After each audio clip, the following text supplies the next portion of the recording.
Well, we've arrived at the Boulevard, Lewis McGlade, and the weather could not be better. No, it is lovely out here. Maybe a little bit warm. It is a little bit warm. It's a little bit warm. But look at this, the Players' Lounge. What do you make of it? Should we go? We should go in? Let's go.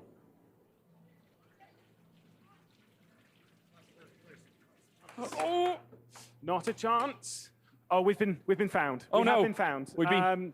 We got a little distract there. Just ignore the score. Nothing happened. It's fine. I think you'll find it was 4-0. I don't know what that means. I do. It is very cool in here, though. Obviously, here in the Players' Lounge. It is extraordinary. Just look at all the bells and whistles we have here, ladies and gentlemen. We've got games, we've got table ice hockey, we have got table football, seating, a juice bar, Lewis McGlade. I know. We'll be popping up here a bit later on, I think. I mean, it's so cool in here. And yeah, there's even air hockey, which George Morgan might win at. Yeah, you know, I'm pretty good at the old air hockey, but I think what we would like to look at, first and foremost, is what's behind these doors, Lewis. I think that's the next mission. I think so. Good day.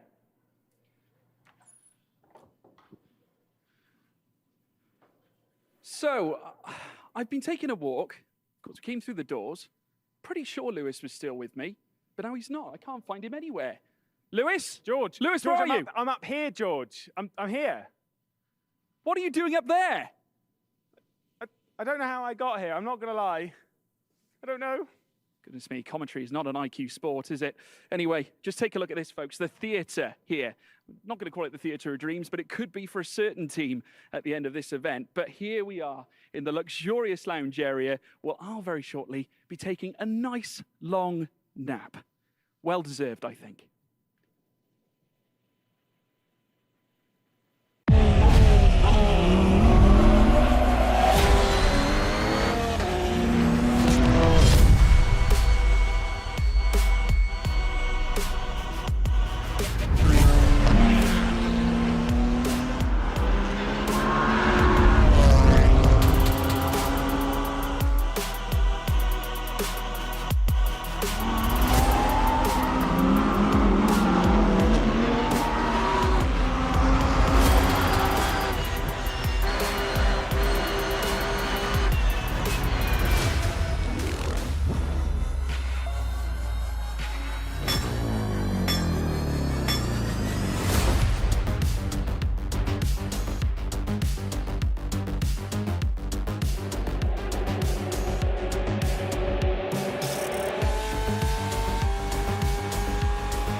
You ever wondered how a Hollywood movie is shot?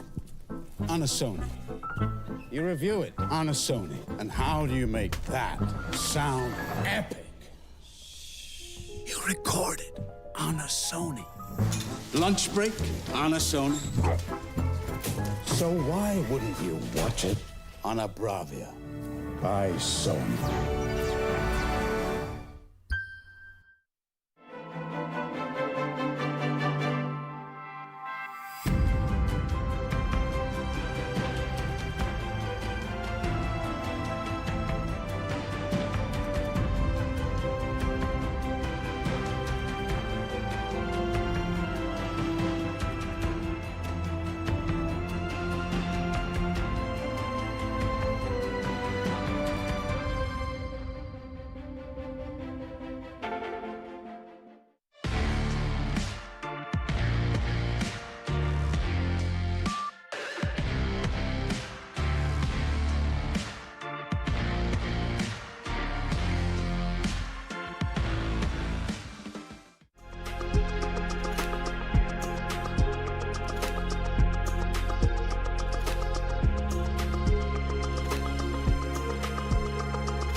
The penultimate week of the Esports World Cup has come to an end with champions in 3 more titles crowned.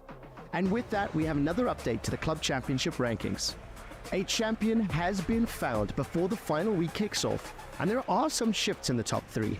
All that and more as we check out which teams are on track to pick up the lion's share of the $20 million prize pool here in Riyadh. In an exciting and emotional moment when MS Dassery found out that Team Falcons had won the club championship. Falcons have officially gained enough points and crossed the line into EWC history as the first club championship winners. Having led the table right from week 1, they will be taking the trophy, a $7 million prize, and the bragging rights of being the best organization at the Esports World Cup. Even if first place is now decided, the battle for the rest of the positions is still raging. Second and third position heated up yet again, with Team Liquid coming back to reclaim that second spot. This was on the back of Clem's stellar run to victory in StarCraft 2, where the Frenchman dropped just 2 maps across the entire tournament. The win netted Team Liquid 1,000 points, along with an additional 60 from a top 8 finish in EAFC, allowing the organization to establish a 945-point lead over third place. T1 were not in contention for any of the titles in Week 7, however they will have the final week to put up a last stand as they are fielding rosters in both Tekken as well as PUBG. And fortunately for them, Team Liquid are not playing in any of the 4 titles, meaning T1's fate is in their own hands. Gaming Gladiators maintained their 4th spot on the table, but were unable to pick up points in Week 7, with StarCraft 2 being their only hope. While they will be in action in both PUBG and Rocket League in the final week, the team will need a win in one and a top 3 finish in the other to climb the ranks to the 2nd spot. And rounding up the top 5 is Natus Vincia, who also find themselves in a similar situation as Gaming Gladiators. The team was not able to pick up any points in StarCraft 2, but will be in contention in Tekken and PUBG in the final week. And just like the team above them, only podium finishes across both titles is the only thing that will help the team advance in the rankings. FaZe Clan in 6th place seem to have woken up in the final stages, notching up a winning Call of Duty Modern Warfare 3. This puts them in the contenders category, as well as fielding teams in PUBG and R1. The final week will see competitions across Tekken 8, PUBG, Ren Sport and Rocket League. While the top winner of our club championship is already decided, there is still a lot at stake for the teams who are vying for those remaining spots. Each placement guarantees over $1 million, and teams will have to put their best foot forward to maximize their chances of taking as much of the prize money as possible. Tune into the final week to catch all the action and see how the teams stack up.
Have you got what it takes to get to the top?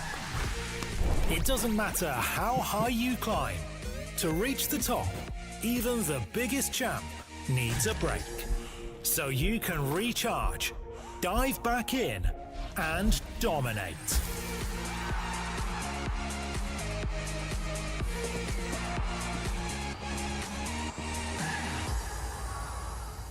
Have a break. Have a Kit Kat.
Well, we're back on the Boulevard after beating you at table ice hockey. You any good at putting the ball in the box? We'll find out. We'll find out. I've never been very good at carnival games, but do you know what? Any opportunity to show you up, George, I'm going to give it a good go. Now, I've not done this before. It's fun. Okay, right. I don't know. I think the trick is a bit of backspin. That's what I'm thinking. A bit high. It's brave. Oh, okay. All right. Painful. All right. It's a first go. It's a first go. Show me how it's done, then, George. L in the chat, everybody. If you think you're that good, outrageous. Let me show you how it's done, folks. Let me show you how it's done. Right, just waiting it up here. Okay. Okay. It's not so easy, is it? It's not so easy. There was a breeze on that shot. I don't believe you. I do not believe you. Not one bit. Not one bit. Not one bit do I believe you. Oh, theory There's me. too much power. I'm just Too too much. strong. So you've been in the gym. That's Yeah, your problem. Thanks, thanks. Fibbing, I'm fibbing. Right, okay. My turn. Oh! Whoa, you just tried throwing it straight in there. I know, well, I tried. I thought it might be a little bit of a less trajectory. I think we would have been okay. Turns out it's not the case. You were trying something sneaky there. I know what you're like, Morgan. I know what you're like. It's fine, there we go.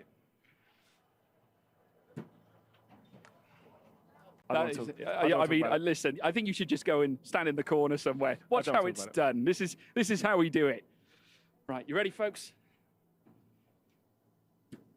Oh, dear. All the talk and nothing to back it up. If I'm honest, I was closer. I don't believe you.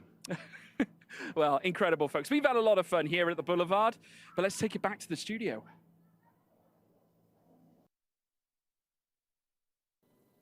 Lewis, we're back. It's ESL R1. We're returning here to Riyadh. It's the Esports World Cup.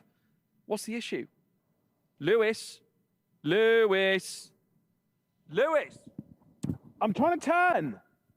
Unbelievable, folks. Well, I tell you what, ESL R1 has returned. The Esports World Cup is back. We're here in Riyadh, in Saudi Arabia. Some of us are, at least. Get out of my way.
Hello and welcome to the Esports World Cup ESL R1, sponsored by Aramco. My name is Claire Cottingham.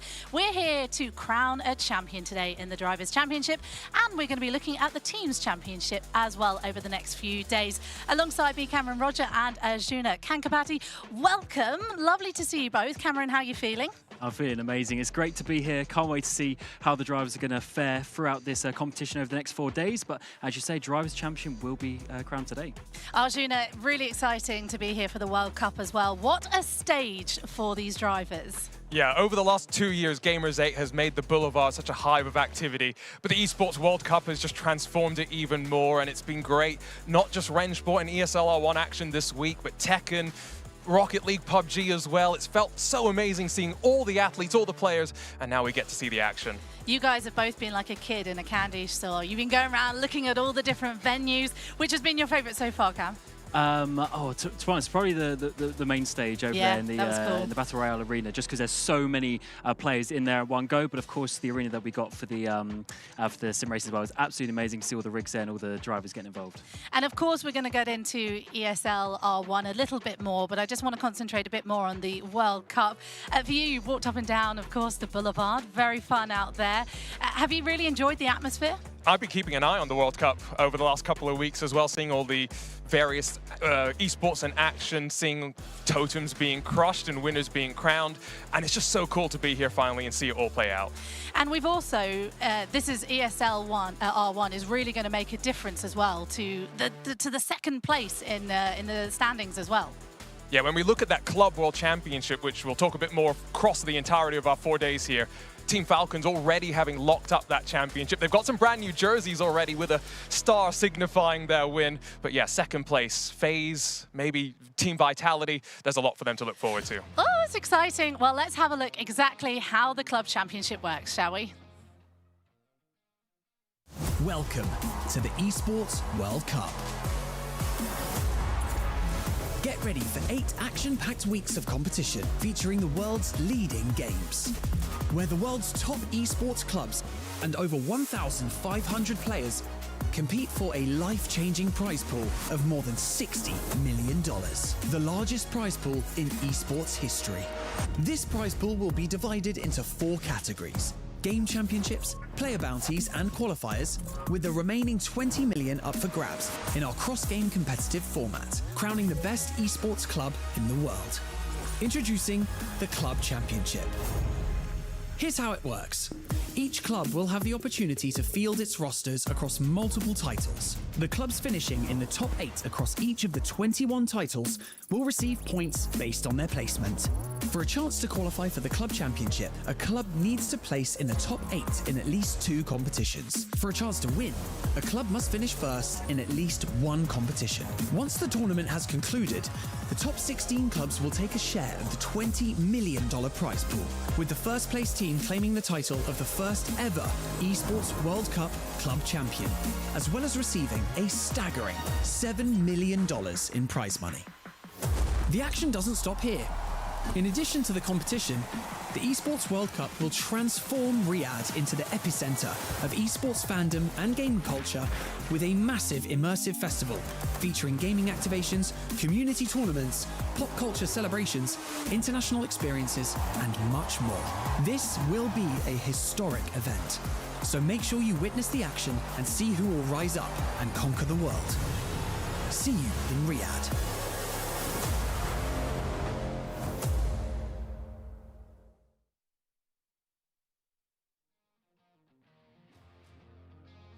Well, Cameron, $7 million is a lot of money, isn't it? What could you think teams could do with that money? So much investment for the future, really, and just sort of stabilizing their team as well. They spend so much time and money getting the players up to speed with all of the different games, and many of these clubs, of course, are in all of these different esports that we have here. So there's a lot of personnel that they need there, and it'll just improve their team overall. And let's not forget, sorry, I just want to jump in. Look at someone like Mouse, who will be racing here in ESL R1. They've got a huge facility. Think about the investment you can make to try and bring your players in person on a regular basis. $7 million goes a long way to improving your squad. It does indeed. And Arjuna, there has been one team that has really dominated here, isn't there? Absolutely. When we look at the Club World Championship points, of course, we mentioned Team Falcons already, your Esports World Cup Club Champions winners. But that fight for second is so intriguing. 2 wins already across of the esports for Team Falcons. We'll see FaZe Clan down in 6th competing here today. We're also going to see Team Vitality and G2 Esports. Now, they have not had a win in an esport just yet. There are many of points for them, but I think they also want to make sure they are recognized with a win. They'll put their totem to be recognized for the rest of the Esports World Cup history. There's a lot to focus on. There really is, and in ESL R1 as well, like you were saying, Arjuna, things could change in that.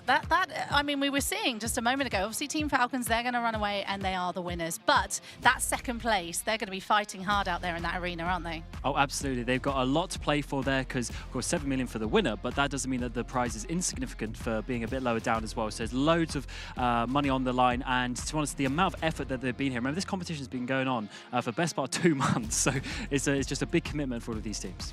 It is indeed. Well, let's head over to George Morgan and Lewis McGlade, because they've been out in the Boulevard looking at the atmosphere and feeling it and soaking it all in.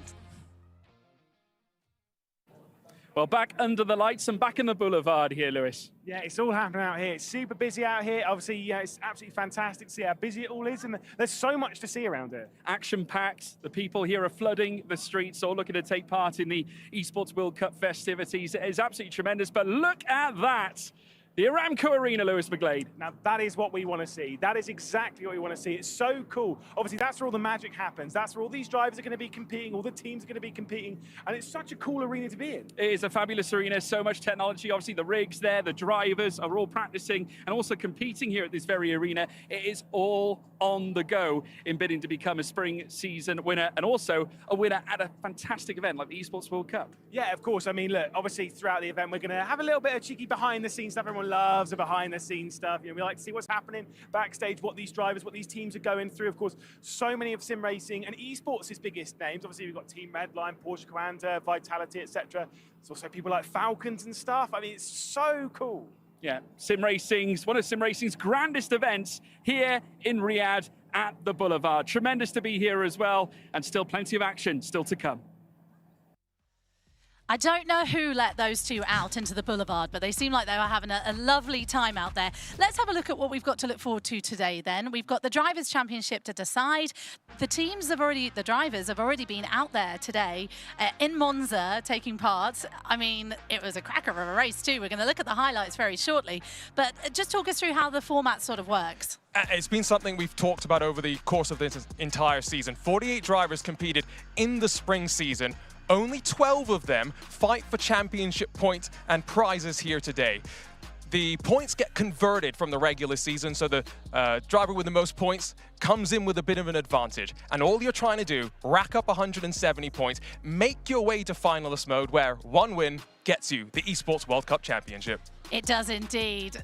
Cam, you watched the race earlier. Again, we will look at the highlights very shortly, but it was a good race, wasn't it? Yeah, it was very feisty. So there was 9 drivers who got through. 3 of them had to compete to get in there. And what they're competing for today is obviously a pretty decent amount of money. So a lot of money is for the teams, but this gives the opportunity for the drivers to be able to earn the money themselves. And especially for those in the last chance, they were able to put themselves through and obviously basically guarantee them some money, with all of the 12 drivers today getting some prize. You were just mentioning the money here. Here is the prize pool. Arjuna, there's a lot of money out there. Yeah, it's not bad, is it? There are plenty of sim racing championships which pay out $25,000 for the entire championship, let alone just for the winner. And you think back to last year where Max Benneker won in Gamers 8 for our ESL R1 Drivers' Championship tournament.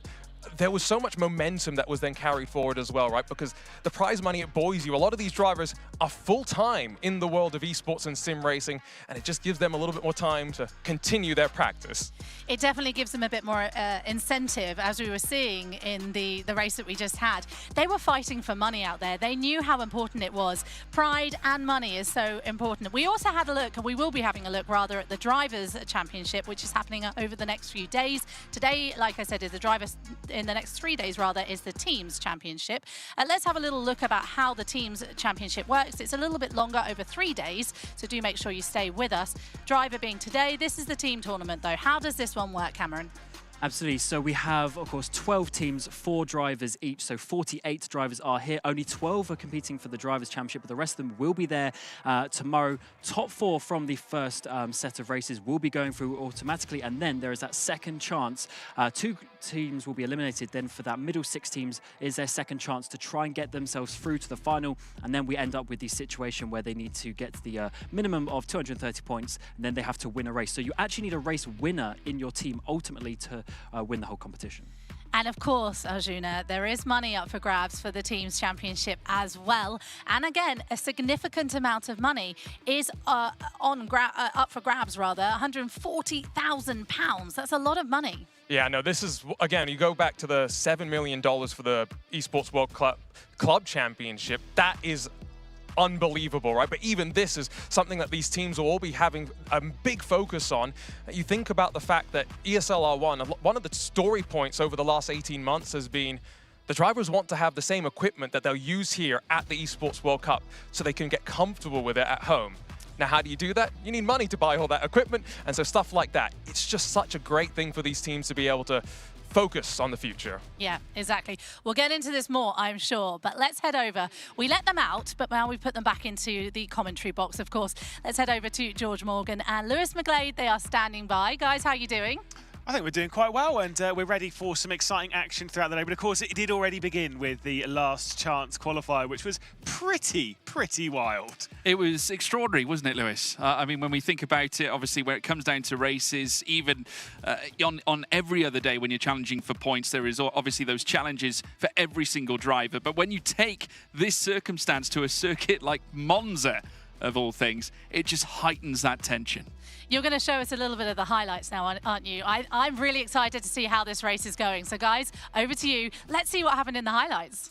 Yeah, indeed. Obviously, qualifying was already done. It was a short session, of course, which did lead to quite an exciting pole from Thomas Tattler. I thought it was done by 0.000. It was actually about half a tenth of a second that Thomas Tattler grabbed that pole position by George. And yeah, obviously, we're going to see in a second. He looked really strong in the race, but looked really strong in that qualifying session. He did. I must say it was a very tremendous performance, obviously, given everything that's on the line. You know, Thomas Tattler obviously started his career at Heroic here in ESL R1 and then moved into Team Falcons, a team that debuted here in the ESL R1 Championship this year in itself. So the fact that they've risen the way they have, we've spoken about their trajectory over the last number of months that we've had already in 2024, and they have really brought their best to the forefront. Well, let's jump into watching the highlights, of course, in that race down into the first corner where Thomas Tattler would lead the field with Kaiki Oliveira behind, Jeff Rietveld, Erhan Yujovski also in tow, the likes of Mitchell de Jong as well. It was a very enticing prospect indeed, but there was drama even down to the first corner.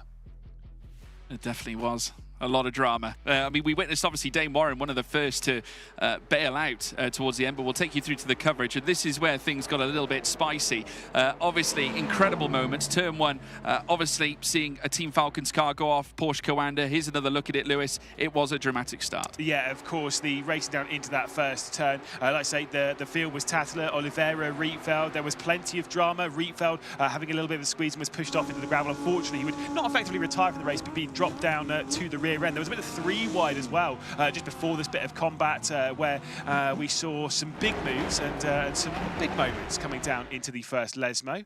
Yeah, more big moments as well through the initial stages of the lap as well, and heading down in towards the Lesmo section. As you so rightly say, Ascari is always so daunting, but credit as well to the likes of Thomas Tattler to come out on top in that sensational race and in the manner that he did as well. But I believe we can now head it back to the analyst desk. Great to hear from you guys, and thank you for giving us the highlights of exactly what happened. Are you surprised by the 3 drivers that went through? We've got Tattler, we've got Oliveira, and we've got Hearth. Like, are we surprised by that? In terms of what you would expect, potentially. However, with all those crashes that we saw, it kind of mixed up the grid a little bit. The drivers like Yujovski, Rietveld, you would expect them probably to get through just on pace. But when you have just the top 3 out of 12 going through, that battle between P3, P4, you're going to get some sketchy battles. And unfortunately, we did see some crashes. And Johan Hearth, he was involved in that first crash, the first crash that we saw, and he managed to get himself back up into P3. Arjuna, Johan Hearth he fought hard out there, didn't he? Especially after the crash. Yeah, and to your point about surprises, I think we were all on the same page that qualifying was going to be crucial because only 3 drivers advanced. If the top 2 broke away, it would be helter-skelter for third, and guess what happened? Helter-skelter for third. So in terms of surprise, I think the one thing that really stood out to me, Thomas Tattler, what a qualifying lap. And that shows he's adapted to the situation very well. Of course, these drivers got in yesterday, bit of practice, adjusted to the rigs. Kaiki Oliveira, BS competition will be feeling strong as well. What can you take from everything else? Well, everyone was desperate, so not much.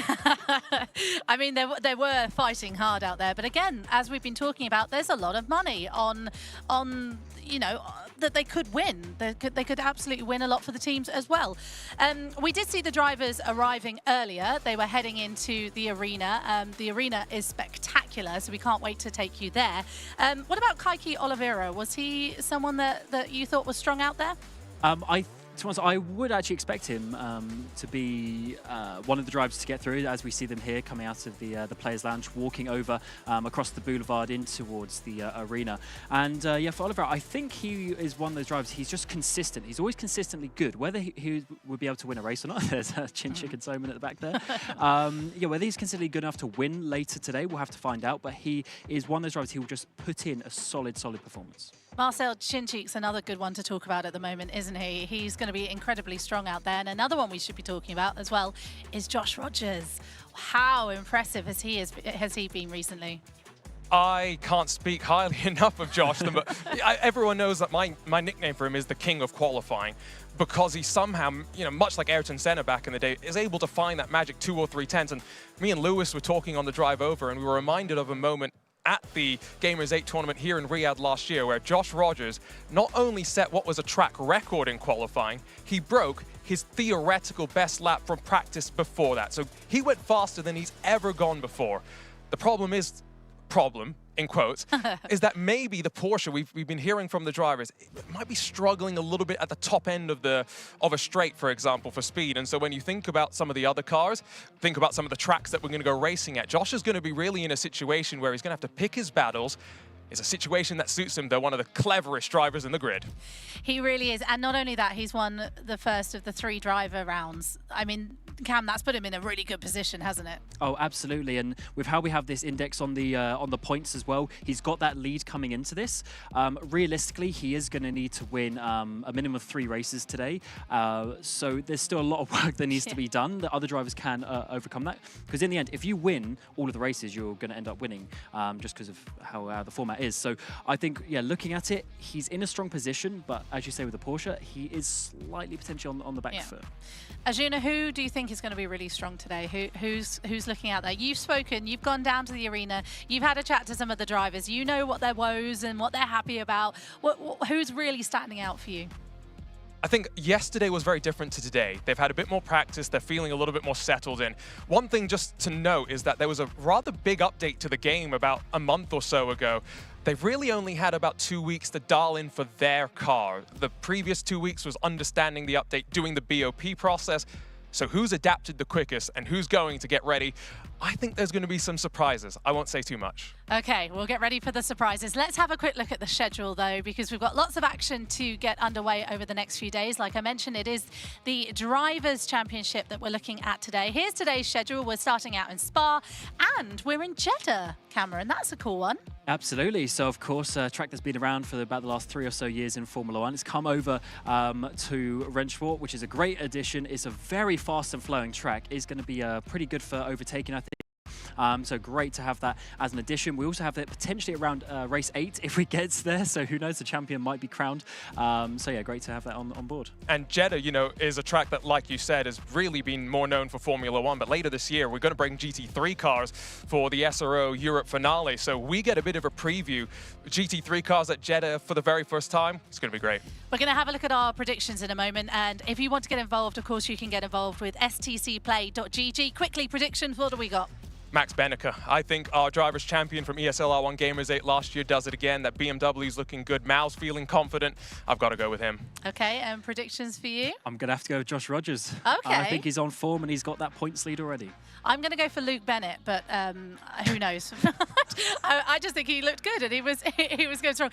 Just explain a little bit more. Come on, why do you think, Josh? Just quickly. I think he's just so strong and he just comes out all the time towards the top. You say he's good in qualifying as well. That's very important in this series. And then with that points lead, I think it'd just take the other guys a couple of races to catch up. So he'll probably get into 170 first, and then it's looking good to get that win. I think it's time to head to the arena. Atika's waiting by. Let's head over and see what the arena looks like.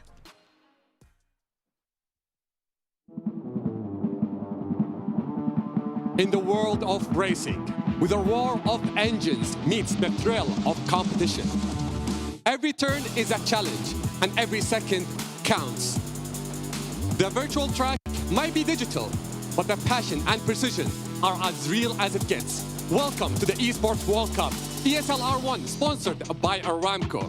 We have the best sim racers from all over the globe, speeding up and pushing the limits for speed, skills, and precision. So let's get into it and let's introduce our drivers, starting with Joshua Rogers.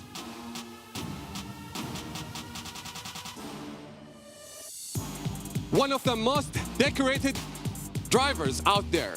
Joshua is here to show why he is a champion.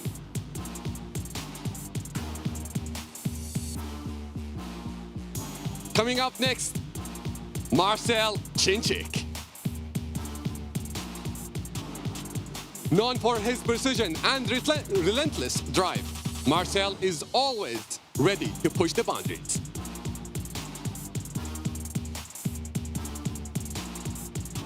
Coming up next, Kevin Siggy.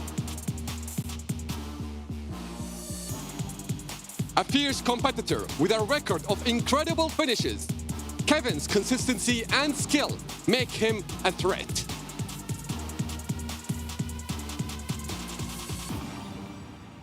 Coming up next, Yeri Toman.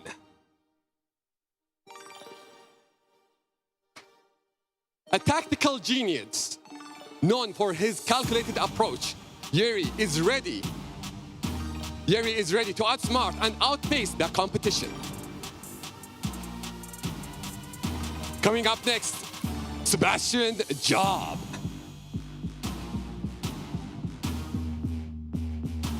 A master of speed and strategy, Sebastian is known for dominating the track with precision.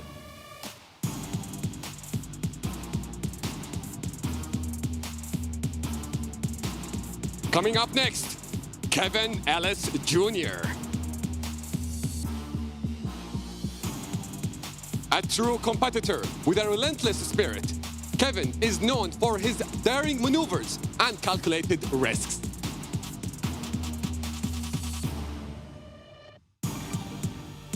And now, next, Luke Bennett. A rising star with a knack of clutch performance. Luke's demonstrating the drive makes him a top contender.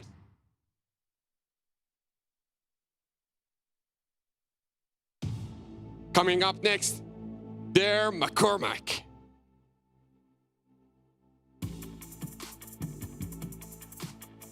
A driver with a sharp focus and fearless approach. His racing style is all about precision and power.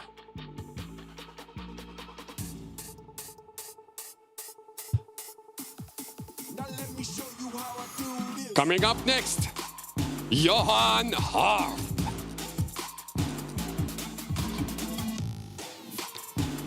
A strategic thinker with a competitive edge. Johan's precise control and calculated moves make him tough to beat.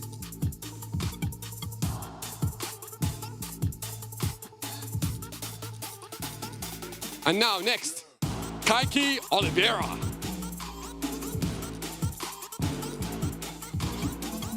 With a flair of dramatic overthinks and fearless attitude, Kaiki is ready to challenge the competition.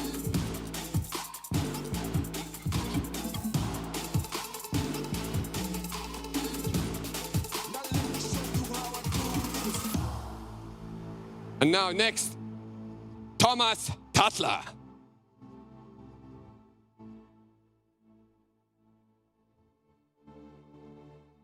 A fearless competitor with aggressive racing style, Thomas is here to take the competition head on.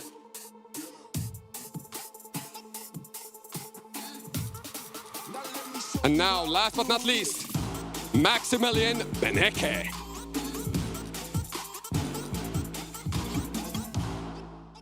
With a reputation for being unstoppable, Maximilian's speed and agility are unmatched.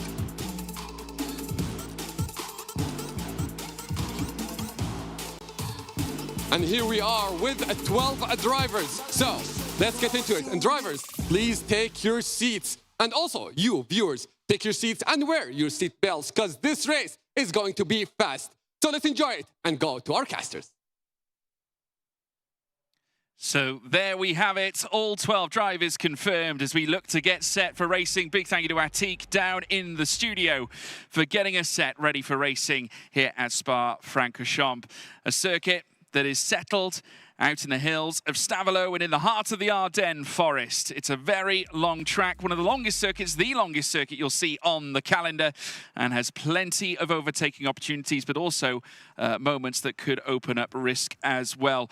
Lewis, you're dancing with danger around this one. It certainly is. I mean, 7 kilometres all the way around. It is a fantastic circuit to go racing at. And what an opener for us here at the Esports World Cup, of course. It's where we've seen so much drama. I'd argue the best race in ESL R1's history still happened around here. That was in LAN at Munich. Obviously, you weren't there, so it was much better. But that's fine. Of course, it was an excellent race between Marcel Cinchik and James Baldwin. Marcel Cinchik went on to win that day. Could he be going on to win today? Again, the Drivers' Championship, George. It's all sorted here today. It is. And not only was Marcel Cinchik crowned champion at this very circuit, but also we got to remember when we head off to the full season, it was Joshua Rogers who would take the title last year and who won here back at Riyadh. The last time we were here in Riyadh, it was Max Benneker. 3 different champions in the history of ESL R1, and they're all here competing for the big prize once more. Yeah, exactly. And, you know, we've all had our predictions. We've had their predictions. What was your predictions who was going to win, by the way? I went with Josh Rogers myself. I went far braver than anyone thought. I went with Dara McCormack because I have no fear at all. We'll have to wait and see, of course. They'll be heading into practice in just a moment, though, George. And, of course, then they'll have to qualify. That qualifying, of course, it's just 1 lap. That's all they get around these circuits. It is going to be tough for them to manage. It will be. And the thing about Spa, and we all know about it, it's notorious. The plethora of different corners that you have to basically come up against, obviously kicking things off with a trip round La Source. Then you've got the move up through Eau Rouge and Radion before you then ascend up the hill through Kemmel before then venturing through Les Combes. Again, another area on track which I would say is predominant for issues or moments to occur. And then, of course, trip down through Brussels. I mean, the first sector is dangerous, but then, of course, you've got the technical point coming through the middle sector. You go through the Lafanier chicane out of Pouon, and then a trip down through towards Campus and Stavelot, and then you've got the furiously fast Blanchimont section, takes you through into Sector 3 before you're then hitting the heavy braking zone at the bus stop, and that will conclude a lap. But these guys have driven it time and time again, and plenty of them obviously looking to win here again this time. This is actually, incidentally, the only occasion we're going to be visiting Spa here in today's calendar. Yeah, exactly. We obviously have a potential 9 races today. So effectively the way that today is going to work, let's say, for example, Josh Rogers is starting on 100 points because he was the points leader coming into it. Everyone else has been given the percentage gap between themselves and Josh, and that's how they've got their points. It's a little bit complicated, and I've not explained it very well there. But Josh has 100 points. They need to get to 170 points, and then they will enter finalist mode. Whoever gets into finalist mode and then wins the race, they are the champions. If Josh Rogers wins the first 3 races, he has 175 points. Wins the next one, he's champion. So it could be as short as 4 races, could be as long as 9. If we require that 9th race, things are slightly different because then it goes back to points or whoever wins in finalist mode. But that's a topic we'll cover much later on in the afternoon. Basically, we're focused on drivers to maximise their points, to get up to that 170 and get themselves after it. We already saw a race earlier on today. That was the last chance qualifier race. It was won by Thomas Tattler. Now, obviously, coming into this, he's quite far back on the points. That's fine. We'll talk about that in a moment. But he's got a race already under his belt and a race victory already. What do you think that does to his confidence? Well, again, I think that's a big boon. And I have to say, right from the get-go, he found that clean air. I think that's what was imperative. Obviously, qualifying on pole is one thing, but you know, actually keeping hold of it and trying to register these fast laps time on time. I'll tell you who really impressed me was Kaiki Oliveira. I mean, stepping up right to that late stage, bringing in his absolute best for BS Plus competition, representing the BMW team. BMWs actually here on Rennsport are known to be quite strong, obviously given the fact we've got a team like Team Redline that pretty much dominated the entirety of the team's championship. But then obviously the Audis gave a good account when we think about Team Falcons, you know, stepping up for the first time in ESL R1, and with Tattler taking victory, I think even those teams that are sided with Audi, I think are going to take a lot of solace out of that performance. Look, Team Falcons, of course, they are the club champions here at the Esports World Cup. That's already been crowned. That's already been signed, sealed and delivered. They've got too much of a lead over any other team. They've already signed that one off. But here at the Esports World Cup, here, of course, in the ESL R1, they're still looking to look for some further crowns. And, of course, for Thomas Tattler, it's a long shot, but there is still the potential, at least, for something special. And, hey, even then, it's more about, you know, working your way up the order, maybe sneaking yourself a little extra prize money. They're about to be jumping, though, into their practice session, but we'll see them do a couple of laps at Spa, and then it's all about qualifying. It absolutely is, and we could talk about some of the contenders that are taking part in this, because we have got a sensational lineup here right in front of us. Obviously, we're just taking a look at obviously some of the last chance pitches at the moment, but eventually we will get into the broadcast itself. But yeah, tremendous to see the cars now venturing out on track. I mean, just the sincere detail when we look at Rennsport as a platform as well, Lewis, is sensational. What they have done to obviously push this through. We're now taking a little look at pan pitches coming out of the pit lane at Spa and up the hill. Don't necessarily pay too much attention to the early pitches. We now have the grid right in front of us right now, but we also have Matuszewski who is riding on board with. Not in this race, though. No, exactly. So what you're seeing there on the tower on the left-hand side, that's actually the results from the previous race, from the last chance qualifiers. You can see Tatler, Oliveira, and Johan Art, who actually snuck through. That was a very impressive move. Him.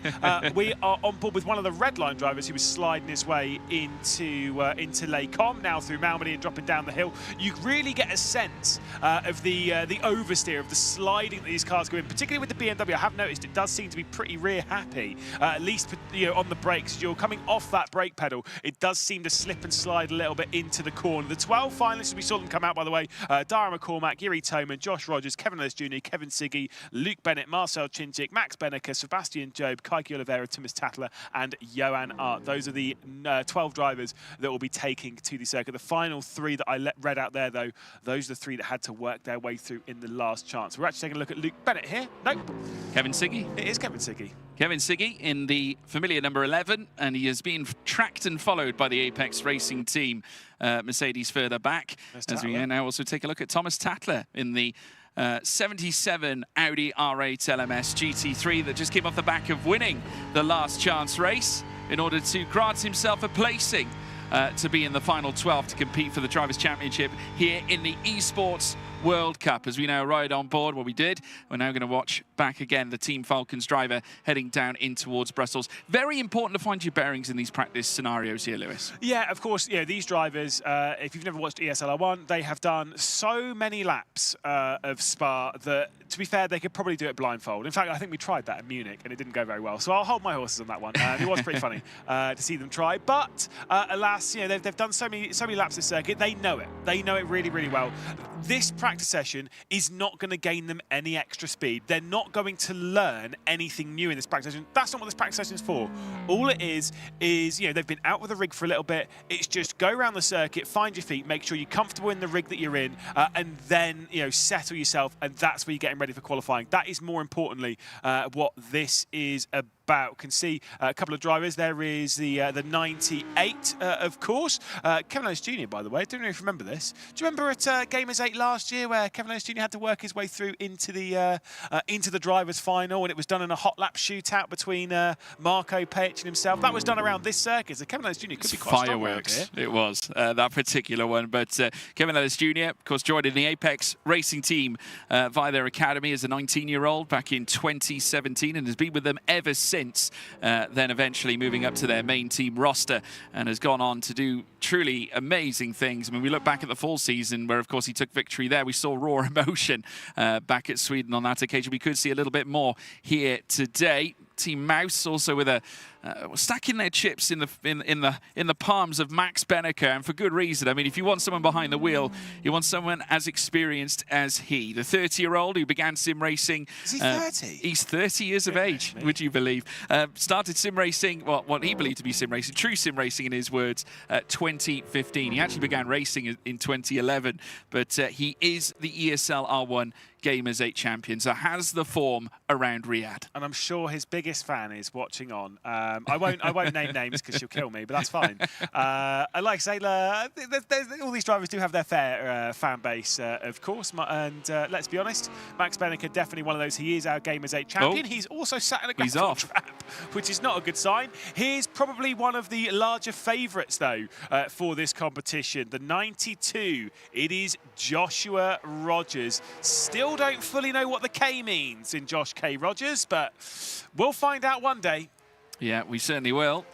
But this is a young man who is absolutely, well, he's a sensation when it comes to sim racing. Our most recent ESL R1 champion, all the way back in Sweden. Did it in great style too. Porsche Coanda are no strangers to success here at Riyadh either. They took the team's championship at Gamers 8 last season.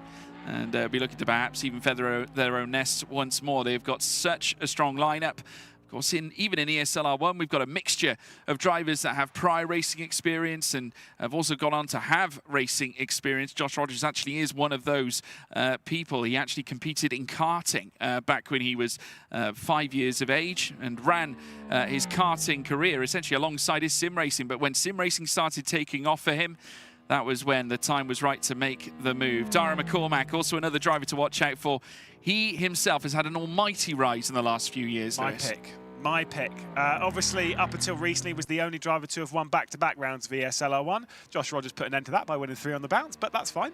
Of course, one of those victories was around here. We'll have to wait and see how the Mercedes performs. Obviously, there are 4 different cars here in ESL R1 on Rennsport. You've got the Mercedes, you've got the Audi, you've got the BMWs, you can see there, and the Porsche, all 4 of which are out in action in this race, in this competition. We have got all 4 qualified, which is always good to see. Obviously, there's a hard work behind the scenes for balance of performance. When you only get 12 drivers,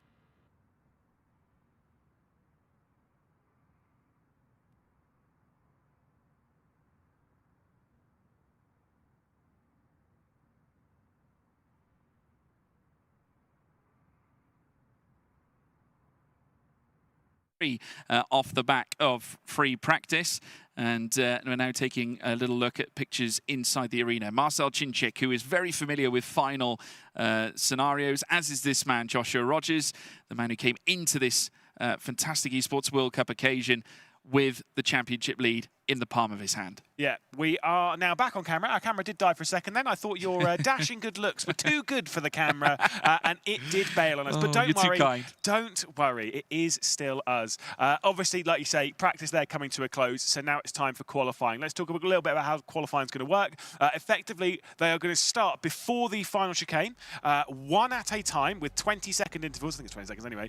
They will go around the circuit. They will get 1 lap. If that lap is invalidated, or if they exceed track limits, they'll get a slowdown penalty, and then effectively their lap time is going to be rubbish, and they'll be starting from the back of the field anyway. And you know, fastest driver gets pole position. And you would think that because they get 1 lap, they'd be driving maybe at 98%. That doesn't work in ESL R1.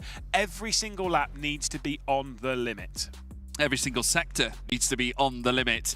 Imperative if you want to succeed here in ESL R1. As we now ride on board, I believe this is an Apex Racing Team car that we're currently sat in the wings of on screen, but we are currently sat waiting for qualifying to get underway.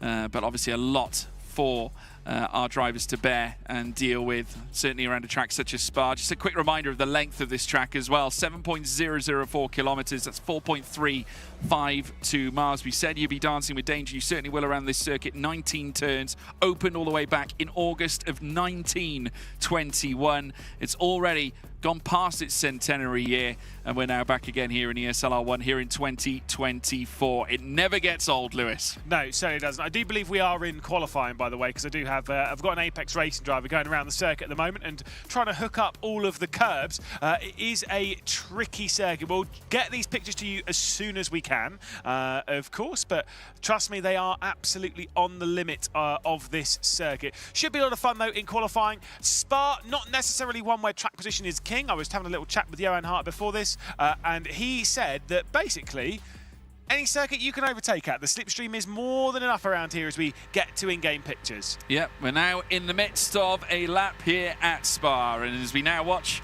our driver, of course, driving the Apex Racing car, make its way down in towards the next right and left. This could be Kevin Ellis Jr. This could be Johan Hart. It is Johan Hart who we're currently watching out on track right now, who now makes his way down through towards turn 1 at the source. Remember, it's a one-shot quali element, and coming across the line and coming to a standstill is Johan Hart. Not quite sure whether that was a time that was enlisted or if it is indeed a cool-down run. But we're now panning across to a Team Vitality lineup.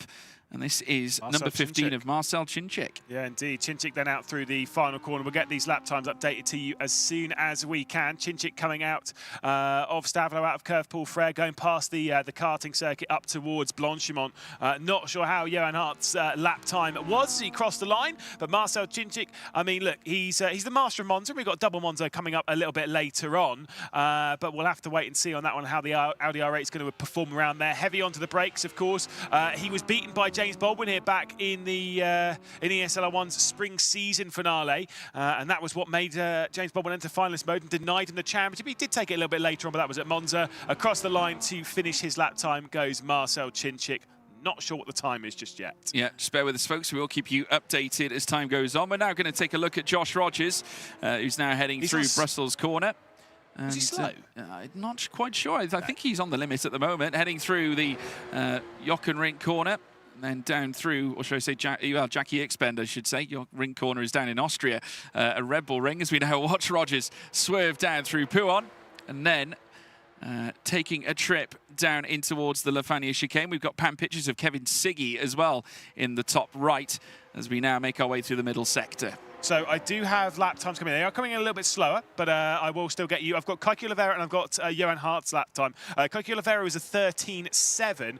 Johan Hart's done a 13.878. I'm not 100% sure as to what are good lap times because the physics have changed ever so slightly, and so when they do, the lap times in effect aren't 100% accurate. I'm about to get Marcel Cinchik's lap time, obviously that he crossed. He did a 14.0, so Marcel Cinchik a few tenths off the top times. At the moment is Kiki Oliveira, then Hart, then Cinchik, your session at the moment. Yeah, Josh Rogers now coming through Blanchimont, and then a trip down towards the final chicane at bus stop. You'll hit the heavy braking zone. We'll need to make sure he primes his spot, but no better man behind the wheel of a Porsche than this one indeed. Of course, like I said, a winner in karts. He's now going to look to win once again, this time in GT. Across the line, Oliveira still at the top. Johan Hart in third. Kevin Ellis Jr., ART 2 and 3. But look at this, Rogers now across the line. We're just waiting for his time to update. Still currently 6th in our standings at the moment. Yeah, indeed. This is Luke Bennett. We'll have Siggy, Job and McCormack all come through before we'll get Bennett, who's just starting his lap time. Not sure what Rogers has set, but you can see Kiki Oliveira there. Kevin Ellis Jr. in second. As much as it says it's the exact same lap time, we had that in the previous session of the last chance qualifier. I don't believe it will be exactly the same. I think there will be a gap. Great lap time from Kiki Oliveira then with that 13.711. Ellis Jr. behind, then Art, then Toman, Cinchik, and Rogers with a 14.043. You were bigging him up. He's rubbish. He's let us down. I must say now he's the last, well, basically effectively last of the cars that have indeed set lap times. And as we now watch the Team Red Line once again make its way through bus stop. This time it's Sebastian Job who's now making his way out of the chicane and heading up towards the line. His teammate Kevin Siggy watching at this stage too. Let's see whether Job can improve. Still no registration yet. We will, of course, keep you updated as the times come in. Obviously, Redline will be looking to follow suit from how they performed in the opening start of the championship phase. What I must say is that the timing tower, for me at least, not sure about you, Lewis, is upside down. We've got Oliveira up at the top, and we've got ART 2 and 3. Yeah, I mean, the fact that Josh Rogers is further down the order is absolutely crazy. Still not got Siggy's lap time in. That one will just come in a second. Of course, Sebastian Jones will follow. Dara McCormack to cross the line. A 39.0 in the first sector. It was a little bit off where we'd want them to be, but still, it's pretty handy. Next one coming up, Max Benneker, the Gamers 8 champion. Look at Siggy. He did actually go and grab provisional pole position. Yeah, credit to Siggy, a 2:13.707, matching the time, though, from Kiki Oliveira to the 1,000th as we now watch as Max Benneker comes through the bus stop chicane now. And once again, we see live pictures from his POV. Up towards the line he'll go. That's a 109.848, I believe, looking across, but 38.996 in the first sector. Can't quite see the rest of those sector times, but we'll soon see where Max Benneker placed. But Siggy still on top here so far, Lewis. Sebastian Job actually ended up in 4th position, by the way, after his lap. I'm about to get Dara McCormack in a second, and obviously Benneker's over there. 2 more lap times in this session, being Luke Bennett, who we're having here, who did actually have some good form in the online season. As he'll come out towards the line. Timus Tatler will be the final one to end out the session, of course, for Falcons. Luke Bennett will cross the line and finish his lap time. Not sure what his response would have been to that one.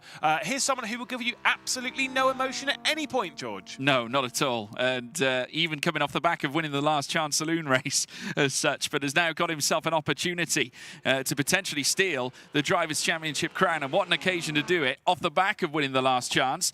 And now heading down through towards the line. Let's keep our eyes peeled. 39.143 in sector 1, 58.968 in sector 2. Tatler goes 9th fastest, or 8th fastest even, goes ahead of Luke Bennett. So there you have it, Kevin Siggy, your fastest man here at Spa. Yeah, by 3 3 thousandths of a second. A 7.07 for Kevin Siggy, a 7.10 for Kaiki Oliveira, a 7.42 for Kevin Ellis Jr., a 7.47 for Dara McCormack, a 7.65 for Sebastian Jobe, a 7.71 for Max Benneker, meaning that if you were more than 700ths of a second off of pole position, you are down in 6th. That is incredibly close. What a lap time it was from Kevin Siggy. What a lap time it was from Kaiki Oliveira. We didn't even know who was going to be in this competition until this morning. Absolutely stunning stuff. And they'll head out now for a quick practice before we get into racing action. But Kevin Siggy bringing his best to the forefront. Started sim racing at age 12, but he has really grown into it, hasn't he, over the years. Has actually won numerous championships in the single-seater realm.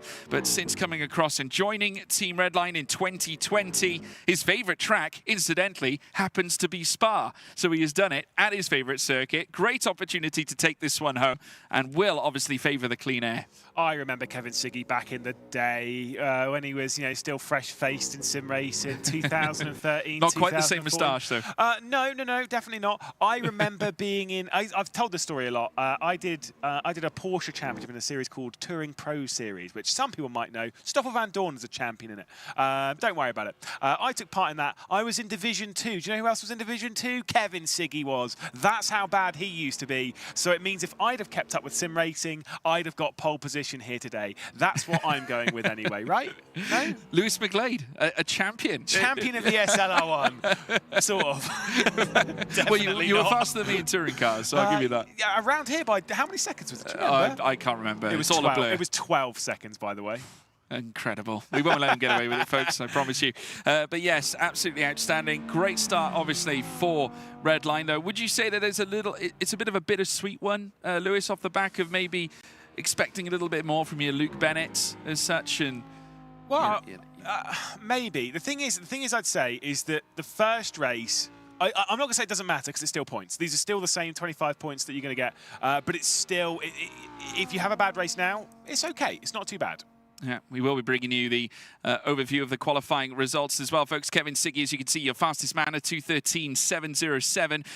It looked like it was matching during our qualification phase, but Kaiki Oliveira actually setting a 2:13.711, but a great lap there for the BS Plus competition BMW team. Kevin Ellis Jr., Dara McCormack, Sebastian Jobe, Max Benneker, Johan Harth, Thomas Tatler, Luke Bennett, Yuri Tobin, Marcel Chinchik down in 10th and 11th, with Josh Rogers generally spoken of as the favourites in this competition, actually down in 12th place right at the very back. Not an ideal start, but credit to Kevin Siggy, credit to Kaiki Oliveira, and an incredible effort for ART as well. Some huge shockers once again, Lewis. Bennett, Toman, Chinchik, Rogers, the bottom four. Certainly so. Well, we'll head back down into the stage area to see exactly what's going down. Obviously, you can see the view here in the race session. You can see they're just on the warm-up lap here, George. It's time for you to get very noisy and potentially deafen me. Yeah, brace yourself, everybody. We're about to get set and ready to go, as now what looked to be a safety car now peeling into the pit lane, as now the cars get set to race here at Spa-Francorchamps, the ESL R1 Esports World Cup. They'll put pedal to the metal, and it is go, go, go, go, go. Great start there for Kevin Siggy. Kevin Ellis Jr., though, is going to have a look up the inside, around the outside. Kaiki Oliveira, Dara McCormack, also in the thick of all this too, but a great start for Siggy. He's leading clear, he's out in front, just needs to hold on to it. Kevin Ellis Jr. did well to keep Oliveira and McCormack at bay. Look at this though, side by side in the background, that's between Thomas Tatler and Max Benneker. Tatler had to back out of it though, so Benneker's still in 6th position. Sebastian Jobe was taking a little bit of a look at the rear end of Dara McCormack, and you can see he's going for the move now as we head onto the Camel Straight. They head through the Camel Curve now up towards Lake Com. It's Siggy from Ellis Jr. from Oliveira, but it's that side by side for 4th. Yeah. At the very back, Johan Harth suffering, Yuri Toman suffering because Josh Rogers is now gained 2 places. We've now got Siggy now at the, well, in the midst of an attack. Should I say Sebastian Jobe in the midst of an attack with Dara McCormack, who's currently sat in 5th. Max Benneker now also looking for a way through, but Siggy still out in front, just under 5/10 of a second between the front two. A little bit of contact between Benneker and McCormack. Yeah, Benneker just a little bit too hard there down into Rivage, a little bit deep in the corner. You can find that second apex though, and it's not too bad. They head through No Name then drop it down the hill towards Puon. And Dara McCormack in 5th position needs to basically get some wins onto the board if you're going to go and start competing for this championship. Kevin Siggy in 1st place. I remember someone on the commentary team, not going to name names, but they said, Kevin Siggy won't win this. He's not consistent enough. Well, he's winning at the moment, and he is taking top points if he can bring it home in 6 laps' time. Yeah, what I will say is that member of the broadcast team will eventually be on show at some point, folks. Kevin Siggy, a former winner, of course, around this track, but also more recently has taken part in various rounds. Still not yet a round winner this season, but finished 3rd back at Road Atlanta for round 2 in the Drivers' Championship, but has taken a victory here at Spa. It was semi-final 1 when we took part in that. Well, it wasn't semi-final 1 necessarily, but it was a semi-final place number 1 when we went to Spa in round 3 of the championship leading up through to the Esports World Cup. As we're now taking a look at Kevin Siggy, or not Kevin Siggy even, Kevin Ellis Jr., wrong Kevin, who's currently sat in 2nd. As we now take a look. Sorry, Lewis. I think there might have been contact in the background between Bennett and Tattler going out of the exit of the bus stop. I did see the Team Falcons car running out quite wide there. There's a look over the shoulder of Kaiki Oliveira, though, for BS Competition, who, again, just to remind you, this morning, we weren't sure if he was going to be racing in this. He had to come through the last chance qualifier. He looks like a different man today. I did say, watch out for Kaiki Oliveira prior to coming into the show, and I must say he's giving us a great show right now, creeping over the hill out of Eau Rouge and Radion, and he's tracking Kevin Ellis Jr. like a man possessed. Mercedes will meet BMW up the hill. The question is, will Kaiki Oliveira open the door through Les Combes and try and launch a challenge? He's decided against it, but we did see a battle for the back. Oh, Benneker! Benneker and McCormack! Benneker's spun it, McCormack is round, and Thomas Tattler, I'm sure, is going to hoover all of that up. Drama. McCormack back on, but Benneker's gone. Benneker's gone. McCormack's got to slow down. He's got to give basically all of this back up. They were 3 wide behind all this. So Sebastian Jobe, I think, was in the middle. Dara McCormack was on one side, or maybe Dara McCormack was in the middle. Sebastian Jobe was on one side. And then, obviously, sneaking his way through was Max Benneker. The problem is, we need to see a replay of that one, but I don't know who pinched who. I'm pretty sure Benneker was the one that made it 3 wide, and whoever was the furthest left of shot, obviously furthest right of the circuit, was the one that moved over. Race Control 100% take a look at that. Somehow, McCormack's come through all that and is still holding on to 5th. There's Sebastian Jobe, who we're riding on board with now in 4th position. What drama we're getting here in the opening race of the Esports World Cup. Yeah, absolutely right. I mean, the gap was spread out, wasn't it, as the incident took place, but Dara McCormack can take some respite knowing that he hasn't lost too many places. Luke Bennett still in behind and tracking him. Sebastian Jobe, however, is in front of him. So it's a red line sandwich as far as Dara McCormack is concerned. And he's got Kaiki Oliveira then further up. The top 3 have still remained virtually the same. Siggy, Ellis Jr., Oliveira, Jobe trying to get closer, but has got a lot of work to do because it's 1.4 as McCormack now once again gives chase. And look at this, Tattler in behind. Did you say red line sandwich? Yeah. You like white bread sandwiches then? Fair enough, that's fine. Sandwiches are named after the ingredients. It's a McCormack sandwich with red line bread. Get it through your head, Morgan, my goodness me. Whatever, it's a fantastic battle, that's the important bit. There's a look over the shoulder of Derek McCormack, the feisty Irishman, my pick for the victory of this. It's a tall shot, it's fine. But he is right on the rear end of Sebastian Jobe. Best he can really do in this race is 4th position and has to fend off Sebastian Jobe's teammate on his hunt for that. Thomas Tattler closing his way back in as well as the slipstream takes them up through Eau Rouge and Radion. Here's the replay. Yeah, let's take a look at it. Benneker, unfortunately, a sitting duck in that one. Obviously, had to run onto the grass, and McCormack makes contact. Side by side coming through Les Combes. Did he, though, drive onto the grass to make that 3 wide? If he drove onto the grass to make that 3 wide, I'm sorry, it's his fault. Well, tricky business. McCormack, incidentally, has lost a place. 2 red line cars now sit in front. Jobe in 4th, Bennett in 5th. McCormack, who's one of his proudest moments actually representing Munster Rugby Club in sim racing in Ireland, no less, partnering it up with Williams Esports, and has since gone on to take part with Williams and has done for such a long time, generally touted as one of the greats here in this series as they now make their way down through Puon. Siggy still in charge, Oliveira tracking Kevin Ellis Jr. These 3 have careered away, 2.5 seconds now between Jobe and Oliveira, but Redline, I think, will have some sort of respite knowing that 3 of their drivers currently sit in that top 5. Yeah, I mean, look, they're scoring well. Kevin Siggy, of course, was was second on the points coming into this. So him taking the victory, Josh Rogers being back in 9th is huge for the Drivers' Championship. It's huge for him, looking at the gloves there of Kevin Ellis Jr.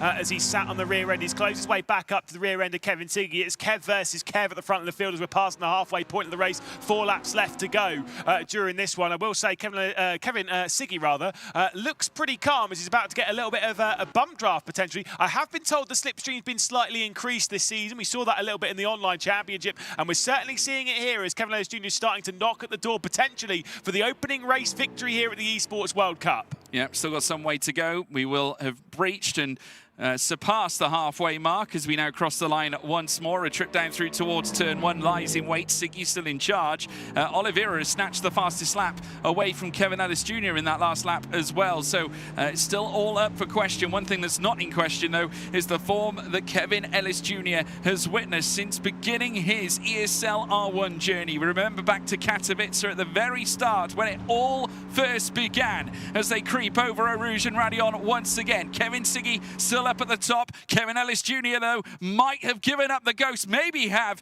or maybe has turned around and said, listen, it's time for me to take a turn. Is he going to wait in tow? I think he will, you know. But Kevin Ellis Jr., no stranger to winning races. We look back, even this season alone, looking back at the team's championship, where of course he was a victor back at Daytona in the quarterfinals. He would then go on to win again at Road Atlanta in the semi-final phase at Road Atlanta during the Drivers' Championship.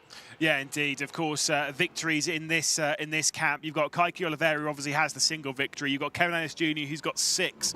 You've got Kevin Siggy, who's got 15. He's won 16% of the races that he's done in ESL R1. So it makes sense that he's going to take a victory at some point today.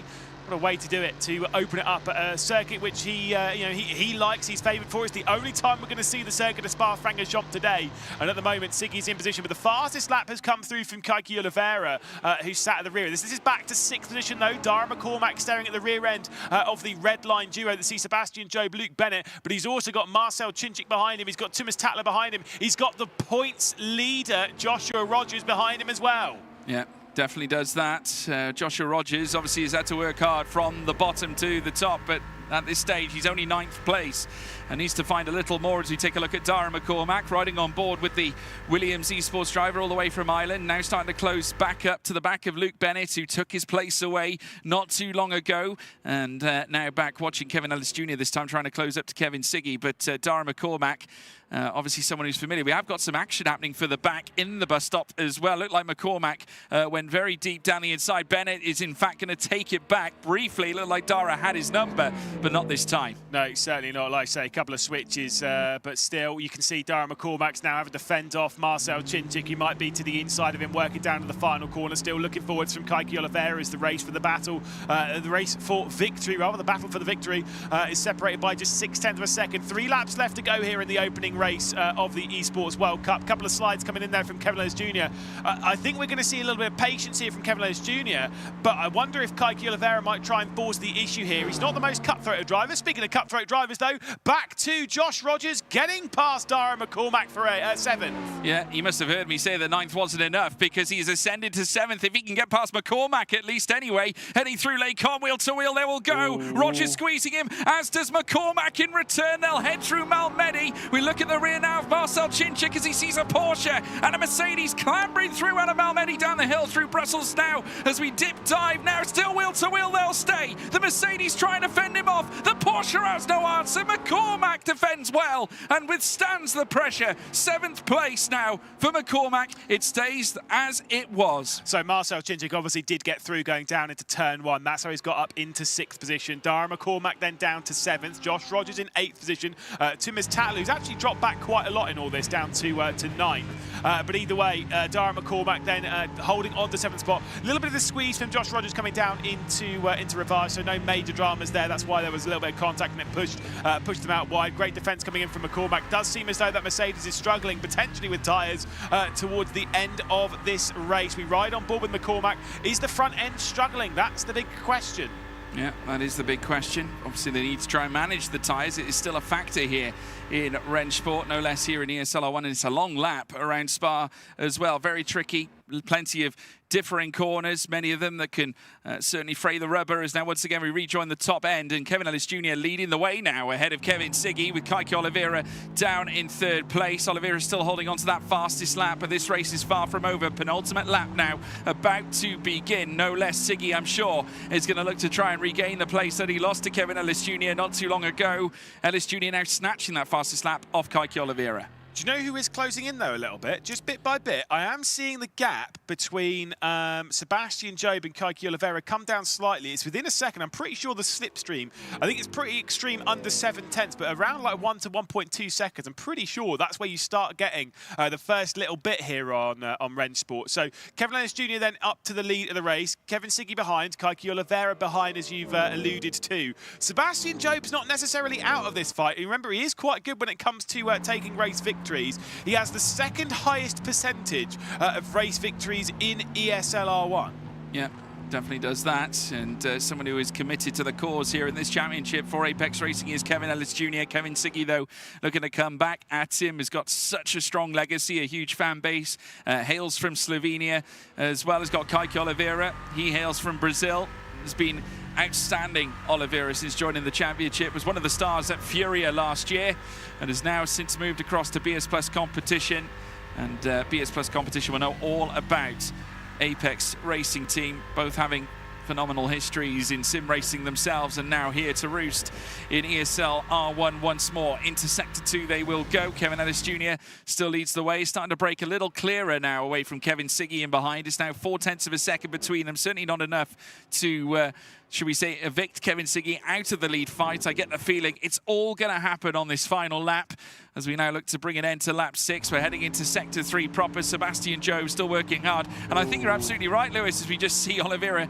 just scraping up some of that gravel. That gap is coming down slightly, ever so slightly, between Sebastian Job and the top 3. It's not coming down enough, though. Still around 1.3 seconds. Obviously, it'll actually grow around here because Kaiki Oliveira is getting the slipstream from Kevin Siggy, but in the corners, it'll kind of it should shrink a little bit. And Sebastian Job will be able to close back in. I just don't think it's going to be enough for him to get a challenge, at least not at a decent point. I know you got that moving to the bus stop, but certainly not enough for him to challenge for victory. On to the final lap as Kevin Ellis Jr. runs a little bit wide here. Kevin Siggy is 110% going to go for a move into Lake Com. We head into La Source and prepare that 2-kilometre run.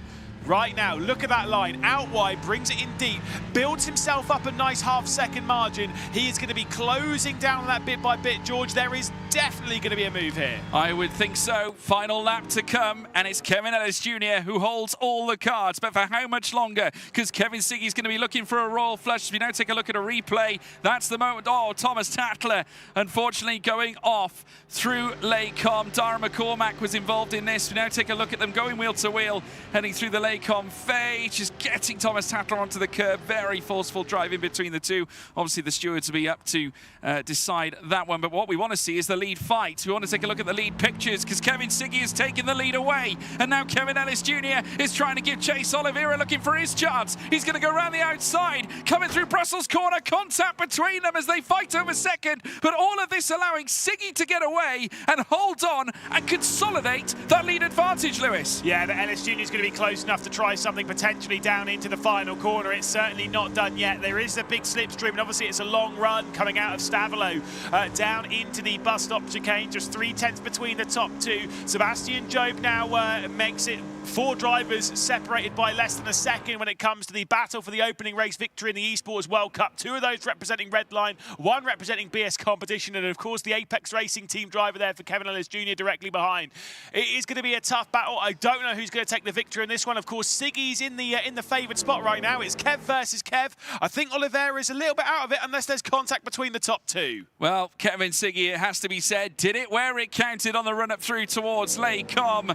Naturally, it is something that he is oh so akin to. Started sim racing at the age of 12. His favourite track is Spa, but he's about to be challenged now by one Kevin Ellis Jr. The 2 Kevins go side by side through the final 2 corners here. Will the Mercedes batter back against the BMW? It's going to be a drag race to the line. Wheel to wheel they go, but Kevin Siggy will win at his favourite track at Spa. A sensational start for the Team Redline team, and now So it puts them in the W column, at least as far as this man's concerned. Siggy, your first winner in ESL R1 here in the Esports World Cup. Yeah, there's the driver. He finished in second spot, of course. Kevin Ennis Jr. did it. Look, he gave it a good go. That's all you can ask for. And I will say, backed out at the right point. Kai Guillavera, probably one of the happier drivers that you'll come across in all of this, finishing in third.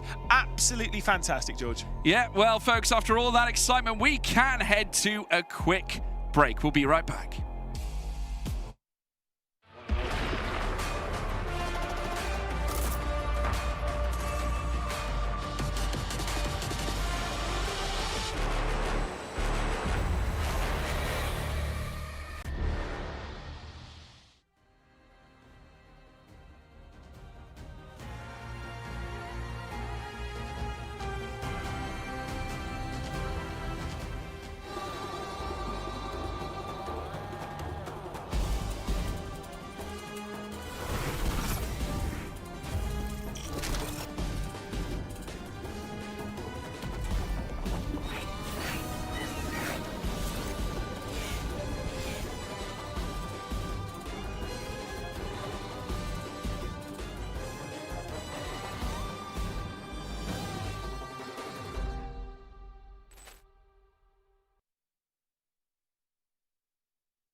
لحظات البداية عاشت معنا. كنا نحسبها وقت للتسلية بس. نحسبها بس ذكريات. عبود أعطي أختك اليد يا ولد. ابتكرنا فيها ابتكارات، وإذا بغينا قلبناها خرافات. كنا نحسبها بس لمة وصحبة وسهرات. انتبه نوب ترى نوب. لكن كنا نشوف عالم ما أحد يشوفه. ليت يشغل وقته بشيء يفيده. الله عليك على الصوت. عالم كبر وعاش فينا. عالم الحماس فيه يوصلك كل مرة لحلم أصعب، بس ما يصعب عليك. بارد معك وين ما تروح.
Welcome back to the Esports World Cup, ESL R1, sponsored by Aramco. Still got Cameron Roger alongside me. Zach Sweeney has come to join us, and we've just watched a thrilling race around Spa. Our first race, which was won by Kevin Siggy, but so much drama. I mean, let's start with you, Zach. Welcome. Lovely to see you. What was your standout moment of that race? I mean, the standout moment for me happened before the race had even started. Qualifying was so incredibly close. I mean, just to show the level of competition that we've got for this championship, none of our previous ESL R1 champions qualified inside of the top 4, right? And the top 6 were separated by less than 1/10 of a second. So before the race had even started, we know that it was going to be a banger. Going into it, they left it all out on the track. What a way to start this this Thursday. It was really exciting, and Kevin Siggy just at the end really holding on, but it was a great battle even across the line. Oh, absolutely. Ellis Jr. was doing such an amazing job there. He even obviously got into lead for quite a while of that race, but Ziggy just managed to get him. Let's see some highlights as we go throughout the race. There's contact already in turn 1. Such a shame to see that for Johan Half having that contact after getting through in that last chance qualifier, going around. But of course, that was not the only contact this race. This is Benica going to the left-hand side up towards Lake Com, slightly on the grass, then contact was made. McCormack going through Yob, I think that was as well, having that just a little bit of contact. But look at the risk that he was taking around the outside there, but unfortunately ended up in the barrier. I mean, there was action after action, Zach. What else could we see? Yeah, so this was McCormack giving Tartler way too much of a squeeze going into Lake Com. I mean, understandably, you can see it from McCormack. He doesn't want to see track position, but Tartler going in is firmly alongside. As they get to the apex, is easily more than halfway along. So Tartler, in his mind, is saying, well, why haven't I been given space here? McCormack is probably going to say, well, it's my racing line.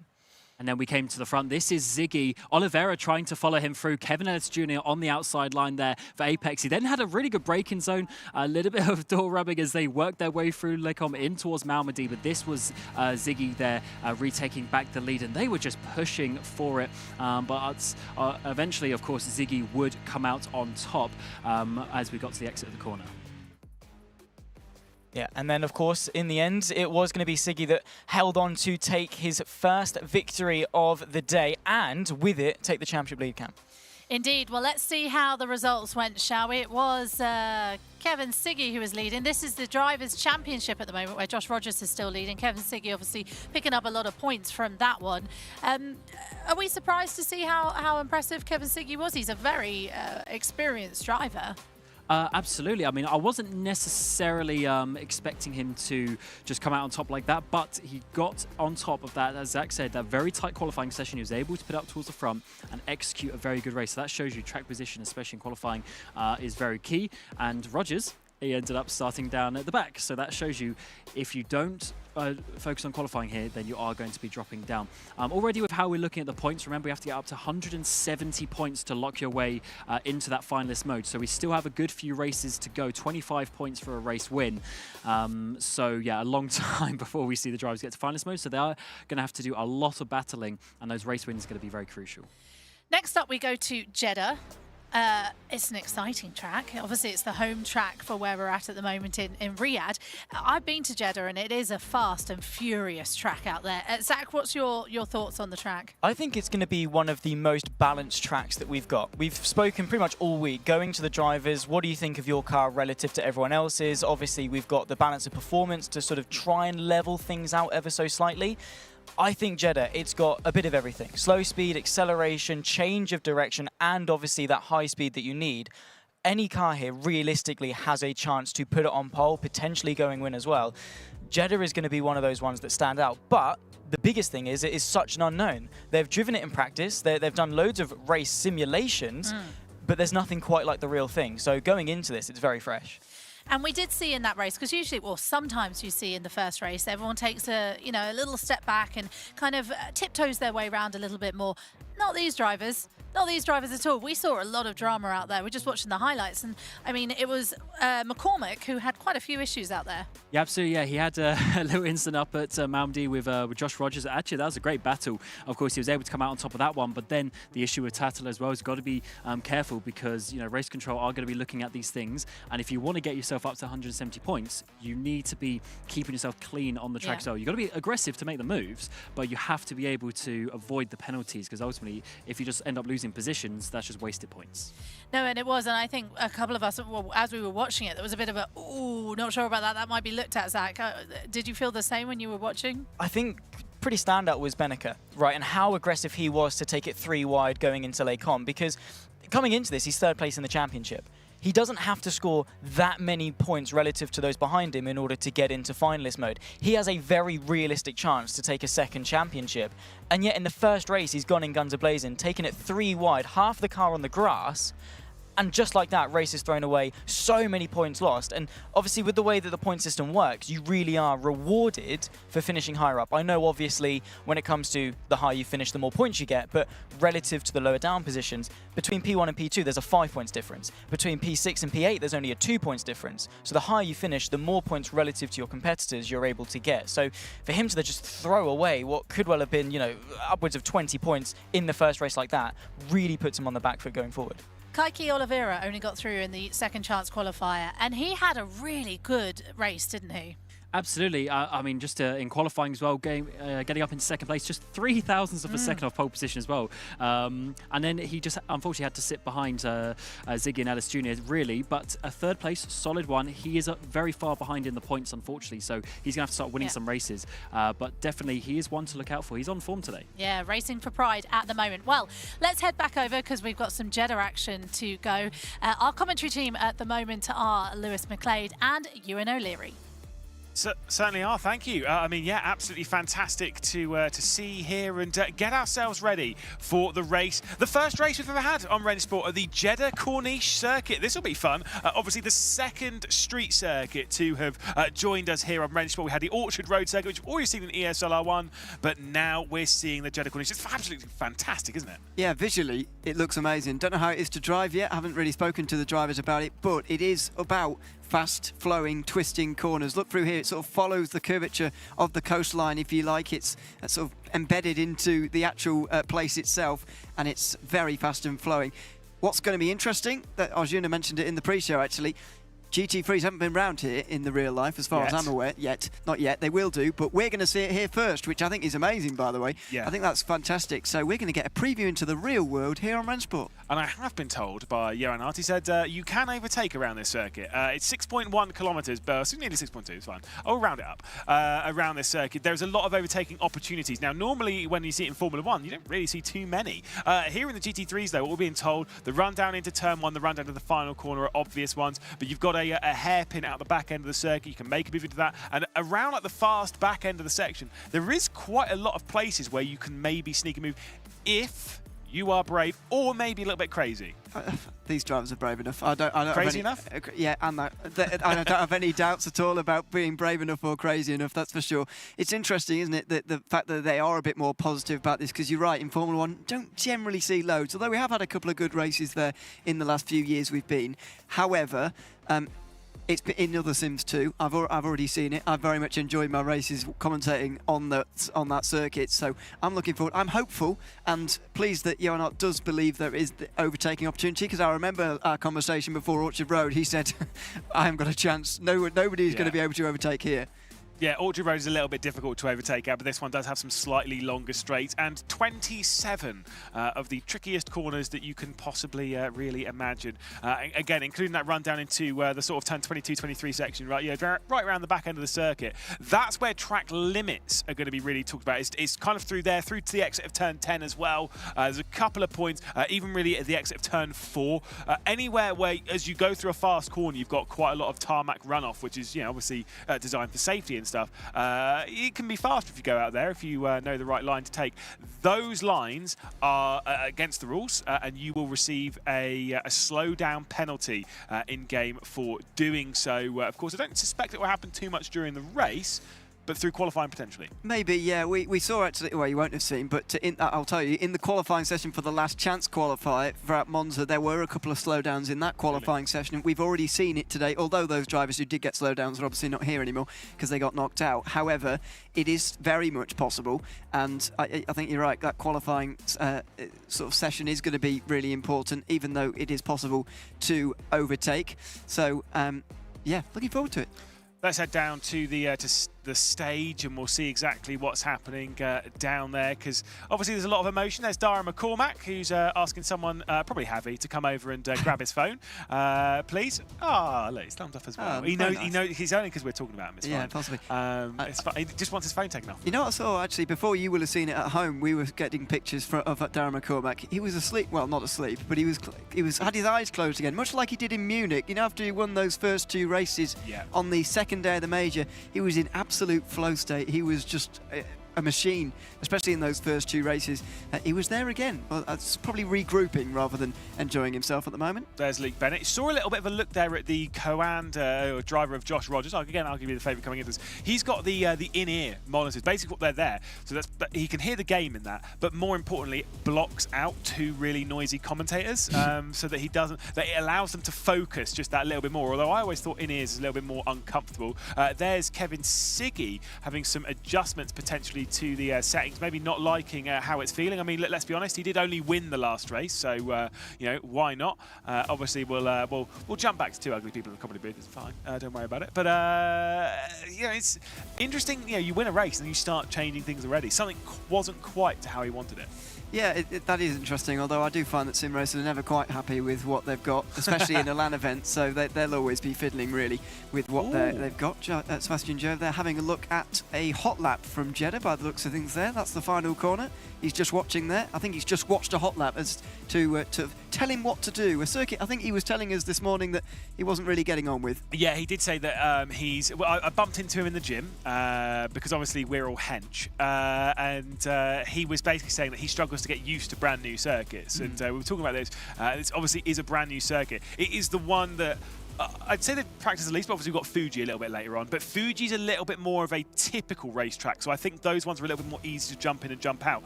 Jeddah is such an oddity in the fact that it's a street circuit, and the fact that the flow is very different around there. It is an oddity, and so that can be hard for some drivers to get in the rhythm. I agree. However, he jumped into this series quite well. So the fact that he's not very good at learning new circuits, I don't really know where that's come from. I do believe him, because why would he lie? I mean, I suppose he might be trying to hide how good he is, but you know, we already know that. So I don't know. I do find it somewhat difficult to believe, because he's the only driver who wasn't there in Poland last February, who has been up to speed since. But the thing is, I will say that the only thing I'll say on that is that, technically speaking, as much as it was a new sim and a new car, technically speaking, even though he has driven GT3 cars, so you've got that base understanding, he was driving the Nürburgring when he jumped into the series, and it's not a new circuit for him. And I wonder if when he means new circuit, he does mean one that he hasn't driven before. Because even those, when you're jumping from simulator to simulator, especially when the circuit's laser scanned, you know, up to the highest level that we all kind of have in sim racing, you know, a Nürburgring, you can jump into it on various different platforms, and you can kind of get the same vibe. And so I wonder if that's what he means by new circuit, that he's never really driven the Jeddah Corniche circuit, because you wouldn't unless you've driven the F1 games, because it's the only other place that it's at. Exactly, yeah. I was going to mention that if you are an F1 game driver, then maybe you will have, but I can't think of very many.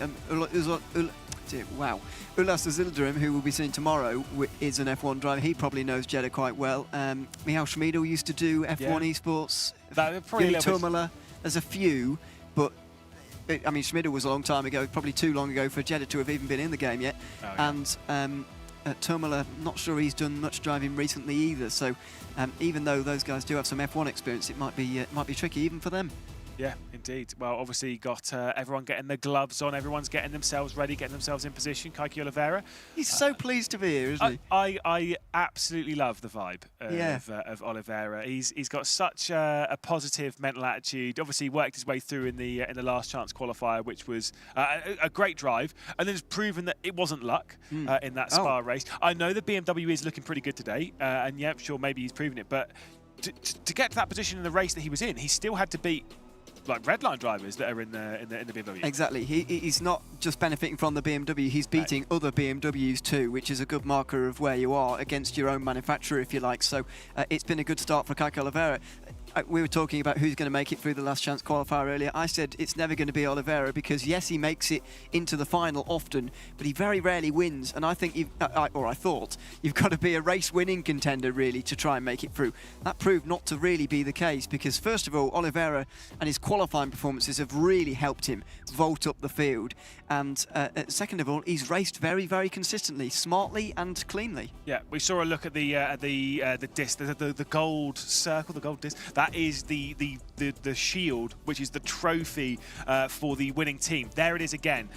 Nothing is granted, everything is earned, and they are going to have to earn that. That is for the team's championship. There's a different trophy for the drivers, but that is for the team's championship. Effectively, you see there's a triangle in the middle missing. Now, what that is every team has been given a triangle. It's called a key.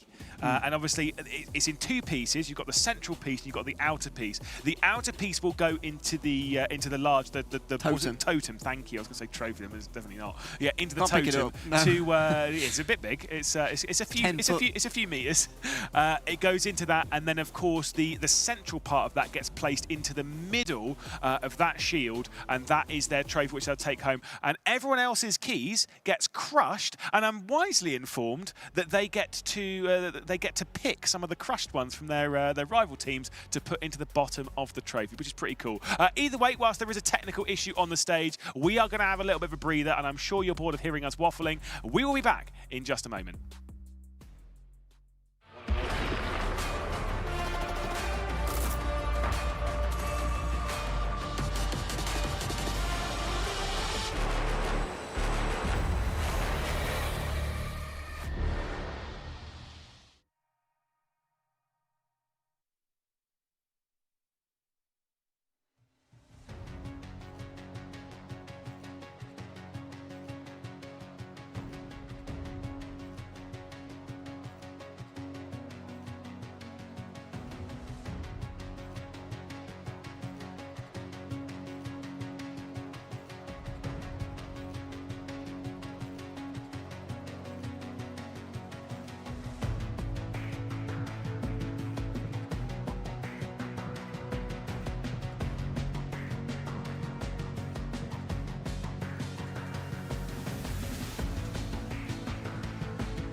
What was the combined prize pool for ESL R1 at Gamers 8 last year? 1 million. 1 million. Spot on. 1 million. You guys are on fire. Million? It was. Spot on. I think $1 million. Spot on, Daniel. Yeah, spot on. It was indeed 1 million. $1 million. 1 million. Spot on, Dara. 2 for 2. He's on fire. What is the name of our lovely host and presenter? Just no idea. George Morgan. Oh, sort of, but that's not the answer we're looking for. I agree, but it is in fact somebody else. Can you guys say who it is? No? That's not Veracity, is it? It is, yeah. I tell you what, she'd be devastated if you couldn't remember that. I mean, goodness me. Yeah, she'd be telling you boys off. Tell you that now. George Morgan. Huh? That's got to be George Morgan. Thank you very much, but it's not me, unfortunately. I'll take the compliment. You're not presenting and hosting, no? I'm not presenting or hosting. ESL? Not quite. It's actually Jasmine Kanuga, aka Veracity, of course, our presenter of the ESL R1 show. George Morgan. That's incorrect. It's Jasmine Kanuga, aka Veracity.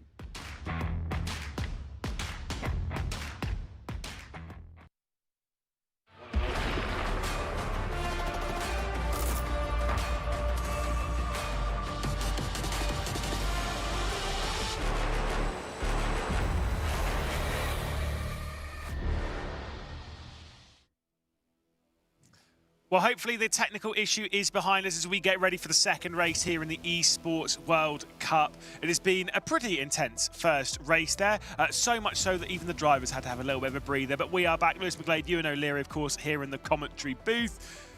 As we move on to Jeddah, though, something very different, isn't it?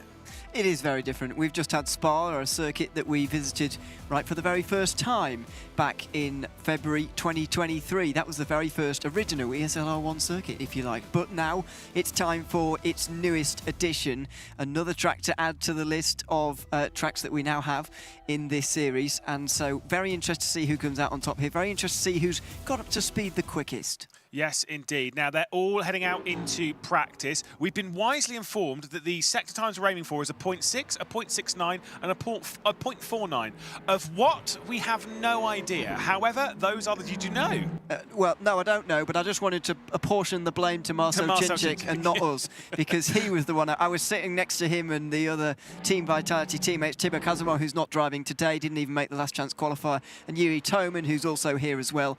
And they were watching Erhan Yoski. I was chatting to them about sector times. That's what we've got at the moment. But there is a feeling that some of these times can come down over the course of the week because they haven't had a lot of practice. They didn't get any practice at Hockenheim, some of the drivers anyway, so they don't even know where they're going to be at the end of Sunday in terms of those lap times. Very interesting to see just how that develops over the course of the 4 days, because they get the feeling there is some time left in themselves. Well, as we get a vibe of the circuit here, running around the back end of the circuit, that was down through turn 17, now down towards the fast kicks as they get onto the brakes down into turn 22.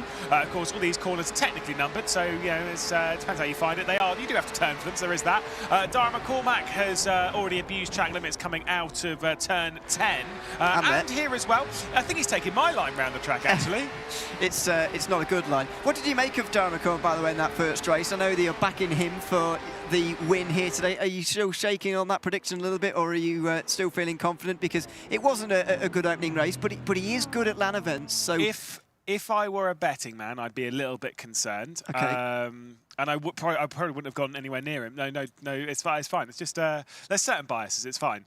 You got to like a little bit of Dara McCormack. You know, sometimes you got to go for the outside. You can't pick the boring ones of, like, you know, Josh Rogers, or you can't say that Kevin Siggy's not going to win it because he's not consistent enough. And calm. Or was it? Is that what you? Something like that. I did say that. However, you're saying that I'm wrong based on one race, which entirely vindicates my point, really. That's true. Because we have only had one race, but well, I'll say entirely vindicated. We'll have a look after this for second race and see what's what. But I must admit to being very surprised we've got a new championship leader after just one race.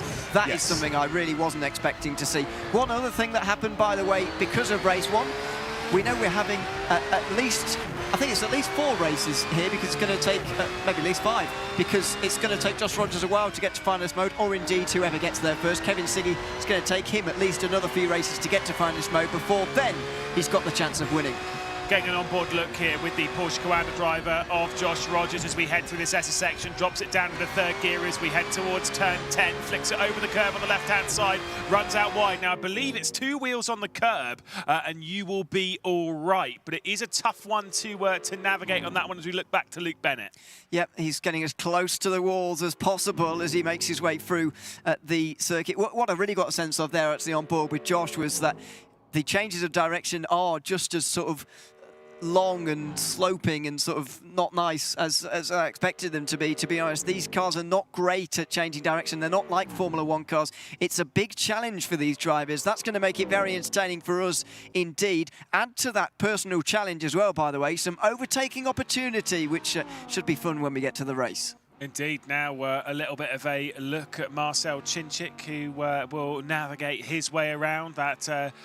Really, it's sort of not the penultimate corner, it's the third to last real corner as you head down into the penultimate turn here.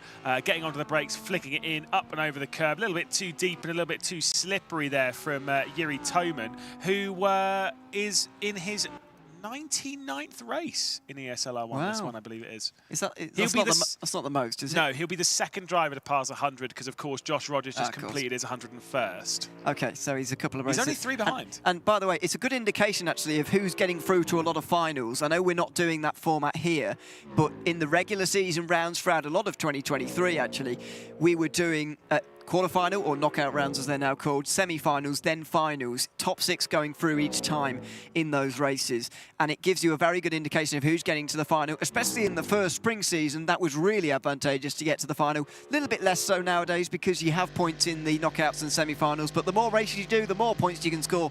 That's why Josh Rogers is so dominant. Yeah, we could have a few drivers pass over 100 races this... Well, we will have a few drivers pass over 100 races this weekend, I'll be completely honest. The next one that's close is Marcel Chinchik. He could pass 100 races today. He's on 95 at the moment. This is his 96th race. So if we do need that many, he'll probably it's likely he will pass over 100 races for him. Kevin Ellis Jr. is on 94. Kevin Siggy, sorry, is on 94. That's a correction. He's on 94. So again, same kind of ballpark. Realistically, probably will. Then you've got Luke Bennett, who's on 91. Unlikely to. But mathematically possible. Will do tomorrow. Yeah, you'd imagine. All these drivers will be back tomorrow, of course, for the opening day of the Teams Championship, which is over 3 days this year, rather than just the 2 like we had last year. You're going to see all of these 12 drivers again, and all of the other 36.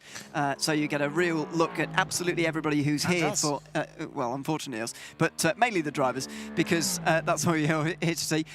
So you'll see all 48 who are in the Esports World Cup ESL R1 competition here for this year, which is good, and a personal milestone for us as well in ESL R1. 250th race may be passed on day 4 as well, depending on how long these finalist mode days actually go. Yes, indeed. The race that we're looking at here is 220, so I think we'll get more than 30 races. It's going to be tight. We should pass 30 races.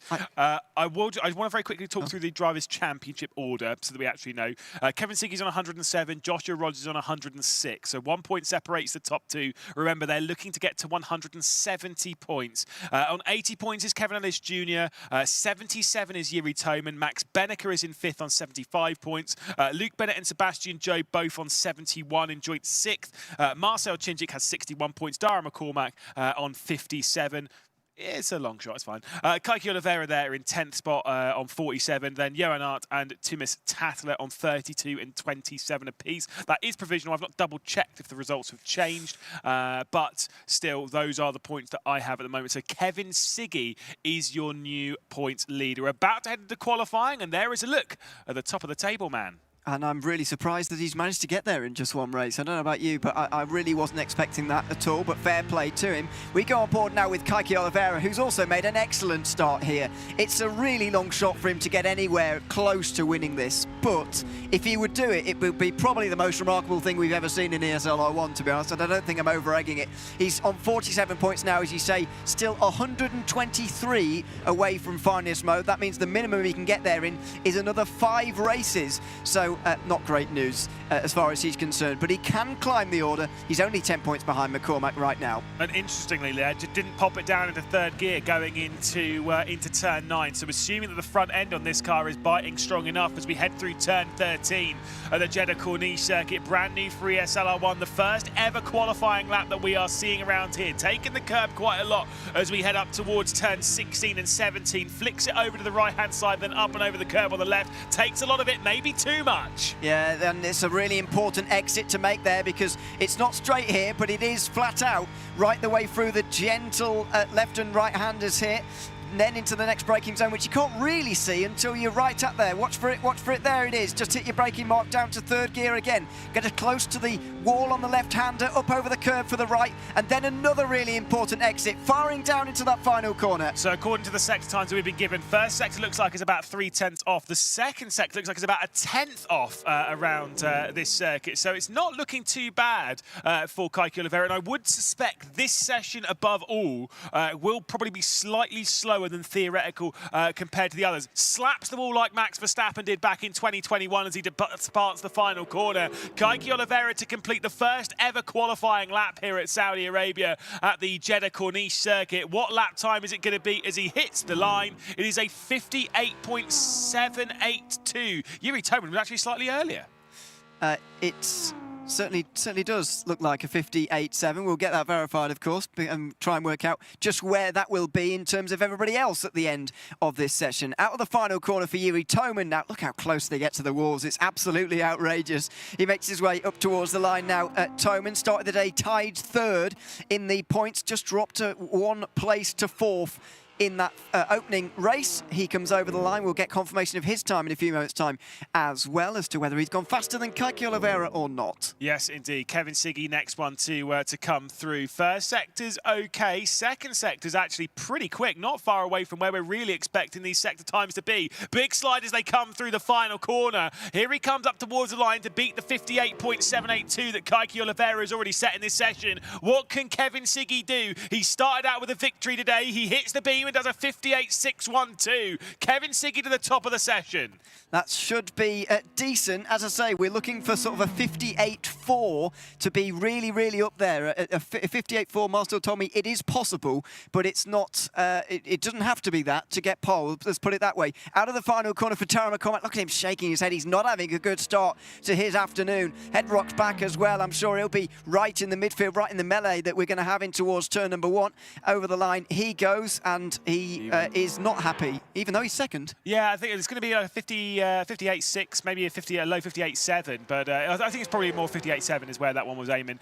First sector time was okay here from Josh Rod. His second is okay as well. So it's looking like an all right lap time. Could well challenge Kevin Siggy's 58.6, but it looks like it more likely might fall in behind. Of course, he did qualify in 12th position in the previous race, so anything's better than that as he comes up towards the beam. The points leader coming into the Esports World Cup. He'll hit the stripe, move to third. Nope, it's up to second position. He certainly does. Here's Luke Bennett making his debut in a Drivers' Championship final here in Riyadh. Wasn't able to make it last time around. Now he has done, though, doing a little bit better maybe in a LAN event, which he has struggled with from time to time throughout ESL R1's history. What's his expression at the final corner? No, not good. He was blank for a moment, then shook his head. That tells you all you need to know, I think. Kevin Siggy, his teammate, is going to be safe and sound.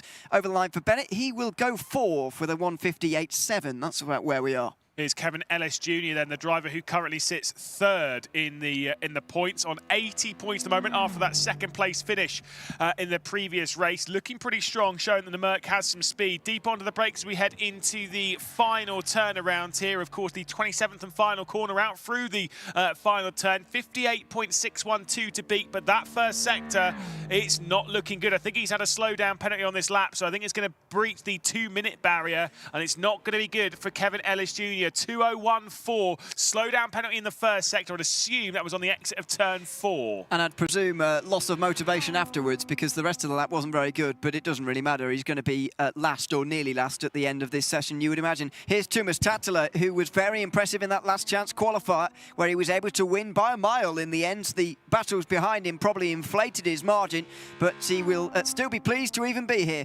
Over the line for Tuomas Tattila, who is probably a couple of attempts away from where he needs to be. And he got a slow down actually over the course of that lap in the final sector by the looks of that.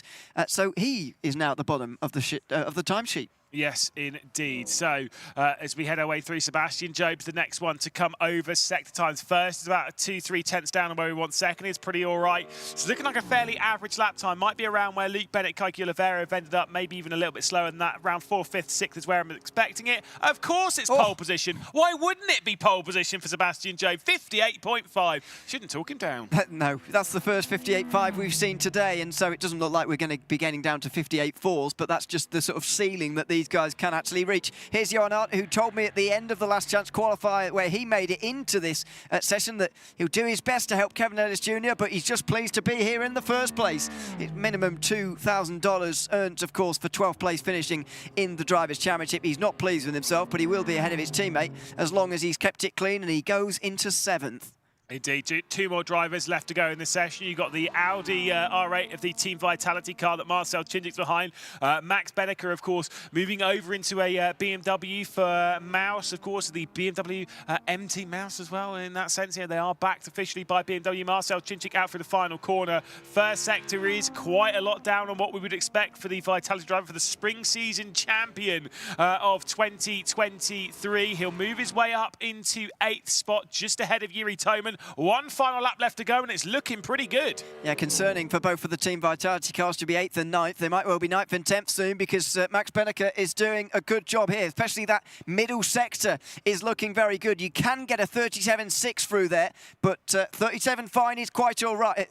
37.7, excuse me, is just all right. Here goes Max Benecker up towards the line now. No expression on his face as he makes his way up towards the line and goes second. Just 9 thousandths off of pole position. The champion here 1 year ago is on the front row, ahead of, alongside this man. Yeah, indeed. Great stuff there from Max Benecker. Like I say, only a few thousandths behind Sebastian Job. There's Marcel Chinchik and Yuri Toman for Vitality. He'll be a little bit further down the order than where they'd want to be. But fantastic scenes and an epic drive, it must be said, from Sebastian Job to move his way back up there. He is a long shot for the points title, for the Drivers' Championship. Currently sits down in 7th position, joint with Luke Bennett. We'll take a look, though, at qualifying results from the second qualifying session and the first ever qualifying laps around the Jeddah Corniche circuit. It's the driver who said he's not very good at new circuits. Of course, he's talking rubbish, isn't he? Sebastian Job at the top of the timesheets. Max Benecker in 2nd position. Kevin Siggy, points leader, 3rd place in that qualifying session, with Joshua Rogers in 4th. So going much better in this one for Porsche Commander. Dara McCormack wasn't particularly happy with his lap. He'll be starting from 5th spot, with Luke Bennett from 6th position. Kaiki Oliveira in 7th, fresh off an excellent drive in the previous race to a podium finish. Johan Hart in 8th position, with Marcel Chinchik and Yuri Toman for Vitality in 9th and 10th. Kevin Ellis Jr. in 11th position, and Tumas Tatler will round out the 12-car field. But yes, what a lap time from the driver who's the best at talking rubbish. He clearly is, because, as we say, he was not confident about, he was exuding that he wasn't very confident about this circuit, but clearly he is very good at it, and he was the only driver to just dip below that 58.6 that everyone was going with and get that 58.5 to get him the pole position. It is possible to go quicker. Maybe if we see this track later on again for the second time, we will be seeing a quicker event. However, 58.5 was just enough this time round, and he's on pole. Good position for him to be in, because as you say, he needs to make up some points. Yeah, we could see the Jeddah Corniche circuit back out again in race 8, obviously a little bit later on. That could be the final race, you never know. It could be decided here later on this afternoon, but that'll be definitely in the night. So I would say this afternoon, but you know what I mean. Of course, we've got a long way to go to get to that point, and a lot of points to be decided. Again, we're at the point where they're trying to focus on getting 170 points to their name, and my main point is to try and stop saying the word point, because it doesn't really make any sense anymore. We're going to start to lose our marbles here, I think, but as I was saying, we are going to see at least 5 races here today, I think, because of Josh Rogers' first, at least, yes, in this event here. Minimum we've ever seen is 6 when we've had an individual driver format like this. Max Benecker did that 1 year ago. Are we going to get that again? You just never know. But watch out for Siggy and Rogers. They're sharing row 2. What's your guess? How many races we need? I went with 6, 7 or 8 yesterday, but I'm going to commit to 7 here today. I was having a chat earlier. I said 9. Wow. I think we're needing all of them. I think we're going the distance here today. But of course, the distance is set to 8 laps here at the Jeddah Corniche circuit. 6.2 kilometres all the way around. Sebastian Joe will be leading us from pole position. Max Benecker alongside, and Kevin Siggy, the points leader, directly behind. Of course, the second row there, Kevin Siggy and Josh Rogers, they're separated by just a single single point at the top of the standings. Let's see what is going to happen. Everyone else is vying to get themselves 25 points to their name and move themselves clear of the rest of the contingent. The safety car will peel its way into pit lane on the left-hand side of the circuit, and the very first race at the Jeddah Corniche circuit here at the Esports World Cup is about to get underway. The control will be that over to Sebastian Job. Benneker alongside, and Kevin Siggy sat behind. Siggy's dragging himself alongside Max Benneker. You can hear them accelerating. Much better start then from Max Benneker as we head down into the first corner. Sebastian Job, though, with a better launch. Let's see what they're like down onto the brakes. Heavy onto it. Max Benneker to the outside for Mouse. He's desperate to go and take over the race lead and potentially the race victory, but I think it might be Sebastian Job holding firm. He's just alongside Max Benneker here. He might be able to stay there, but no. He just lifts off. Josh Rogers slots in as well. He's ahead of Kevin Siggy, and then just behind Darren McCormack and Luke Bennett are fighting it out. Are they still side by side? I don't think so. Darren McCormack has got through. Ahead of Luke Bennett, then it's Kaki Oliveira, Johan Hart, Yuri Toman, Marcel Cintiq, Thomas Tatzler, and Kevin Ayers Jr. fighting at the back. Yeah, indeed. This is where things get a little bit tricky as we depart the opening SS section. A lot of curb being taken through turn 10 from Max Benneker as he tried to wrestle the car down. Sebastian Job's got a decent lead. Remember, Sebastian Job, Max Benneker, Josh Rogers, they have done an awful lot of fighting towards the top end of the iRacing World Championships and likes over in that neck of the woods. They've also done a lot of fighting over here in ESL R1. Josh Rogers sat in third position rather directly behind as we get onto the brakes. Let's see how close it's going to be. This is where the big slipstream, though, as we head our way down the back end of the circuit. Yeah, it's not straight, as we mentioned, but it is flat out, right the way down here into the braking zone. Finally, when you're going through the chicane at turns 22, 23, then 24, look at how close Kevin Siggy's getting to Josh Rogers here. Luke Bennett getting close to Darren McCormack as well. It's all better off here. And look at the mistake there from Josh Rogers, who just got a bit of a tie-up. Here comes Kevin Siggy into the final corner. Yeah, the 27th and final turn here at the Jeddah Corniche circuit could potentially see a move in favour of Kevin Siggy. The defensive line's being taken by Josh Rogers. He opens up the inside. Maybe he's feeling the outside line. You can really commit to it. Deep onto the brakes goes Kevin Siggy, and the points leader might be growing that as they head through the final turn. As the first lap is complete here at Jeddah, it's Sebastian Job from Benneker, from Siggy, from Rogers, from McCormack. McCormack surprised me there. I thought he was going to go for it on Josh Rogers as well into the final corner. That allows the Australian to return the favour. Down into turn one. He's so late on the brakes. Can he pull it up in time? Oh, he can. Fantastic move on the brakes from Josh Rogers, who's ahead of Kevin Siggy again. No aspirations of victory in this race, you've got to say, from Josh Rogers, because the gap has grown. Max Benneker and Sebastian Job pull out a 1 second lead at the moment over Joshua Rogers in third. We head our way through the opening S's section, which is where the Porsche, we do believe, is it should be strong enough to pull out some form of margin. He desperately needs that by the time they get onto the brakes and exit turn 13, especially by the time they get to the exit at turn 16. Rogers ran wide there at T10. Because the BMW is strong in a straight line, stronger certainly than the Porsche, so they will need that little bit of an advantage. But look, Josh Rogers has got it. Darren McCormack in that Mercedes is somewhere here or there. You know, it doesn't have many real strengths, many real weaknesses, just has a lot of things it does quite well and quite not well all at the same time. So it will be there or thereabouts all throughout today. His job now is to try and get onto the back of Kevin Siggy, start gaining some points, because while the finalist mode is what we're really focusing on, getting ahead of those who might reach finalist mode first is quite key as well. Certainly so. Here's a look on board with Darren McCormack. You can see him in the top right of your screen as well, taking a slightly alternative line around the back, and he's not taking the super tight line of what we're seeing from Kevin Siggy. Let's see as he heads his way through turn 22. Obviously, those lines in the backstretch don't really matter when you're picking up a little bit of slipstream. Back up to the race lead, of course, where we're seeing Sebastian Job and Max Benneker be very, very close indeed. But those gaps behind, they're remaining tight.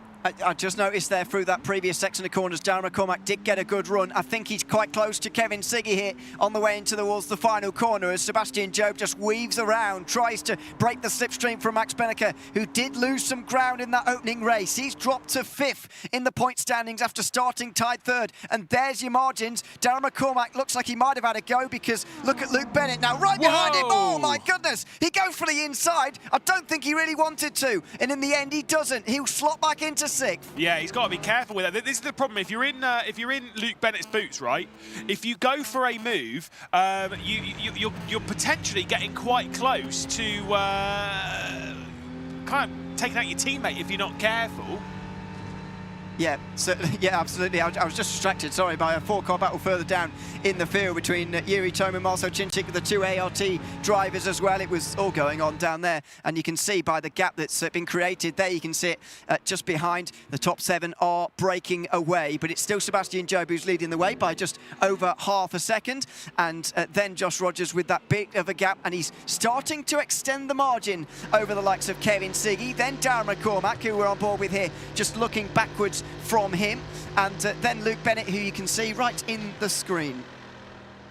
Yes, indeed. Well, as we head our way through, Darren McCormack then in 5th position at present because we are heading our way down the back end of the circuit. Kevin Siggy sits in 4th at the moment. Of course, Sebastian Job still the race leader. Max Benneker, Josh Rogers, Kevin Siggy and Darren McCormack the top 5. Very close there for Luke Bennett to close his way through. Getting onto the brakes, diving it through.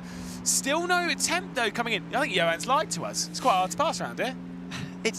But it's not impossible. I think he was comparing it to Orchard Road, possibly, where that's the only other street circuit we've really seen. But look, it is possible. Here goes Luke Bennett on the outside of Darren McCormack. No, not really. He was going to get shut out there, I think, and even unless he dived back to the inside very late on, he won't have made the move, and no, there you go. So Sebastian Job still lead, weaving around again here, trying to break that slipstream from Benneker, who's really not getting any closer. 3 laps complete, 5 left to go here at the Jeddah Corniche circuit, in the opening race here at the Jeddah Corniche circuit. Will be a longer race than it was at the circuit de Spa-Francorchamps, purely based on the fact that it's a shorter circuit, but it's a slower average speed. Little battle here between the two vitalities of Toman and Cinchik. Kevin Ellis Jr. and Johan Art there in 10th and 11th, the two Apex Racing Team drivers battling it out. Kevin Ellis Jr. is having an absolute mare at the moment, down in 10th position. Do remember, he is 3rd in the points standings. That is huge drama. And he needs to be up there with Rogers and Siggy, who are now both having a good race. Kevin Siggy had a good Spa, of course. He won the thing, but Josh Rogers didn't, and that was okay for Kevin Ellis Jr. because he could actually get closer to the championship lead while not being right up at the very, very top himself, although he didn't win, but he was at the top. You get what I mean? So this is going to be a damaging race for him. Johan Art is there to try and help him, but I'm not sure what assistance he can really give around this circuit. Yeah, certainly so. Looking at this battle, though, a little bit further back down the order, like I say, you can see the drama. I mean, you can stare there at the virtual mirror. That was the virtual mirror of Sebastian Job in the top right of your screen. He is, of course, our race leader by 0.4 of a second. There are close battles up and down the order, including that race lead, including the battle for 3rd position, including this battle for 8th and 9th. This is back up to the race lead, though, and it is a big gap going. Note the different lines around the back stretch of the circuit as well.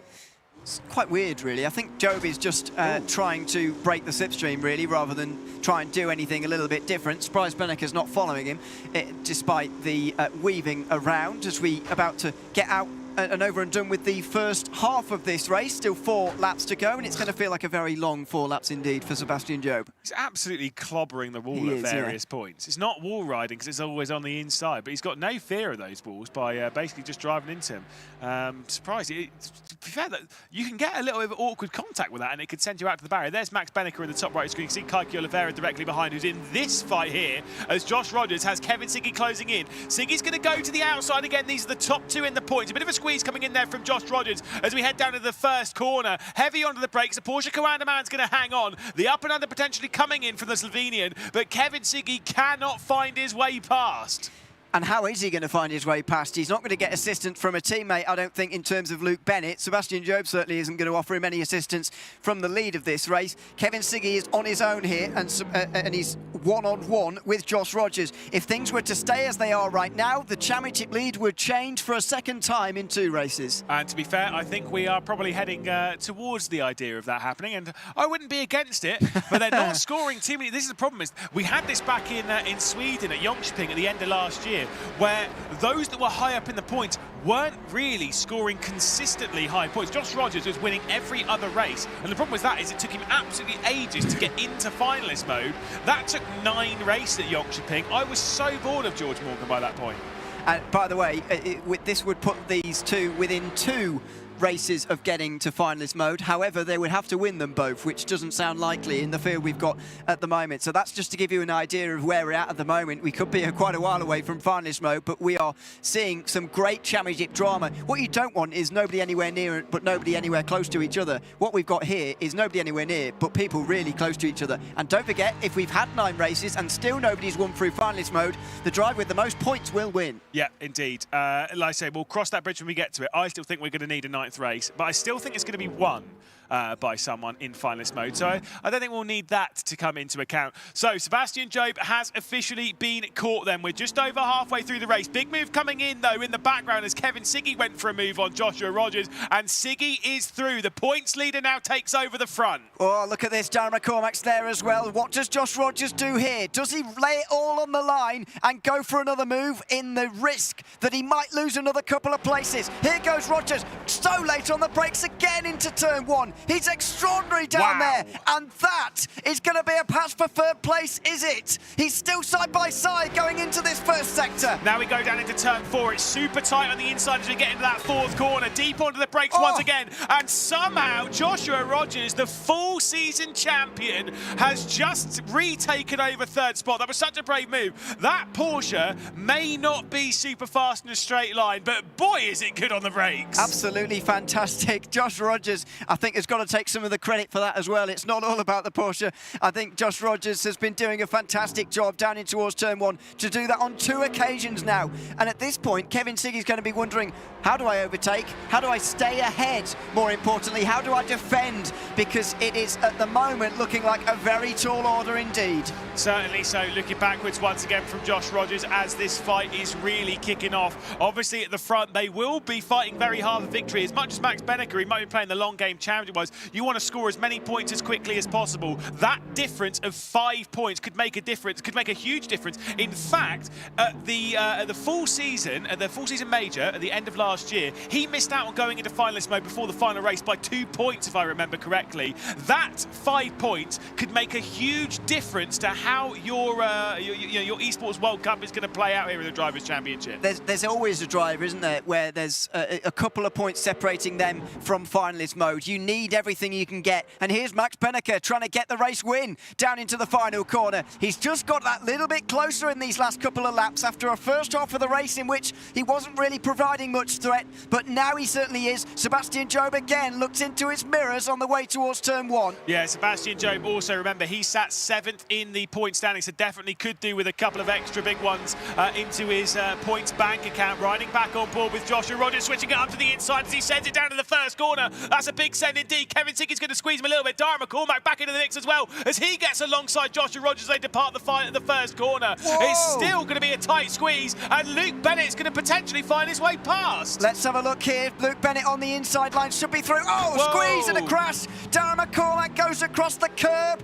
Oh, how's that one going to be resolved? Through for the opening sector of the lap. This battle for P5 is not going away. Luke Bennett has got it, though. That was a bit of a bash and a crash, I'm afraid, into the 1st sector. I think McCormack might have actually lifted coming out of like that SS section, coming out of 5, because I think he might have felt that he squeezed Luke Bennett a little bit into the barrier. And he could, I'm pretty sure he could have held on there. I think he must have lifted out ever so slightly there to allow Bennett to go back through. Otherwise, he was going to get a penalty that might have been more costly. Out wide, really wide at 13, was Josh Rogers, taking what is effectively looks like the high line at 13, where you can run out towards the barrier. It's not actually much slower if you get it right. We are on the penultimate lap here of the 2nd race in the Esports World Cup Drivers' Championship.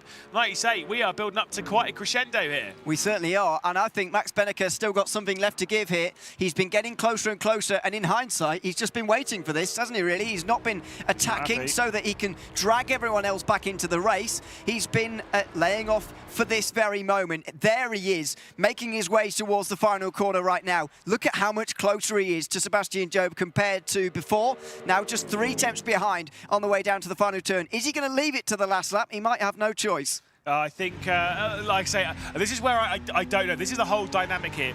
Has Max Benneker left it to this point intentionally, or has he just not got the opportunity? Just caught up. Has he just, yeah, exactly. This is the whole thing, and we don't fully know. We're about to find out. Onto the final lap of proceedings, and Benneke's getting close to the rear end of Sebastian Job. Going side by side down now into the first corner. The Mouse driver's going to get to the outside. Max Benneke's sending it in hard. Big slide coming in from Sebastian Job. He's going to hang on to the race lead as we depart the second turn. He left way too much room at turn 1 there. He could have squeezed Job a lot more, and if he had done, he might have had a better chance. What you've got to do is get alongside by the time you're into the first sector. Turn 4 is a real pinch point, and if you're not alongside, you're never going to get through, and Benneke's just kissed the wall as well. That might be the race done.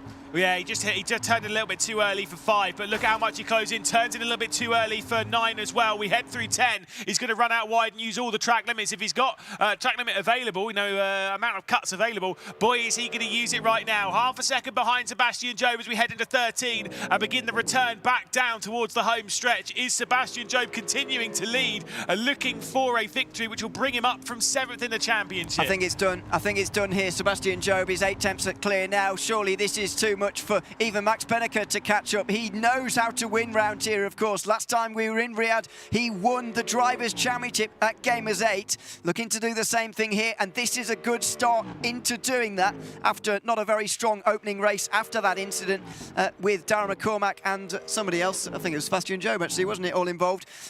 Yeah, he's having a good recovery from that. However, he's not going to win this race. Just 1 second behind Sebastian Job, who's about to take his 8th win in ESL R1 throughout 2024, the most of any driver in the series. Yes, indeed. Down into the final corner, he's going to go. Of course, this will bring him up comfortably in the point standing. I think it might even take him up towards 3rd, if I'm perfectly honest. I'll update you with that in a few moments' time. Out through the final corner, though, Sebastian Job is going to go, and it'll be win number 24 for Sebastian Job as he hits the stripe and wins the first ever race in the Jeddah Corniche circuit. And his team red line back on top as Sebastian Job is able to defeat Max Benneke. Fantastic performance. Understated celebration, but he knows he's done a very good job there indeed, and he knows that is going to propel him right the way up the standings. As you say, the gap from 3rd to about 7th, where he was going into this round, is very, very small, and so any win that you can get will go down very well indeed.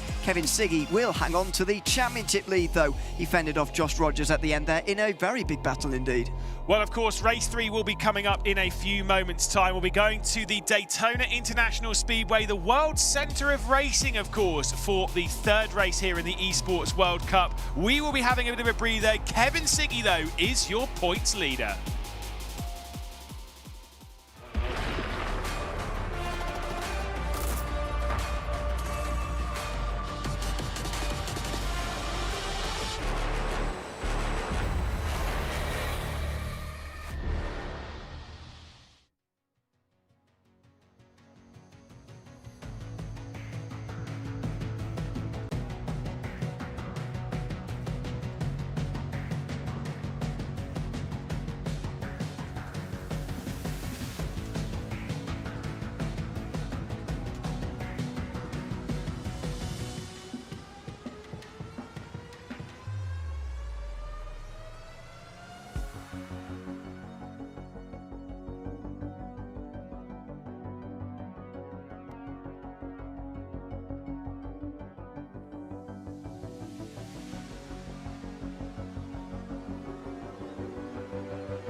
Hello, welcome back to the Esports World Cup ESL R1. We've just had a fascinating race in Jeddah, and we're going to talk about that very shortly. Alongside me, of course, Zach Sweeney and Arjuna Kankapati.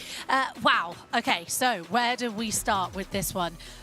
First time out for Jeddah for these drivers. They didn't hold back, did they? Zach, it was incredible. Yeah, I mean, they really hit the ground running well. I mean, even before the race had started, Beneka was already playing tactics. Of course, we've now got a rolling start in place. So you saw there he lifted off ever so slightly to sort of preempt Job going. He then put his foot down a little bit earlier, trying to get that run into T1. In the end, it was Job that was able to hang on to it, but that was the catalyst to a race-long battle. And Job really impressed, didn't he? His defense was very good throughout that whole race, and he really managed to hold on to take that win. We saw Max have a go. Yes. I thought he might yes, not, but I guess that's the mentality that you have after what happened in race 1, right? Max involved in the incident up towards Les Combes, drops back through the field, and now someone who was my prediction to win the Drivers' Championship, he's trying to make his way back up into the points, close up to Siggy and Rogers, and so we saw Joe very much calm, cool, collected like we know and we've seen from him in the past. Beneka tried. We're going to have a look at the highlights because there are a lot of highlights from this race. You guys are going to talk us through it as we go. One of the big things that we do need to talk about, though, is Rogers versus Siggy, which is, I think, become a two-way battle. Here are the highlights. And that battle, by the way, contender for Kidia Player of the Day, and we'll talk about that more. Here was some of the moves at the start. Redline fighting with Dara McCormack, who got a little bit loose. And then this was the battle, Zach, between, Beneka deep around the outside and Job really trying to hold on. Yeah, Beneka just took a little bit too much speed for my liking going into T1. You saw there quite a lot of excessive rotation just after the apex, and it did put him off going into turn number 2. And Job, in the end, was able to hang on. I think that was the seal. So this is the race results, of course. As we said, Sebastian Job is leading the way after Jeddah, but not leading the way in the championship, of course. That still belongs to Kevin Siggy, who had a great battle, as we said, with Josh Rogers, who came into this leading the way. Now, are we going to see the battle heat up even more between these two? Because I felt like it was boiling over a little bit during Jeddah. And all they really did, right, was bring others into the fight with them. And so, Beneka's now slightly reduced the points gap. Job is one that really needs more race wins to get into finalist mode and have a chance of victory as well. So, Siggy and Rogers, if they keep qualifying pretty well, they've done so in the first 2 races, I expect them to be putting, each other to the test, and maybe opens the door for some of the other drivers to make their way forward. And you look at the gap in time as well, right? 5 seconds in such a short race. All of that fighting allowed Beneka the opportunity to try and make his move. It really felt like the gloves were off, didn't it, Zach, though? And we only are seeing the second race so far of the day. We've still got plenty more racing to go, do not forget. But for the second race of the day, still, it really felt like they were pushing out there. You could really tell what it meant to these drivers. At the end of the day, they want to make this the shortest day possible in their racing career. They don't want to be here longer than they need to be. 4 races and we're done. No, exactly, right? Because, just get the paycheck and go. No, but of course, they don't want to work hard for themselves, because the longer the races go and the longer the day goes on, the more risk they carry. Every single race, the more finalists you have. I mean, there was a time, obviously, back at Gamers 8 where we had sort of 3-5 champions over our 3 sort of championships, the spring, the Gamers 8 and fall. We have had multiple people enter that sort of cutthroat finalist mode. The more people that have a chance of taking the whole championship, the more likely you are, obviously, to lose. So the quicker you can wrap it up, the quicker you can just sort of blitz your way through, get to finalist mode, take that win, the better it is going to be for you, because the less variables that there are in that situation. And variables are one of those things in racing that you have very little control over. Kevin Siggy trying to hit the ground running, get that win, charge his way to finalist mode is something he is in control of and something he's doing a very good job of doing. Definitely. We mentioned Beneka, and I think we saw it just at the end there on Job as well. You mentioned as we were watching that at this point in where we are in the championship, it's a real trying to think of the word.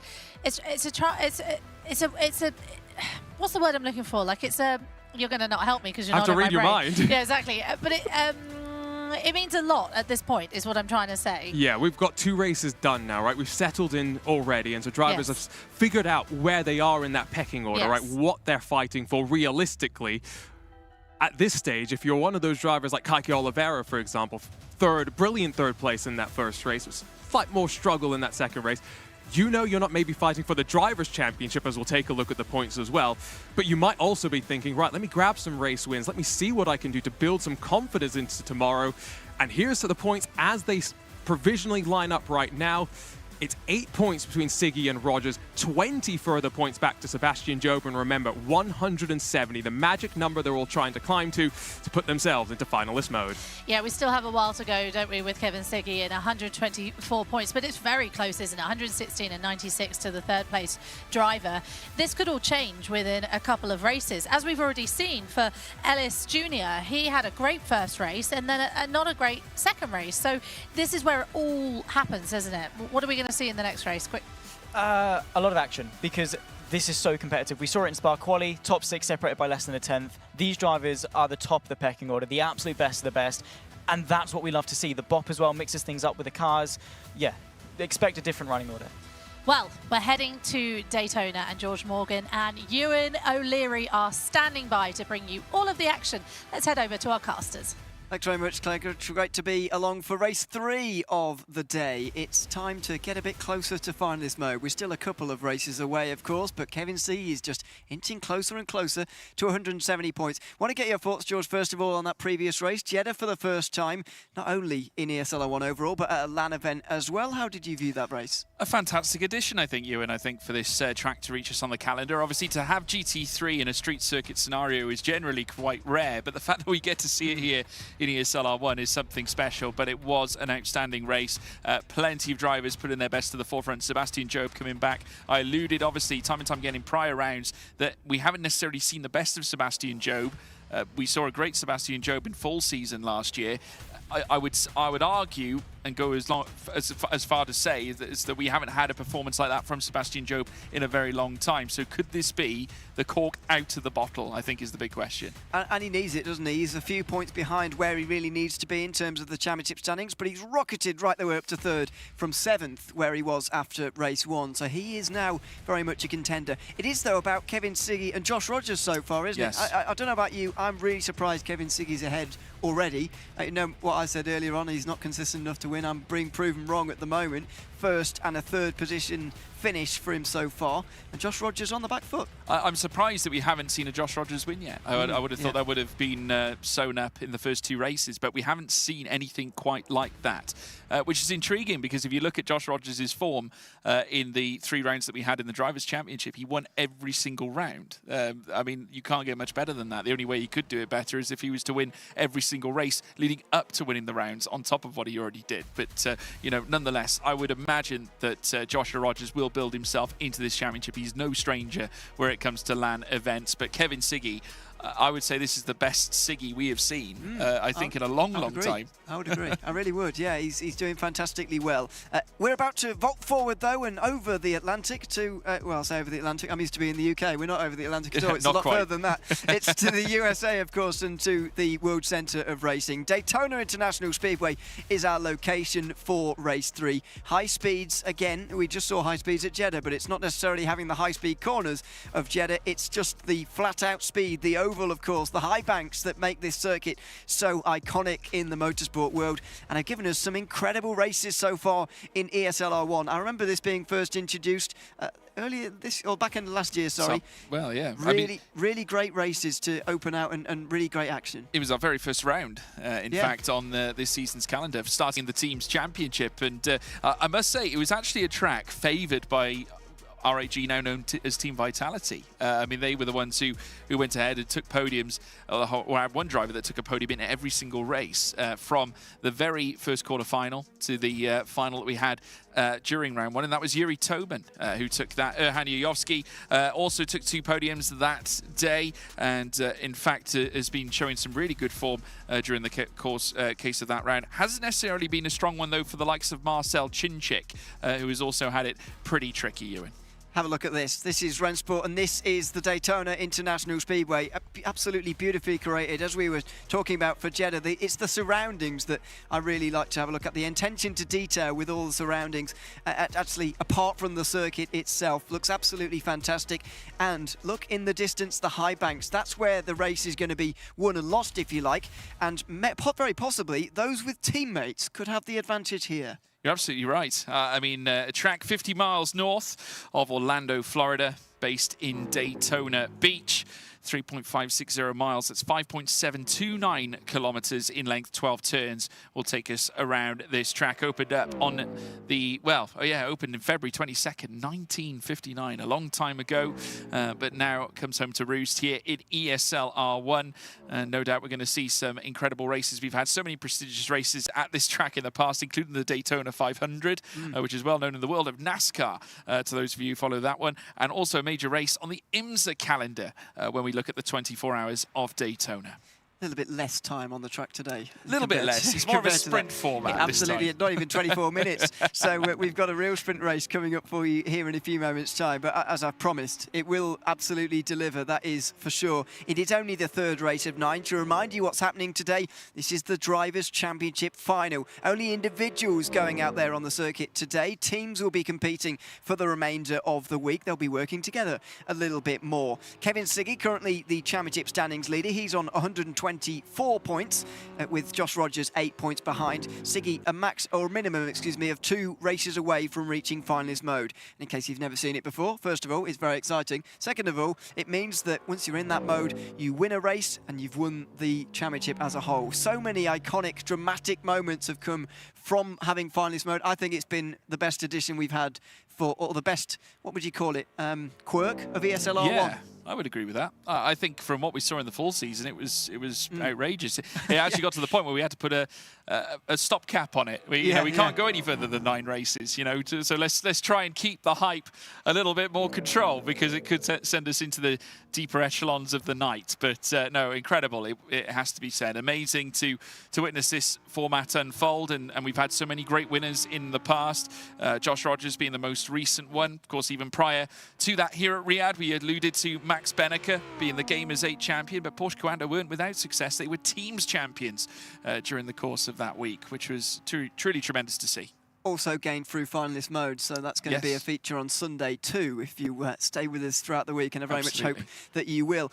What you're seeing on the screen at the moment, by the way, apart from us, is the practice session, so all the drivers getting accustomed to the circuit all over again. Already mentioned this, but speaking to a couple of drivers earlier on about the lack of practice around Hockenheim they've had since getting here, hearing that they've not actually been out there on the circuit yet, so the lap times we were given were sort of a guess at where they might be. They don't actually know, and that is one of the things with LAN events. You can learn on the way through, and the times on Sunday may well be quite a lot quicker than what we've got today. Yeah, I mean, even looking back at some of the new tracks that we have had, obviously we've got Jeddah that we've just received. Obviously a lot of the drivers may not be as akin to that as many others, but then of course we have Fuji Speedway that's going to be debuting here tonight.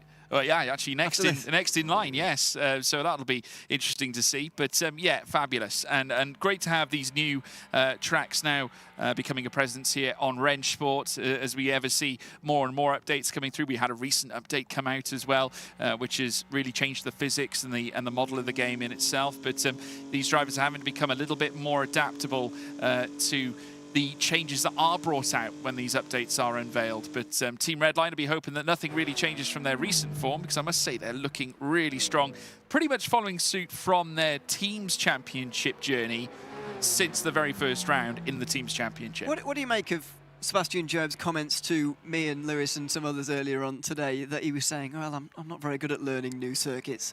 He went and stuck it on pole. He went from lights to flag victory. Turned out to be absolute rubbish. I would take it with a pinch of salt. You would take it with a pinch, because I believed him at the time. Maybe I was silly to do so, but I really believed him. He's had a good start to the day, that's for sure. 4th and a 1st so far. He's always decent at LAN events. He's picked up Rennsport, the sim, really well. Well, if we look at his history as well, I mean, a Porsche Carrera Cup champion multiple times over. He's won anything you can think of, anything and everything. And also Red Bull took him on as their resident sim driver for a good period of time as well. So he has a lot of experience as Sebastian Joeb. We shouldn't be surprised to see him up at the very top. There was a time when we were quoting him as being the best sim driver in the world. Not only a master of single-seaters, of course, competing in championships around the single-seater realm, but also later moving into GT3 competition and also in the Cup competition, GT Cup competition as well with Porsche. But now, you know, obviously committed to Redline, moving teams from G2 last year, definitely seems to have galvanized him. Might be a little tricky though, big fish. in a bigger pond? Yeah, I know what you mean, certainly, but what it is certainly going to do is strengthen an already very strong lineup for Team Red Lions Assault on the Teams Championship coming up later this week. So, however, he'll be against some of his teammates here. That's the downside that you have. We're in qualifying at the moment. On board with Kaiki Oliveira we go, the only driver representing BS Plus competition here in the Drivers' Championship final this afternoon. He made a good start by finishing 3rd at Spa, 7th at the previous race. He's got a lot of work to do, still only 10th in the standings, but his attitude this week has been absolutely fantastic. He seems to be enjoying himself, and when you're enjoying yourself, you perform a little bit better. You definitely do, Ewan. And looking in the background as well, Florian Haspar, team boss at BS Plus competition, analysing the data, just keeping an eye on Kaiki Oliveira. So experienced, moving from Furia, the Brazilian team that debuted in ESL R1 last year, and now moving across to join the very strongly affiliated BMW team of BS Plus competition. The hooves will surely be stamping here at Daytona as Oliveira looks to turn the screw. Obviously needs to venture now around this next banked corner. A lot of banking around Daytona as akin with usual NASCAR circuits, as he stays and remains tight to within those yellow lines on the left-hand side as he now looks to take a trip down this next long straight. Already that first sector looking okay. 43.427 to kick us off, Ewan. Yeah, maybe a couple attempts behind where you'd really like to be, but what we've got in front of us are the sort of personal best, the absolute best that you can get around here. I think the bus stop was a little bit scruffy there, I'm afraid, so this second sector might not be so good. It's a 38.5. That might be indeed a couple attempts away from where he needs to be. If we're seeing a 142 around here, then we really are in the money, but I don't think this is quite going to be that for Kaiki Oliveira as he makes his way over the line at over 270 kilometers an hour. He will cross the line with a 143.3. Yeah, 143.3 for Kaiki Oliveira sends him to the top. Johan Harth will be the next to cross the line. Obviously, still yet to set his time. Do not pay too much attention to the graphic to the top left. Just matching times for now, folks, but Johan Harth still to cross it as we now await to see what he can bring to the table for the Apex Racing team. Excelled, obviously, in our second chance race that we had not too long ago. 43.432 in the first sector. Crossing the line, though, with a 21.349. That is, at this stage, wow, we can't see the final time there, but, oh, it's just gone to the top. 143.166, matching again. I don't think they're quite matching. No, I don't think so. But he is on top. He is, and it will sort itself out in a few minutes' time. I think Oliveira is going to be a bit disappointed with that lap, by the way. I think he's a little bit further behind where he needs to be, really. Sebastian Jobe may well jump over both of them here. Let's have a look over the line. This is looking good. Over he goes. There it is, 142.9. That's what you want to be looking at if you're going to be pole position here. And Yuri Toman's got a slowdown penalty. Yeah, not good for Yuri Toman. I mentioned, obviously, Team Vitality having their stronger form in ESL R1 this season, back at this very circuit in the opening round of the Teams Championship earlier this year, but unfortunately it doesn't seem to have followed suit this time around, so not ideal at all for Team Vitality or Yuri Toman, who will now make his way around the next left-hander coming through the back corner and obviously completing the lap, but not good at all. And you just see his response certainly speaks volumes. A 147.081, that is, well, very nearly 4 seconds of the round behind Kaiki Oliveira's time. Started the day tied in 3rd with Max Benneker. He's now down to 7th after having picked up only 7 points over the first 2 races. Here comes Tumas Tattler, another one of those drivers who's transferred into the final through the last chance qualifier. He hasn't scored any points, though, in the final just yet. He makes his way over the line in 4th place, 143.3. Yeah, so 4th place for Tattler. Dara McCormack is now up next. Someone who has been made synonymous, I should say, with Williams over the last few years and has really excelled and has built such a solid GT3 platform. And I must say, again, another driver that perhaps hasn't showed the form that we all know that he's capable of. We saw it back at the end of last season, a bang on the knee. He's not happy. Goes second fastest with a 143.004. I think it's not happy because Max Benneker gets a slowdown now. Really bad news for him after having a decent start to the day, or a decent last race anyway. He, I'm afraid, is going to be down at the back with Yuri Toman, but I think McCormack just slightly disappointed because he didn't quite get pole rather than it was a bad lap. That's true. But there you go. Max Benneker certainly will be even more furious, and there he is, just a slightly pensive look to the left-hand side there as he goes over the line. It won't be anything near pole. A 46.3 for him. He will be near the back. We'll take solace that at least he's faster than Toman. Joshua Rogers is up next, 43.6 in the first sector, 38.452 in sector 2. Looking very pensive at the moment. Sebastian Job holding all the cards, the only 142 that we actually have on this timing tower right now. All the rest are 143s. Can Josh Rogers bring anything to the table whatsoever? I don't think it's going to be the case. As he crosses the line, it's only enough for 6th fastest. Not ideal for Rogers. Not ideal at all, and it's good for Siggy as well. Not only because of his championship situation, but actually his lap's very good as well. Very good. He might well be near his teammate here, certainly near Darren McCormack, who's in 2nd position at the moment. It's a very odd 3rd sector here. You already know what your lap time's going to be, basically. As you come out the bus stop chicane, you've just got to wait for the last 15 seconds of the lap to actually play out. There goes Kevin Siggy over the line. He will have known his position for a while, I think, and it is 3rd place. He's right in the middle of the dance floor, just behind Dara McCormack. Marcel Chinchik needs to dig deep, slightly off in that first sector. Obviously, that 43.3. Mere thousandths, I would say, between he and probably what we could classify as a decent lap. 38.339 in sector 2.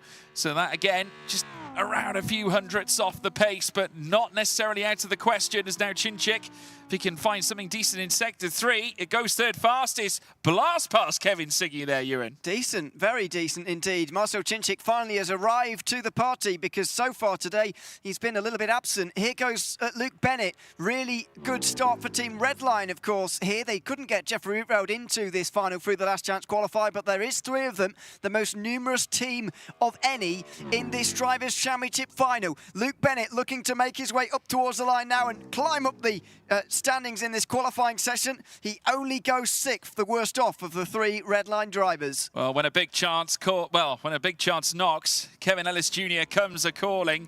A 43.3 in the first sector isn't too bad. 38.4 though in the second sector is not ideal, and you can see it all over his face right now. Obviously just needs to try and find his way into the top 6 if he can. Raise the stakes for this Mercedes-AMG GT3. A shake of the head. He's certainly not happy by any means, but round in the final bank corner, he'll make his way across the line, and that will send him 5th fastest. Not bad considering the lap, Ewan. Yeah, just 4 thousandths ahead of his teammate Johan Arp, but there is Sebastian Job, the pole sitter for the 2nd race in a row. Was able to do it at Jeddah, has done it again here at Daytona. Will he take a lights to flag victory like he did last time? I wonder. There's Kevin Harris Jr. as well, who's not especially pleased. I think he's just chatting to Johan Arp there, who's just next to him in the arena. Interesting qualifying session, close times as we know, but actually the times don't need to be very close at Daytona. You can get the slipstream, you can stay in the game that way. I think it's going to be a hectic race. I mean, generally we do get a lot of changeovers that happen from start to finish. Obviously opportunities as well down the bus stop, but also opportunities for things to go wrong. The drivers just making their way, just to give you guys an update, making their way out onto the track for a little bit of practice, a little bit of a practice run before we get started. But yeah, it is flooded with opportunity here at Daytona. Expect to see some 3 wides. We will see some moments, no doubt, heading into the bus stop. And then, of course, you've got the horseshoe, the international horseshoe at Rodriguez, and then turns 4 and turns 5 again, another hairpin that can open up a few doors. The heavy braking zones in that middle sector, Ewan, could make all the difference. Absolutely, and it's that run down towards turn 1 we're going to be focused on first of all, because this, of course, was the invention of the rolling start in ESL R1. It was the very first location we had one. Now it's just the normality we see in this series. We've had 2 so far. Quite appropriate at a NASCAR circuit. I think so, yeah. I mean, first of all, you don't want them having a standing start on the banking, because if you've ever tried to set off at 45 degrees... It's going to go left. Exactly, yeah, you're going to slide down. So it's not good news. So we'll have a rolling start, thankfully. What it does do, though, is just eliminate a little bit on the other tracks, that slight oddity with standing starts. You don't do them very often in GT3s. Now and again, you got a driver who didn't get away very well. No, that's absolutely right. I mean, you will be punished if you do make mistakes. Obviously, a poor getaway is certainly not going to help. We can take you through the qualifying results. Take us through it, Ewan. Yeah, 12 thousandths only between Sebastian Jobe and Darren McCormack, who share row 1. 300ths between Marcel Cinčić and Kevin Siggy, who'll be on row 2, ahead of the 2 Apex Racing Team drivers running up the top half. Luke Bennett is 7th, ahead of Kiki Oliveira. Then we're getting to the drivers who maybe missed the mark once or twice throughout their lap. Thomas Tattler was 9th, ahead of Josh Rogers, who's got work to do from there. So's Max Benneker, who was the winner here a year ago. And then Yuri Toman, who is 12th. So that's your starting grid. That's how they'll be lining up here. Very interesting, I think, to look at where Kevin Siggy is in relation to Josh Rogers. A massive 5 drivers in between them. Yeah, absolutely right. I mean, we want to talk about some of these drivers that have had real-life experience. Sebastian Jobe is one of those drivers, has had a little bit in the Formula Ford Championship so many years ago, winning the JMR Scholarship back in 2017/18, which led to him taking 4 starts in the Formula Ford series. But even, like I said, since then has been part of the Red Bull team, has raced in single-seater championships in sim racing for Red Bull alike, and was a sim tester for Red Bull themselves in 2022. But Ewan, I know that sound a mile away. Engines are revving, rolling start. It's time for Daytona here in ESL R1. That's the very loud Audi as well that I can hear ringing in my ears at the moment, because this has made, it does make a very distinctive noise, doesn't it? That's Marcel Cinčić you were riding on board with there in 3rd place. He's just behind Sebastian Jobe and Darren McCormack. McCormack, who was up inside around the top 5 throughout that second race, but does need to make up those points. Currently 8th in the standings. Jobe 3rd, looking for another race win. Up to the line we go at Daytona. The green flag waves, and race 3 here in the final of the Drivers' Championship gets underway. Good start there from 5th place for Kevin Ellis Jr. as he tries to get down the inside of Kevin Siggy, hung up dry and wide on the outside line. Here he goes on the outside of Marcel Cinčić, who'll slot in a very orderly start through the first few corners. Yeah, it looked like a great start for Kevin Ellis Jr., but had a shaky moment coming out of turn 2, which certainly did set him back just a little bit. Kevin Siggy was able to hold firm onto 4th place, but Sebastian Jobe is clear up at the front. Marcel Cinčić, who we're currently seeing on our right-hand side of our screen here, as he looks to now make his way through that middle sector in towards sector 3 very, very soon to close out the opening lap, is trying to get close to the back of Darren McCormack. But Jobe consolidating that lead up at the front. Yuri Toman still at the very rear of the field after having that slowdown. We got a mix-up further back as well with Luke Bennett, Rogers and Oliveira. Yeah, Johan Hart was the one defending, and here goes Josh Rogers trying to take advantage of all of this. When you're stuck up on the outside here on the banking as well, you're only going to go backwards, and that's where Luke Bennett's going to go now. He slots back in immediately because he knows if he stays out there too long, he'll get freight trained by everybody, just as what's happened to Kiki Oliveira, who Thomas Tattler and Max Benneker have both overtaken. Here we go into the bus stop chicane. It's all on down here. Look at Luke Bennett to the inside into the bus stop. Oh, contact, and just about hangs on to 7th place. That's about as daring as it gets there, Ewan O'Leary. Absolutely stunning scenes as they made their way in towards turn 10 out of the backstretch into the bus stop, but it might not all be over yet. We're riding on board here with Joshua Rogers, the full season champion, back at it once more, trying to find bigger points, and he's trying to usurp a rival. Oh, here we go. We've got a plethora of cars coming from further back. Max Benneker around the outside, as well as Thomas Tattler. In comes Kiki Oliveira. Bennett in trouble. Look at Benneker. He comes wheel to wheel against long-term rival Joshua Rogers. They'll go side by side through the initial parts of this circuit. Outrageous scenes. Rogers holds firm. Oh, just about for now. He cuts in front of the German into the international horseshoe, with Thomas Tattler looking to take advantage on the outside. Can't quite do it. Kiki Oliveira and Yuri Toman are the two in behind that in the 2 Audis. They'll slot back in there, but goodness me, that was all going on in towards the opening corner. That's what you're likely to see round here at Daytona. And what this has also done, it's split the field in half. We've very much got a top 6 racing away from the bottom 6. Yeah, and this is wonderful news for ART. Kevin Ellis Jr. and Johan Hart not worried about those chasing. They can just focus their efforts on who's in front. Ellis Jr. trying to close up on Siggy. That gap now is around 0.5 of a second. Further up at the top, though, Jobe still leads. McCormack in behind once again. We've got Josh Rogers trying to laser down on Luke Bennett. Obviously needs to try and get past, because currently, as it stands, he will not be able to progress any further. Benneker's got issues of his own, with Thomas Tattler hovering all over his rear spoiler. spoiler, but Bennett once more still continues in P7, but Rogers is giving him a lot to think about, Ewan. As things stand, Rogers is losing points to Kevin Siggy. Again, he would lose another 9 to Kevin Siggy if things stay as they are right now to increase that current gap from 8 to 17 in the current championship standings. He's just lost a lot of time through the bus stop chicane there as well. Not sure what that was all about, but he's a long way off now. Here's the leaders. Sebastian Jobe leads, Darren McCormack leads, Marcel Chinchik, then Kevin Siggy to the inside. Well, that was a bit ambitious, wasn't it? He'll stay 4th. Yeah, truly unreal scenes there indeed. We've got Siggy, who's trying to close certainly the gap in behind. We're currently watching, though, at this stage, obviously Sebastian Jobe up at the front with Darren McCormack chasing him down. Further down then is Marcel Chinchik. Vitality still with a driver in proximity of taking a decent result here in Daytona. We did allude back to those first few races, or those first few races we had in round 1 of the team's championship back here. Of course, this is the track that opened up the spring season, and Marcel Chinchik actually did not progress too smartly at all through that first round. Actually, his round was over coming through the semi-final phase, where he finished 11th.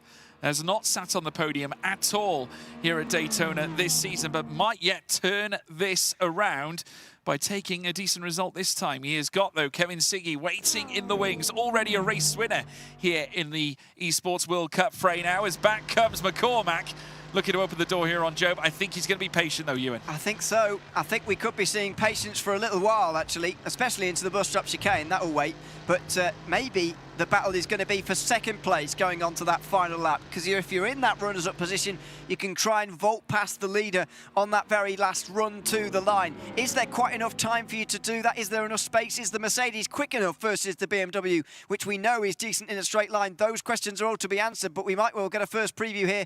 No, we're not, because Darren McCormack is tapping the brakes. Kevin Siggy certainly isn't, though. He'll move to the outside. Is he just looking, or is he going? Here he goes, late on the brakes slightly, side by side, almost 2 by 2. Sebastian Jobe still leading, comfortably in fact, but Kevin Siggy trying to join him, side by side with Marcel Chinchik into the first sector.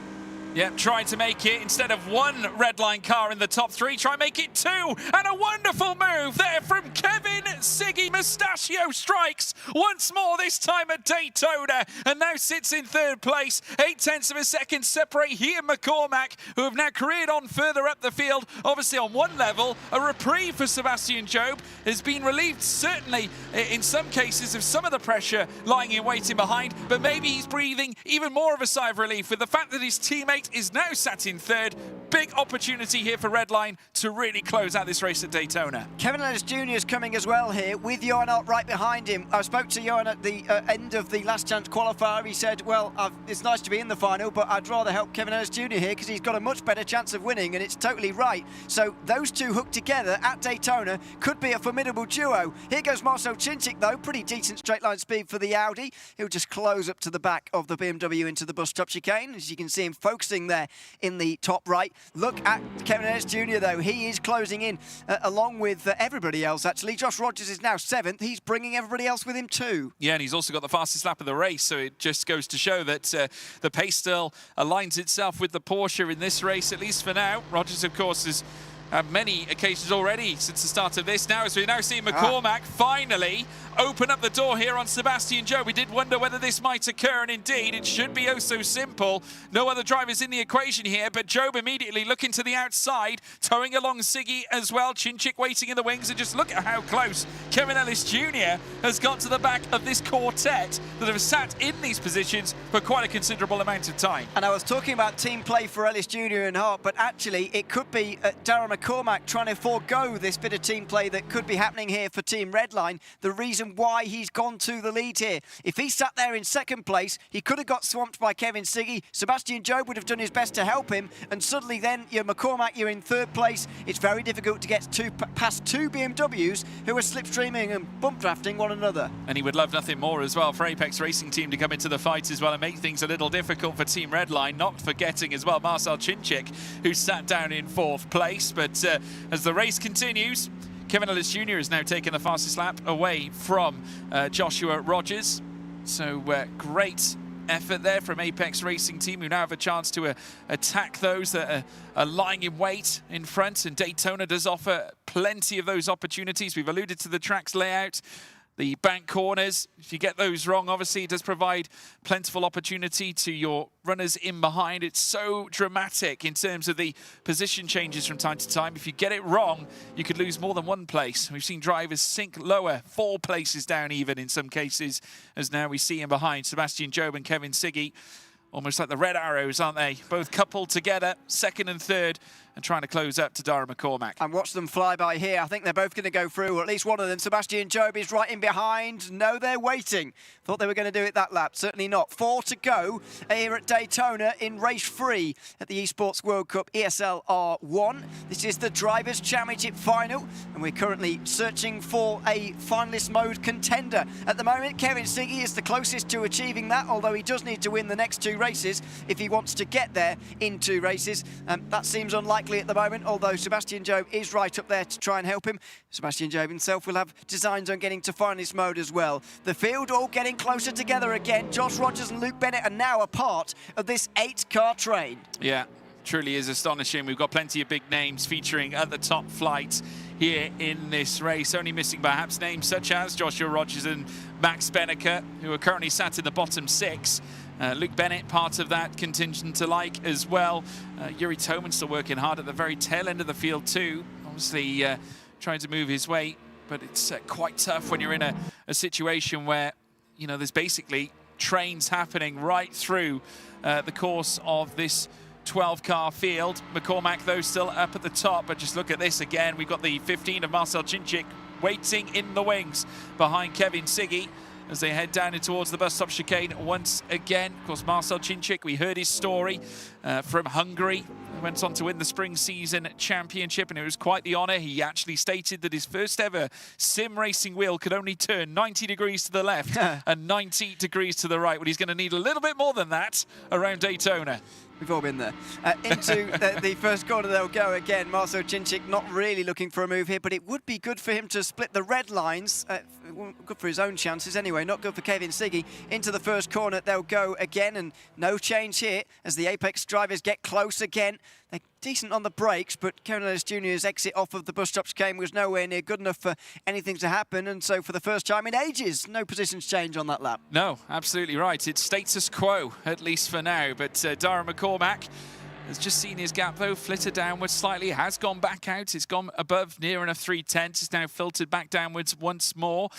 Kevin Ellis Jr., though, once again getting really, really close to the back of these. I do wonder when ART might decide to pull the plug, because we're getting to the point now where the next lap is going to be the penultimate lap of the race. They're going to have to start thinking about making moves, because there is really no benefit to Ellis Jr. and Johan Haaf being where they are. They've got to take the fight to Cinchik, Siggy and Job to give themselves at least a crack at McCormack. Exactly, they're all going to be looking at these points and thinking, I'd like some of those, please. And so Kevin Ellis Jr. has to start making some moves very, very shortly indeed. Just noticed there into the West Horseshoe, there was a little bit of contact between Kevin Ellis Jr. and Marcel Cinchik, and that just meant that there was a moment where I thought, something might happen now on this lap, and it very nearly didn't to the bus stop chicane. Sebastian Job getting close again, but no move made. Is he just waiting for that very final lap? He could well be. Lap 7 of 9 will soon become lap 8. McCormack, 4/10 clear up at the front. There is some breathing space in between he and Sebastian Job. Kevin Siggy, who might yet decide to spring the surprise on his very own teammate here, but just look at the run here from Job, who now looks to move down in towards turn 1, deciding not to make the move. But what about teammate Siggy, who's decided to lie in wait instead? Lap 8 of 9 fully confirms that we are on the penultimate lap of the race. McCormack still in charge. Cinchik with a little bit more of a gap, and I think he's got a little bit of hassle on his hands, because Kevin Ellis Jr. is right in his rear spoiler. He certainly is. Will there be a move into the International Horseshoe? No. He decides to stay behind for now. Surprised they're waiting so long back there, actually, because they're only 5th and 6th at the moment, the 2 Apex Racing Team drivers. They've got the opportunity to work together as teammates, and at the moment they're not really using it to get past Marcel Cinchik, although I guess the fear is that if they fight, then the front 3 will get away, but if they wait too long, again, the front 3 won't be there for the taking anyway. Into the end of the infield lap they go then. Oh, and that was a bit of a mistake and a bit of contact as Sebastian Job got into the rear of Darren McCormack. That was pretty awkward, as we've got a lap and a half to go. McCormack will gain a bit of benefit out of that, weirdly. Well, he's been given almost a nudge of encouragement from Sebastian Job, and I'm sure Job would be very keen to take it back sooner rather than later. Further back, you can just see Chinchik getting ever closer to the back of Kevin Siggy as well, and this has got to be the time now for these drivers to strike. Obviously heading through now the next chicane section. Through bus stop they will go, but then the run coming through out of turn 11 through turn 12. Down through towards the start-finish line will then open up the final lap of the race with Darren McCormack spearheading the field, still holds that 0.4 of a second advantage. Further back, Job and Siggy queued up here for Team Redline to perhaps give off at least some sort of an opportunity for themselves to maybe take yet another race win. Both Job and Siggy already race winners so far. Redline are looking to ascend again. They are swarming. Sebastian Job looking to the outside of Darren McCormack, and here goes Kevin Ellis Jr. down the inside of Marcel Chinchik, not quite able to get there. Here they go with Luke Bennett now trying to make the moves. He was on the outside of Ionart initially, now he's on the outside of Ellis Jr. as well, who has to brake really late into the International Horseshoe but gets it wrong. And here goes Luke Bennett into 6th place. They'll remain side by side. Yeah, banging as well, side by side they will stay as we now watch them once again career through this middle sector. It is still now Mercedes v BMW, an incredible moment, and Luke Bennett now under pressure as Kevin Ellis Jr. looks to levy his way onwards, but still they say side by side. Darren McCormack though still out in front, still not being challenged here by Sebastian Job so far. It is still the Williams out in front, but can he stay there, Ewan? It's going to be interesting. I think the gap is rather large at the moment, to be honest, but it doesn't mean it's over just yet. Sebastian Job is still lurking. He's still got the help of Kevin Siggy, who I think not only will want to push Sebastian Job to the victory, but maybe he might want to try and steal it himself. Are we going to see a 3-wide finish here into the end of race 3, in towards the bus stop chicane again, firing over the curbs for Darren McCormack, as he has been for 9 times around this Daytona International Speedway. Is it enough? It has to be something oh so special to hold on to the lead in this situation. This is going to be a very close finish as Sebastian Job tries to take his 2nd race victory in 2 races. Over the line they'll go. Round to the outside. Oh, look at this. Sebastian Job pushed by his teammate Kevin Siggy to the victory. Sebastian Job wins race 3 ahead of Kevin Siggy. Then Darren McCormack, who has his heart broken right at the very end. A smile on the face of Sebastian Job. Victory number 2, and it's back-to-back. Absolutely sensational. And we saw the right smile on his face, and for good reason, for good purpose, because it was a well-timed, well-manoeuvred move there from both Team Redline drivers, and McCormack, unfortunately, understandably, well, beside himself. Disappointed, but what can he do in that situation? Very difficult for him to know really what he can do, but look at that hook between Sebastian Job and Kevin Siggy. They know they've just achieved something very special indeed. Let's go down to the stage now to Morgan, who's got a bit of an interview for us.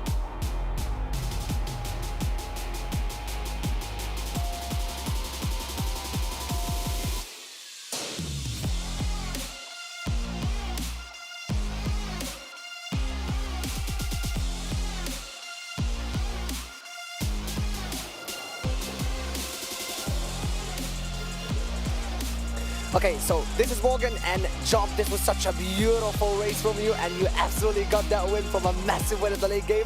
Wins back-to-back now, how are you feeling? I feel amazing, like not just to win, but to have my teammates 2nd and 4th. You know, teamwork is key, and we showed that, and I think we're the best at it at the moment. We're just so on point with everyone being together, working together. Our communication mid-race is flawless, so yeah, I think a lot happier than I would have been just winning on my own, but to have my teammates around and supporting, it's so good. Now that you brought that up, it's a beautiful point, and I would love to follow up on it. Teamwork is key, despite the fact that this is the solo championship for driver finals. But I would love to ask you, how did Team Redline prepare? You are among all the teams that are participating here with 3 drivers in the solo championship. So what do you guys do? What's your secret for making sure that individually you are still at the top? I think it's consistency. We're having practice every day. We're never skipping days. We're always doing a little bit every day at least. Most days it's a lot, but we're just always doing something, always checking data, comparing to each other. And when you have such good drivers to compare against, you all get better and better. So it's the perfect environment. Yeah.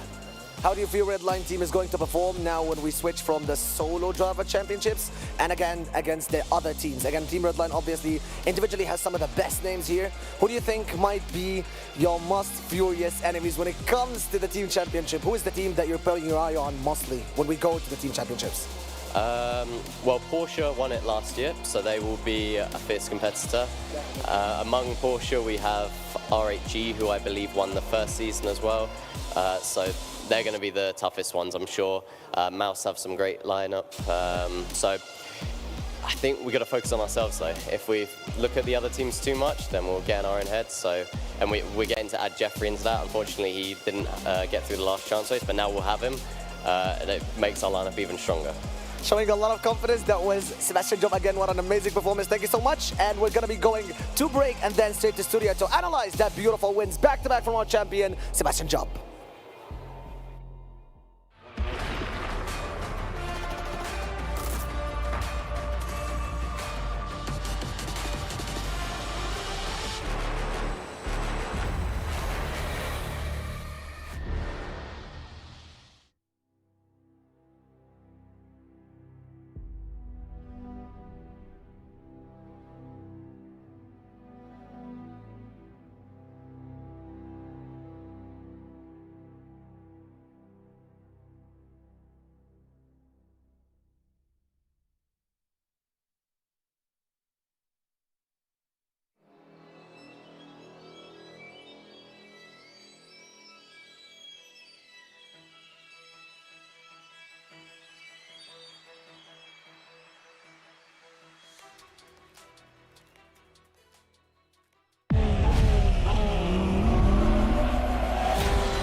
Who won the very first round of ESL R1? Beneke. Beneke, yeah. Correct. Beneke. Correct, Seb. Well done. Beneke. Spot on. Absolutely correct. First point goes to Isaac. Max. Beneke. Yep. Yeah, Max. Yep. Poland. Yep. Correct. Who won the Season 1 Spring Major? Marcel Cinczyk. Yes. Marcel Cinczyk. Correct. Yeah, Cinczyk. Cinczyk. Correct. Cinczyk. Marcel. Yeah, spot on. Tell you what, they're good. Marcel. Cinczyk. I think so. Yeah. You weren't even in there. I just spectator. It was Marcel, yeah. Who goes by the name Mustachio? Kevin Siggy. Correct. Zemislav coming in there at the very last minute there with a fantastic answer. It was indeed Kevin Siggy. Kevin Siggy. Siggy. Correct, Seb Hawkins. Tell you what, team manager, he's done you the world good here. George thinks my voice is Bono's voice, and that's going to be confusing. Kevin Siggy, no? That's correct. Well done, Cooper. Had no idea. What a Had result. no idea on that one. He adopted that just due to the. I had to dig deep for that one. The twitch of the twitch of moustache. Brilliant. Try to take a wild guess, probably Siggy, man. Oh yeah. Is it Kevin? Yeah. It's Kevin Siggy. Yeah. Correct. Well done, guys.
Hello and welcome back to ESL R1. Of course, we're here at the Esports World Cup as well. We've changed our faces again.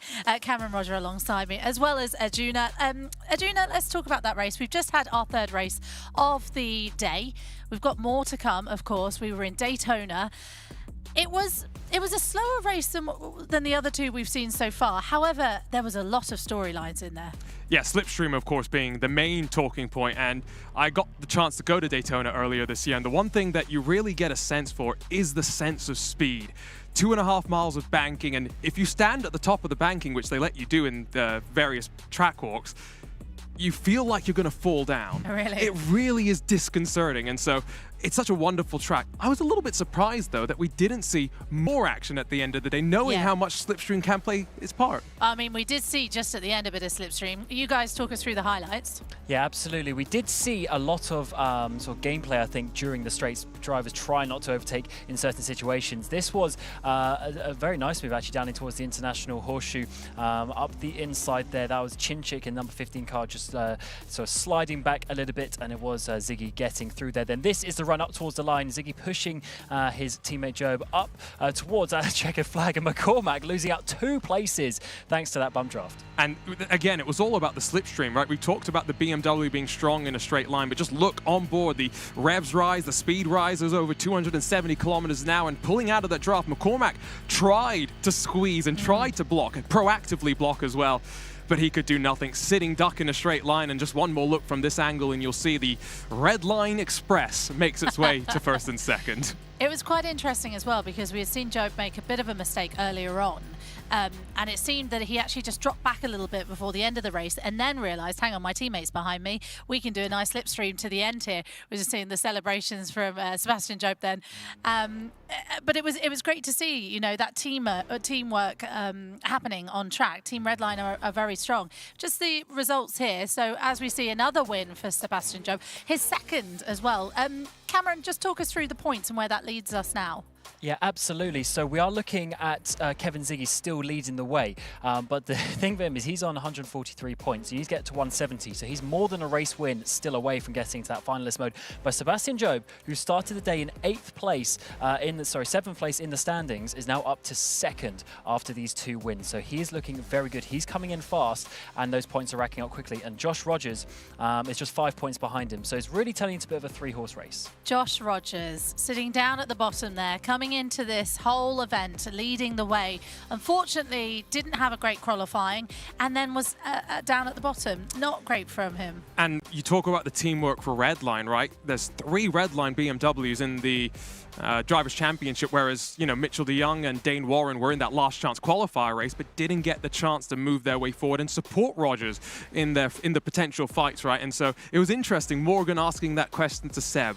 How do you work together? And the one thing that we know Redline have done, and Job has joined the Redline family recently, they live together, basically. They play games. Max Verstappen joins them very often to play Call of Duty. They're always together. Just so you know, we were doing our predictions earlier, and we do have a way for you to get involved, stcplay.gg. So make sure you get your predictions in. How are your predictions going? Are they going all right?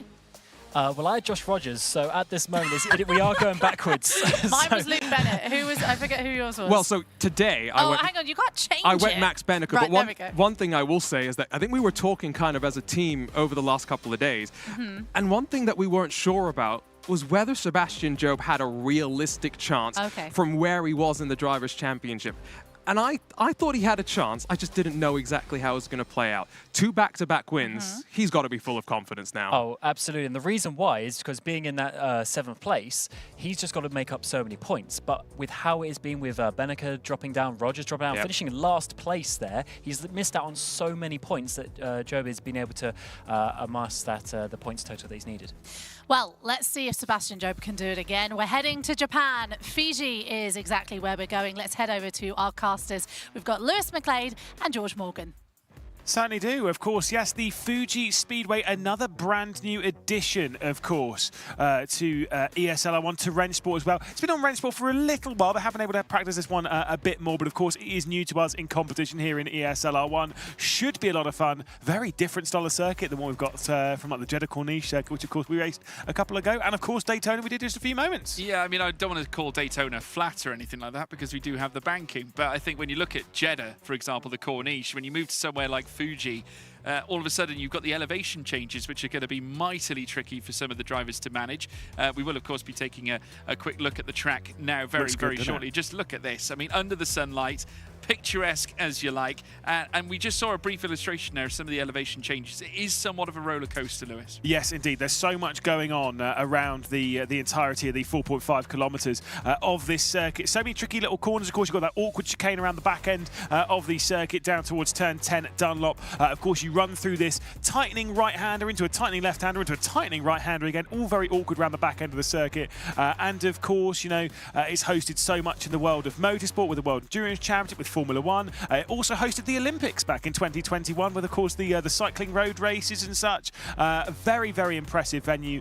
And, of course, as me and Arjuna found on a very boring broadcast, there's more than 20 golf courses in the very near area. I think it's within 10 kilometres. There's more than 20 courses. It's crazy. It is crazy. Utterly crazy. I mean, it's sat in the foothills of Mount Fuji as well. You're not going to get much of a better scenic location than that, but Japan harnesses some truly extraordinary tracks, and Fuji being one of them. We look at other tracks that we've seen in the past, like Suzuka as well. Many of them tend to favour this high elevation change element with this variation in cornering as well, and Fuji definitely has that in an abundance. I would say things are slightly more simple in the first sector. They turn it up a notch in sector 2, but my golly, they don't half put the sting in when it comes into sector 3, because coming out of nets through towards turn 15, that's where things get interesting, Lewis. Yeah, I'm a little concerned for the Porsche around here, only because we've said before about the Porsche having... That's a strange take. Maybe not having the greatest straight line speed. Yeah. Now, the start and finish straight round here is massive. I can't remember. I think it's like 1.3 kilometres off the top of my head. I can't actually remember. It's a very long start-finish straight. Actually, it's not a strange take, given the fact you're talking about the long straight going in towards turn 1. Yeah. But sector 3 is probably where it will excel. Exactly. It's where because it should be better at the cornering. It looked like it was better in the brakes, at least in the hands of Josh Rogers. So in that sense, we should be... That's where it should come to strength. But the length of that straight is so incredibly long. I don't know. I don't necessarily feel super confident. We're looking though at practice. You can see Luke Bennett here beginning the climb up into that final sector where we turn right, get into the awkward braking zone, into the left-hander, what is effectively the penultimate corner. Wash out towards the exit of the race segment before you find that apex and turn your way in before getting ready for the final corner. I'm not going to lie. I have probably done more than 1,000 laps of Fuji in my entire time in sim racing. I have never figured out the final sector here. I've never found the right line. It's a tricky one to find the lines. The final sector, obviously very wide, I think, as a circuit, and it's very hard to find, I suppose, to position your car in the right place. But I suppose that's the spice, that's the fascination, or the fascination when you do go racing around a circuit such as Fuji Speedway. But as we now watch as the Team Vitality Audi bursts its way down through towards turn 1, that's Yuri Toman, who we're currently seeing on screen. Hasn't had it easily, has Yuri. Obviously, I would say Marcel was probably the better at Daytona, given the fact that he finished where he did, but Yuri needs to find something more here.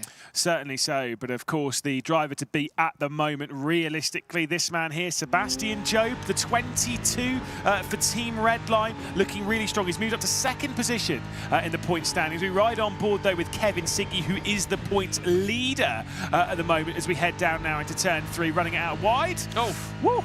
They're going to do that quite a lot. Now, obviously, if you run wide there, you're going to get a slowdown penalty, lifting off the throttle as you breathe it in, get heavy onto the brakes down into the hairpin. This is a good overtaking opportunity down here.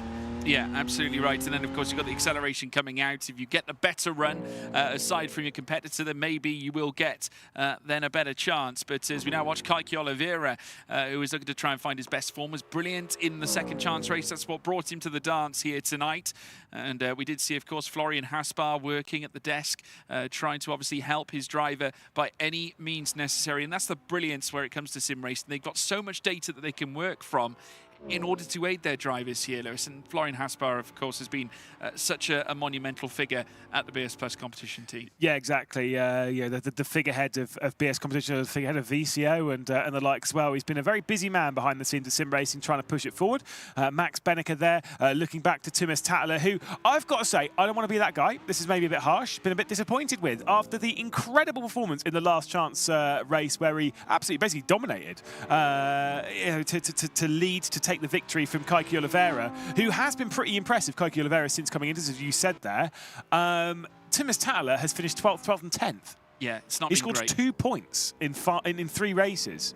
It's not ideal. It's not been great for Thomas Tattler and needs to try and dig something deep. But again, Fuji is the place where things tend to get a little topsy-turvy, and for good reason. Dara McCormack will no doubt be looking for retribution. Went from the lead to P3 in the matter of one single straight going down through Daytona. That one would have hurt. Yeah, exactly. And the thing is like, yeah, sure, that's going into a little bit of a break. They have had, like 8-9 minutes out of the sim rig. There is Sebastian Job, of course. Yeah, you've had a few minutes out of the rig. Fair enough, but that's not going to sort you from the pain of that. They've just finished in practice, though.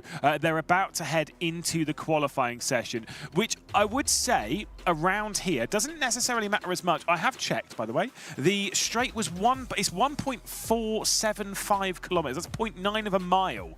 Is how long that start-finish straight is. She's a big one. It's extraordinary. But then again, if you get the slipstream, it's a very nice overtaking opportunity towards turn 1. It's kind of double-faced, though, because you do have turn 2 coming up straight after it.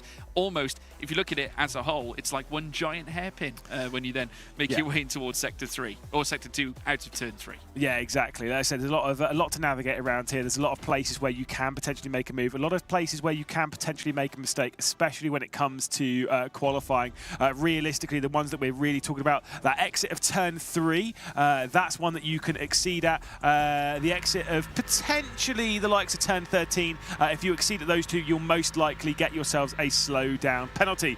Either way, we are in qualifying, so we'll see the 12 drivers once more take it around here, and Dara McCormack will be the first of it. He completes his run on the nearly 1.5 kilometre straight, heavily onto the brakes, dropping down the hill into turn 1, clips the curb on the right-hand side. This is the first ever qualifying lap that we've seen at the Fuji Speedway in ESL R1. Now down towards turn 3 as he'll flick it through the left-hander here. Watch how quick it is and watch how close they get to the exit of track limits. Fantastic stuff. Now into 100R, the double apex right-hander at 4 and 5. Yeah, coming out of turn 4 in towards turn 5 in 100R. It'll then take them through towards the hairpin, coming out of turn...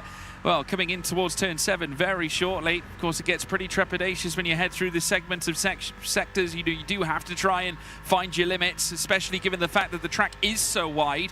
You can get caught napping at certain moments, then heading down out of Sector 2 through towards Sector 3 proper. Straight away now tackling some of the treacherous curbs that they have lying in wait. Now over the, shall I say, the sleeping policeman on the inside, and then over the crest slightly as you then burst down through towards yet another left-hander. Now you need to be careful on the curbs once more. It can get rather tricky. Then a late apex coming through here before then once again ascending upwards.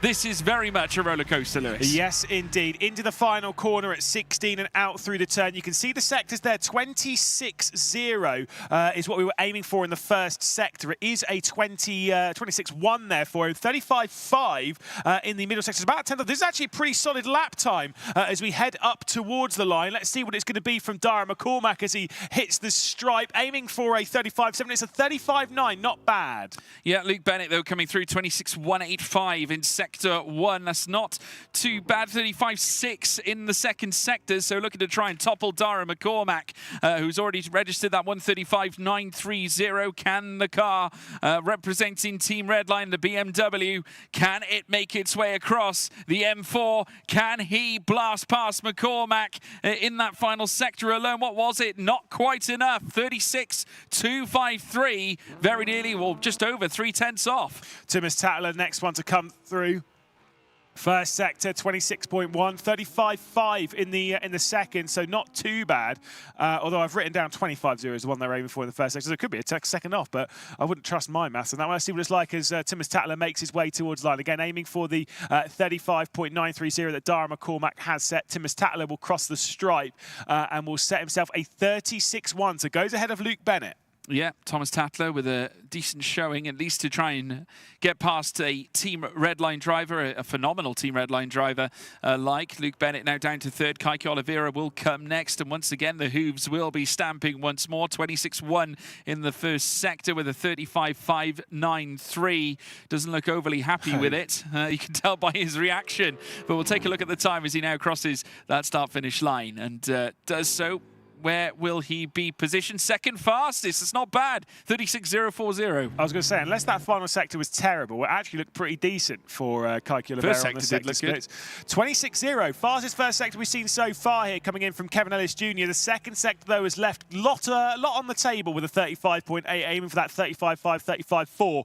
So it's not ideal from Kevin Ellis Jr. Could be a couple of tenths off here. Could be around where Kaiki Oliveira is, to be perfectly honest. If he's nailed the final sector, could it be good enough for pole position? Now let's see as he crosses the line. Kevin Ellis Jr. next one to the beam, 36.176. Not great. It's not great at all. Sebastian Job, 2 wins on the spin and a 26.063 in the first sector is fantastic. 35.4 in sector 2 as well. And now coming through the final corner out of turn 16, the Team Redline driver, new to the team this season. A little wince on his face, but this could be close. McCormack's time to beat of a 135.930. Can Sebastian Job do it? Let's wait for the time to come through. Yes, he can. A 135.845 for the 2-time consecutive race winner. Johan Harth not having quite the same success. No, first and second sector actually looking pretty decent from Johan Harth, but yeah, a little too much of a slide there, you got to be saying. Coming through the likes at turn 14, 15, onto the brakes now through the final corner at 16 and out towards the line. Let's see what Johan Harth can do. What a lap time it was, though, from Sebastian Job. Art might make himself into a lower 36, to be honest. I don't see going much quicker than that. Could he pop himself ahead of his teammate Kevin Ellis Jr. though as he hits the stripe? Let's see what that final sector ends up doing. It is good enough for fourth. It is a low 36. That's a respectable lap for Johan Harth. 26.1 for Kevin Siggy in the first sector. 35.563 in the middle sector. Not quite the same as what Job had earlier on, but he's now looking to at least get himself into the top 5. At this point, though, this could be a little tricky, and his reaction says it all. Kevin Siggy up towards the line. Can Redline at least get 2 of their cars in this top 5 fray? They certainly can. Third fastest for Kevin Siggy. The man from Maribor will be looking to ascend higher and maybe even make it a 1-2 during the race. And if Siggy scores more than 3 points in this race, he will move within 1 race victory of finalist mode. He is the points leader at the moment on 143. Marcel Chinchik, the spring season champion, knows how to get it done once it's been put into finalist mode, and this lap is looking pretty hot. The Team Vitality car about to cross the line. Marcel Chinchik in control at the moment. Can he beat the 35.8 that Sebastian Job has set as he hits the line? It's a 36.0. Poor final sector from the Audi. That is disappointing for Marcel Chinchik. Of course, got close in that previous race at Daytona, but this time around only enough for fourth, a 36.019. Joshua Rogers looking for a reprieve, and that 36.2 is going to take him a long way away from that in that first sector, and that 35.6 doesn't look very inspiring either. The Porsche getting caught out perhaps in the sectors of high speed, but can the third sector, the technical third sector, be his best friend this time? A 136.1, not at all. Joshua Rogers really finding it difficult out there. This time sits in 8th. Yeah, that's a big shame for Joshua Rogers, who I think's chances of potentially coming here and winning the Esports World Cup seem to be slipping through his fingers. And how could potentially Porsche Coanda take on the next 3 days when we head into the Teams Championship? Are they going into it on the back foot? 2 final cars left across the line. Yuri Toman will be the first. He's passed 100 races now in ESL R1. He did that in the previous race. So it's his 101st race, 101st qualifying, and I'm pretty sure that might be the back of the grid. Yeah, I think it could well be. Yuri Toman, again, very somber scenes. 26.1 though for Max Benneker, the German, the 30-year-old who started racing from 2011. 35.5 in that second sector. Nothing that is really going to blow you away, but maybe a third sector assault could yet provide something for him. Sebastian Job, though, still very much in control up at the front, but can Benneker get close? A brilliant final sector places him in P4 and ahead of Marcel Chinchik. Sebastian Job, though, looking for 3 on the back. bounce, starting from pole position. Is he taking control here in the Esports World Cup? Fantastic scenes from the two-time race winner earlier on today. Of course, he won at Daytona, won at Jeddah. Could he be winning again? There is a look at Max Benneker. I'm pretty sure we'll come to have a few words with George Morgan if he keeps reminding that he's 30 years old. My well, goodness, he's younger than me. I'm 30 next year, and if you kept reminding me I was 30, we'd be having some serious conversation. There's Dara McCormack, who's qualified in the front row. Could it be a turning point for him? Well, you need something, Lewis. I think at this point, Dara McCormack hasn't had it easy. I think Daytona would have hurt. He's going to want to bounce back. Marcel Chinchik, I would argue, great lap, trying to find his best form, and it is there. We're seeing little moments here from Team Vitality. Some of their best form, obviously, since they took the team, or should I say, the Spring Series crown as, well, with Marcel Chinchik. It was a tremendous performance back there, but they need to try and dig deep and find that same pace this time around. But take us through the quality results, Lewis. Certainly so. We'll have a look at the qualifying order to see exactly how things have placed with that fantastic lap from Sebastian Jobe, who's grabbed pole position. Dara McCormack will start alongside in the front row with Kevin Siggy in third. Max Benneker in fourth, Marcel Chinchik in fifth. Kaiki Oliveira will be taking to sixth position. Johan Art will be taking to seventh, with Thomas Tadler, Josh Rogers, Kevin Ellis Jr., Luke Bennett down 11th. He's not having a good day, is he? And Yuri Toman rounding out the field in his 101st race in ESL R1. Of course, Josh Rogers, the only other driver that has passed 100 races. We're expecting a few more to jump onto that, but Sebastian Jobe is looking like the foreman. The points at the moment, just to give you the update, Kevin Siggy is on 143 points. Sebastian Jobe is on 121. Joshua Rogers on 116. Max Benneker is in fourth position on 99. Luke Bennett is on 97 in fifth. Kevin Ellis Jr. is in sixth position with 92 points. He's dropped back quite a lot over the last couple of races. Then Yuri Toman and Dara McCormack, 82 and 80 apiece. Marcel Chinchik, Kaiki Oliveira, Johan Art, and Thomas Tadler rounding out the field with 100 and... How many points have we got up for offer today? 150 more. No one's technically ruled out of it because they've got to get to 170. However, if Thomas Tadler doesn't win this race, he is out. Yeah. He's kind of out anyway. Yeah. Actually, no, it has to be 125 points because you have to get into it and then go into the final race. Yeah. So he's out. Yeah, it's fine. Not ideal, unfortunately, for Thomas Tadler. So he's racing for pride here at this point. But absolutely. I mean, I'm not sure how often we've seen trebles in ESL R1, but Sebastian Jobe. Here comes the stats. You know, break him out, Lewis. Obviously, with Sebastian Jobe achieving what could be a third successive race win, obviously off the back of starting in pole position, there's a chance that he could be one of the few drivers to instill a famous treble that could yet lead to him potentially taking a massive turn in the championship, and this could be huge in terms of the World Cup fray, in terms of the driver standings. I mean, just peeling through your I'm stats taking a good look. I'm pretty sure Sebastian Jobe was the last person to do it, which was round one of the full season online. In person, James Baldwin did actually do it in races 3 to 5 in the spring season major at Munich, of course, to drag himself into contention. That third victory, of course, is what put him into finalist mode. Sebastian Jobe in this, though, is still a fair way away from potentially entering finalist mode. Again, the points leader is Kevin Siggy. Sebastian Jobe is second in the points, and it'll be Sebastian Jobe at the front of the field to take control here.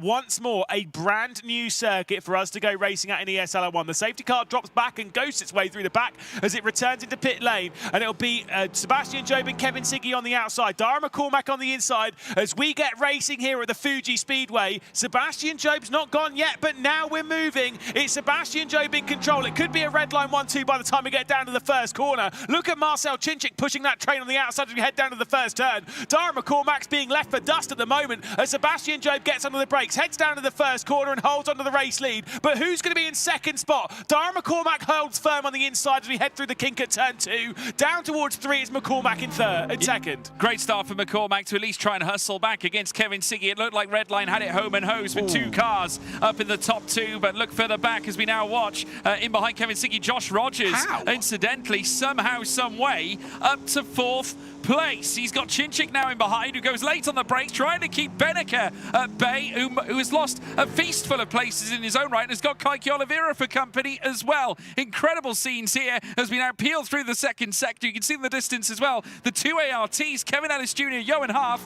Luke Bennett losing out to Thomas Tadler. Yeah, I can't believe, that's a big set coming in from Marcel Chinchik. My goodness, coming down into turn 10 at Dunlop. He was really sending that one in.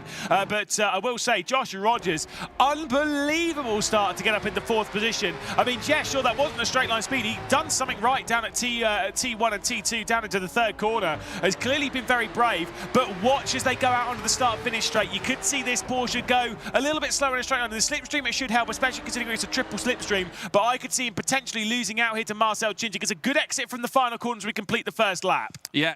Has to be said, absolutely phenomenal march from Joshua Rogers. The world's been up against him, but now this time he's turning the screw. He's in the slip of one Kevin Siggy, already a victor here earlier today, and now this time around it's Rogers who's going to look to open the door, rushing down through towards turn 1. This is a spot on the podium here, but Rogers will try and get the move done home and hose. Can't quite find the angle coming out of turn 1, and very shortly coming out of turn 2, it will be Siggy who withstands the pressure. Luke Bennett looking to do the same against Johan Haas. Yeah, Bennett's now up into 10th position. That was a good move and a good attempt from Joshua Rogers. Didn't look like the Porsche was struggling in a straight line speed there, must be said. Was able to drag it alongside the outside of Kevin Siggy, looking for the move. Looking backwards though from Luke Bennett, and we can see the back of Luke Bennett there on the right-hand side in the top right of your screen. This is back up to Kevin Siggy though, who's got Josh Rogers. Of course, these two, when we were racing at Jeddah, were fighting over the top of the standings. Not that case at the moment. There is a gulf of points between them. I think actually, what, 143 to 116. I can't do some quick maths, but that sounds more than 25 points. There could be more than a race win between the pair of them.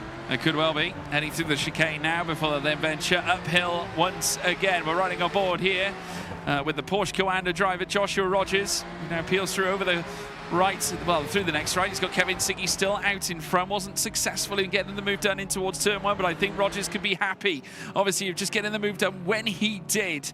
Of course, the young 24-year-old all the way from Gronau, Westfalen in Australia, who's looking to bring his raw talent and ability from down under, where he would be a successive 3-round victor in the Drivers' Championship, which of course brought him that 100-point start here in this title race. But obviously it's been Redline that have done all the talking here so far in the first 3 races, and Rogers has got to do something to try and silence at least one of them, Siggy being that said driver. As now Benneker tries to fend off the approaches from Marcel Chinchik, does so brilliantly. The mouse driver now moving up. He's now 5th place here at this point, but just look at this now, side by side. Once again, a little flick through down the inside of Rogers, trying to sell the dummy here, Lewis. Yeah, McCormack's also closed into the back of Sebastian Job. He's desperate to stop this Redline domination at the moment. All 3 races we've done, as you kind of alluded to there, have been won by Redline drivers. It's been Siggy, it's been Job, it's been Job again. McCormack obviously was leading coming out through the final chicane, of course the Le Mans chicane at Daytona, but by the time he got to the line, he was dropped back to 3rd, courtesy of the Redline Express, as Arjuna coined it.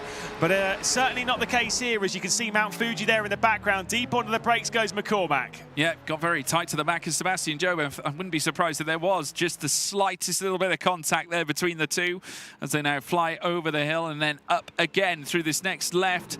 Such a soiree in this final sector where it comes to cornering, and you can just see there Job just trying to make sure that he doesn't drift beyond those white lines. Of course, there's plenty of danger, fraught with danger here at Mount Fuji. Further back, we see Joshua Rogers coming through the final corner once more, still in pursuit here of one Kevin Siggy. Siggy, though, starting to detract away from the front 2 as they start to career onwards, so McCormack has been given a little bit of breathing room with a chance in his own right to maybe even challenge for the race lead. Kevin Siggy now being imposed upon by Joshua Rogers as well. This Porsche definitely has found something down this long straight. It's now they'll go wheel to wheel, heading down in towards turn 1 again. This is exactly what a carbon copy of what Joshua Rogers attempted earlier on, but this is more successful. He's got every chance. They're going to stay side by side now as they venture down in towards the next left very shortly. Heavy braking zone still to come. Rogers now trying his best to hold on, but still this time Siggy defiant. The man from Maribor fends off Rogers. Fantastic effort there from Siggy to keep the Porsche Coanda driver in behind. Yeah, it does seem as though going to the outside at T3 is most certainly the preferred line. Getting to the inside is fine, but the outside you can carry so much more speed. It gives the inside going into 100R as well.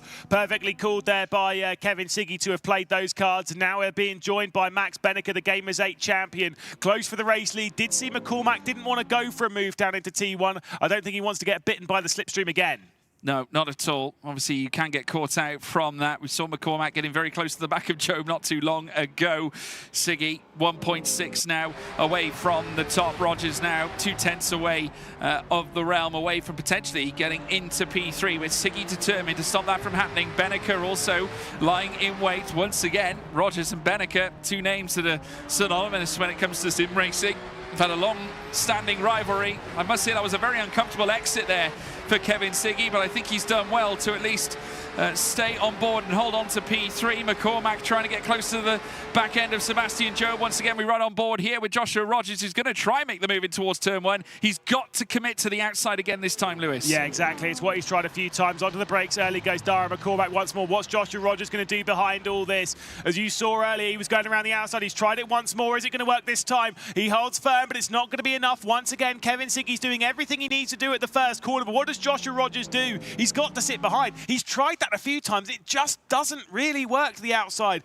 Kevin Siggy knows exactly what he's doing there, and he's playing Josh Rogers like a fiddle at the moment. He has not changed his strategy in that first sector at all. In the last 3 attempts, Joshua Rogers has had in making that move, and now Benneker might yet decide to throw his own spanner in the works here and effectively take full advantage, get past Rogers and then try and land his own attack upon Kevin Siggy. But just look at this legendary front end we have here. Job, McCormack, Siggy, Rogers, Benneker, including Marcel Chinchik, as once again, Rogers this time trying something a little different, opted for a potential move on Siggy coming through the chicane, but was not successful, as now once again they come nose to tail, gap thinner than a fly's eyelash, Lewis. The thing is that where the Porsche is going to be slightly better, at least from what we know, it's probably going to be in this final sector. The problem is you can't really make a move like into the final corner, because watch this. You go over to the left-hand side, you really open. Look at how open the inside is there. Yeah. 2 reasons why you can't go for that. Number one is the kind of obvious one. If you take over the position going into that corner, you're almost certainly going to lose it on the way out.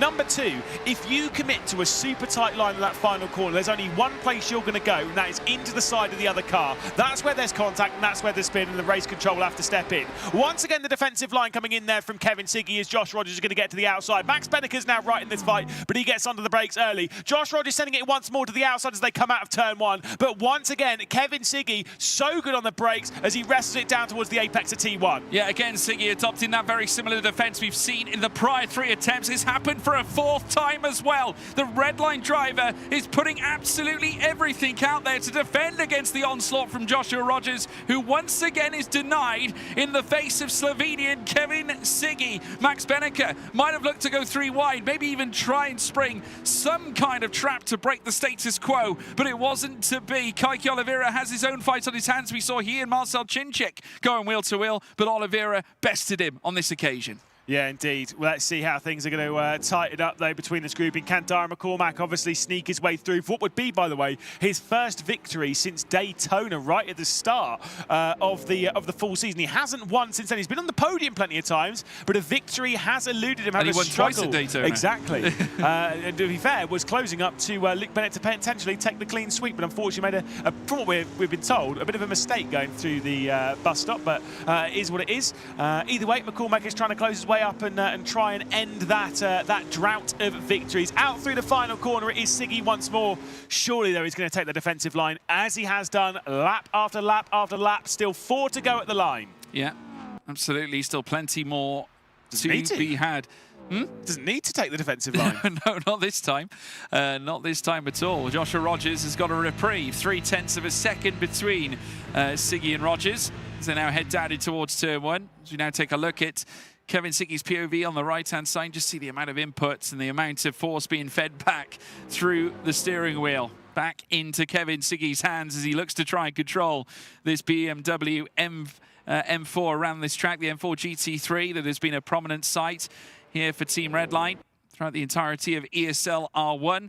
And Sebastian Job with the same as well, but this time has a Mercedes AMG GT3 locking horns with him.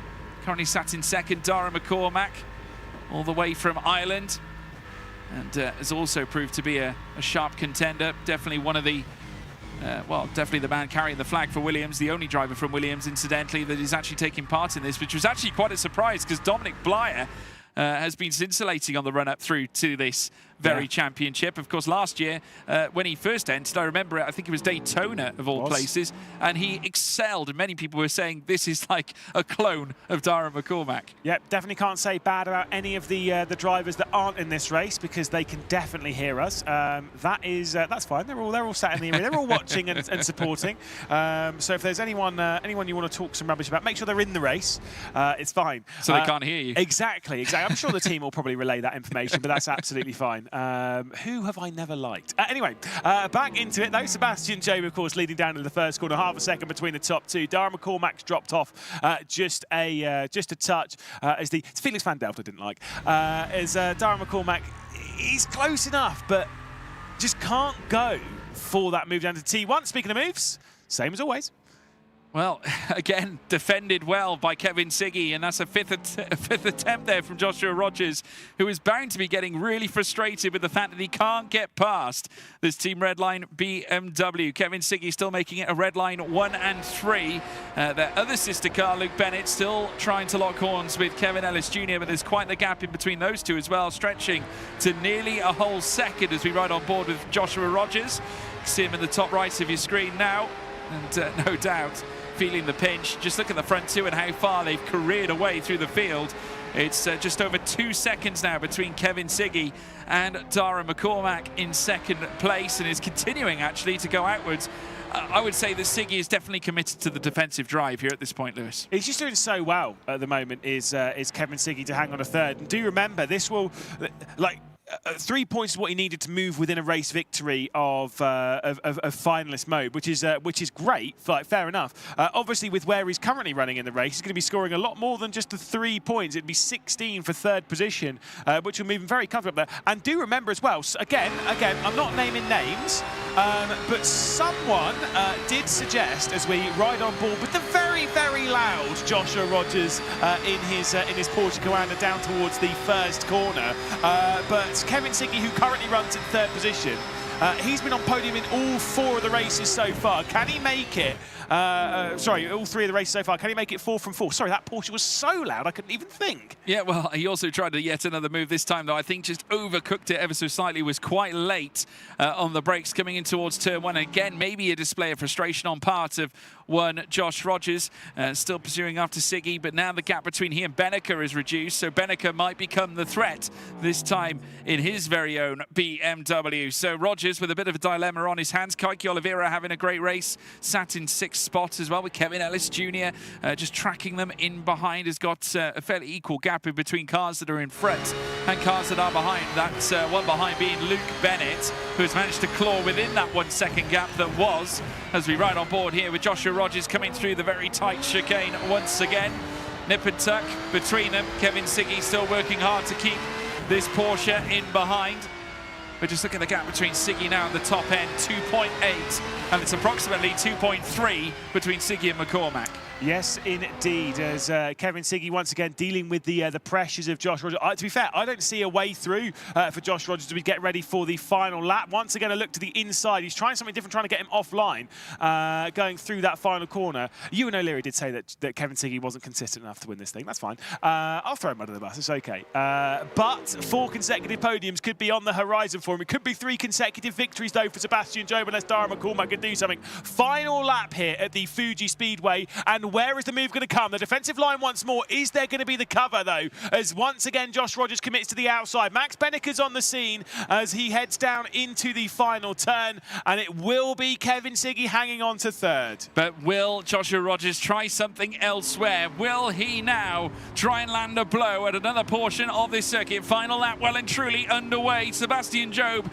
has careered onwards. Dara McCormack with the fastest lap. Can that translate to a late overtake at the very last gasp moment here at Mount Fuji? Of course, at this point, Sebastian Jobe on for a tremendous treble that could yet escalate his own position in this Drivers' Championship into a position of potential victory. Of course, we still have a long way to go. Kevin Siggy also in the window of now qualifying for finalist mode very soon as well, but Joshua Rogers doing his utmost to try and stop that from happening. But at this rate, Sebastian Jobe showing once again all of his dominance on the cusp, Lewis McGlade, of one since sensational treble. Yeah, indeed. He is absolutely flying. And he himself, by the way, with this victory, will be one victory away from finalist mode. He'll be on 146 points. And Sebastian Job is on a mission. Here comes, though, the big send from Joshua Rogers. The up and under, there's contact between the two. And Kevin Siggy comes straight back through. But in the backdrop of Mount Fuji, it's going to be Sebastian Job to come across the line and claim 3 from 3. A drag race, though, for third. We'll see Kevin Siggy and Josh Rogers come up towards the line.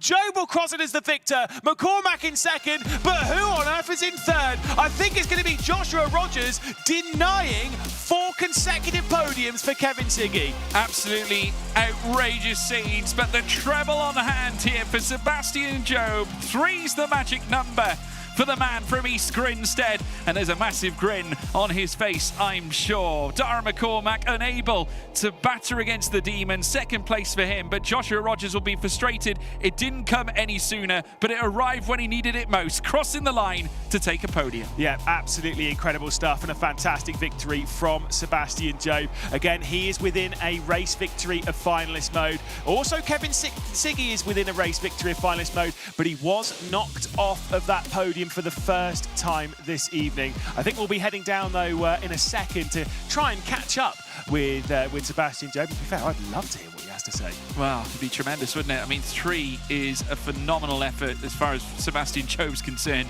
Kevin Siggy, I think, will be a little disappointed. His defensive efforts were huge right through the course of that race, eventually getting caught out, though, by Josh Rogers. We did allude to it, obviously, being the case, but naturally now we will hear from them very shortly, though, Lewis.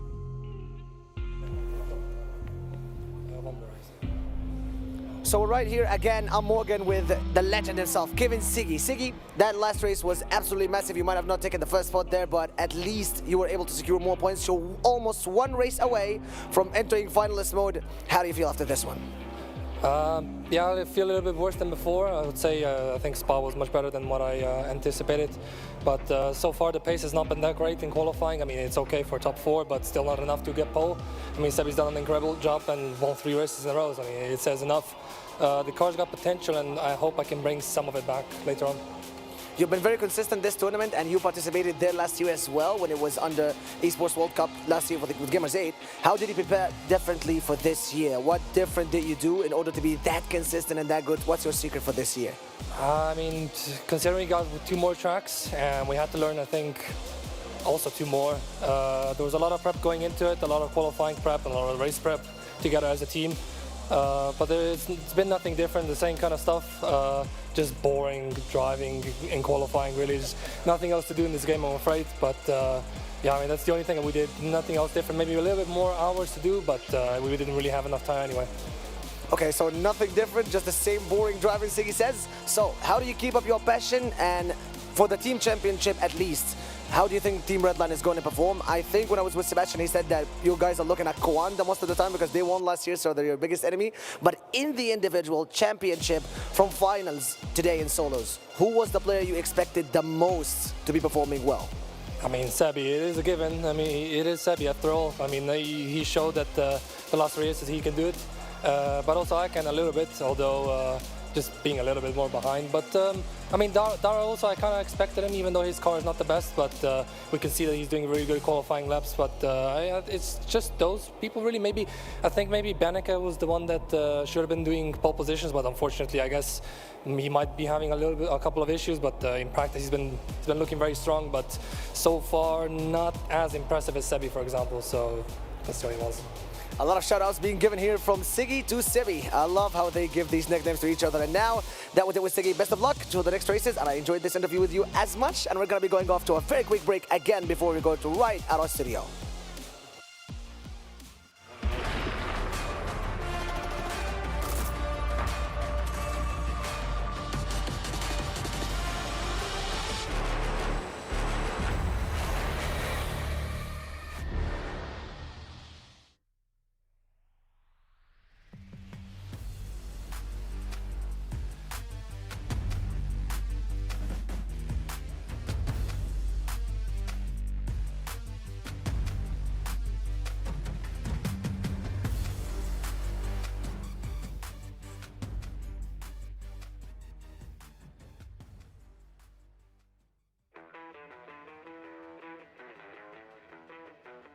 Would you rather always set the perfect one-shot quali lap or never be in a collision again? Always set the one-shot quali lap. No, you have to go for quali, right? Yeah. Always the perfectionist. See, everybody. Quali. Perfect quali. Perfect quali every time. Yep. Perfect quali every time. Yeah, good thinking. Perfect one-shot quali lap. But yes, quali. Perfect. Yeah, quali. Easy. Perfect one-shot quali. Yeah. It's better for the ego. The flex, should we say? Fantastic. Would you rather have unlimited track cuts, but everyone can jumpstart by 2 seconds, or be able to jumpstart by 2 seconds, but everyone else gets unlimited track cuts? It depends what you mean by, like, can I go straight to the chicane at Monza, for example? I mean, you know. Well, yeah, think Monza. You can straight Definitely. Yeah, I'd rather just be able to have a shorter racetrack than everyone else. Yeah. Just make it one big oval. It's fine. Track cuts. Think of Spa final chicane. What you could do with that? Straight line that. Yeah. Straight through bus stop. You need a significantly longer head start. They tightened that barrier up though, haven't they, at Spa? So it might be a little tricky. It could easily. It could work in your favour. It could go dramatically wrong. I was thinking more towards the chicane, to be honest. You could fly across that. Yeah, we've had a few. The Vidal chicane, or the Boulevard chicane, as it's called. Jumpstart. Interesting. Probably jumpstart, yeah. It depends on how much you can cut.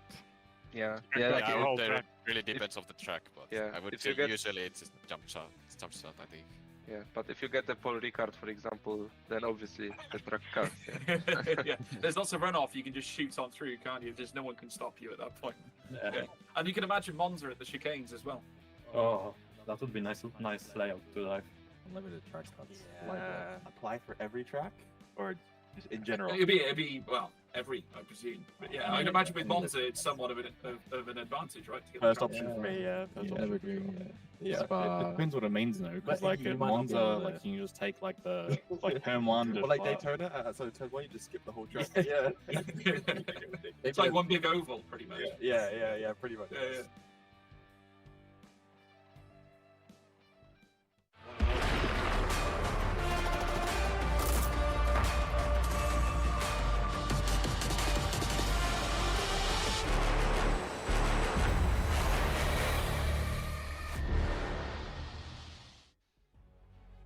Welcome back to ESL R1, the Esports World Cup, sponsored by Aramco. And we have been out in Fiji for the 4th race. And it's 3 out of 3, except 1, because there's been a 4th race for Sebastian Job. It has been an incredible comeback, hasn't it?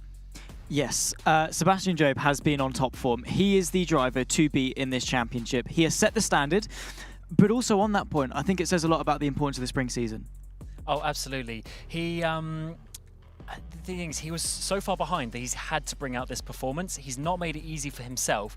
He basically needs to win almost 5 in a row to win this championship. And with as it stands, both him and Ziggy can get into finalist mode at the end of the next race. So he's got himself in prime position, but he's had to really work hard for it, whereas Ziggy has been able to do, obviously sit back just a little bit and be in that sort of 3rd, 4th place. So I think going into the next race, it'd be very interesting if Job can get that next race win, because he basically needs a race win again, and that will sort of put him in the front foot, whereas if he lets Ziggy take the win, then he will need another race, and therefore Ziggy will have one race extra to win. So we have to get to 170 points and then you have to win a race. So where are we at with that? Have we done the maths? Let's have a look at the race results just quickly, as Sebastian Job has absolutely dominated again after taking pole position. McCormick was 2nd, Rogers was 3rd. Siggy, we've been talking about, needs to win to be back in with a chance here. Still leading the way, I think, at the moment. But it is Sebastian Job who is on his coattails at the moment, trying to win this whole thing. And so where are we at with 170 points then? What do we need to get, and where does it leave us in the in the competition at the moment, Cameron? So Ziggy's on 156, so he only needs 14 points, which would a 4th position or above would be enough at the next race. Whereas Sebastian Job, he's on 146, so yeah, basically he needs a race win. 2nd place wouldn't be enough. So if both of them get in, if Job wins and then Ziggy is in the top 4, we'll then go into race 6 at Monza, and we will have one of them the opportunity to win that race. But of course, we need to see how it unfolded at Fuji so that we can obviously work out how we got to this position. And this was an important one. So this was Rogers and Ziggy. Of course, Rogers still trying to keep himself in contention. He's back behind him on 132 points.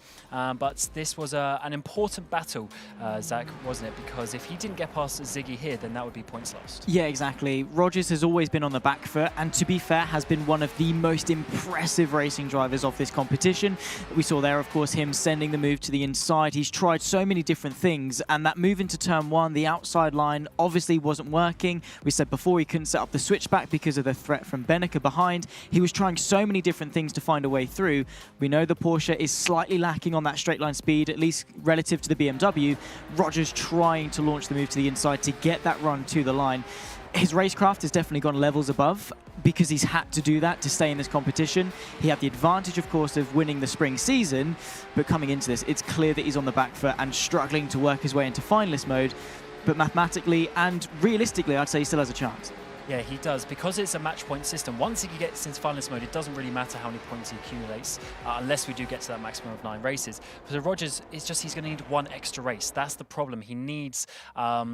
yeah, Ziggy's going to have that match point possibility. But you see there as well, I think that's Luke Bennett not happy with his race as well. So very difficult to see. Toman also not happy, but there are a few guys happy, as you see there with Sebastian Job's very happy. Let's have a look at the championship standings, shall we? Well, like we said, it is Kevin Siggy still leading the way, but Sebastian Job has overtaken Rogers there as well. I mean, incredible work from him. I would say anyone below the top 4 is really going to have to fight to get into this battle now. And it's a good time to mention Joshua Rogers, actually, because he had a good start. He starts at P9 in Fiji and managed to get himself up to P4, finishing actually in a podium position place, in 3rd place. Not quite enough, though, to keep Sebastian Job from taking that 2nd place. But we could still see a bit of a turnaround here, couldn't we, from Josh Rogers? Absolutely. I mean, naturally, in qualifying, you're by yourself on the track. You've got no slipstream, you've got no help. That is then when the problems of the Porsche being straight line speed are really going to be exaggerated, because that long pit straight that we've got, and also the difficulty of the final sector. Every driver, when you ask them what the difficulties of Rennsport, it is that final corner at Fuji, final sector, I should say, at Fuji, because you've got combined G. And what I mean by that is you're braking, so the car's going to the front, it's being loaded up at the front, and you're trying to turn, so everything's leaning to the side as well. And that's then when you sort of heat up the tyres a bit too much. You're pushing for the entire quali lap, trying to chase lap time, putting temperature into the tyres, pushing them really hard, getting to that final sector where you are demanding the most of the car, and then you've got no grip. So Josh Rogers may be struggling a little bit with that coming into the race, and it's just switch on. And he just absolutely sends it. That first lap did him a lot of favours to get up that pack, getting into 4th place, and then from then on just settled in, made the right decisions, sent it, of course, a couple of times, maybe a little bit too aggressive, but a driver in his position, Cam, you can understand that he needs to do that. Oh, absolutely. But I think sorting out the quali would help, because he struggled in a good few of the qualifying sessions. I say P9 there. He was last back in race 1 as well. So he really needs to improve that and make sure that he doesn't have to do those big lunges on lap 1, because that's a lot of risk. That is a lot of risk. Don't forget as well, we were talking about our predictions earlier. You can get involved by putting your predictions into stcplay.gg. So make sure you get your predictions in on there. We're not doing so well with our predictions at the moment. Actually, Zach is doing incredibly well at the moment, because you had Sebastian Job. I'm a professional. No. I got lucky. But I spoke with Job earlier at the hotel and sort of just said how is he feeling. He's a little bit uncomfortable with the BMW because he prefers a car that's quite understeery and is then able to push that to the limit, whereas the BMW is almost already at the limit, so he's always a little bit uncomfortable, always has to drive a little bit under what the car's capable of. But realistically, he's still got a really fast car. and he can use that. And Job has acclimatized himself really well, like at Jeddah, where he was like, well, I'm not very quick at Jeddah, and then is very quick. So Job, at the moment, is the favourite. I had faith in him. We're seeing at the moment practice is live, so we will head over to our casters very shortly. Just one final point. If you are in finalist mode, that makes you a target, doesn't it? And for someone like Cameron Rogers, he's the only Porsche out there. He's going to be a real target if he can get to it. Absolutely. So once... Well, there's potential that Job and Ziggy both get into finalist mode in this race, but if only one of them does going into Monza, then that, as you say, is going to be a very, very tough situation because everyone is going to want to stop them winning. Because ultimately, if they win the race, then the championship is over. There's going to be no more racing today. So everyone is going to be, coming for them, and that's going to be a tricky situation to be in, actually. Because they're going to be diving them like mad especially into the final corner there. So they got to, look through their mirrors. However, though, if in Hockenheim they do qualify high, they can then play the teammate card, which I think it was Sebastian Job was speaking about earlier with Morgan. That's a good thing to be involved in, having a strong teammate like Team Redline as well. Yeah, they've got 3 cars in this final, which of course is Siggy, Job, and Luke Bennett. All of them are very quick, right? They're not there just to make up the numbers and dawdling around at the back. They are all very competitive, constantly fighting at the front. It does cause a little bit of tension. We've all been talking about it. What if Siggy and Joe both get into finalist mode? After this race, it's a real possibility. Then what happens as a team? How do Redline approach that? But right now, like we saw at Daytona, they're able to push each other, really isolate everyone else on the track because most of them haven't really got any friends or any teammates as such. So they're all isolated out there, whereas Redline have got that front. They can have a united front, work together for the greater good. You couple that with a very strong car in the BMW, and you've got a very formidable team, which, like we know from any avenue of sim racing, Redline are the standard. But Cam, it is a good headache to have, isn't it? We always talk about this in various other racing series. It's a good headache to have where it's like, which teammate do we pick? Yeah, hopefully they've had some, rules of engagement and stuff as the term that we like to hear around here, because theoretically, if they finish 1 and 2 or 2 and 1, whichever way you want to look at it, for the team, it's kind of the same benefit. So hopefully they've had the discussion of what happens if we get into that situation. Do you think they've had that discussion? I mean, they're both competitive, especially, I don't think Kevin will sit in second place, especially if they're P1 and 2 when they're both in finalist mode. So I think they will also be smart because they'll know that they won't want the person in third place to come and spoil the party. Yeah, and that third place could be any of these drivers. We've seen all of the races so far. We were talking about this just off air while we were watching the race. We're never quite sure, and the only consistent that we've seen has been Sebastian Job, which is even more testament to how strong he's been. Consistency at this level is really difficult because, again, like what we spoke about earlier when it comes to Spa and qualifying the top 6 separated by a 10th, at this level the margins are so slim. So it's the small things that add up. Being familiar with the rig, the equipment, knowing what car you've got underneath you, and then more importantly, dealing with that pressure. Because they've all got the skill and the pace, the raw potential to win this championship. It all depends. Can they show up on the day? Can they perform and can they execute? And Cam, we always hear as well, this LAN environment changes it a little bit. You're in, you can chat to other people, you can speak to people that aren't your teammates. It does change the dynamic slightly, doesn't it? Oh, absolutely. When you're online, it's just you in your room, at your rig. You're probably just on, a team call with maybe maximum like 5 or 6 people. Whereas here, there's got to be 50 odd people all competitive in that room right now, and I'm sure there's a bit of beef going on between some of the drivers after some of the races as well. They're generally actually pretty friendly, this group, but yeah, it's definitely different, and also for the drivers to switch on, because this is more of a situation where you have to stand up and perform. You've got to rise to the moment, whereas when you're in your own environment, maybe you feel a little less pressure in some ways because it feels like too close to home. Okay, and let's talk a little bit about Maximilian Benneker, because we are almost certain, Zach, that he's kind of dropped away a little bit too far now. Do we think that he can't kind of claw it back at this point? We've still got quite a few races to go. We're only on the 5th race. Realistically, there is always a chance, right? He's not completely out of it. I mean, coming into this race, he is 4th place. He's not a million miles away, but he is still, what is that? 61 points off being in championship, finalist mode. Yeah. Which is still a decent, that's 2 race victories and probably an extra position on top of that, 3 race wins to be special. So for him, we're probably not going to see him in finalist mode until maybe race 7 or 8, or maybe in that final race, race 9.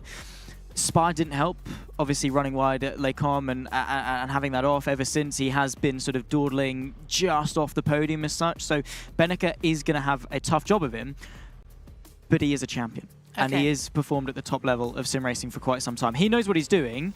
If there's anyone that can claw it back at this stage right now and have that pivot point, it is Maximilian Beneke.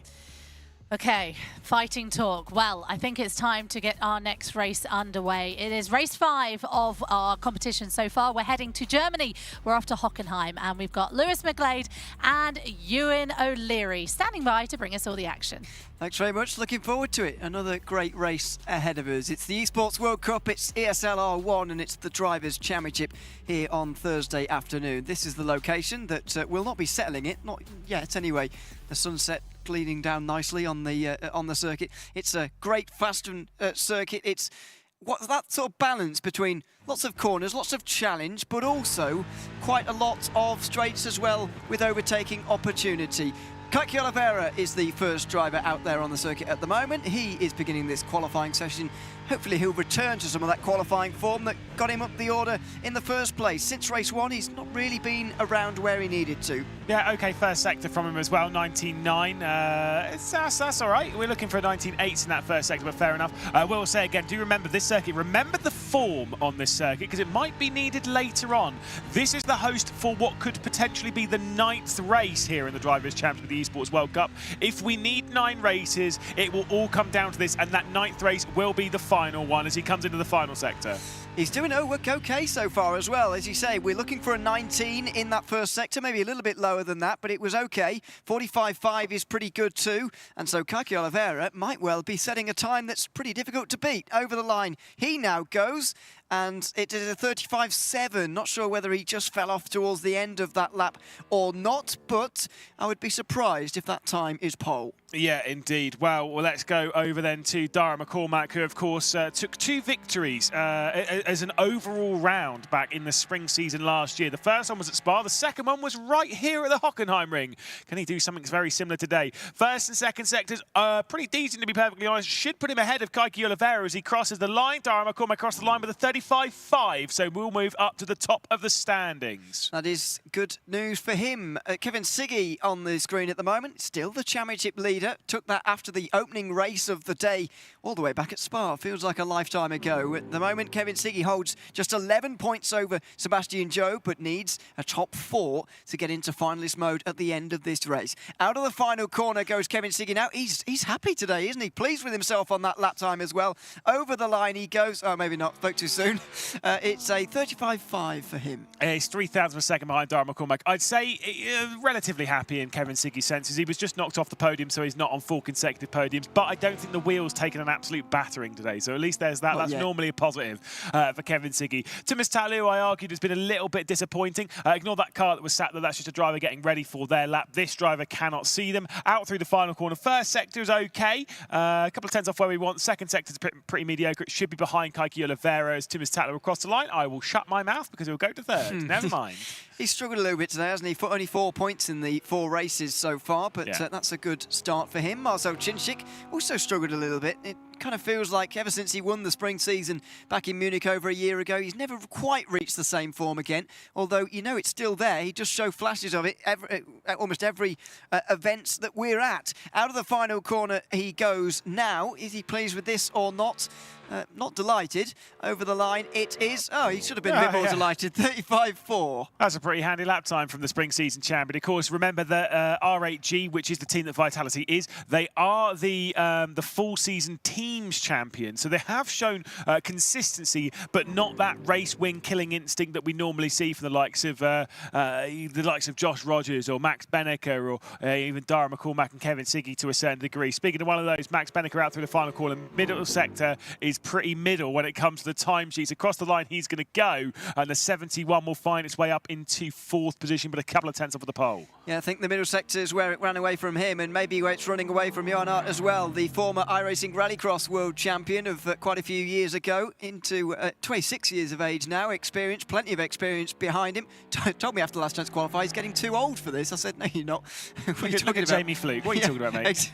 Ooh, sore subject. Out the final corner he goes, and and maybe not delighted, over the line for the Frenchman, and it is only 7th place. I can feel Jamie Fluke has definitely heard that in the arena, so I'll steer clear of that loud, on my next bet. Oh yeah, no, I've heard. Kevin Ellis Jr. will be the next one to come through. First sector, again, pretty decent. The second sector's okay. Should be around the Tattler Benneker kind of region as he'll come through the final corner. Should be ahead of his teammate Johan Art as he works his way through the final corner. Not particularly pleased with it. I do remember the Merc struggling a little bit in the final sector. What's he going to do as he hits the head up to second? Heads up to pole. Sorry, wow. never mind. All right, he's a good actor, isn't he? Yeah, well, either that or he's surprised as we are by that time. Fantastic. Kevin Ellis Jr. on pole position as things stand. He has dropped a few places in these last few races, now down to 7th in the point standings. He's on 99 as things stand, but at the moment, the top of the tree. Here's Yuri Toman. Not a good first sector, I'm afraid. I said you need to be in the 19s, and he wasn't there.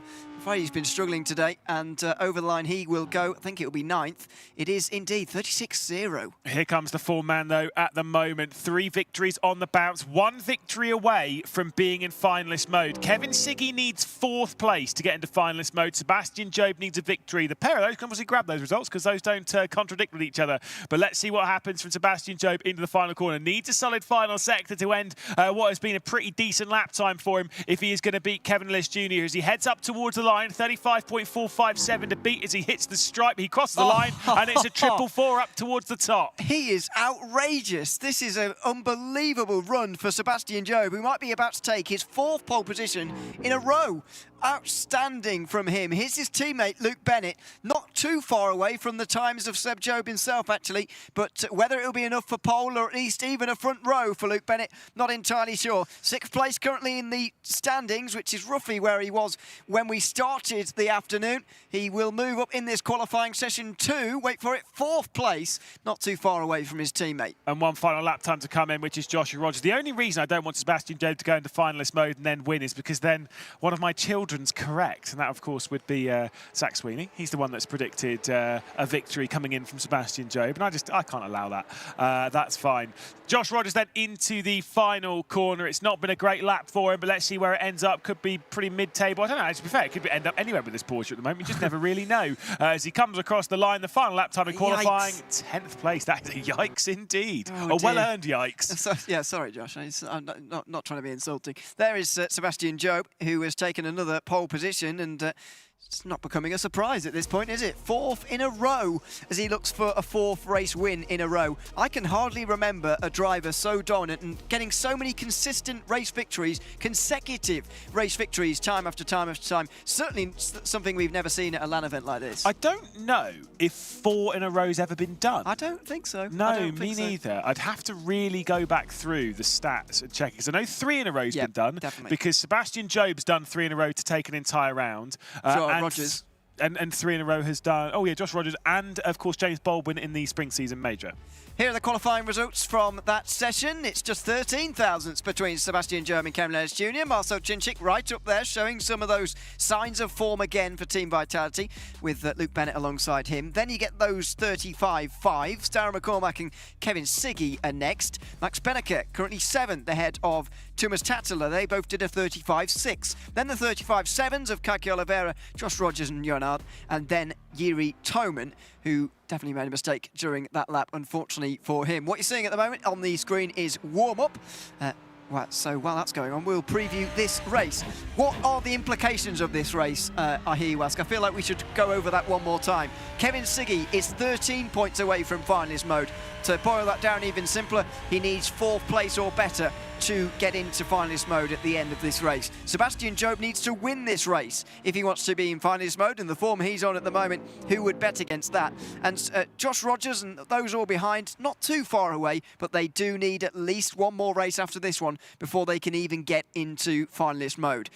To put that into context even further, Kevin Siggy has not finished below 4th today. He would have to take his worst result of today so far to not be in finalist mode at the end. And I've looked through the stats. Luke Bennett is another one to chuck, and he's actually done 3 as well on the bounce.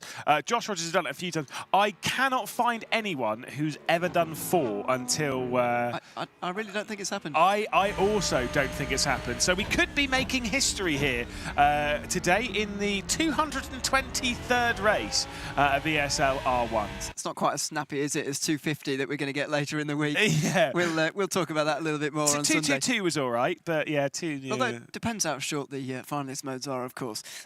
We are not yet there. We don't know, of course, how many races we're going to have today. This is race 5.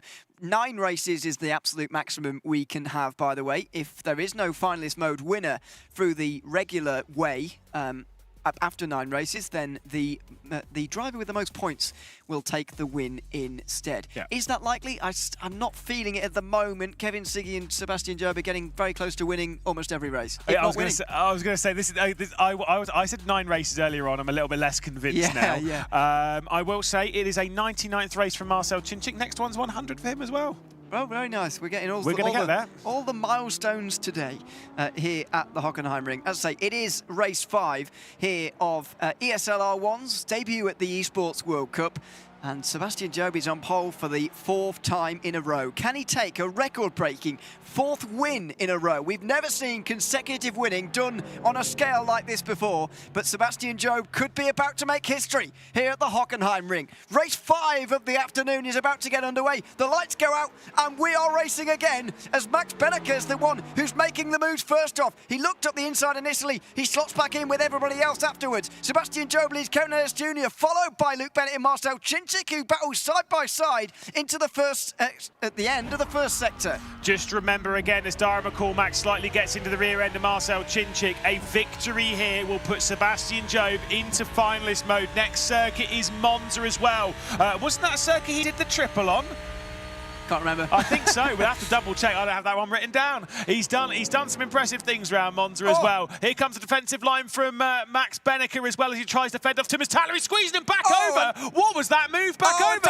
And it's chaos. It's chaos, carnage. Darren McCormack's around. Josh Rogers is trying to make up the most places out of all of this as Max Benneker tries to get back to 5th position. We'll have to see that one again because there was so much going on there. It was 4 wide into the hairpin. Here we go again into turn 6. They're all just about making their way through. Max Benneker comes out on top. He's 5th ahead of Josh Rogers, allowing the front 4 to get away. And this is important as well. Look at the gap between Max Benneker and Marcel Chinchik. The reason why I say that is 1.5 seconds, or 1.3 seconds really. Kevin Siggy needs 4th place to get into finalist mode. He's currently in 7th, and even if he gets up to the front of this train, there is too large of a gap realistically between himself and Chinchik.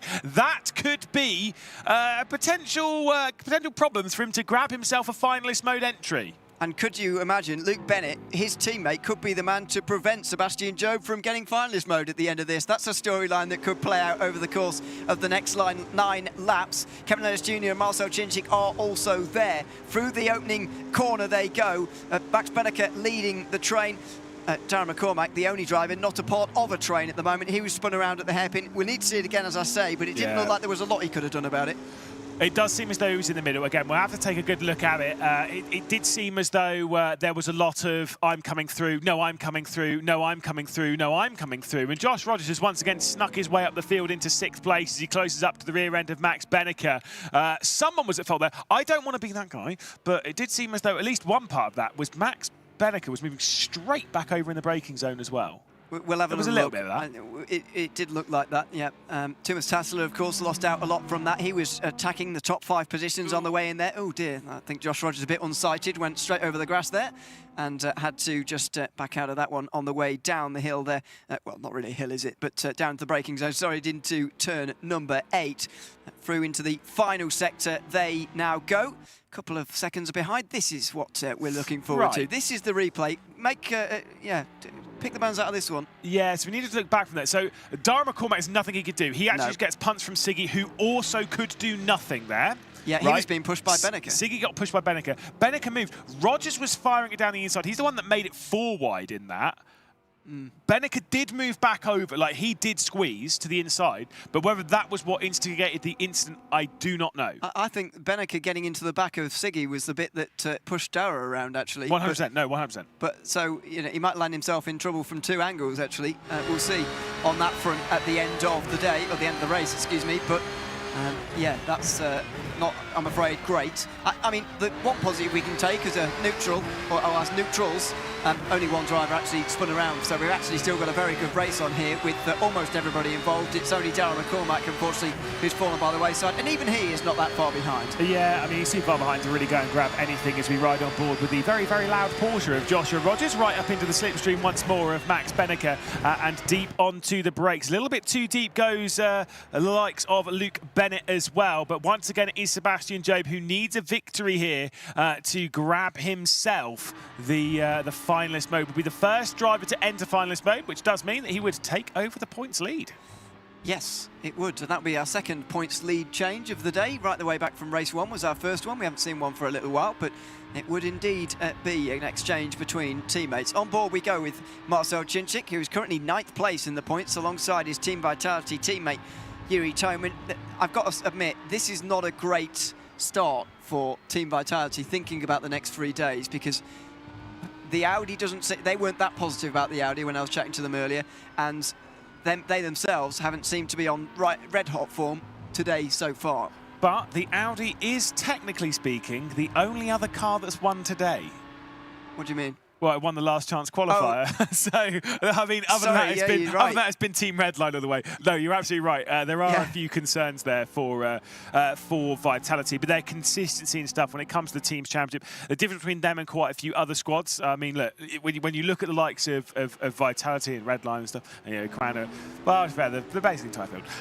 They've got strong drivers as a quartet that work well together. Right, that's the important bit with something like Vitality. So we'll have to wait and see. Then again, when you do look at the likes of Redline, of Porsche Coanda, of Williams and stuff, they also have a quartet of very strong drivers, as does pretty much everyone. So it's a moot point. We'll talk a bit about teams tomorrow, but Williams have actually got one of those teams who drive endurance races together and everything, and that they'll be very, very, very familiar with one another. And do you know what the fun fact about that team is? Go on. Everyone's name starts with D. Yeah, I did notice. Weird, I was writing some notes down there. I think it's a requirement. Yeah, that's why Kuba Brzezinski and Nikodem Wisniewski don't drive for them anymore. They were sacked because they didn't start with. That's interesting. It's I'm not saying it's true, but you know it might be. So we'll investigate that later. On board with Kevin Siggy. Now let's get serious for a second. 7th place for Kevin Siggy at the moment is not enough. That's plain and simple. He'd be 7 points away from finalist mode if the race were to end right now. We talk all the time about drivers who just fall short. And I said earlier, it would have to be his worst result of the day so far. And at the moment, he's having his worst result of the day so far. Indeed. Well, out through the final turn, it is still going to be the lead for Sebastian Jobe. Looking back from Kevin Ellis Jr., Luke Bennett sat behind. Bit of a slide going into T1. Marcel Chinchik's on the hunt in the background, and remember for Marcel Chinchik as well, this is where he took his first and only victory in a round, of course, and that was what pushed him into the spring season major, and obviously where he went on to take victory, and it was a victory here which turned things around for him. I think it was round 8, wasn't it? It was indeed. Gave him that momentum going into Munich, which maybe in hindsight helped him. Although we didn't know him we didn't know it at the time. Here's Luke Bennett getting relatively close to Kevin Ellis Jr., although not that close, really. Sebastian Jobe is looking very good here for another race win. As I said before, winning on a scale we've never seen before in ESL R1. Never had 4 in a row. So some candidates for 3 in a row. Even at LAN events, actually, the likes of James Baldwin and Darragh McCormack did a lot of stringing together of wins. Although I'm not sure Darragh quite got to 3. He did 2 on the bounce, but never 3. James did 3, I think, in a row after that. Correct. So we have seen this in LAN before. However, Sebastian Jobe is about to break a record across online and LAN events. This could be quite something indeed if he can hold on for these last 5 laps. And wow, I can scarcely believe it, really. 4 in a row is rocketing him up right the way through the standings, right from 7th, let's not forget, where he started the day. Yeah, indeed. I mean, look, like you say, it's crazy to enter unknown territory here at such a high event, such a prestigious event. But Sebastian Jobe is the kind of driver who rises to it. Do remember in Gamers 8 last year, though, okay, this is the fun bit from last year, how we did it with the Drivers' Championships. Effectively, we took all 48 drivers, split them off into 12 different groups, and basically the top 3 from each group then ended up going through into the final day. Sebastian Jobe, shockingly, was not one of them. He did not get into the final, although I will say one thing about him. He's taken the lead, or he could be taking the lead of the points here. He is also now the leader, once again, of the highest percentage of victories. He has taken that one back from Josh Rogers. They do often flip-flop a little bit between the two of them. Did you know, by the way, Luke Bennett also didn't make the... Well, of course you did know. Yeah, I did. He did. So I've got it on a spreadsheet right here. Exactly, yeah. Two different drivers you'd expect to see in the final last year didn't make it, but it was a very harsh start to the event last year. And we immediately got rid of 36 drivers and said, see you later, you're not part of the Drivers' Championship anymore. This, of course, has been set by the regular season. The top 9 in points from those 3 Drivers' Championship rounds were immediately locked in to this Drivers' Championship final. And then, as we said before, the 3 winners, or the top 3 from the last chance race we had before our broadcast here this afternoon, was able to go through and join the other 9. Those, of course, being Johan Tumas Tatala and Kaiki Oliveira, who are both, or all, out there on the circuit with everybody else at the moment. We'll get the full complement of 48 tomorrow. Out of the final corner again, 4 laps to go. Not a lot of pressure here for the race leader. No, Sebastian Jobe's been able to pull out 0.7 of a second. At the moment, he's looking for his 27th victory in ESL R1, would mean that he's won 36.5% of the races that he's done in ESL. That is, honestly, that is absolutely crazy. He has the highest number of top 6s of everyone. And the reason why we say top 6s is normally throughout the season, obviously it's halfway in the field, but normally throughout the season, you want to be in the top 6 to move into the next race. That's normally how we play it. So top 6 is kind of like the important bit. So for him to have the highest percentage of that shows how consistent he's been, and then to have the highest percentage of race victories as well. Obviously, it's not the highest amount of race victories. He still needs to take 10 more to go ahead of Josh Rogers in that stat. He's got 27, Josh Rogers has 36. Outrageous, that is. And I don't want to say this is sort of a coming of age for Sebastian Jobe, because he's successful, and we know that, but he is 24 years of age now. He's been winning for a long time, but it feels to me as if this is very much one of the most mature, consistently dominant, just destructive drives we've ever seen from Sebastian Jobe. Even though, as I say, we've seen success from him before. He's got 2 iRacing World titles in the last half decade. He's maturing clearly on the circuit. He's getting quicker, which is a scary thought for everybody else. And at the moment, he is cruising. 3 laps to go, 0.8 of a second, 0.9 of a second. And the second of those iRacing World Championships, of course, the Porsche Tag Heuer Esports Super Cup this year. To say he was dominant in it would be a slight understatement. He was absolutely incredible. Yeah, for a season that normally has a close finale, it actually wasn't very close. It was not close at all. He was absolutely phenomenal. And like you say, pulling out that kind of margin out 1 second. He is obviously at the point, again, this victory will give him finalist mode. That's why we talk about it so highly. Kevin Siggy needs to gain a 3 place, needs to get up to 4th position. He's only really, though, 1.5 seconds away. There is Siggy. He's only 1.5 seconds away from finalist mode himself. There's a lot of work and a lot of effort between him and that. And I will tell you, Josh Rogers will fight him hard to stop him from going through. First of all, Josh Rogers needs the positions himself, because as things stand, he can't even get into the finalist mode next race if he stays where he is. But also, yeah, Kevin Siggy will be prevented by Josh Rogers if the Australian has anything to say about it. Round the outside for the Slovenian. Does he have the purchase off the corner, though? He's up over the curb, sliding about a bit. Don't think the exit was quite good enough, but he will remain there. And if he can get down the inside, down at turn number 8, it could be Kevin Siggy's 6th place to get. Here he goes, on the brakes again, up over the curb, sliding again. But Josh Rogers hangs on, round the outside, into the final sector they'll go. Siggy's first attack ends in failure. No, but again, to be fair, those two were doing the same thing in the previous race where they were battling time and time again, and it never really worked out. But this time you got a little bit more in favour that potentially Josh Rogers might have to settle with the position behind Kevin Siggy. He'll be very desperate to get his way through. Like I say, at the moment, Kevin Siggy is not entering finalist mode. It would be his worst result as a day of as you've said. Josh Rogers, if he wants to get into finalist mode the next race, well, he's got to do a lot of work because he's got to work his way all the way up the order because he's scored 140 points, so he needs 5 more. So we need to gain 2 more spots. So he also needs 4th. But the fact that there's 1.5 seconds now between Benneker and Rogers, it ain't happening for either of them. Well, also, they can't both have it at the moment. There is that.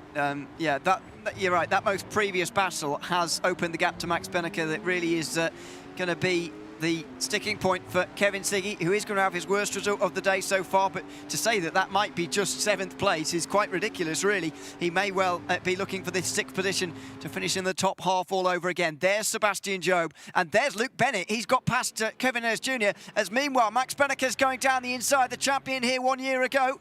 He was having a look. He didn't quite go for it fully. He didn't commit, but he did show himself in the mirrors. All 3 champions of ESL R1 then running in 4th, 5th and 6th position. It does look, though, as that we are going to be getting a 4th different champion of ESL R1. At the moment, it's looking like it might be Kevin Siggy or Sebastian Job, and my bet at the moment would be more towards Sebastian Job to take the Esports World Cup here and become a champion in ESL R1. That would be very impressive indeed for him. But there is a look at Max Benneker, the Gamers 8 champion of last year. He's not making any progress. He currently sits 4th in the points, but he's on 109. Remember, he needs to get to 170. That is so far down the road.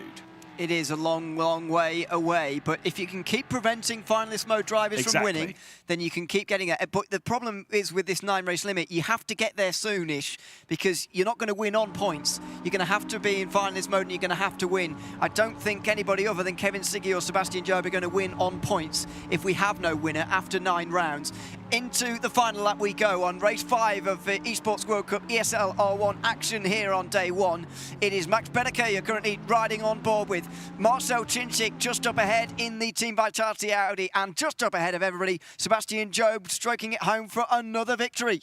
Yeah, indeed. He's doing a phenomenal job at the moment and is looking to dominate once more. The likelihood that this is going to turn into his 27th victory seems pretty much spot on and locked in, because let's be honest, even if Luke Bennett gets to him, surely Bennett's not going to go on the attack. I think he'd be pretty unpopular in that team if you were the one to deny your teammate finalist mode. Especially, that would be even worse. Could you imagine if he did that and then Sebastian Job went on to win the next race? I think there would be some serious heat within the in the Red Line camp, who actually do get along quite well as they head through the Mercedes Arena section. It's just another perfect drive as history is being made here. It's an exhibition of driving from Sebastian Job, doing the job to perfection again. Into the final corner, or final sector, excuse me, they go. Luke Bennett can't catch. Kevin Ayres Jr. has fallen away a little bit and he's coming under pressure from Marcel Cinchik and Max Benneker, but none of that's going to matter. We're going to have a driver in finalist mode, and it's a driver who hasn't led the points all day long. His name is Sebastian Job, dominating in ESL R1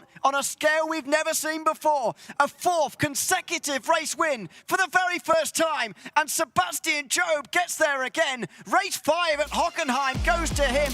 Another display of destruction from the Team Redline driver, who is now in prime position to take this Drivers' Championship. Shake of the head from Luke Bennett as well. There's Kevin Ayres Jr. who's dropped down to 3rd. I think he might be a little bit disappointed with that, as he's going to have a little bit of a breather and potentially jump out of the rig just for a second. They'll get ready for the 6th race. There is Sebastian Job, 4 victories today, points leader, and the first driver into finalist mode.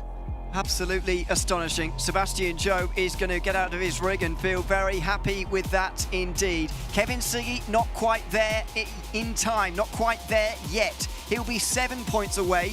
Now going into this next race, that will mean he'll require a 6th place finish in this next race to get into finalist mode. But of course, they'll all have to prevent Sebastian Job from winning. This is quite astonishing. Certainly so. Well, thank you very much. Of course, we'll go for a little bit of a breather before we jump in to the 6th race of the evening.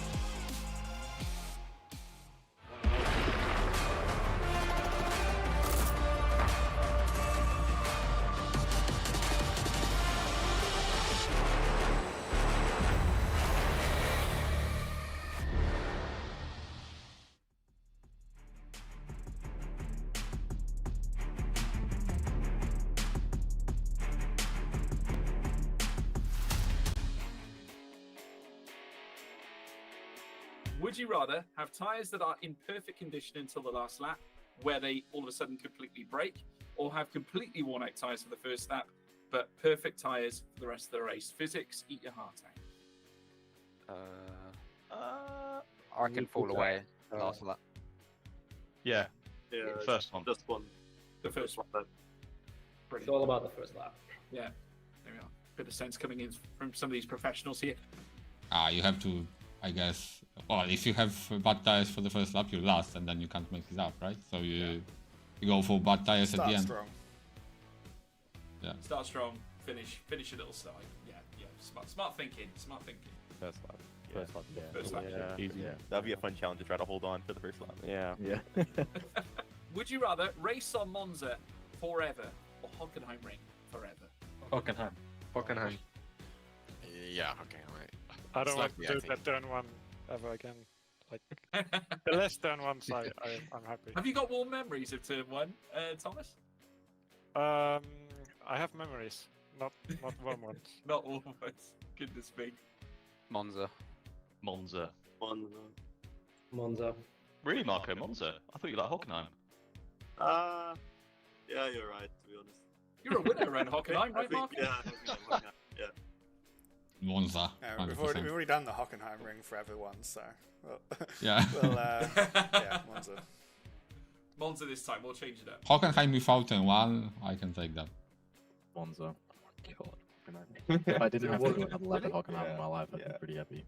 Hey, Dane, you have warm memories of Hockenheim, right? I can't think of any good moments at Hockenheim. Oh wait, we had some good results. Wait, I've had some good. Oh yeah, Hockenheim. I'm fine with Hockenheim.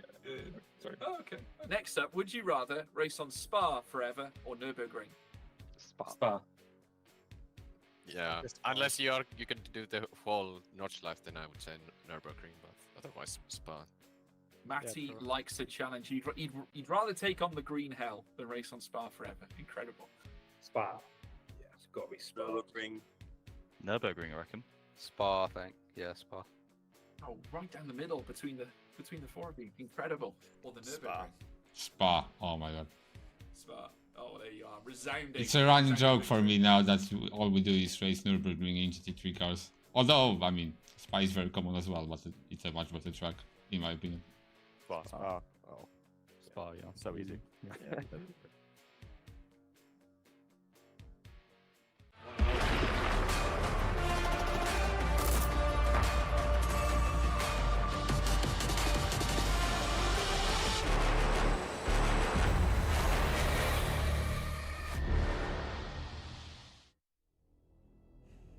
Welcome back to the Esports World Cup ESL R1. We're here to look at some fascinating races that we've had here. Arjuna alongside me, as well as Zach. I mean, one word, or maybe I should say one name, Sebastian Job. He has been incredible. Oh, I mean, Arjuna, you've come to join us again.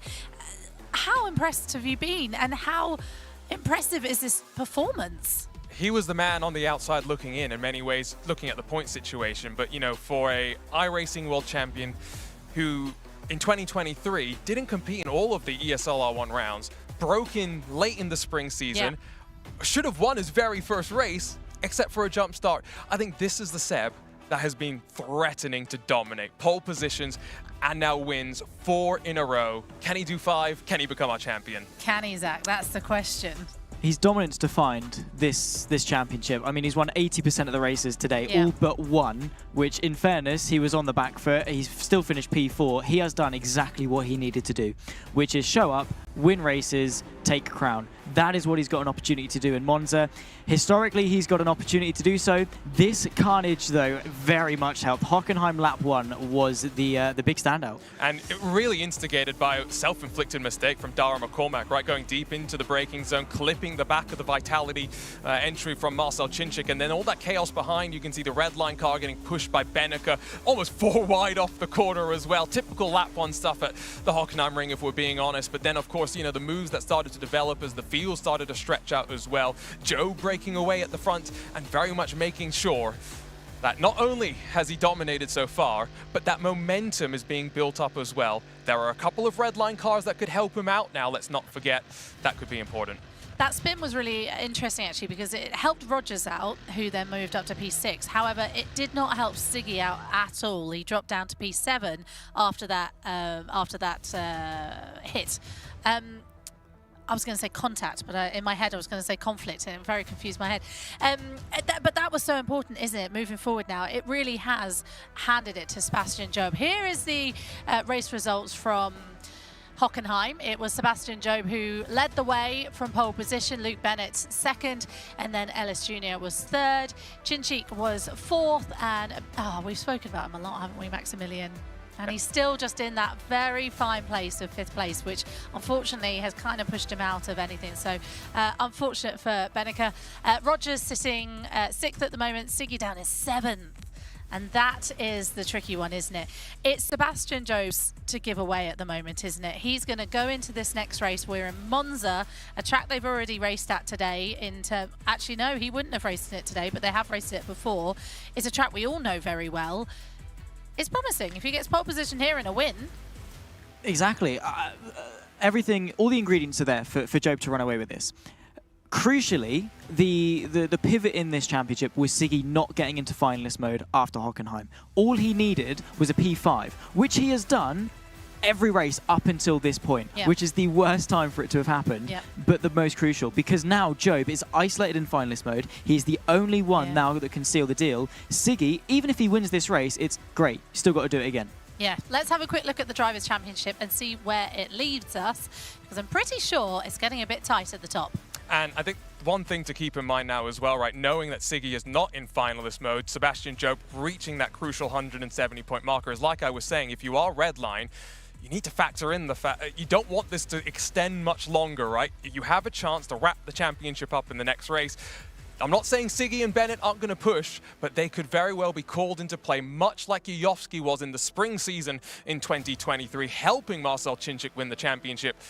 Oh, this is going to be a fun one at Monza. It is indeed. Team Redline, of course, a very strong team out there. And we will see them in action in the Teams Championship, of course, tomorrow, which gets underway. But we've got a Drivers' Championship to wrap up first. And it looks like Sebastian Job is going to get it done.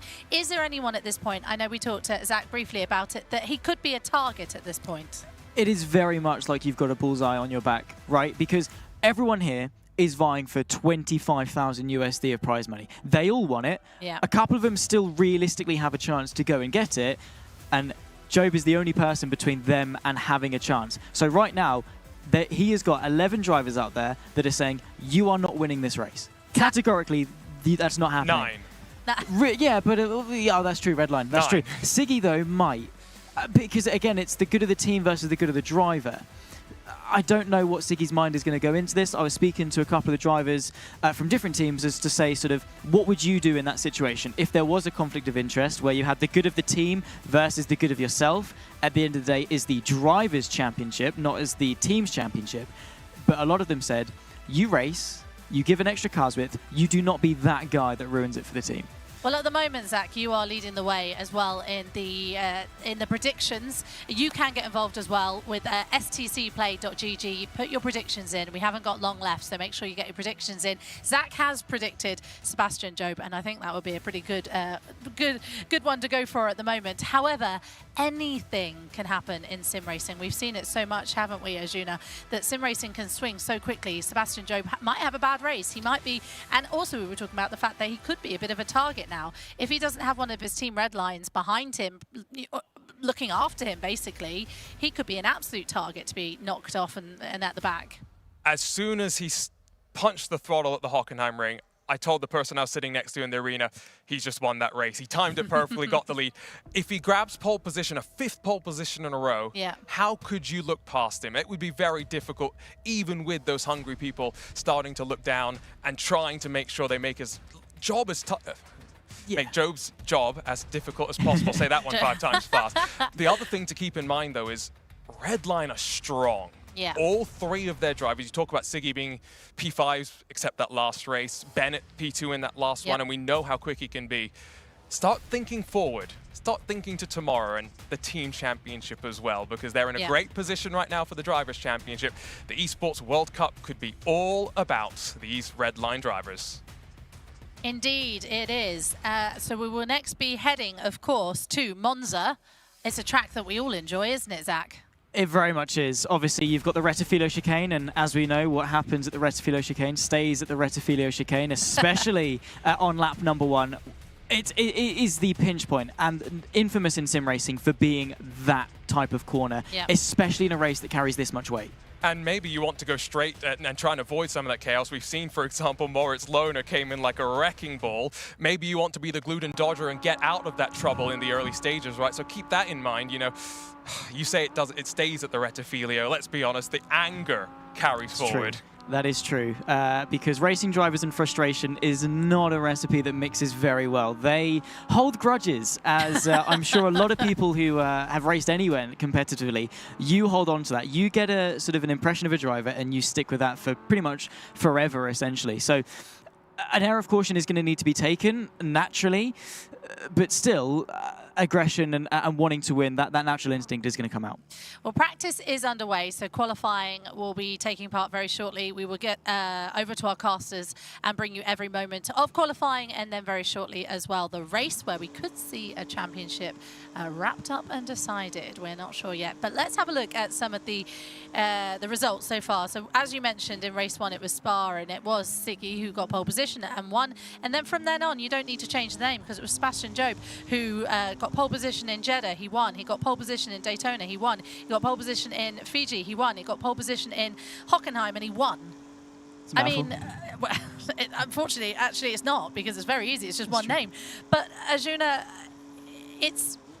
you can't take this away from him, really, because even if you didn't think, maybe you thought Josh Rogers should have won it because he was so dominating in the last round, but this speaks for itself. The domination that we've seen from Sebastian Job has been unprecedented. Yeah, and you throw the spring season out and the form book right out of the window, because the update to the game about 3-4 weeks ago, very much going back to 2023 and a lot of the driving mechanics that the drivers are focusing on.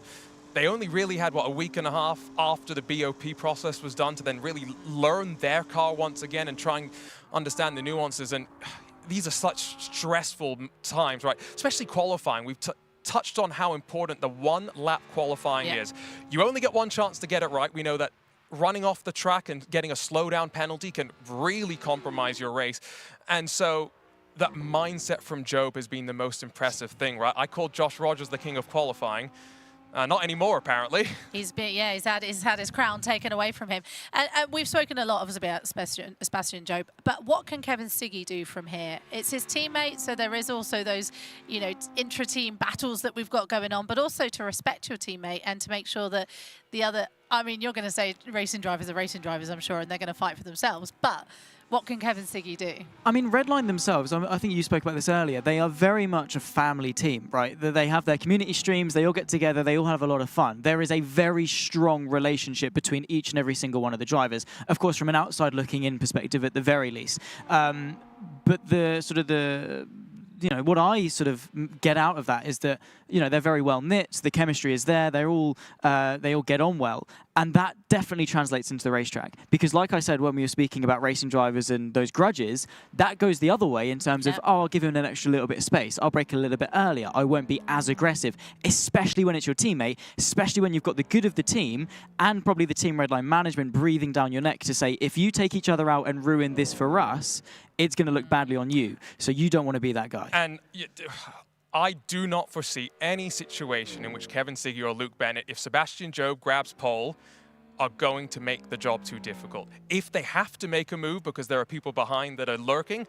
sure, they will do what they need to do. But like you say, this is one of those teams that in the last 12 months, 24 months, we know that over the last 20 years, they've been one of the most dominant names in all of sim racing.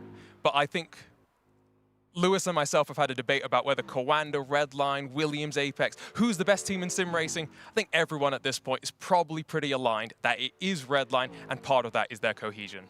Let's talk a little bit about Monza then. That's the track up next. It is a track, actually, that you kind of need your teammates as well, isn't it, Arjuna? Yeah, we talk slipstream, right? You remember go back to Daytona when Redline, the Redline Express passed Dara McCormack like he was standing still. Like, I'm going to be really intrigued as to how qualifying goes here, because that will set the rhythm and the mindset for the rest of the race. Job on pole, we know what's going to probably look like. Job down in 6th position, though. Can you imagine what that would be like? Maybe he doesn't want to, but I would. Zach, how about you? What are we looking forward to from a track like Monza?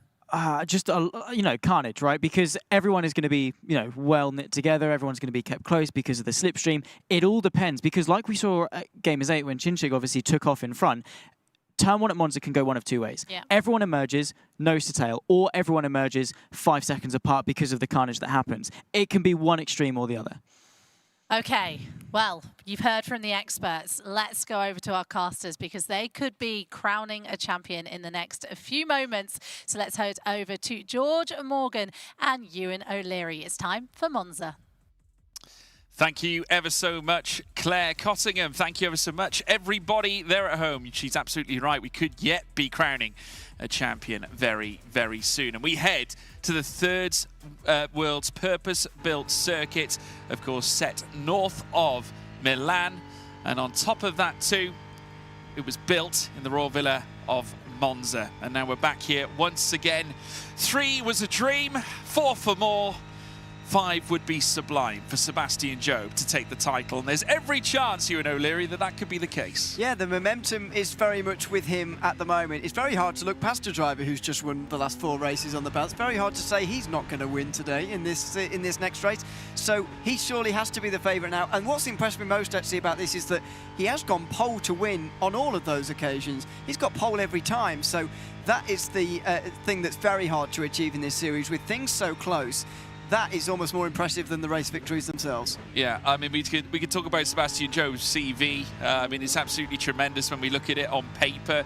Extraordinary, in fact. We now watch Max Benneker, who also has an illustrious CV in his own right. Coupled along with his sim racing career, he's also a sim racing coach. So, when you think of that phrase, those who can't do teach, this guy can do both.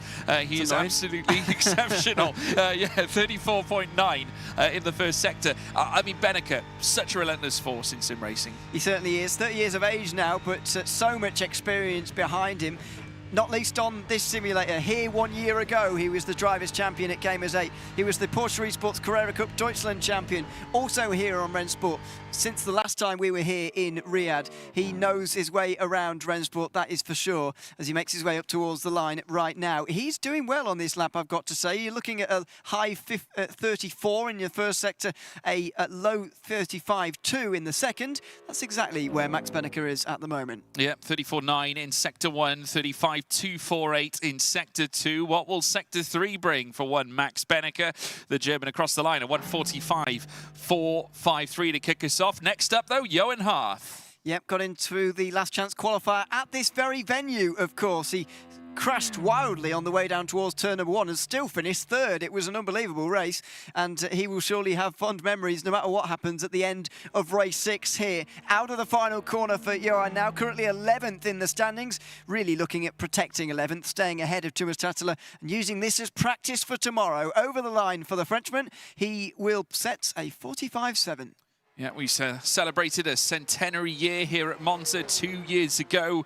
When we talk about centenaries, that's exactly the points that Joshua Rogers started with when we commenced this run in the Esports World Cup Drivers' Championship. Unfortunately, though, it's gone a little awry. The results have not corresponded with what has happened on the run-up to Saudi Arabia, the run-up to the Esports World Cup. But this time now, looking to dig deep to try and extract something to topple Max Benneker and Johan Harth. And unfortunately, again, qualifying pace denying him at every turn, Ewan. Yeah, when it rains, it pours, and Josh Rogers' face said 1,000 words there. He is not pleased with the way this afternoon has gone. Marcel Chinchik won't be delighted either. He slipped to 8th place, only ahead of his teammate of those who started the day inside the top 9, and they're still a very, very, very long way away, 4 races away from getting this title, and starting to get to the stage where it might be impossible. Here he goes, Marcel Chinchik over the line. That's a good time, 45.5 for him. There was a time we called Marcel Chinchik the master of Monza, and he's dug back into that once again and has at least got himself closer to Max Benneker, as we now ride on board. Is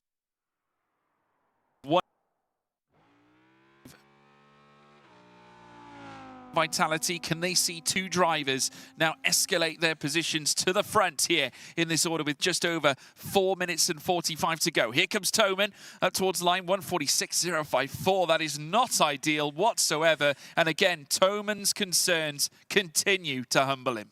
They certainly do. The first 146 that we've seen today. Here's Kaiki Oliveira, in this session I should say. Kaiki Oliveira makes his way into the Parabolica now, as it used to be called. The lap time currently looking decent, especially in the first sector, but just tailing off a little bit in the second. And that little rock back of the head maybe suggesting he could have done a little bit more with this lap time. Over he goes, third place in that qualifying session, just a position or so behind where he qualified in the last chance qualifier. It's a fantastic qualifying lap there for Kaiki Oliveira, and now with Kevin Siggy, the man who holds the record now that will never be broken. Of course, obviously the fact that he, of course, was the first race winner in ESL R1 at the Esports World Cup. No one can take that away from him. He did it at Spa, his favourite track. A racer since the age of 12, a 37.8 in that middle sector is certainly putting him in the picture. Let's see what this final straight does. He looks pensive there in the seat. Looking there though, not too good. 6 with a 148.079. Not sure where he would have got that, but that must be a slowdown for a 48.0. penalty. Yeah, I don't know where it would have been, but it was somewhere, and it's held him back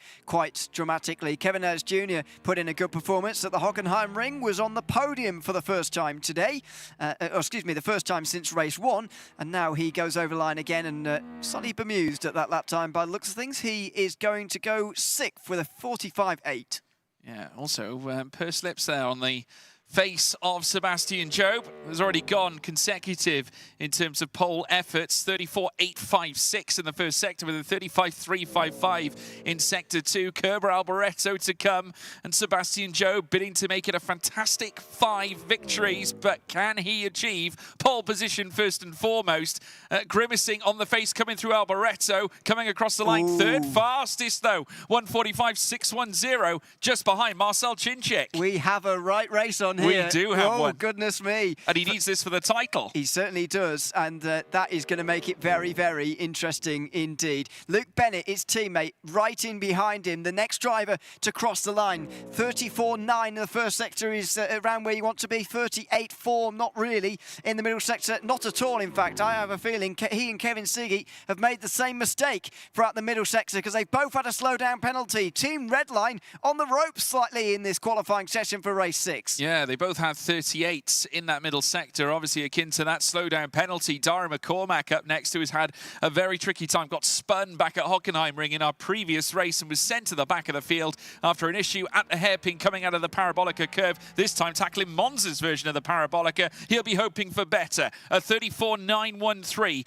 in sector 1. Sector 2, 35.2. Oh, places in first fastest there for Dara McCormack. An instant response to what was a treacherous and turbulent run at Hockenheim. He's turned it around here, Ewan. That's exactly what he needed to do. He needs to finish in the top 2 if he wants to remain in contention, albeit a pretty unlikely chance at winning this whole thing at the moment. Here comes Tumas Tattila, though, out of the final corner as well. He is around about to where he needs to be, actually, and so this could put him right in the mix for the first time in a little while. Tattila goes 6th place. He's clearly good on form here at Monza because, of course, this is exactly where he won to get into this Drivers' Championship final. Well, take note, folks. Sebastian Job is not on pole. This time, it's Dara McCormack, who obviously fed up after all the issues he sustained back at Hockenheim. He has now brought it back and has shoved his Williams to the forefront. How about that? And incredible to see Marcel Chinchik back, the master of Monza, returning to a position he's probably more used to. I wouldn't say necessarily a position he would like to get used to. Obviously, top spot is the place where all the drivers like to be. But maybe a little chink in the armour on Sebastian Job. Very possibly. It's that pressure, isn't it, once you get into finalist mode more than anything else. Not least the fact, as the guys have talked about over there, the ganging up on you that you get when you're in finalist mode on your own, but also the fact that, yeah, there is a lot of pressure on when you're in this position. There are the qualifying results. Yep, Dara McCormack, your fastest driver, 145.446. places him on top. Max Benneker in second place, 1:45.453, with Marcel Chinchik in third place, 1:45.557. Sebastian Job was pushed down to fourth after McCormack's fastest lap, 1:45.618, but could still yet go on to take the crown. Winning this race would secure that at the end of the race. Kike Oliveira in fifth. We then have Thomas Tatler in sixth. Johan Harth, Rogers, Ellis Jr., Siggy, Bennett and Toman once again towards the rear. It has not been ideal for Vitality, has not been ideal for one Yuri Toman. But as we now watch the drivers just getting themselves ready, getting themselves into the mix, practice in full flow. What are they thinking, Ewan? Oh, goodness me, we've got to stop Sebastian Job from winning, I think is the main thought. It's the here. only mission. It's the only mission. But I'm not really, I'm sort of half joking. You know, it's going to be the thought of many drivers here. I think the interesting thing for me is the fact that Kevin Siggy is way down at the moment. It's not a given he gets in finalist mode even after this race, by the way. He needs to finish in the top half, 6th or better, to be in finalist mode. That's going to be a pretty tall order, depending on how the opening lap goes, depending on how the race actually unfolds. So he's got to be wary, and all the other drivers behind, Josh Rogers downwards, are going to be trying to finish in the top 2 or so. You've definitely got to start being on the podium. Because of this 9-race limit, you've actually got to be in finalist mode by race 9, because I don't think anybody other than Sebastian Job is going to win on points if we have no winner after 9 races. No, I think that's a very fair assumption. Obviously, anything can happen over the course of the next, so, well, whatever laps we do have in front of us, obviously still plenty of more racing to come. If it isn't settled at Monza, we will be going back-to-back at the Temple of Speed here over the next 2 races, so still lots on the table. And Monza, from what we saw in the second chance race that we saw earlier on, what a feisty affair, Ewan. Fantastic race. One of the best races I've actually seen for ESL. We didn't commentate it. Oh, no, so disappointing. But there you go. You win some, you lose some. It was absolutely wonderful. Unfortunately, involving most of the drivers who aren't here, and they all crashed into each other at the end and got knocked out, so it didn't matter in the end. But wow, what a fantastic race. If we get a flavour of that in race 6 here, we are in for something very special indeed. Yeah, absolutely right. Ewan O'Leary, wherever you are in the world, if you tuned in, I'm sure you've got your eyes peeled on this one. Will it be Sebastian Job who will take and lift aloft the driver's crown? There he is on the right of picture. Will it be the man representing Team Redline who will etch his name on the halls of history and become a driver's champion in ESL R1? He came close in the fall season.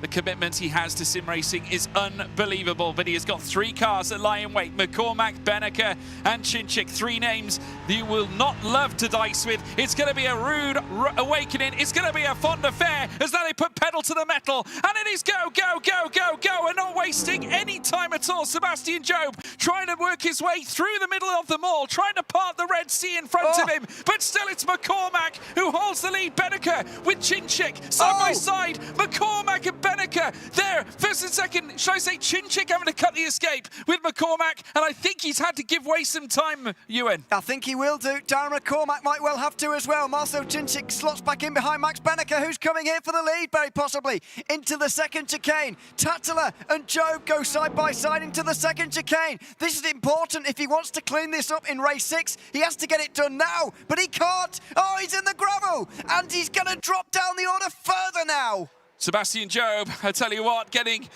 the treatment in return from all the drivers around him. He's just been overtaken by Johan Harth coming through the first Lesbo. The second one will come next, and there's a queue of cars waiting in the wings, looking to take him down a peg or 2. And Kike Oliveira will be the next one in the sister BMW. We then have Joshua Rogers in Porsche Coanda, who of course has had a really tough day at the office. Thomas Tatler, the first to break past Sebastian Job in the initial stint, coming through sector 1 as they now come through Ascari this time. Job looking to try and haunt the rear wing on Johan Hart's car, but this time Johan Hart getting the upper hand, the Frenchman. Job looks a little stressed. He does look a little bit stressed. It's almost as if the 5 ahead of him have gone, no, you don't, young man. We're going to take this to at least another race, please, because at the moment he's the only in finalist mode. A reminder, he has to win here to take the title as a whole. That's what finalist mode is all about. At the moment, he's not going to do it from 6th position, and he might already be resigning himself to the fact that he won't do it in this race. The other thing he has to do here is just pad his points lead a little bit so that he can be sure if this goes the distance and there's no winner after 9 races, I reiterate, he should be the points winner, but as long as he keeps that ticking over, as long as he keeps scoring points, he should be okay for that. That's what he'll aim to do now for the remainder of this race. Well, lucky the Irish so far out on top. McCormack's been in this position before. Remember Daytona? I'll tell you what, it all unravelled down the home straight where two red line cars would get the upper hand. This time it might be the turn of Max Benneker, who now makes the move around Curva Grande. Does have a look down the inside, but I think that's more just sending the warning shots out there to Dara McCormack, just letting him know that he is there. Doesn't want to necessarily commit too early because Marcel Cinchik will be on hand to pick up any possible advantage free of charge. Then further back, Thomas Tatler, 1 second off the top. But with only 5/10 to find on Marcel Cinchik in front of him. Sebastian Job then down in 5th place. But that gap seems to be starting to curtail out now. 9/10 of the realm between Job and Tatler. Job's got to be concerned about that. He's got to just try and reel that in as much as he can, and I think he will have the chance to do that now that Johanna is focusing behind him, trying to defend from those drivers behind him, allowing Sebastian Job to focus on his own driving and catching these four. However, given the fact these four are working together, it could be quite difficult. The slipstream here at Monza, so crucial. You can help one another really well if you want to. If there's good cooperation here between Dara McCormack and Max Benneker especially, then we are going to see Sebastian Job really struggle to get onto the back of these four and really fight for this win. Well, the one bit of respite that, of course, Sebastian Job does have is that Joshua Rogers and Kevin Siggy aren't really in proximity to be in finalist mode just yet. So, obviously, given the fact that the points are stacked the way they are, Max Benneker getting closer now to Dara McCormack. This time will look for that move up the inside. And cool, calm and collected, Benneker leads here at Monza, and now McCormack down in second, licking his wounds ever so slightly, but only for now. He'll have his chance, I'm sure, as he makes his way around the Curva Grande. Just to reiterate, by the way, if you want to be in finalist mode by race 9, which is something you're going to have to achieve if your name's not Sebastian Job, you need to be on 120 points at the end of this race, and Max Benneker and Dara McCormack both will need to finish in these kind of positions to achieve that. Further behind, Sebastian Job just overtook Thomas Tatler in a move, I've got to say, that looked very nice between the two, if I can put it that way. Well, it was a very hard 4-10 from Tatler in the first place to take that place away from Job, but Job has done very well to bring that back in as we just see Dara McCormack fighting the wheel coming through Lesmo 2, and now the Seraglio straight will be burning and roaring here as a BMW M4 coasts down, or should I say cascades downwards in towards the Ascari chicane. McCormack back on the rear of the Beamer belonging to Max Benneker. Marcel Cinchik having probably his best race so far in the Esports World Cup. 3rd place there on the timing tower. Sebastian Job trying to rein that in. Now that gap has come down between Job and Cinchik. It is now 1.2 as opposed to the gap that was very nearly 2 seconds. Let's take a look at a replay. Let's have a look at what happened on lap 1. That was Cinchik going over the curves because of pressure from Benneker, but then had to just give up the time. I think he could have made that corner, to be honest. It's sort of self-punishing, isn't it, because of the slowdown. So there won't need to be a penalty, I wouldn't have thought, applied by race control, but I do think he could have made more of an effort to make the corner. Yeah, I think Job is hoping now, as we move back and pan our eyes towards the battle up at the front, that Benneker and McCormack Cinchik start squabbling here just to allow Job to rein in that delta gap. And I think this is something that Benneker and McCormack, as well as Cinchik, are very wary of, because they all need to try and get into finalist mode. Any unnecessary squabbling is obviously only going to go in Sebastian Job's favour at this stage, as we now watch them make their way down out of Curva Grande, down into the Rogier chicane once more, as we now ride on board with Marcel Cinchik. He's won several races at this very track. As I said before, Master of Monza, 3rd place at this stage, though not quite the Master's position of old. But as we can see him in the top right, the Hungarian, who has a warm family around him who support his every move. It was his brother who got him into sim racing after buying that wheel that only went 90 degrees left and right back in 2008. He's come a long way since then, and now part of Team Vitality, representing the likes of Roman Grosjean, who said to him the first words he uttered to Marcel Cinchik after winning that spring season title: we push, we keep pushing. It does not stop, and that's exactly the mentality you need to have, and that, dare I say, is the mentality that Sebastian Job has. Yeah, absolutely. He's in 4th place at the moment, just tagging along everybody with him. But yeah, remarkable story for Marcel Cincic. Certainly our first ever ESL R1 champion back in Munich just over a year ago. Although this race feels very different to that one. Race 8 that evening, it was a lights to flag victory pretty much after Moritz Lerner bombed himself down the inside of absolutely everybody, and Cincic was able to come away with the win as the top 2 get close again. Close, but not threatening, I would say, as they make their way down into the first chicane again. Yeah, Job is getting closer and closer again. He was nigh on 1.4 seconds away from Beneke up at the top. Beneke still leads. McCormack in second. Cincic, the gap between he and Job. Remember where it was before, folks. It's now only a mere 1.1. It is starting to shrink even further, and Job really putting in the legwork now. And one thing that can be said for him is the gap between he and Tatler has also advanced somewhat. It's 2.4 now between Tatler and Beneke, though if you look at the gaps now between Job and Tatler, you're talking 0.7 of a second. So the great work being put in place here by Sebastian Job is definitely certainly paying off here at this point, and he's still got some room to breathe because we're only on lap 6 of 10. He has got some time, but I do think if these 3 continue to work together like this, there's just no way he can catch. He hasn't got any slipstream from Red Bull. He's not being pushed by Thomas Tatler, who frankly can't stay with him by the looks of things.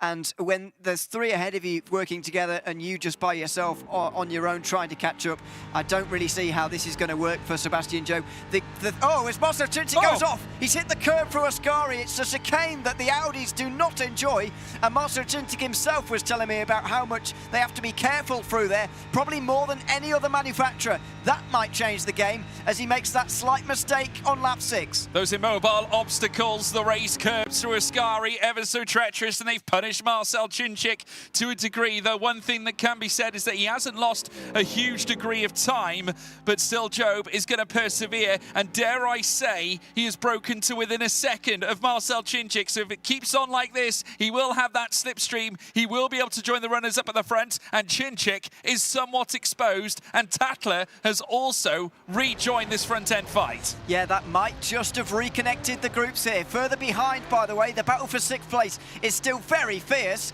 and Kevin Siggy is trying to work his way through all of them. He's just got past Kaiki Oliveira, who at one stage was looking for 6th place, and now he's falling backwards and is in 10th position. Nothing doing for the leaders here. They'll continue to follow one another for the moment. We're still just over 3 laps to go, but the reason I bring up Kevin Siggy, he still needs 6th place in this race to be in finalist mode at the end. Yeah, but he's not far away from it. 3 places away from it, to be precise, but he's got his own teammate Luke Bennett in between him, as well as Josh Rogers, Johan Harth. That is a trifecta of tricky drivers to get past as we now ride on board here with Joshua Rogers, who, like I said, on the tail of Johan Harth now, also trying to ascend up the places now as they come down Serralio.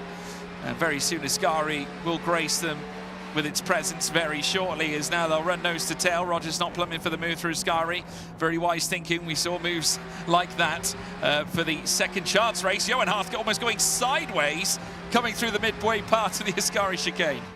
They do that. So quite often it's the line, really. It's the way they do it. It's not a way I would enjoy driving, I must admit, but they clearly get some time out of it. That's on the way down towards the final corner now as we focus back on Job, who at the moment is doing a bit too little too late here. 3 laps to go now for Job to get there. And a reminder again, he needs to win this race to win the title. At the moment, he's nearly 2 seconds away from Max Beneke, who is still leading this race. Yeah, Beneke still in control and in charge. McCormack has refused to pull the plug just yet.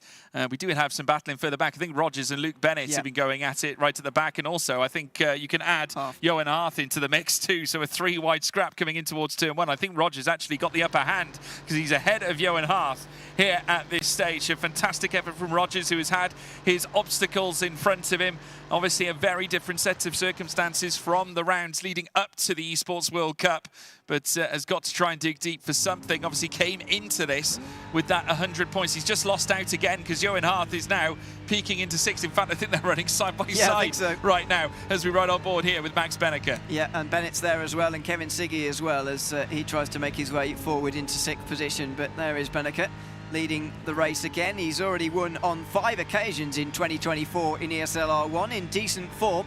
And as we've said time and again, he is the reigning champion. As we do go back to this battle, this is lively, isn't it? This is just a couple of laps away from the finish. And all of the other drivers outside the top 5 are fighting for 6th at the moment. Yeah, Kevin Ellis Jr. not having an easy run, it has to be said, down in 12th place. Bear in mind, we have got another trip to Monza coming up should Job not take the title here in this very race. It means we will go to a second race here at Monza. Though at this stage, it would mean that Kevin Siggy won't be in finalist mode, and it will essentially feed Sebastian Job another opportunity, Ewan. Yeah, you're absolutely right. And at the moment, there's no other driver who's really one race away. I mentioned earlier on, you need to be on 120 points at the end of this race to be in the running still for this one and not in finalist mode at the moment. Max Benneker at the moment is achieving that, so's Darren McCormack, but Kevin Ellis Jr. isn't because he's down in 12th position. Here goes Ellis Jr.'s teammate, Johan Hart, out on the outside line through into 6th position. And look at Josh Rogers just getting freight trained there. Yeah, fortunately getting done twice over at this stage. Luke Bennett and Johan Hart. Johan Hart now up to 6th, Bennett 7th. Rogers now down to 8th place with Kevin Siggy on his tail, 4 tenths between them. Max Benneker losing out to Darren McCormack up at the front as well, so that gap has now sprung out to nearly over a 10th on the penultimate lap of the race. McCormack plumbed for the lead and has got it, and has got Benneker now breathing down his neck. Now, you do have to wonder whether McCormack has timed that in the right way, because we will be on the final lap come the next time around, and if Benneker gets the run down the long home straight, essentially it places him in pole position. Yeah, he's either timed it perfectly or whatever the opposite of perfect Well, is it going to be Daytona all over again? Exactly, yeah. He'll have bad memories from that, of course, when 2 of the red line drivers, Sebastian Job and Kevin Siggy, bump drafted their way past Darren McCormack on the very final lap. Well, it's no teammates involved here because Max Benneker is a lone driver in this drivers' final. However, he could still draft past him on the very final lap. We'll wait and see, but that wasn't a very good Ascari chicane. That could give Darren the breathing space to hold on. It could well do. 4 tenths now the difference between McCormack and Benneker. Chinchik now 1.2 behind McCormack. The gap between Chinchik and Benneker standing at around 9 tenths, 9 to 8 tenths of a second. Sebastian Job 1.7 off the top and trying to close up to the back of Chinchik, which is proving easier said than done, but no changes for now. And I still think haunting Benneker, that run through Ascari is set him back a little bit. I don't think he's going to have an easy move heading in towards turn 1, and he might be forced to relent here as they make their way through towards turns 1 and 2.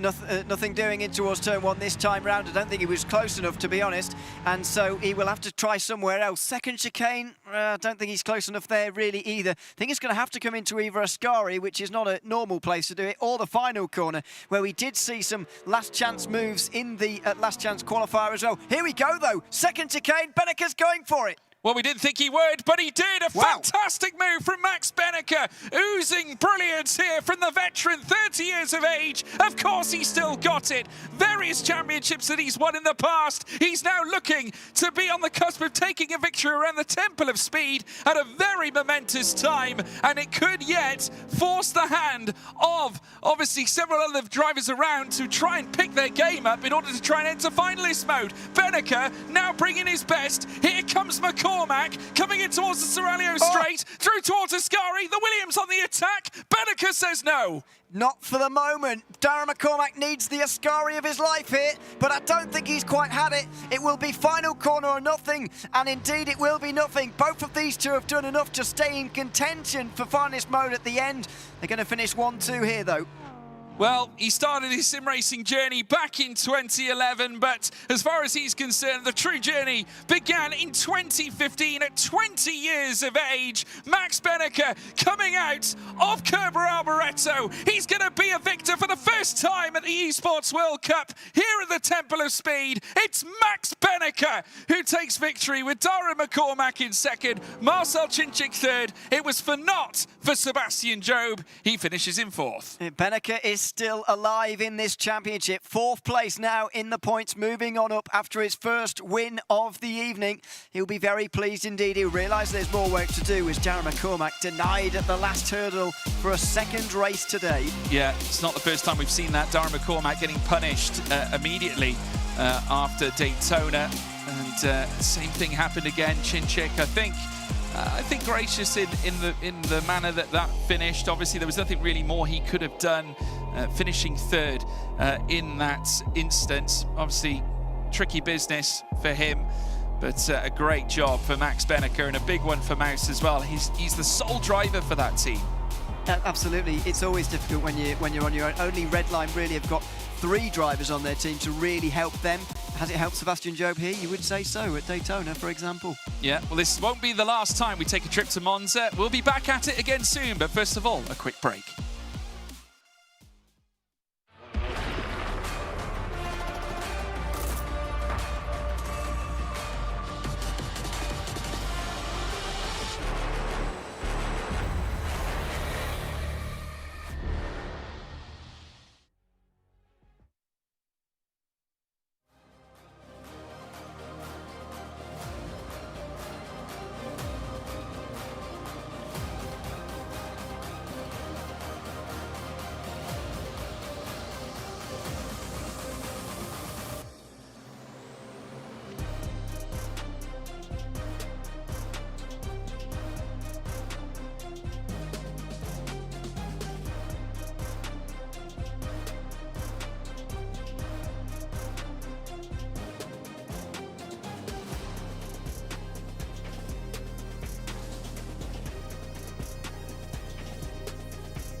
Have you got what it takes to get to the top?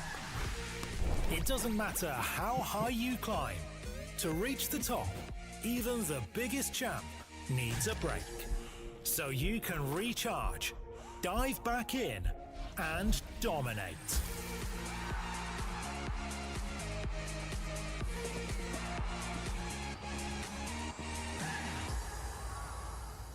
Have a break. Have a Kit Kat.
Any minute now, you're going to see on your screen, you're going to have a screen share of an image or a first portion of track. As you can see, the first one now in front of you.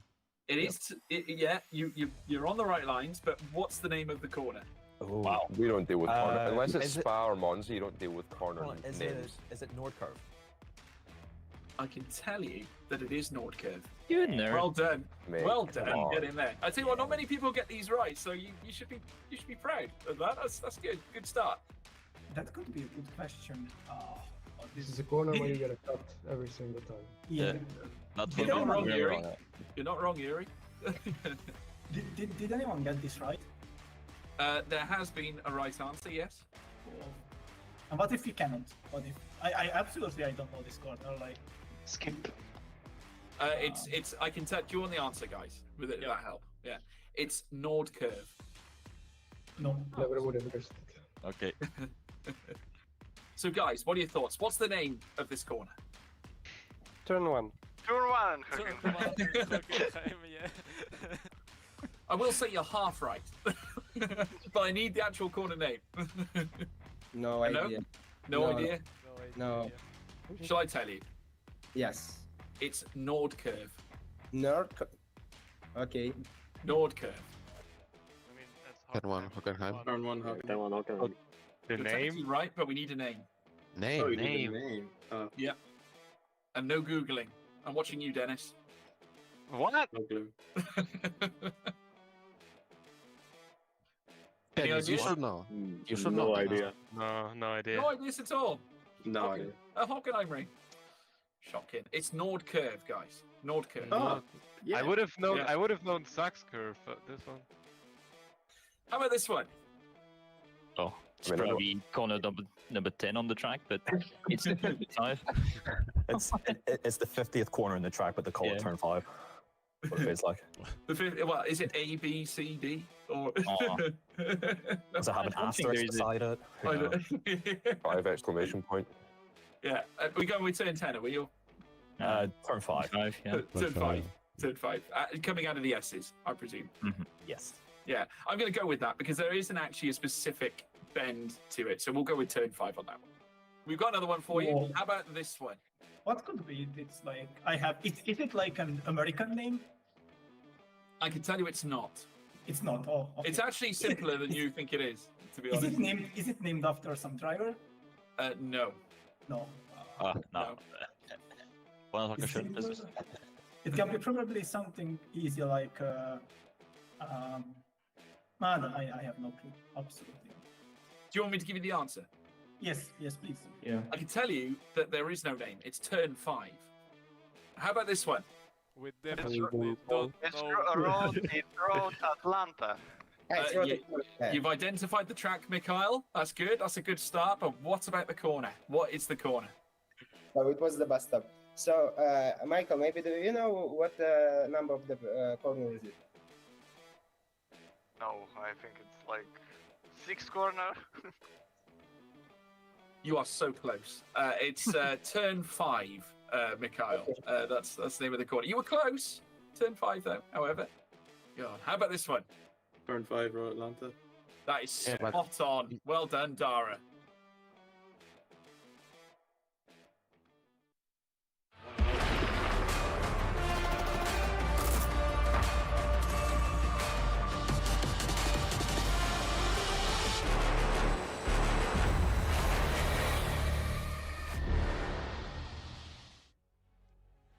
Hello and welcome back to the Esports World Cup, ESL R1, sponsored by Aramco.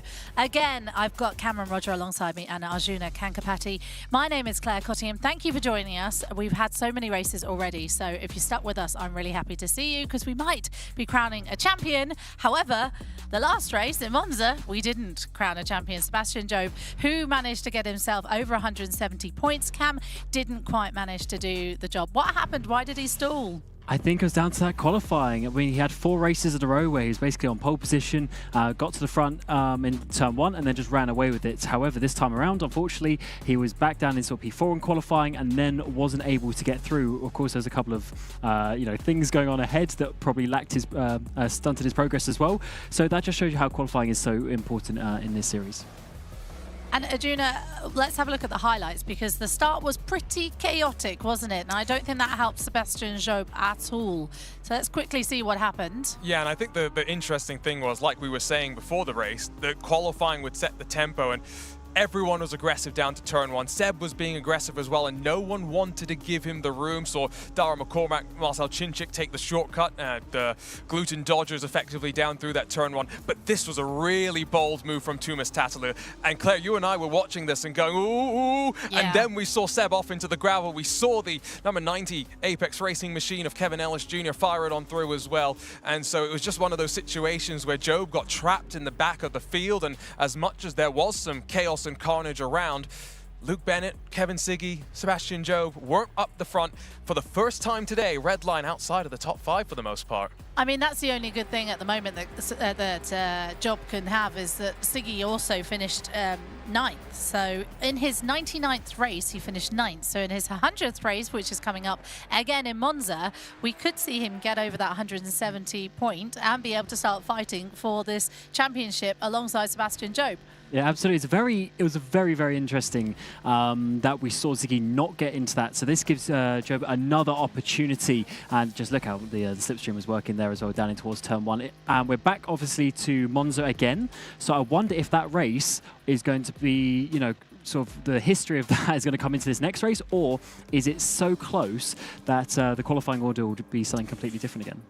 Do you think it's going to be different, though? Do you think it was track specific, or do you think maybe, Arjuna, there was something else going on? A bit of, maybe his head got in the way sort of thing. We do see this with drivers, and maybe this time it could be quite different.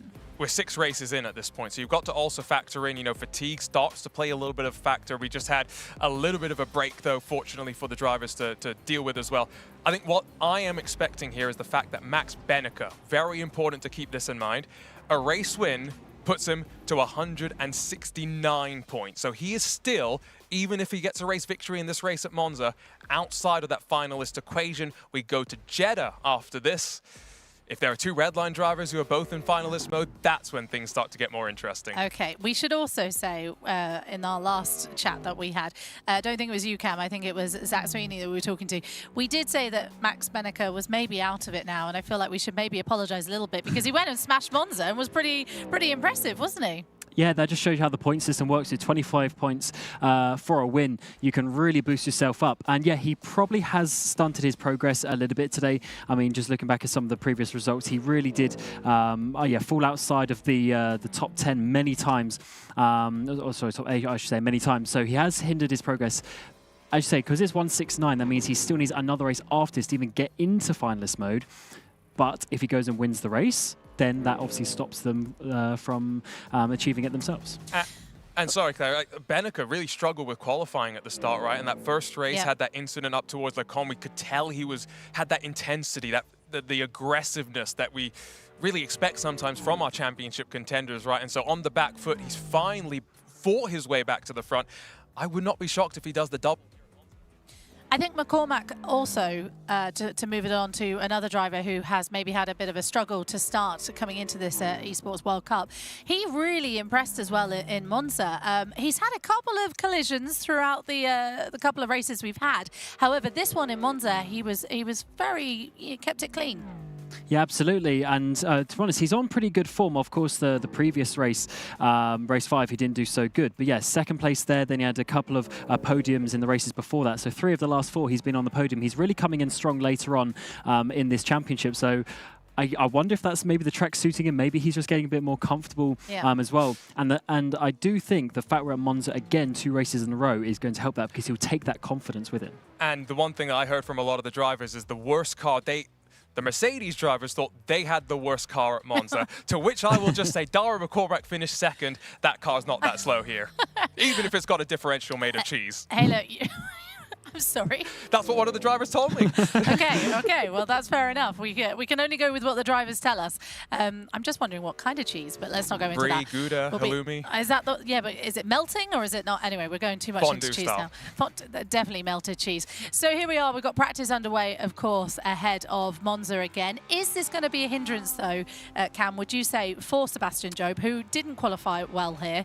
Or do you think this is actually a chance for him to redeem himself around a track that he struggled in? Yeah, I mean, looking at last race, I mean, he was a 10th and a half off the pole position as well. So after being so strong and having big gaps in that qualifying in the previous rounds, I think that's probably something that he's just really going to focus on, is trying to nail that lap. But when it's a one-shot quali, I mean, it is a bit of a lottery, and you can only use up your luck as such so many times. So at some point, it's going to come bite you, and maybe this is, this is the point of the competition where it's going to do that. But Arjuna, he got 4 pole positions in a row. I mean, there's a case of luck, and there's a case of really being on it.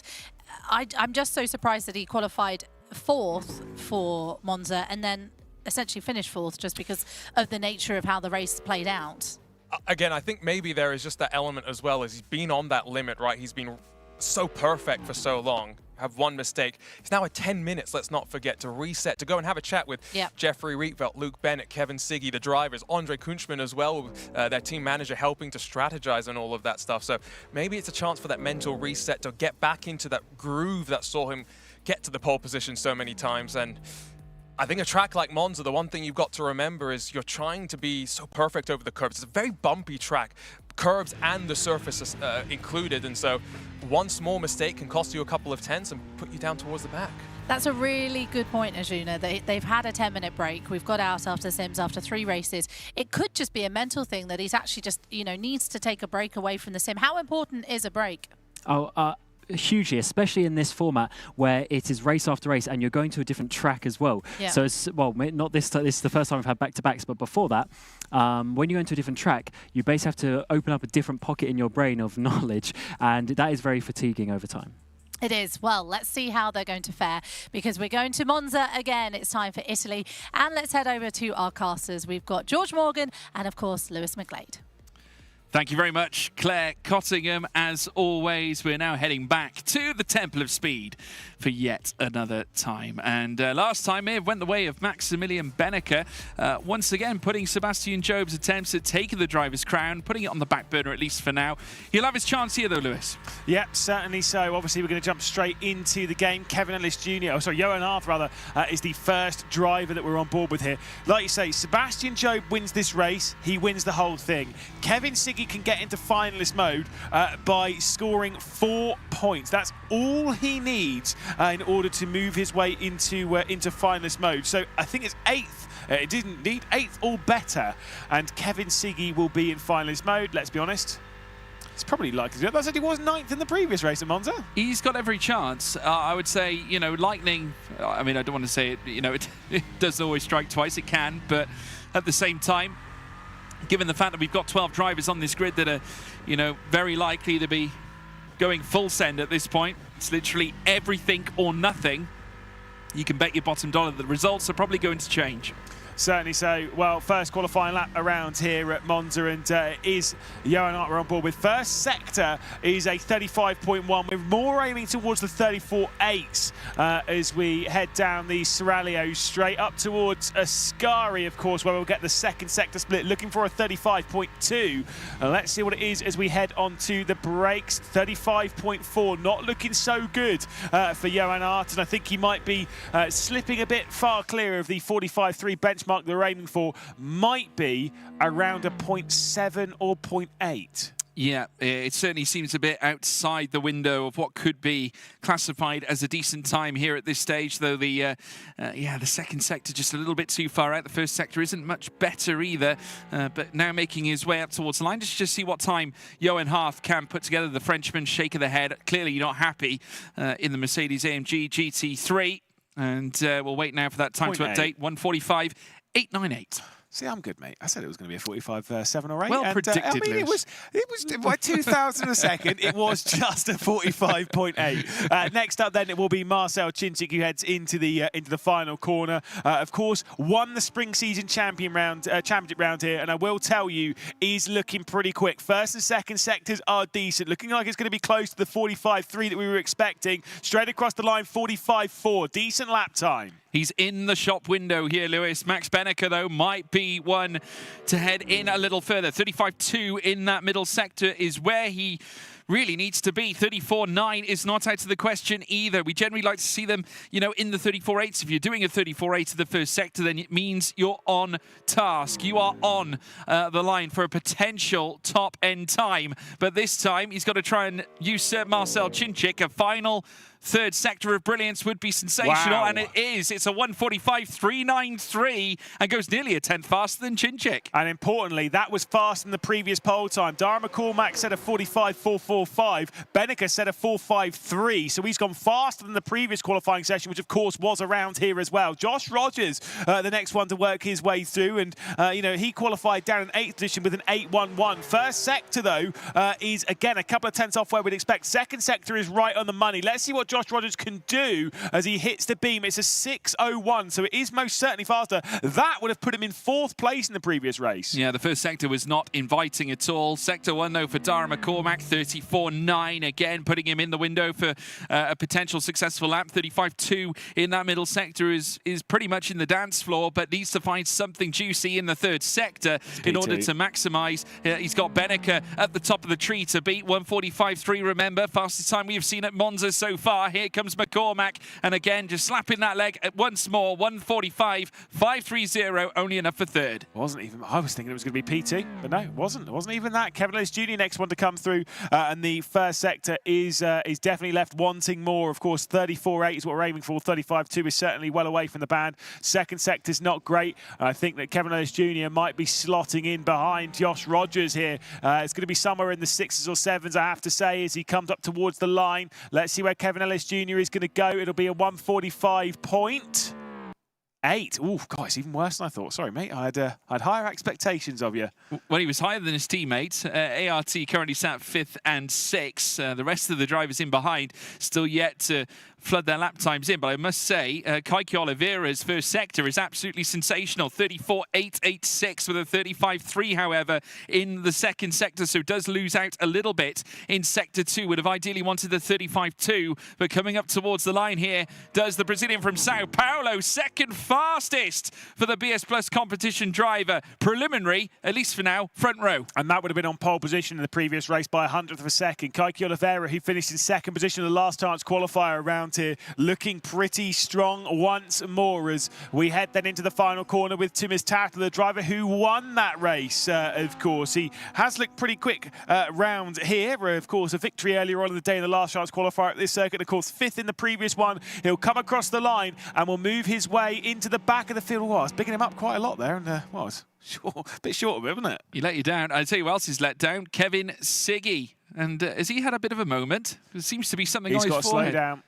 I think he might have carried an injury as well. I think he's got a technical. Something's happened. He's currently bleeding on his forehead, so I'm not quite sure what has happened there. Oh, yeah.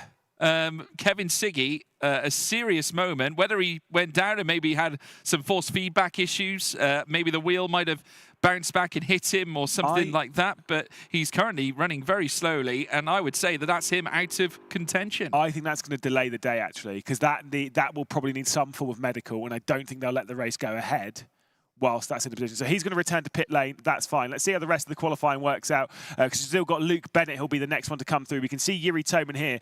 Bennett will be the next one, though, to come across the line, I do believe, and then we'll get Kevin Siggy. But I can see this being delayed. Yeah, I think so. Obviously, he'll have to be checked out to make sure he's okay. How does he do that, though? It's incredible. I mean, there has been occasions in the past where, you know, people have obviously using the rigs with the force feedback element, direct drive and all that. The wheels can respond and turn in on you. People have, you know, had momentary issues of risk because this is very much a physical style of esports.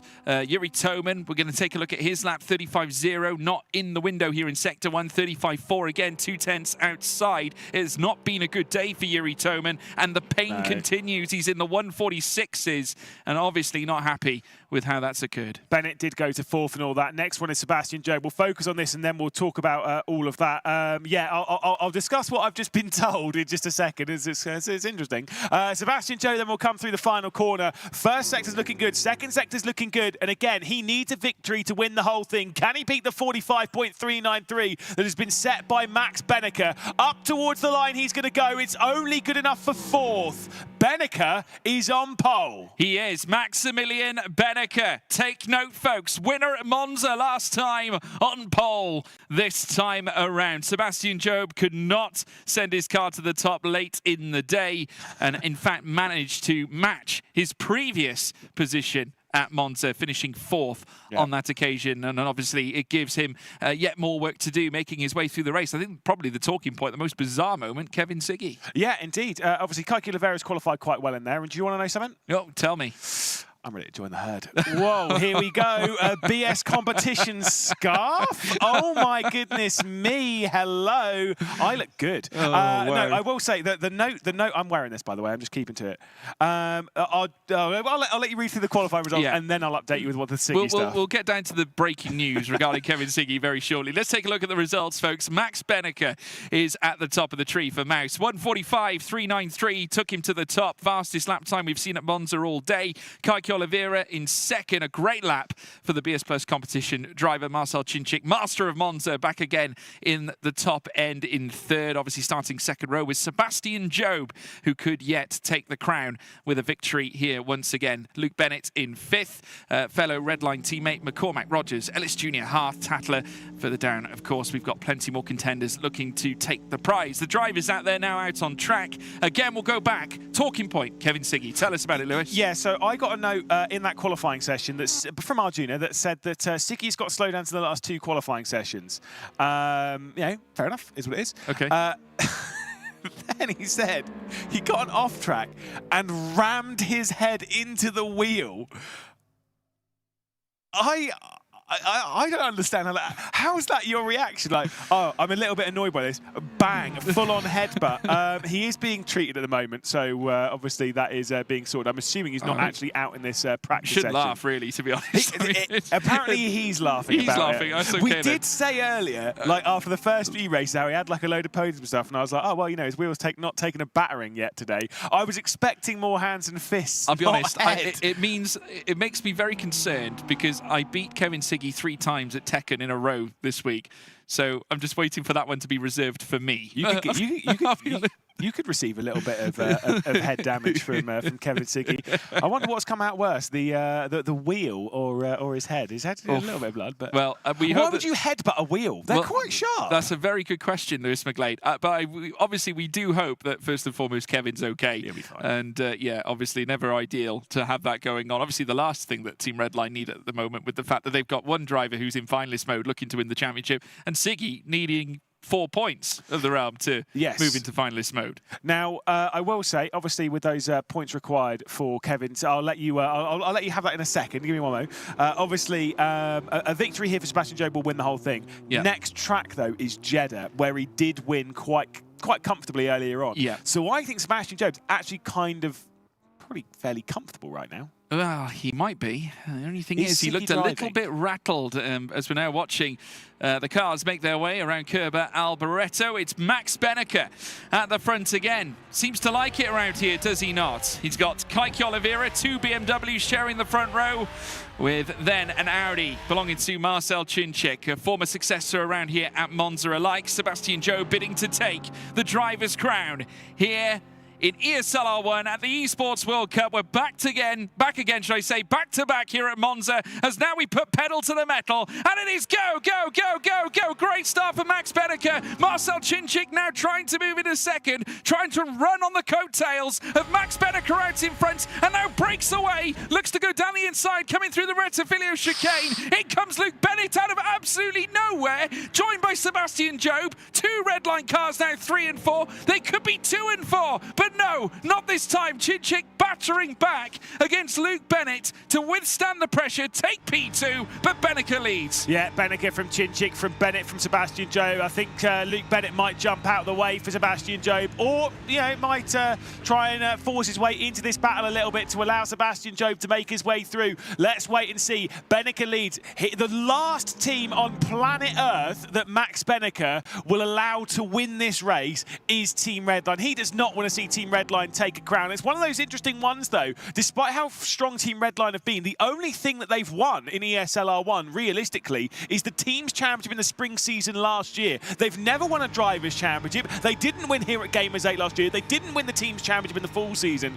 And Max Benneker, who was a part of Redline in years past, that is the last team he wants to see take top honours. Absolutely right. It's almost outlandish when we talk about former championships, and, Team Redline themselves haven't figured in any of them, should we say, necessarily. When I say that, obviously taking victories, but this time they're on the cusp of perhaps getting something monumental. They have, of course, got Sebastian Job in finalist mode. He's sat in 4th place. He isn't surrounded by a sea of cars that are looking to take his current 4th place spot away from him, but he is concerned with what's going on ahead of him. He's got teammate Luke Bennett just sat in 3rd. Further up at the top then, of course, Benneker still leads, and then 0.3 of a second back comes Marcel Chinchik, as now they burst down towards turn 1 once more. Chinchik, could he be on the attack? Runs right into the rear spoiler here of Max Benneker, and Luke Bennett, I think, smelt an opportunity because he moved to the inside. Chinchik tried to allay the challenge. He almost looked to defend a little bit from Sebastian Job there. Don't know what Andre Kunchman is going to be thinking about that. Of course, sat there in the ear of Bennett, of Job, of Siggy as well. Yeah, he's the one basically managing Redline for all this. I'm sure Jeff Rietveld's probably having a couple of words as well as they work their way through Curva Grande. Potential switch for the race leaders. Marcel Chinchik was looking to the inside, but Max Benneker was able to fend him off as they worked their way down into the Rogier. It's still Mouse leading from Vitality from the 2 red lines, which I'm amazed haven't switched positions. Look at the slide coming in from Joshua Rogers behind in 8th place. Yeah, Max Benneker, of course. The Roger chicane was the scene of where he overtook Darren McCormack in our previous race to take the race lead, and therefore the race win when we crossed the start-finish line for the final time in our last outing around the Temple of Speed. Marcel Chinchik in 2nd, just within 0.3 of a second, and urging closer on the outside of the Seraglio Straight, and then heading into Ascari. The BMW, just getting a little sideways once more, but not too concerning as they now rumble over the curbs. A sleeping policeman as well on the inside, but now as they trundle down towards Curva Alboreto, Benneker consolidating the place. Sebastian Job needs to be, I think, a little bit more concerned with what's going on behind him now, because Kike Oliveira has hunted him down. Remember, that gap was farther more outwards. It's now down to 0.2 of a second. Yeah, indeed. It is indeed closing in, as we'll see once they hit the slipstream. I'm amazed that Sebastian Job's not been able to keep up to the back of Luke Bennett either as we head back out onto the start-finish straight. Once again, closing back in, staring back from Marcel Chinchik, who's in 2nd position, who's closing up for the race lead. He got on the brakes earlier on in the race going down into the Rogier. Gets on the brakes this time as well, as here comes the look from Luke Bennett. Looks to the inside but doesn't commit to it. Kike Oliveira is also closed into the rear end of Sebastian Job. Again, the only driver at the moment in finalist mode. Sebastian Job, if this competition is to come to a close in this race, Sebastian Job needs to get past Bennett, Chinchik and Benneker and must take the victory. Well, the Audi, Marcel Cinčić took the fastest lap as he crossed the timing line last time around. Let's take a look at the replay here. Now, this is coming into the Rettifilio. This is at the start, where, of course, we saw Job tying up. Of course, Kike Oliveira was part of this. We then, of course, had Yuri Toman in the fight too. But then up at the front, it was all happening. Beneke would take the lead advantage. Cinčić in second. We're now taking a look at Kike Oliveira's view. He had to essentially part the Red Sea here, Lewis, because he had a Team Vitality on his left and a red line on his right. Yeah, I mean, look, I will say that was all a little bit messy, but that was just because of hard racing down into turn one. No one really did anything wrong there. They were all just fighting for position. It was tough. It was hard fought. The reason why, like Yuri Toman cut across the inside, he had nowhere else really to go. He couldn't leave it on the inside. That would have caused a massive crash. No one really did anything wrong there down at T1. Now looking here over the shoulder of Max Beneke, the race leader, who's been leading, fair enough, but I will say Marcel Cinčić has had 2 opportunities thus far where he almost certainly could have taken over the race lead and did not take them. We've seen him be patient before, but now that he's got Luke Bennett closer and closer, I wonder how patient he can actually be. Well, it does make you wonder. Naturally, here at Monza, it leaves very little room for patience, especially when you consider you've got some of the fastest straights in motorsport, and then akin that to the fast chicanes. Of course, at the Rogier, Rettifilio being the first one that we're now visiting, and then Ascari later on as we move into Sector 3. But Beneke now making his way through. Full commitment to the curbs on the inside and out, and a little twist there from what looked to be Luke Bennett coming through as well. Sebastian Job also trying to get closer and closer, but Bennett just twisting that rear up ever so slightly, and it was just moving from side to side a little bit on the escape coming out of turn 2. But as they come out of Curva Grande and a trip through towards the Rogier this time, Beneke still very much out in front, but Bennett's starting to urge ever closer now. And then you never know, there could be an opportunity here because we haven't seen a Bennett victory, and judging from the form we saw coming into the Esports World Cup, you wouldn't necessarily be surprised for him to get one. Yeah, indeed. He's had some very up and downs, but in land sometimes it just doesn't quite work out for him. We saw this back in Munich as well as we ride on board with Marcel Cinčić, the latest driver to have completed 100 races, because someone is in their 100th race right now. Obviously, Marcel Cinčić in second position is its 101st race, the 100th race for Kevin Siggy as well. It means we've had 3 drivers today pass over the century mark, which means we've got quite a few that are over. He headbutted his wheel to celebrate. What a celebration. My goodness. I think with those that have passed 100 races, it's 50-50 as to whether the race is going to be good, because obviously when Josh Rogers did, he won the entire round. When Marcel Cinčić did, he got a podium. And the other couple, not so great. No, tricky. So we now enter Kerber Alboreto. Beneke once again leads them down. Cinčić, who has remained within his wheel tracks right through ever since the race start, will once again proceed in second place, just in behind the mouse driver. Of course, Beneke starting, as I said, his sim racing career in 2011 for Cinčić. You could say sim racing came to light for him. Ooh. Oh, look at this. Bennett up the inside, took full opportunity. Obviously knew that Cinčić wasn't going to plumb for it, so it opened up the door for him to move into second place. Great move from Bennett. Fully opportunistic, and now heads around Curva Grande in pursuit of Max Beneke. Just a single podium for Luke Bennett today. That was back at the Hockenheimring a couple of races ago. Outside of that, he's finished 5th, 4th, 4th, 8th and 6th. Could be on, though, for a victory. He's got past Cinčić down into the first chicane. Could well be getting past Max Beneke at some point, maybe over the next lap or so. A lot of curb being taken there. Beneke's still going to hang on to the race lead. Fastest laps in the hands of Marcel Cinčić. And Sebastian Job is not really in this fight right now, unless he's conserving tyres, which I really don't think he is, because that's quite a brave call right now. I don't think Sebastian Job's in contention for this victory, George. I think we are most certainly needing another race. Do you want to know the fun fact? We're going to Jeddah. Well, it's not only that, he's still going to be the only finalist right now. Absolutely bizarre, isn't it? How many chances does he want? But up at the front, it's Max Beneke. And now with Luke Bennett in second place, the young man from Bromsgrove, who 19 years of age, only in his 3rd year of sim racing, started it all back at the age of 16.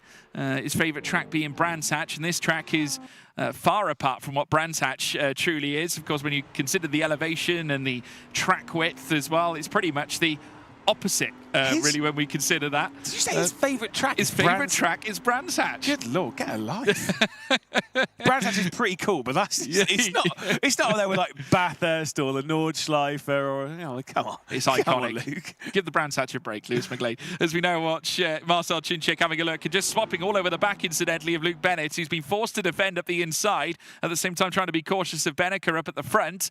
Cinchik unable to plumb for a move. Job now over a second behind Marcel Cinchik. It's actually flooded out to 1.1 and he's 1.7 off the top. So Job almost certainly, should it stay like this, bear in mind, only 3 laps to go. Certainly not enough time. You'd fathom anything can happen in sim racing. Ooh. But as now we see Bennett up the inside, firing a warning shot to Max Benneker. Yeah, just having a little look, having a gander, maybe going. I still can't get over this Brands Hatch fact. I mean, that's absolutely wild. To be fair, there are certain people that may never have heard of Brands Hatch. I know Zach Sweeney's definitely one of them. Never heard of Brands Hatch, that's for sure. That's not true.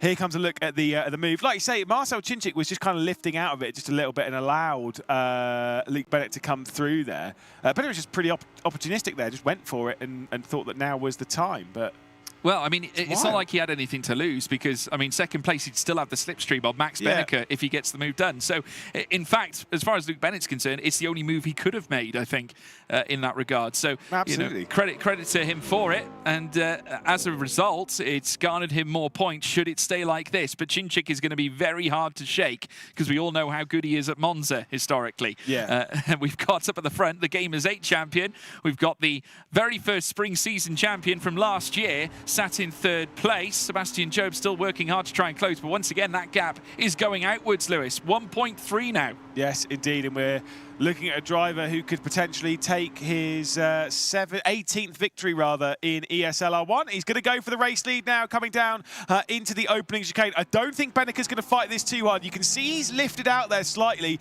He's happy to sit in 2nd position right now because guess what? He's got the slipstream. All that little fight he's going to do with a bit of a bump as well from Benneker. This is going to bring Sebastian Job and Kaiki Oliveira back into it.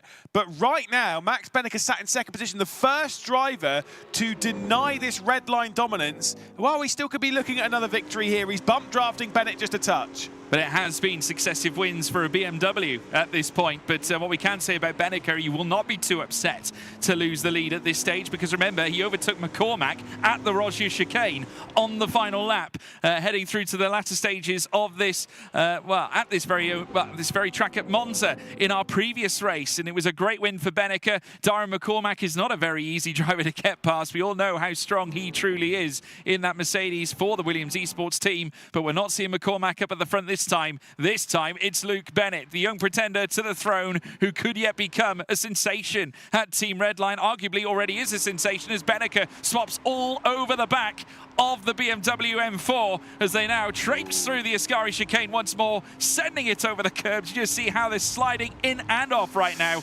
trying to find the pace. A shake of the head, though, for Benneker. The thing is for Benneker is right now, he's a little bit worried about Sebastian Job. Luke Bennett could be slowing them down to allow Sebastian Job to rejoin this fight because Benneker's not that far away from finalist mode. In fact, actually, what is the points for finalist mode? Remind me, George? Do you remind? It's 1hammer. 170, of course, Do you know how many points Max Benneker will have if he wins this race? Do tell us. 169. Ouch. But he is closing in. Remember, he was actually a point away from finalist mode last year as well in the full cup as well. He's going to retake over the race lead comfortably, but I think Cinchik might make this 3 wide, actually. He could well do. Whoa! At the inside, contact made between them. Oh, my goodness. In comes Luke Bennett. Late on the brakes. I think was more concerned about Marcel Cinchik, but this has automatically brought Sebastian Job back into this, who can essentially go on the full attack. Luke Bennett can't afford to make a mistake here. Side by side through Curva Grande, they will go. The Audi R8 LMS now looking to bid to retake that 2nd place that he lost to the man from Bromsgrove not too long ago. Side by side now once again into the Rogier. They're getting oh so tight coming through this. Enter Sebastian Job. Job heading up through the inside has taken 2nd place as they come through the Lesmo. And look at Kaiki Oliveira. And he's 1.1 seconds away from the crown. Can he do it? I don't think he's going to be able to close his way back in. It's going to be a tall order for him, but he's able to sneak his way through in a 2nd spot. Max Benneker will be a race away from finalist mode. I don't know if he's going to get the opportunity next time we enter the race arena. Of course, it will be Jeddah, a circuit where Sebastian Job proved earlier on he's so very strong. Incredible stuff, though. Incredible scenes. Cinchik down to 5th. The tactics backfired. They did not work. The gap is 1.2 between Job and Benneker being given the fact that he could go successive back-to-back wins here at Monza. You're staring at Max Benneker, last year's winner here at Riyadh in Gamers 8. Sebastian Job looking to become a champion in ESL R1 for the very first time. Has not yet done it. Max Benneker's been there and done it. He was also one of the first ever winners in ESL R1 all the way back in Katowice when this all started. But now Bennett on the tail of his teammates. Surely he will not plumb for an overtake in the last effort of the day. 2 red line cars in the top 3 is obviously more than enough. Bennett reneges. Yeah, indeed. Bennett will probably actually sit in 3rd position now. I mean, Luke Bennett's way too far behind the points. He's 6th position. He's on 129. That's actually not even remotely true. I'll hold back on the fire on that one. Luke Bennett's in 5th position on 129 points. There we go. Yeah, sure, he can close in. He can maybe get himself into finalist mode, but it would be for the final race where things are going to get a little bit awkward. I don't think he's going to go for a move on Sebastian Job here. He wants to sit behind. He wants to be fair. He might try bump drafting. The fact is that 1.1 second, 1.2 second gap, it's just not going to close down. All you've got is you've got Lesmo 1, Lesmo 2, you've got the Ascari chicane, and then you've got the Parabolica. Max Benneker is far, far, far too good of a peddler to make a mistake at this point that would cost him more than a second. There is no way Max Benneker drops this, and he'll move to 169 points. 1 single point away from finalist mode. That is painful. And Kevin Siggy with 10th is still not in it. It will only be Job at Jeddah. It will. And Job will have every chance at a track where he has already succeeded. He's the first ever winner at Jeddah in ESL R1. He's the first ever winner in, should we say, highly competitive motorsport here on Renge Sport here at Jeddah. So he's got every chance to do it twice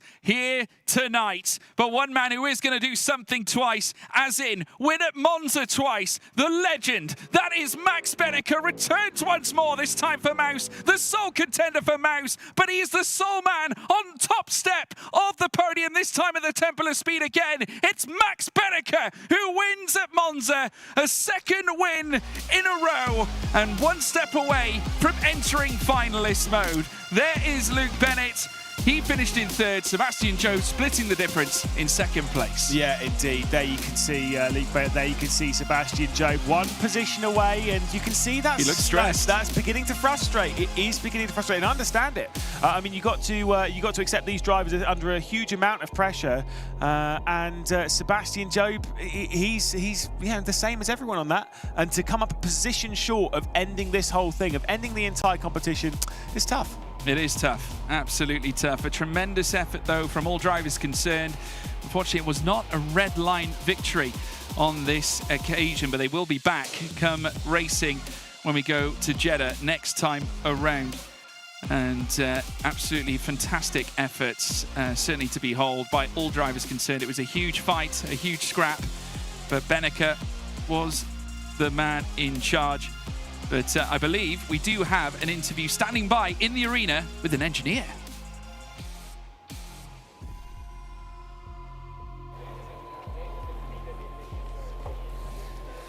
It's Morgan again, and we're right here with Redsfield, which of course doesn't need an intro as a driver, as an engineer as well for Team Redline. We're gonna go straight to the point. What do you think are the best tactics that you guys have for both supporting Siggy and most of the team when it comes to Redline? Yeah, I mean, we're focused on all drivers, right? Not just Seb. Of course, Seb is in finalist mode and has the biggest chance to win. Kevin is very, very close. He only needs 1 or 2 more points, and he's there as well. There's maximum 2 more races to go, so 2 chances for Seb to win. And yeah, otherwise you get a tie break, right? And it's about overall points, and Seb has a lot of points, so that should be fine for us as well. So yeah, it's all about survival right now, yeah. Okay, so the transition from being a driver, same thing with engineer, you're still competing. You told me that right before we went to that camera. Why would you make the decision, and do you think that you're actually doing better there, or are you still gonna compete for the rest of the time? No, I'm still going to compete for the team championship. But right now, of course, I'm just trying to help my teammates the best I can. We already have like a dedicated engineer, but I'm of course also very experienced. Been driving for I think 14 years or something, so I try to help the guys as much as possible, also with like decisions in the race, when to go for a move, give them info about what the other teams are doing. Yeah. almost one more race away. I hope you guys are feeling positive about this because we definitely are for Team Redline. Individually, have 3 people competing for the finest championship. So that's pretty huge. Again, thank you so much, Ritzfield. We're going to be off to a very quick break because we're almost nearing the end of the day.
Ready, set, go.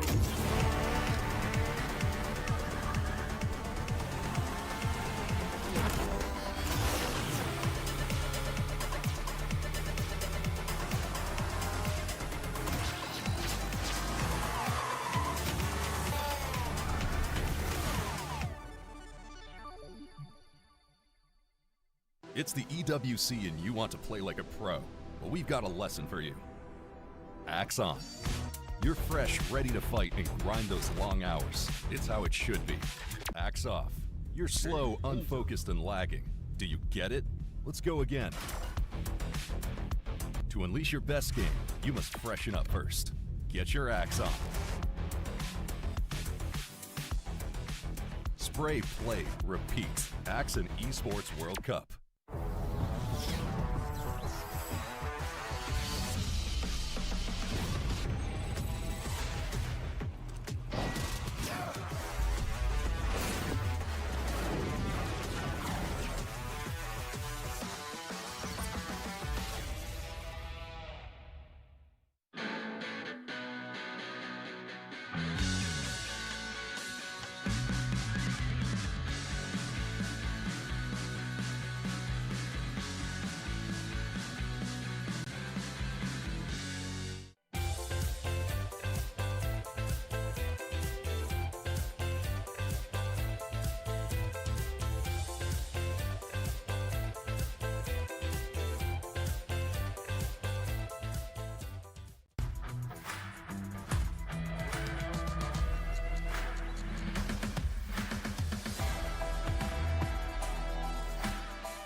Welcome back to the Esports World Cup, ESL R1. We are sponsored by Aramco, and we've just had another thrilling race, of course. We were in Monza for the second time in a row.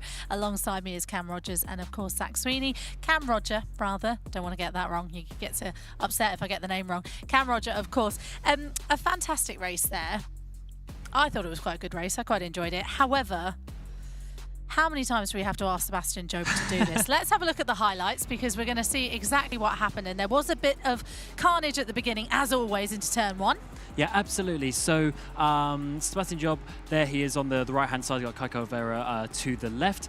And once again, he didn't get pole position. Oh, what a shame, because he obviously got 4 in a row in before. But also in general, he just didn't quite have it. But look at the carnage down there at turn 1. Those cars going everywhere. Everyone knows that they have to get ahead of him, otherwise the championship is over.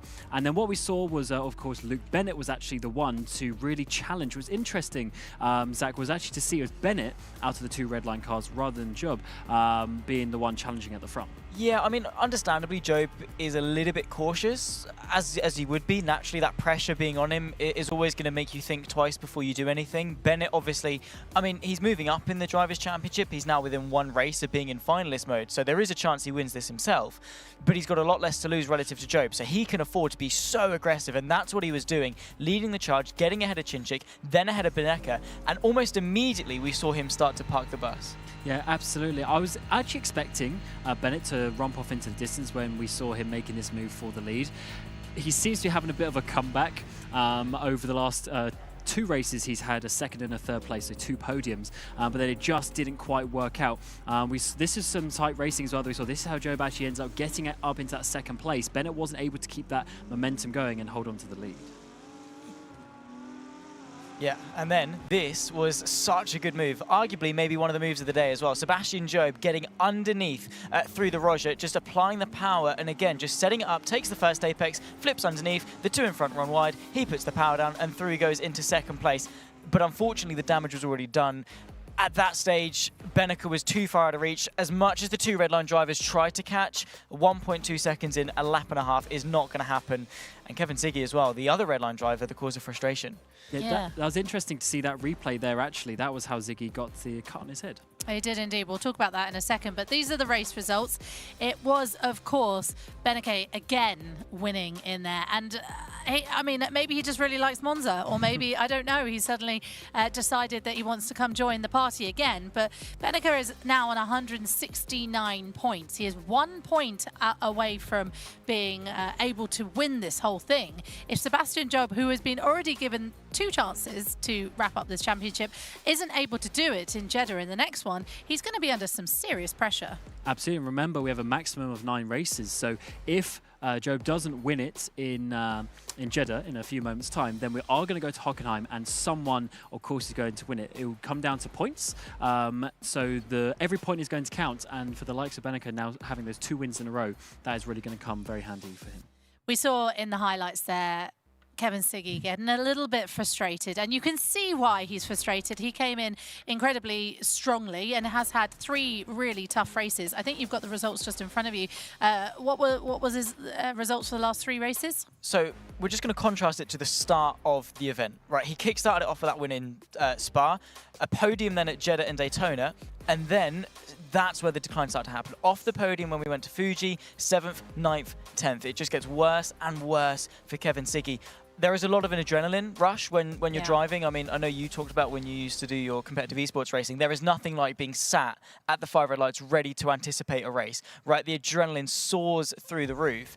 And naturally, when frustration happens and coincides with that, the adrenaline just exaggerates it even more. So you can understand a little bit of that sort of frustration leaking out. Never really bang my own head against the wheel is a bit extreme, but to each their own. It looked painful. He was bleeding at one point, so I'm glad we got someone to have a quick check of him, and he was fine. Obviously, we just saw the pictures of Jeddah and what we can expect. We have been racing in Jeddah already in race 2, and for Sebastian Job, he will be happy because he got pole position and he was able to win. But if you remember back in Jeddah, he actually was under quite a lot of pressure, Cam, at the beginning of the race into turn 1. Yeah, he absolutely was, and it was, of course, Beneka who came 2nd in the race then as well. So perfectly timed to come back to a track that he obviously has good form in today. It is a bit of an interesting one with all the high speed and medium speed corners. It is really a momentum based track, so making any little mistake is going to be crucial around here. But of course, Ziggy, he was up there in qualifying on that day as well, and Josh Rogers. Josh Rogers, someone we haven't mentioned for a while as well. He's really dropped off in terms of the performances in the recent races. Had 6th, 8th, 8th in the last 3 races. Of course, he had 12th back at Daytona. for someone that we were putting up in the echelons coming into this day, I think he has just dropped off. We have heard he's been struggling a little bit with the setup and everything like that today. Yeah, of course, was leading coming into this race. Someone we haven't spoken about a lot either is Chinchik, who's obviously the ESL R1 2023 spring champion, and he's suddenly awoken as well a little bit over the last couple of races. He's always been there or thereabouts, but in the last couple of races, he's been, what did he finish? Can't find it. 5th, 3rd, and then 4th as well. So we've definitely seen a very impressive comeback from Marcel Chinchik. Yeah, I think it might be to do with potentially the Audi in some ways. That is not as competitive from the Audi teams that we've seen. However, he's shown why he's a champion, isn't he, Zach? He is, right? I mean, that spring season back in 2023 was sensational. It was just a classic from the moment it started. That tussle, of course, with James Baldwin that he was having, that was one of those times, similar to today, where the championship goes on and on and on, and in the best way possible, because each race had its own story to tell. Chinchik, in the end, using that experience, was able to come out on top.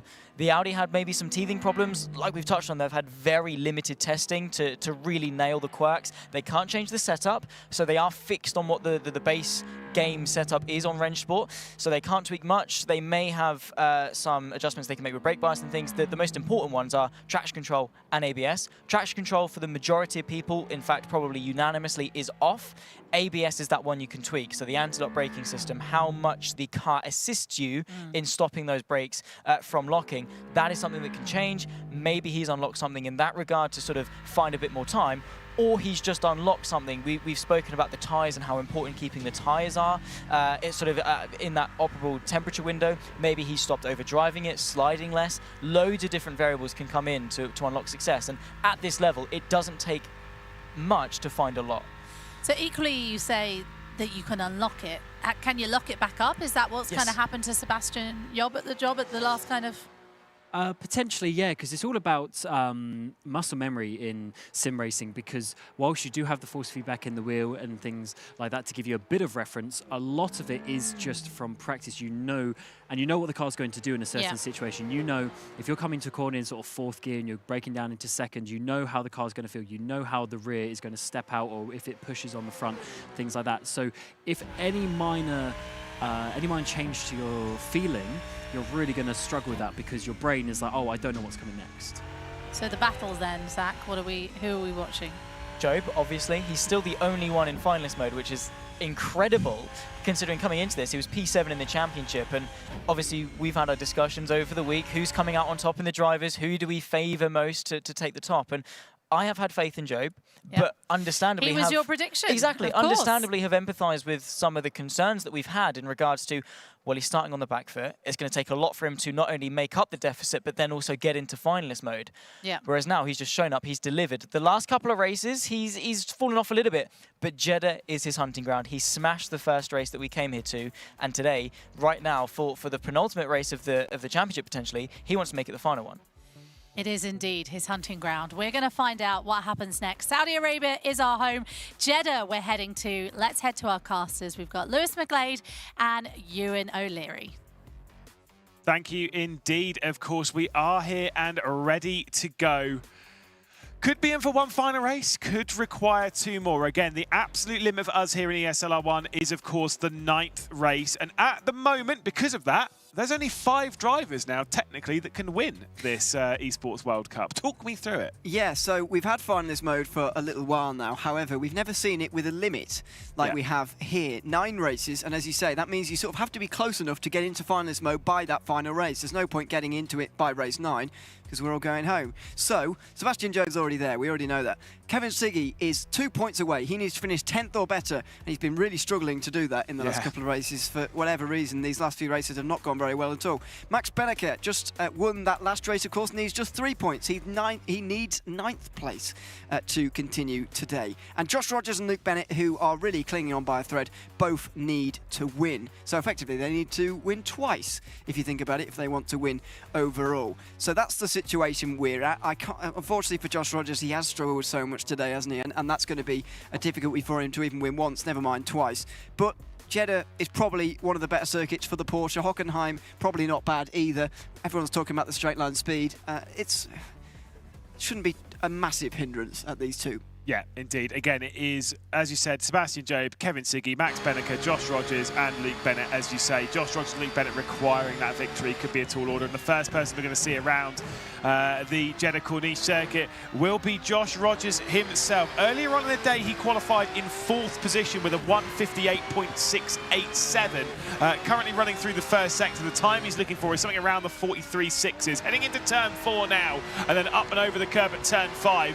The car just slowing down a little bit on that curve on the right-hand side, but now we flick it through the double left-hander. He hit the wall just slightly now up towards turn 9 where he's pushed out wide, brings it back in towards the apex. I think he's rescued that about as well as he could. I think so, yeah. He's just pulled that back onto line when he could, but again, just a slight shake of the head there. He's not pleased with his performance with the car here today either. It's been a real struggle for him. That was a bit deep as well on the way into the left-hander. His time actually isn't that bad. It's still a 43, and I would have been very surprised to see that, to be honest, considering he did hit the wall. Yeah, indeed. Like you say, tough stuff for Joshua Rogers. It's looking like it's a struggling lap, but still he is rolling his way around at the moment, only dropping the 3/10 in that first sector. But yeah, it is very, very impressive indeed. Let's see what he can gather up as we head towards the end of the second sector. As also, I actually maintain, as much as I struggle with it, I actually really like this corner.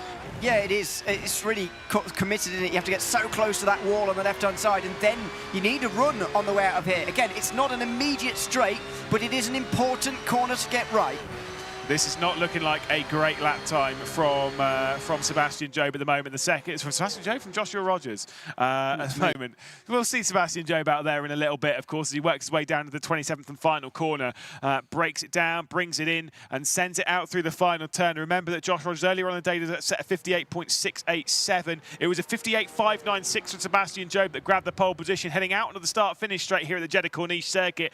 Joshua Rogers across the line. I think this might not even break into... it's a 59.158. It's not great. I was going to say, I don't think it's going to get into the 58. I should have said it just a second or two earlier, and then you would have been right. But yeah. I wasn't sure if it was 2 minutes, but I was like, that's crazy. That would be mental. You do need to go for a slowdown if indeed you're going to go that slowly. Kevin Siggy just needs to get himself into finalist mode now. Surely he's been teetering on the edge of it for absolutely ages, but now is surely the time that Kevin Siggy is going to arrive in finalist mode. He goes over the line. Surely this is going to be a good time from him. His sector times are good, and it's a 58.4. That's a very good time. That's exactly where you want to be in terms of pole position contention. It actually would have been on pole earlier on in the day. It was a 58.596 earlier on. So yeah, that would have been a very strong lap time earlier on from Kevin Siggy. And do you know what would be great is if he'd scored a couple more points earlier on and he'd be in finalist mode right now. However, that 58.498 when he only needs to score a couple of points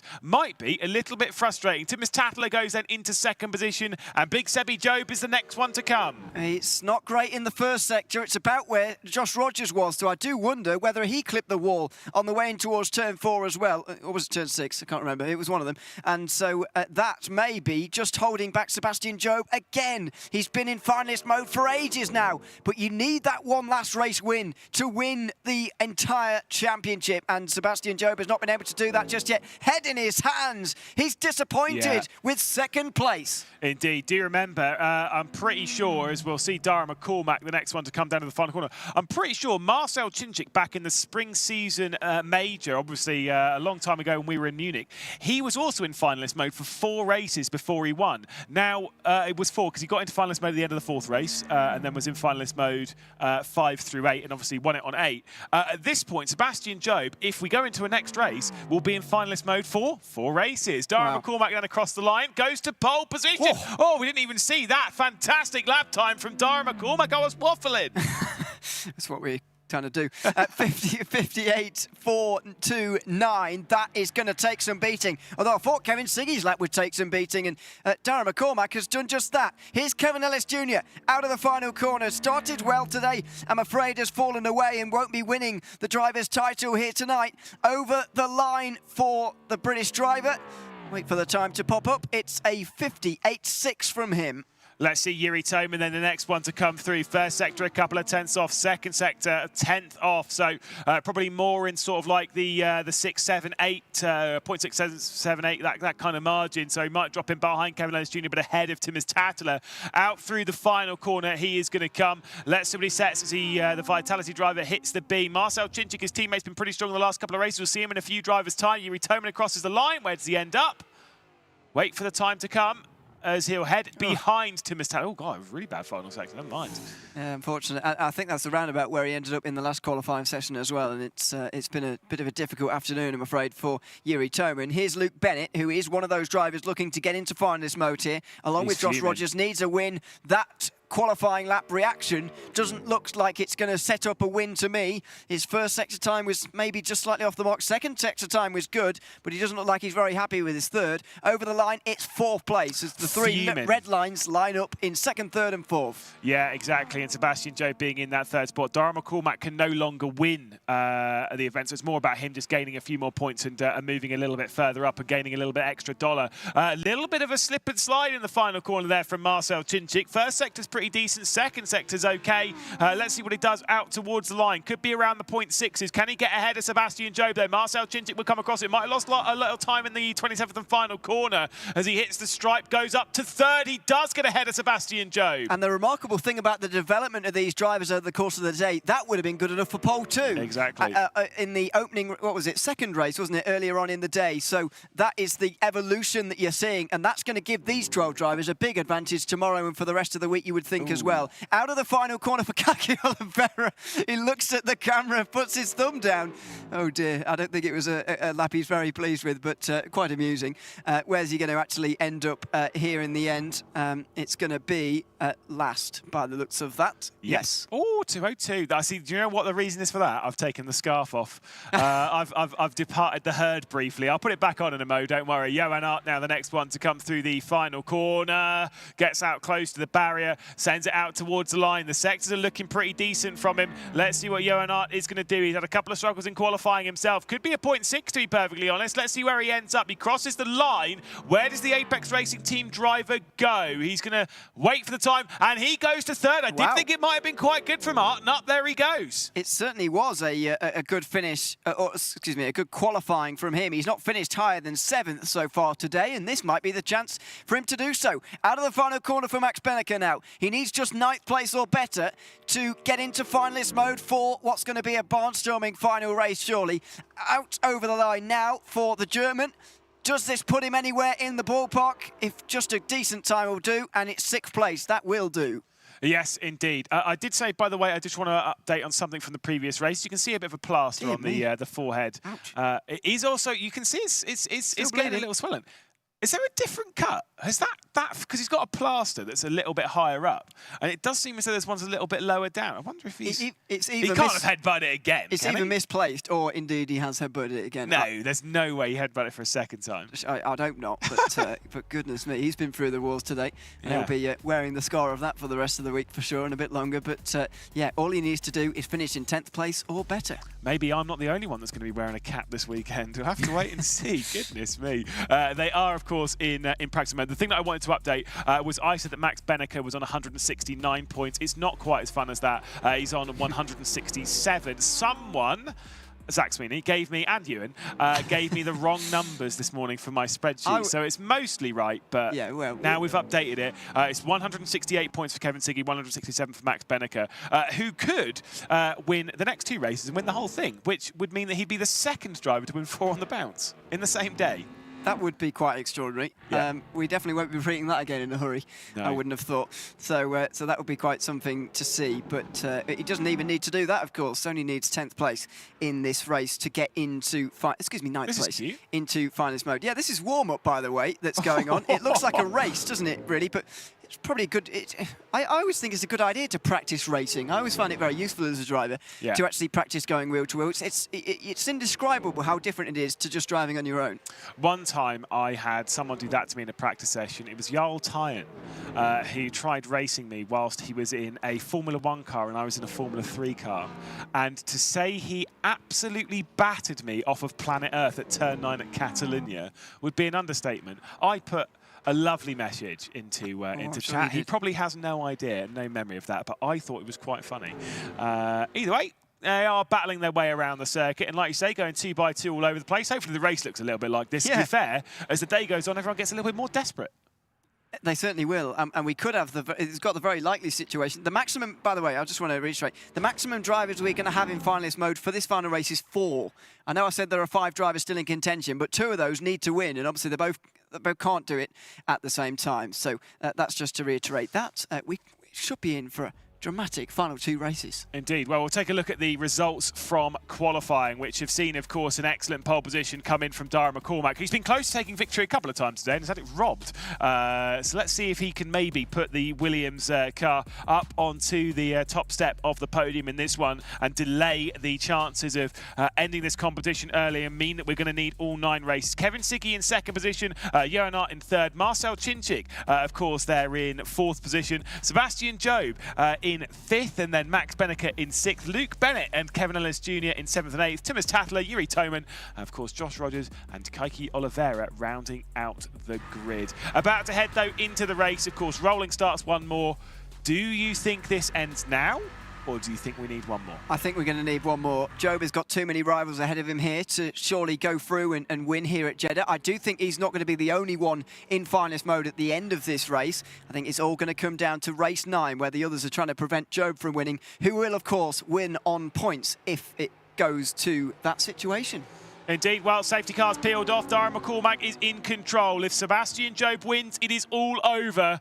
Victories and good point scores for other means that we could have quite a few in finalist mode heading into the final race. Let's see what happens as we race our way down to the first corner. Dara McCormack leads. There's already contact, though, as we head down to the first turn. It's not built to anything bigger as Kevin Siggy tries to muscle his way past for the race lead. Dara McCormack will hold firm around the outside of turn 2. Inside through the kink at 3 and the inside for T4 as we get heavily onto the brakes. McCormack will continue to lead from Siggy, from Chinchik, from Hart, from Benneker. Sebastian Jones will drag to 6th. And look at Sebastian Job there. He was just going down the inside of Max Benneker unsuccessfully, I think, although he might still be alongside. No, I don't think so. He remains 6th place. Smart from Siggy, though. He knows that only 10th place is fine for him, and so he doesn't need to get involved in a battle for the race win that could see him off the road. Indeed. Now, of course, remember, Sebastian Job must win if he is to become the Esports World Cup champion. If he doesn't in the next race, we'll cross that bridge when we get to it, but he wouldn't technically need to win that race. He just needs someone that's not in finalist mode to win it. But yeah, again, we'll cross that bridge when we get to it. Dara McCormack, though, continues to lead as we head our way around the back end of the circuit. Also, remember, a BMW has won every single race in the main part of the Drivers' Championship today. The only car that has not won today that's not a BMW is an Audi, and that was in the last chance qualifier. Everything else has been BMW. Yeah, it's been very, very difficult to win if you're not in this BMW. It's been strong today, but you could argue that the strongest drivers and the best drivers have been driving it here today as well. That argument will rumble on surely as Sebastian Job looks at the back of Max Benneker here. In a situation is Max where he could be in finalist mode, and these two could be going toe-to-toe for a title here in the next race at the Hockenheim Ring. That's what it's going to take for the Mouse driver. Sebastian Job wants it done now. He looks up the inside, he doesn't get there. That's a big look there as they went the way. Obviously, you got Josh Rogers and Thomas Tattler here. Josh Rogers, to get into finalist mode, needs a victory. I don't think that's going to happen. Same with Luke Bennett, who, of course, is even further behind. So the chances of those two working their way into finalist mode seems very unlikely. But they are battling for points. They are battling for the positions they are in the championship, which is money. Big look down the inside there from Josh Rogers as he batters the side of Thomas Tattler. Look to the inside coming in from Luke Bennett as he sneaks his way past. So Luke Bennett moves up to 8th position. Josh Rogers down to 9th. This is all single file again into the first sector. You've got to, really, before you go through here. There's no point battling side by side, especially if you're this far back. There is Luke Bennett, long way back, and as you say, needs to win here. That's not Luke Bennett, is it? That's Kevin Siggy, excuse me, just ahead of Marcel Chinchik. Then it's Johan Art, who's having his best race of the day so far. Max Benneker in 5th, followed by Sebastian Job, still in 6th place. Only 8 laps in this race, of course, and if Job wants to make his way through, he's going to have to start doing it quickly, otherwise he will run out of laps. Yep, certainly so. Like you say, there's not long left to go realistically in this race, or even in this tournament, indeed, as Sebastian Job will be closing his way in. The thing is, 1.6 seconds, whilst it is possible to overtake at the Jeddah Corniche circuit. It has proved quite difficult as we ride on board with Marcel Chinchik. Top of your screen, you can see the look out from Chinchik's point of view as you can stare at him, see the emotion. Promise you, you're not going to get much emotion from Marcel Chinchik. His emotion very rarely changes. Although he did show a bit more emotion when he won in Munich. A little bit. I think he was overshadowed by Mehdi a little bit, as we were all terrified by it. Mehdi's so enthusiastic, win or lose. So, yeah, he will certainly be one to watch whatever happens at the end of the day. Through the final sector they go now. That's Luke Bennett very close to the back of Thomas Tattler here for 7th position. Tattler is trying to catch up with Johan Hart, really. They're battling for that 11th and 12th in the championship, and at the moment Hart is really winning that battle as the race currently runs. Out of the final corner they go. Look at Darren McCormack just waving around. Almost tried dumping Kevin Siggy in the water there a little bit. That was just how it ended up as here comes Luke Bennett to the inside of Thomas Tattler. The slipstream being given by Sebastian Jobe. Overtake for the race lead though. Kevin Siggy's going for it. Darren McCormack might have to settle for 2nd position, but I think he might be able to hang on. Side by side there as Thomas Tattler goes to the high side on the outside of T2. And Luke Bennett has worked his way past. It's Redline running in 6th and 7th position in this race. It is still Darren McCormack for Williams leading from Siggy, from Chinchik, from Hart, who's doing a great job, by the way. Then Benneker and Sebastian Jobe. At the moment, Siggy and Benneker will both enter finalist mode for the final race, but we will need that final race. We will be going to 9 for the 2nd time. The 9th race in an afternoon will be used, and so this is going to go right down to the wire, the way things are going at the moment. Anyway, Sebastian Jobe is not doing enough to win this one. It's so weird, isn't it? Go 4 in a row without trouble in some occasions. The Hockenheimring race especially was dominant. Lights to flag victory for Sebastian Jobe, but in the end, when he was in finalist mode, couldn't quite do it while he was on his own. I don't think we've ever seen anybody win from finalist mode on his own, or was Josh on his own by the end of Sweden? I can't remember. No, Josh, no, no. We've had 5 drivers, 3 drivers, 3 drivers. Okay. Is how it's been so far. It's 5 drivers obviously in the spring season. It was 3 drivers in Gamers 8, and it was 3 drivers back in Jönköping as well. So it would be the end. But he's been in finals mode now for a long time by himself. It's crazy, isn't it? I wouldn't say he's had chances in the races, though, to actually win. I mean, I know he finished pretty well in the last couple at Monza with teamwork. However, I wouldn't say he's really, messed up any opportunities. Well, I think it goes back to one of the things that Claire was saying a little bit earlier. I don't know if she said it on broadcast when she was just talking to us, but she was saying that when you go into finalist mode, you become a target. Yeah. Right? And that's the thing, is that as soon as you're in finalist mode, like everyone else kind of pushes that extra little bit to make sure that you don't win. It's not necessarily about winning yourself. It's not necessarily about making sure that someone else is winning. It's just making sure that you're the only one in finalist mode that you don't win. And that becomes harder when there's more people in finalist mode, of course. Here's Johan Hart and Max Benneker side by side. 4th place, and Hart now goes backwards. The Frenchman has done well to get himself in this position. It was a great qualifying lap, but Max Benneker has worked his way through. Sebastian Jobe couldn't find his way through as a result, though. 5 laps to go, including the one we're at the moment, and the gap between Jobe and the race win is getting ever larger. Yeah, indeed. Look at how close, though, Sebastian Jobe is to the rear end of Johan Hart as we work our way through, but the chance of that victory, like you say, slipping through his fingers. He's certainly not going to get one.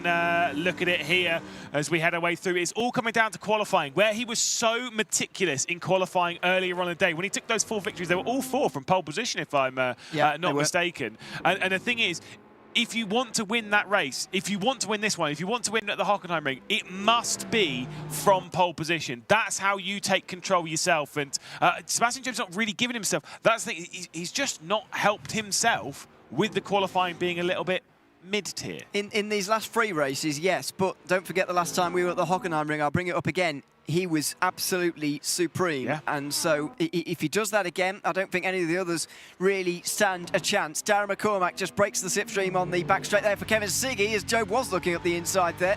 There is the battle for the race lead. I don't really know why Siggy's even challenging McCormack at the moment, to be honest with you.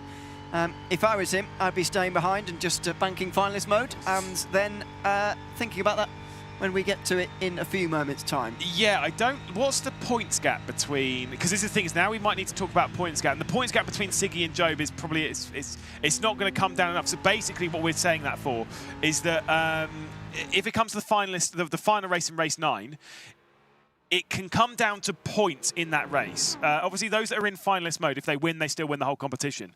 But if they still finish in, like, say, second and third and fourth and stuff, then it comes down to the points in the championship, at which point Siggy's not actually close enough to do it on points, at which point if someone else wins that's not in finalist mode, basically Sebastian Jobe wins. I've made an absolute hash brown of explaining that, and that's okay. It's fine. Basically, I'll leave that to you and George, actually. We're gonna have to, I think. Yeah, exactly. I'm out for the next race. No one wants me. I'm not loved. Just no, what? No, whoever made the schedule doesn't want me on the final race. Did. It's fine. I did make the schedule. You watch it in the arena. I bet it would be quite good in there. That's what I would do anyway, if I were you.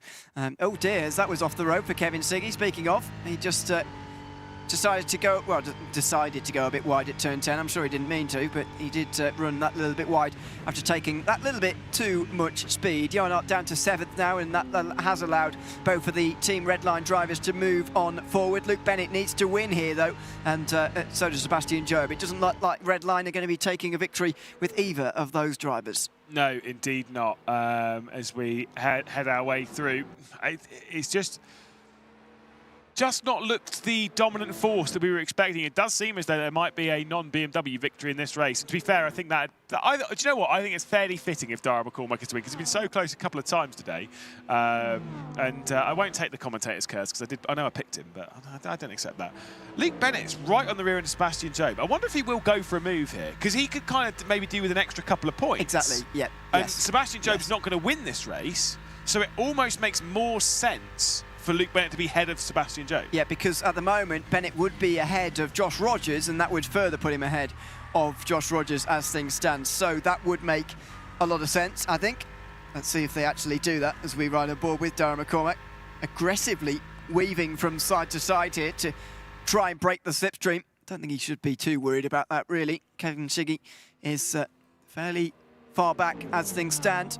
Final half of the race very much on now. Just 3 laps to go, and status quo for the time being. Sebastian Jobe just ahead of Luke Bennett. That's by far the closest gap on the circuit. You can see them there just in the distance. Absolutely nose to tail, but they didn't decide to do what you recommended on that time. Yeah, indeed. Well, let's go through the order then, as we're only a couple of laps, 3 laps away rather, from coming across the line to crown a victor, but not a champion. McCormack from Siggy, from Chinchik, from Bennica, from Jobe, Bennett, Hart, then Tattler, Rogers in 9th position, Kaiki Oliveira in 10th, then Kevin Ellis Jr. and Yuri Toman at the rear of the field. It's not been a good day. Do you know what? Without looking, what do you think Yuri Toman's highest finishes today? Without looking. Probably like 8th. 7th. Okay. Oh, and that was in the last race. Wow. That's it's not been a good day for him, has it? I mean, he's nearly being caught by Kaiki Oliveira here. He needs to get a move on. Yeah. That gap is only 8 points. He's losing 2 of those right now. So there's little fights everywhere, really, isn't there? I know we're all talking about finalist mode and whatever, but there's a lot of money on the line here, especially incrementally in between positions. And so some of those really can change in these last 2 races. For a driver who has such a good top 6 percentage, it is crazy to think that of all of the races that we've done today, that he has been outside of the top 10 in 3 of them, and has not been in the top 6 in any of them. Honestly, it's baffling. It just maybe he just hasn't settled with the rig. He does have an odd seating position inside the rig anyway. He sort of sits a little bit closer when he hasn't been able to get comfortable, which can be a big deal, especially when you're at these kind of speeds. Thomas Tattler on the rear end then of Johan Hart, who is defending like his life depends on it for 7th position at the moment. And to be fair, you know, he needs to defend from Thomas Tattler, because a pair of those are fighting over those points-paying positions and the extra money. I think it's like $500, isn't it, between 11th and 12th in the standings? 11th and 12th it is, yeah, and 10th and 11th. So that's what they're fighting for there. Johan Hart trying to defend from Thomas Tattler, and that was pretty aggressive, but he has made it work in the end. Josh Rogers trying to take advantage and can't quite. Johan, unfortunately, is right back where he has had his best finish of the day so far, both at Daytona and one of the Monza rounds. I don't know about you, but I'd push someone off the road for $500. So we'll see what Johan Hart and Thomas Tattler end up squabbling over as they head their way through turn 10, up and over the curb, and the race down towards 13. You see the track limits as they depart turn 10. They can really use quite a lot of it as they go through like the 11-12 sequence. Back up to Dara McCormack, race leader, half a second clear, 1 lap left to go. if you're Siggy, do you at least have a look? Do you at least go for something? Or do you just sit there and go, look, I'm going to be in finalist mode. That's the important bit ticked off. And also, he's going to be 8 points ahead of Max Benneker. So even if he doesn't win, he's got that little bit of a gap over second place, for second place, sorry. So that's looking good for him at the moment too. I would stay where he is. Of course, a win here would give him those extra 5 points, but I just don't think the risk versus reward is worth it. Not only because he could drop right to the back and not be in finalist mode again, but second of all, you might drop behind Max Benneker. You might lose out on second place in the standings if you go for a move for the win. Yeah, indeed. Well, I mean, like you say, sometimes risk versus reward, and what is the reward for it? Like you say, realistically, in this occasion, it's just not really that much. If you're Kevin Siggy, you sit there, and I mean, look, he's a smart driver. He's got a lot going on in his head. Maybe some of that's leaked out a little bit after the headbutt, but you know, we'll have to wait and see on that one. At the moment, he's sat comfortably in that second position with no threat from behind. The gap, though, is 0.3 of a second as we begin the final lap here at the Jeddah Corniche circuit. Obviously, we're going to see this circuit quite a lot over the coming 3 days. It's fantastic to have it here in Rennsport. It's weird to see GT3s going around it, but you know what? I don't hate it. No, absolutely. I was a little concerned when I first heard about it in GT World Challenge, but I'm quite liking it now. It might be all right. Yeah, looking forward to seeing how a longer race goes around there, but that's not what we're going to see here because we're all about sprint racing, of course. But it certainly will be a new challenge at a spectacular circuit, modelled so well here in Rennsport, of course. As we look through the first sector for the final time. It's been status quo here for a while now in the latter portion of this race. We're already really, I'm sure the drivers aren't, but we're already looking forward, getting excited about the final race before the penultimate one has even finished. Yeah, indeed. Well, I mean, this is the thing, is I don't think too much is going to change here in the penultimate race, and if you're bored about that, don't worry. Just, if you're going to step aside and have a little breather before our final race, I'd recommend doing so now. Go and get yourself some snacks, get yourself ready on the sofa, because I guarantee this final race is going to be an absolute barnstormer. A three-way fight for victory between Sebastian Job, Kevin Siggy and Max Benneker, because Siggy and Benneker will both enter finalist mode. They will be on their absolute limit at the Hockenheim Ring, which is a struggle to overtake at the best of times, don't get me wrong, but I guarantee the racing around there is going to be absolutely fantastic. Yeah, it is. And whenever there's a final on the line like this, or a title on the line like this, it's always going to be absolutely barnstorming. So can't wait for it. And this race has certainly played an important role in setting up the stall for that as well. Darren McCormack looks like he's going to take the victory here. His third victory of 2024, avenging those second places that he's had already, and that other podium as well, where he finished in third at Daytona. Yeah, indeed. Out through the final corner he's going to come then. It has been a long time since we've seen him take victory. Of course, it was right at the start of the championship here in 2024. But finally, Dara McCormack is back to the top step of the podium. Even saw the word out of his mouth then. Finally. That is what matters. His third victory this season, you're absolutely right. He's had a lot of podiums between now and then, that's for sure. But finally, it is the top step. A brilliant drive and a brilliant victory. But importantly, Kevin Siggy and Max Benneker are in finalist mode. They certainly are. So Sebastian Job, Kevin Siggy and Max Benneker are all able to win the title here in race 9. So we now know the name of the race winner, or at least it's one of 3. So we are looking forward very much to that. One last thing on Darren McCormack before we go. That race win has put him right in the conversation for 4th place. Certainly has done. Well, we're going to have a breather. Don't go anywhere, though. The final race of the ESL R1, the Esports World Cup Drivers' Championship, will be coming up after this.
Ready, set, go.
Hello, welcome back, and we are going to be starting to look at race 8. Can you believe we got to race 8? We still have another race to go to crown this driver champion. Now, Arjuna and Zach alongside me, you guys have been watching the racing incredibly. Well, you've been scrutinising it with every single part of your knowledge, haven't you? And Arjuna, Sebastian Job has been given quite a few times to wrap this up.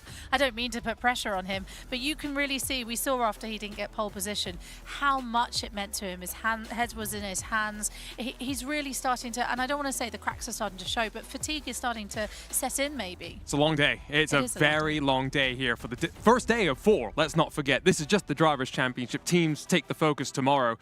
But I think the one thing that we've kind of taken is that qualifying has really set the tone, kind of what we were saying, right? When Joe made it into finalist mode. We'll take a look at some of the highlights from the race at the Jeddah Corniche circuit. Of course, bowled around the outside from Kevin Siggy at turn 1 to try and challenge Dara McCormack. Further back, Job and Benica. This was what I was keeping my eyes on, Zach, down in towards turn number 3. Yeah, definitely got very, very busy. Benica, of course, was there making moves further forward. Ellis Jr. was at first on his list. Leo and Harth as well, very much in contention. And again, Jeddah really lends itself to some fantastic racing. Benica loved that move the first time we were at Jeddah. He replicated it with a bit more success here for the second race, and an important one at that, because this was the race he was able to get himself into championship, well, finalist mode. And I think one thing that we weren't sure about, right, was we have tracks like Monza, Daytona, Spa with long straights, lots of slipstream. Jeddah's maybe had some of the best racing across of both races that we've had today. Josh Rogers with that great battle with Kevin Siggy earlier. Tumas Tatala, you know, we saw him run wide in a fight with Josh Rogers, and you could tell at this point that Rogers is feeling a bit desperate. He came into this Drivers' Championship as the #1 seed, hasn't been able to crack finalist mode. He has had a lot of expectations on his shoulders, and as a driver, naturally, that is going to build up, and especially in a car that notoriously has maybe been slightly off the pace. It just got so busy so quickly, and the level of competition, it can be overwhelming for a driver, especially one like Rogers, Sebastian Job as well, who quickly cemented himself as a favourite. Luke Bennett, the frustration is getting in. A lot of unhappy drivers. Part of that maybe is to do with fatigue. A lot of it is to do with the fact they all want that 25k. And for the first time, Claire, in that last race, Dara McCormack said, finally we have a non-BMW that's on the top step of the podium as well. That's true. McCormack has been a real interest to watch throughout the whole tournament so far, but especially here in Saudi Arabia. He's had a bit of up and downs, but as you saw, he just released his finally. It meant so much to him, didn't it? And he's got such a great story as well, right? For those that don't know Dara McCormack, he started on Forza with a controller just before COVID. And people will say you need a steering wheel to prove that you're good in sim racing. No. He managed to convince Williams Esports that he had the ability, he had the talent. And so Williams actually got him set up with his first ever rig. They helped him get the wheel, the pedals, the monitor, the computer, everything. That's amazing. And instantly, he delivered, and since then, he's only been getting better, and it's great to see the smile on his face once again. No, it really is. Now, Zach, talk to me about your prediction, because I feel that your prediction was going really well, and maybe now is starting to slip away from you. Who was your prediction? Sebastian Job. Sebastian Job, who has been given a couple of chances so far to win the Drivers' Championship and so far hasn't been able to do it. Still has another chance as we go into the final race, of course. But if you want to get involved, do make sure you just click the link, www.stcplay.gg, and you can get your predictions in as well. You still got time because we're on to race 9. Can you believe that we've got all the way to race 9? Hockenheim, again, is going to be the track. First, though, Zach, just to explain to me now what's going on. We've got 2 more finalists into finalist mode rather that are going to come and fight Sebastian for this championship. Just talk me through how that's gone.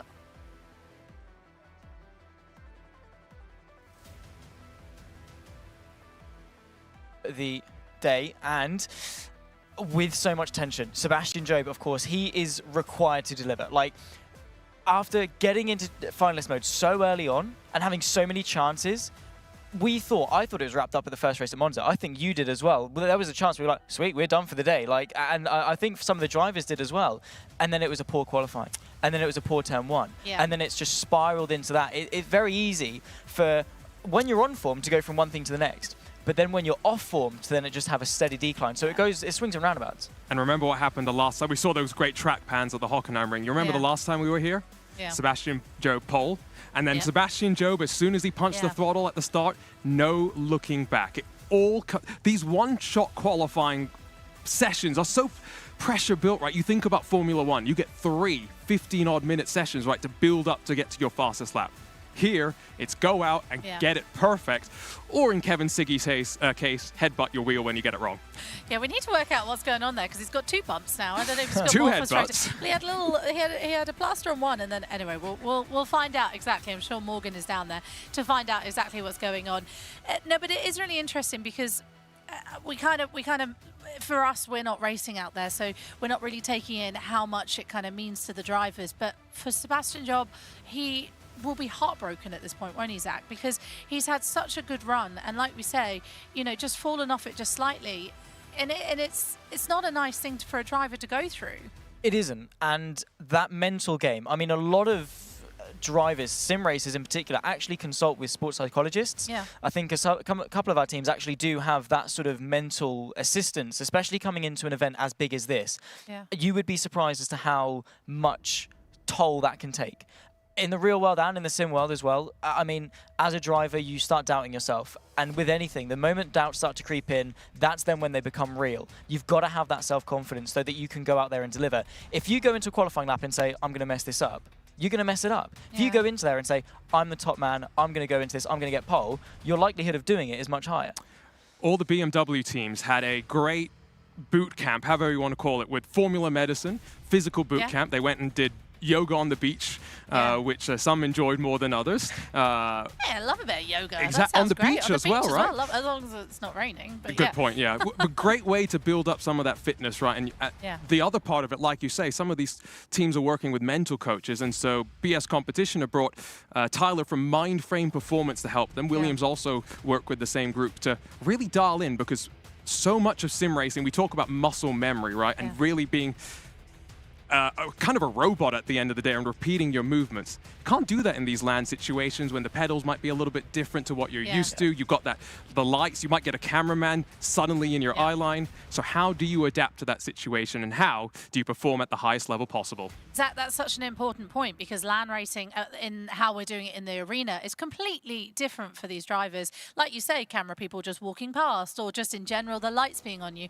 You know, you often see drivers saying, oh, well, there's a light on me, and there's nothing anyone can do because the light is built up to the top. So you're just going to have to deal with it, and there's so much more to deal with, so we just don't know. Exactly. I mean, at home, right, you're in your own space. You're comfortable, you're by yourself, you haven't got a crowd, you haven't got, 50 to 100 people surrounding you, harsh lights, the commentary coming through the PAs and stuff as well.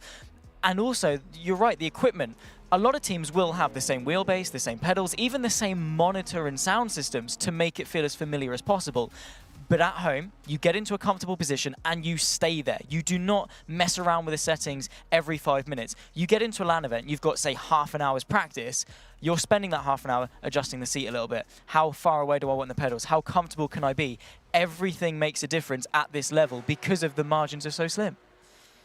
Cars are out, obviously, for practice at the moment. As you can see, they're out on track. We will get qualifying underway very shortly. That's actually someone we haven't spoken about for a while. We haven't spoken about Josh Rogers. He's really kind of fallen off the competitiveness to the end of the races, hasn't he? It kind of lines up, though, with a lot of the pre-tournament expectations that we did kind of have.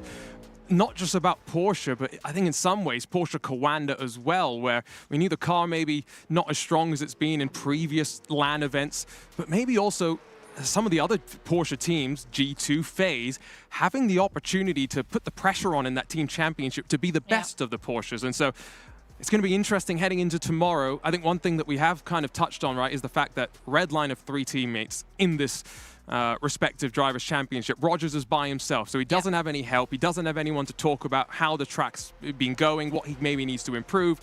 He's all by himself on an island right now. He is indeed, and he's going around at the moment all by himself as well. 4 practice ahead of our final race, where either way we will have a champion crowned. And now we've got 3 drivers it could be, which, Zach, it just really makes us excited. But it's got to be some sort of tension building within the arena. How do the drivers really get focused for this race? You just have to switch, flick a switch, right? I was speaking to Guy Smith, the 2003 Le Mans winner in the Bentley Speed 8 a couple of months ago, and I just sort of said, well, how do you deal with that pressure? He was like, well, as soon as the visor comes down, I'm there to do a job. And that's what you have to do. All those doubts, all those bad thoughts go to the back of your mind, and you focus on the track ahead of you. The race is only going to be in front of you. Doesn't matter what's happened in the last 8 races. That's irrelevant. Are you in a position to win? Go and do it. And the equation's pretty simple as well, right? For Sebastian Jobe, he's the only driver that can win this championship without winning the race. If Benneke or Siggy do not win, it's as simple as that. Jobe is our champion. And so that, again, it goes back to qualifying now. If Siggy or Benneke aren't inside of the top 6, will they be more aggressive into turn 1? Are they going to then be ratcheting up the intensity from there? And if one of those 3 drivers is up front with no one behind, how much calmer can they be? This is the thing. This is where we're going to start seeing some real maybe tactics coming in, because of course if Kevin Siggy, who's now fighting for a championship alongside his Team Redline teammate, where do the team lie with that? You know, it's going to have to be straight racing on track. The winner who crosses the line is the winner, but that's not always the case, is it? Especially with this. There are always a little bit of maybe team tactics at play. It's something we've touched on, with something that we've been trying to ask. I tried to ask some of the other drivers. Obviously didn't go direct to Redline because I knew I weren't maybe going to get much out of them. But sort of said to other teams, if that was you in that situation, what would you do? What is your mindset going into it? I think I've said before, it's just a case of whoever's in front, right? Maybe you assist them, because at the end of the day, it is for the good of the team. There may be some sort of agreement with prize money or things, something along those lines behind the scenes that they could get into. But the bottom line is, they are here as drivers to win the Drivers' Championship. Tomorrow and through to Sunday is for the Teams' Championship, and that's really where we'll start to see the team dynamic play into a factor. But coming into this one, both Siggy and Jobe have a chance to win. Both of them want to go and execute, but they have the threat of Benneke. So if Siggy and Jobe get too caught up in their own selfish little battle, Benneke can come through and take the victory. You do not want to be that redline driver that costs both of you the chance of winning. That's a really good point. I'm assuming, like you say, that conversation has already happened. Yeah. And I'm guessing somewhere on the Redline Twitch channel, you've got Max Verstappen, Luke Crane, and long neck Josh Thompson just wondering, speculating what is going to happen. They already kind of have a sense, and I think it's going to be fascinating. I'm really intrigued about this qualifying session. Hockenheim being one of the tracks that, of course, ESL R1 has visited many times before. It's not an unknown. Unlike Fuji, unlike Jeddah, which, first time we've seen them here in the Esports World Cup, raced on Rennsport in action. So, yeah, this qualifying session, I want it to get underway now. Please, can we go? Well, like we said, Jobe was very, very impressive around Hockenheim in round 5 when we were out there, and that was just off the back of Fuji, like you say, so a track that he also dominated at, but it was a track that they, like you say, they know very well, Zach. Pole position, though, was incredibly important in that race, and it's going to be really important now. Into the Spitzker hairpin, turn 6, just after that parabolica, where we saw the pinch point in the first race that we came to Hockenheim, all of that carnage that ensued behind.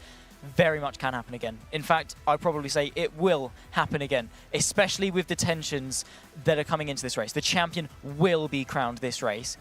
That is going to spark something going into a very problematic point on the track. Okay. And watch for Dara McCormack. Oh, there's so many to watch out for. Well, I'm excited. We have now looked it through and seen what we think is going to happen, but let's find out exactly what's going to happen. Who is going to be crowned our driver champion? Let's head over to George Morgan and Ewan O'Leary. Here we are then, race 9 in the Esports World Cup Drivers' Championship in ESL R1. This is it. This is the last race. Sebastian Jobe, Max Beneke or Kevin Siggy will be the drivers' champion at the end of this race. It's going to be something special. Hockenheim was the second circuit we ever visited in ESL R1, and once again it's playing host to what should be another dramatic race. And it's the second time we've come here tonight. Obviously earlier on it was the turn of Sebastian Jobe to take victory on that occasion in that successive race wins that he took. Unfortunately, it didn't lead to the championship being won at a premature stage. Instead, we've taken it all the way. We're either going to crown a champion that is in finalist mode. Names most notably figuring in this is Siggy, Beneke, and of course Sebastian Jobe. But then, of course, if they don't win, then it goes down to points, Ewan. Exactly, and there's 26 points between Sebastian Jobe and Kevin Siggy, with only 25 for a win. Kevin Siggy can't catch, and 20 for second, which is the important number. Siggy can't catch Jobe, and neither can anybody else. So Jobe would be the points champion if indeed he has we one reach hand that. on the title. Well, you could say that, yeah. But half a hand. Yeah, exactly, yeah. As the guys over there were saying, though, it does very much depend on qualifying here. If Jobe gets at the front, he can very much manoeuvre himself to block everybody from winning, if you like, defend very harshly. If not, then we could be in a very different situation. We're on board with one of the Vitality drivers. I don't know which one it was, but Marcel Chinchig it was. 35.9 from him. I don't think he was particularly pleased with that. No, I don't think at all. We could be seeing, I think, something a lot stronger. Number 22 from Team Redline now making his way on the circuit. This is Sebastian Jobe, of course, the first driver to enter finalist mode so far, and it's a 20.009 so far. Not horrendous, 2/10 of the realm out of the window, but now making his way up towards the line. 45.5 in the middle sector isn't bad. It's right on the nose at 45.5, but has gone fastest. Ooh. No surprise, 135.493, and surpasses Chinchik by, of the realm, near enough 5 to 4/10 of a second. Yeah, good second half of the lap there. Didn't start great, but certainly ended well. Here is Max Beneke, another one of those finalist mode drivers who can win the Esports World Cup Drivers' Championship here this evening. Out of the final corner, he was good in the first and second sector. This could be something good enough for pole position.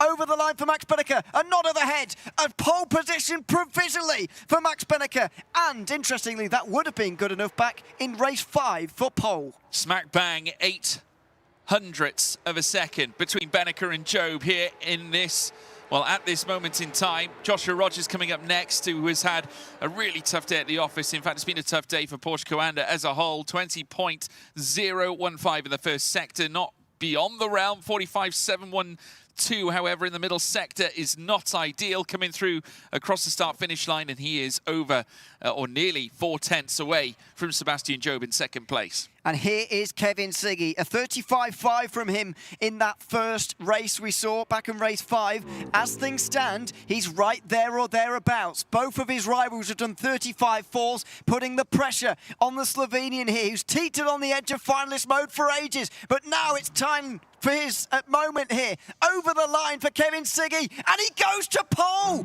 A 35.3 from Kevin Siggy. That is exactly what you want to see in terms of pole position time. It could be the front row for him. Provisional pole for Kevin Siggy, and that is 3 of our drivers in finalist mode, 1, 2 and 3 at the top of the timing tower. Kevin Ellis Jr. with a sensational 19.9 in the first sector, maybe a 10th off where he needs to be, but it's not bad. 45.6 in the middle sector, a couple of tenths away Coming across line, though, in Sector 3, around P4, I would say yes. Kevin Ellis Jr. will move up to 4th place, a 1:35.617. Well done. That was a good guess. Yuri Toman makes his way into the final corners now. 20.0 is a little bit off it in the first sector, but I do think the Audis maybe struggled through turn 1 a bit. I was speaking to them earlier about their troubles through Ascari in terms of going on the curbs. It's a similar kind of corner in terms of curbage. It's turn 1 here, so I can't imagine they do too well through there. Rest of that should be okay, though. Out over the line for Yuri Toman. He goes into 5th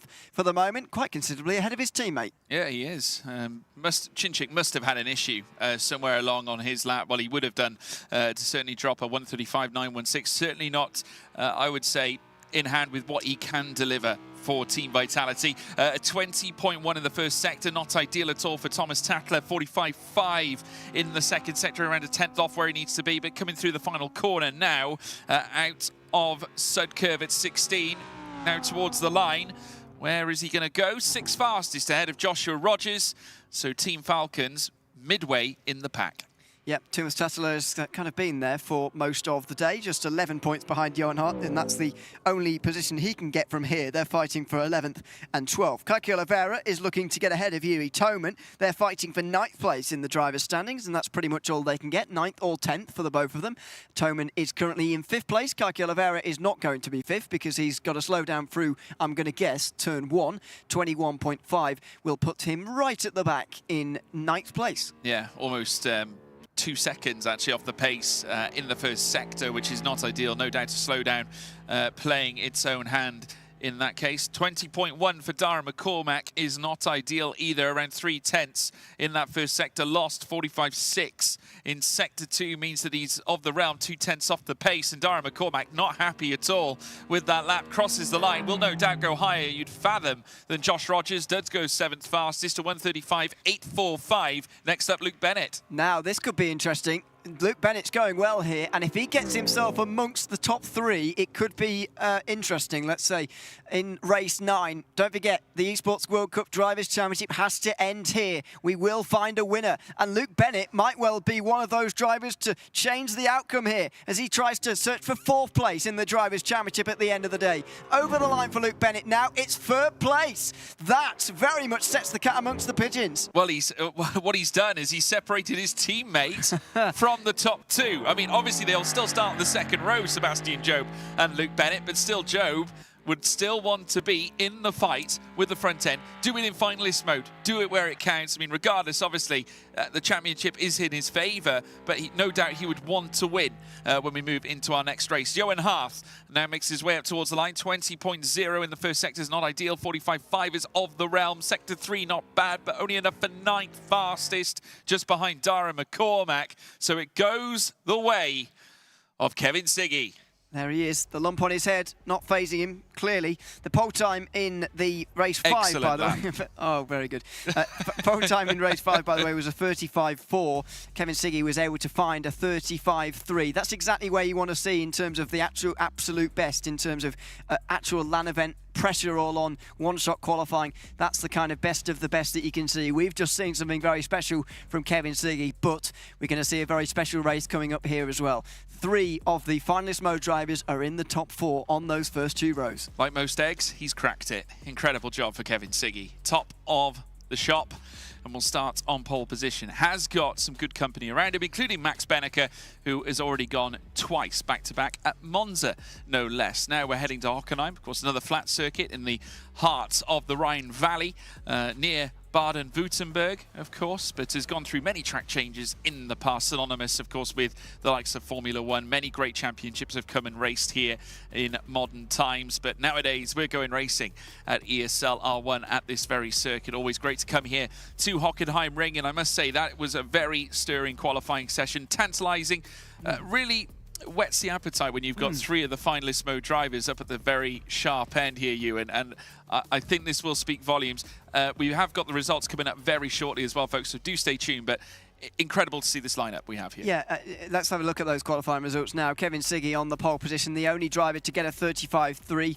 Max Benneker in amongst all the Team Red Lines. It's Bennett and Job sharing row 2, with Kevin Ellis Jr. and Yuri Toman inside the top 6. Then Tumas Tata and Darren McCormack next, followed by Johanna and Josh Rogers, Marcel Chinchik and Kaiki Oliveira, the only driver to get a slowdown. Yeah, if you remember being here 1 year ago and to that Gamers 8 tournament we had in 2023, we saw a somewhat similar situation.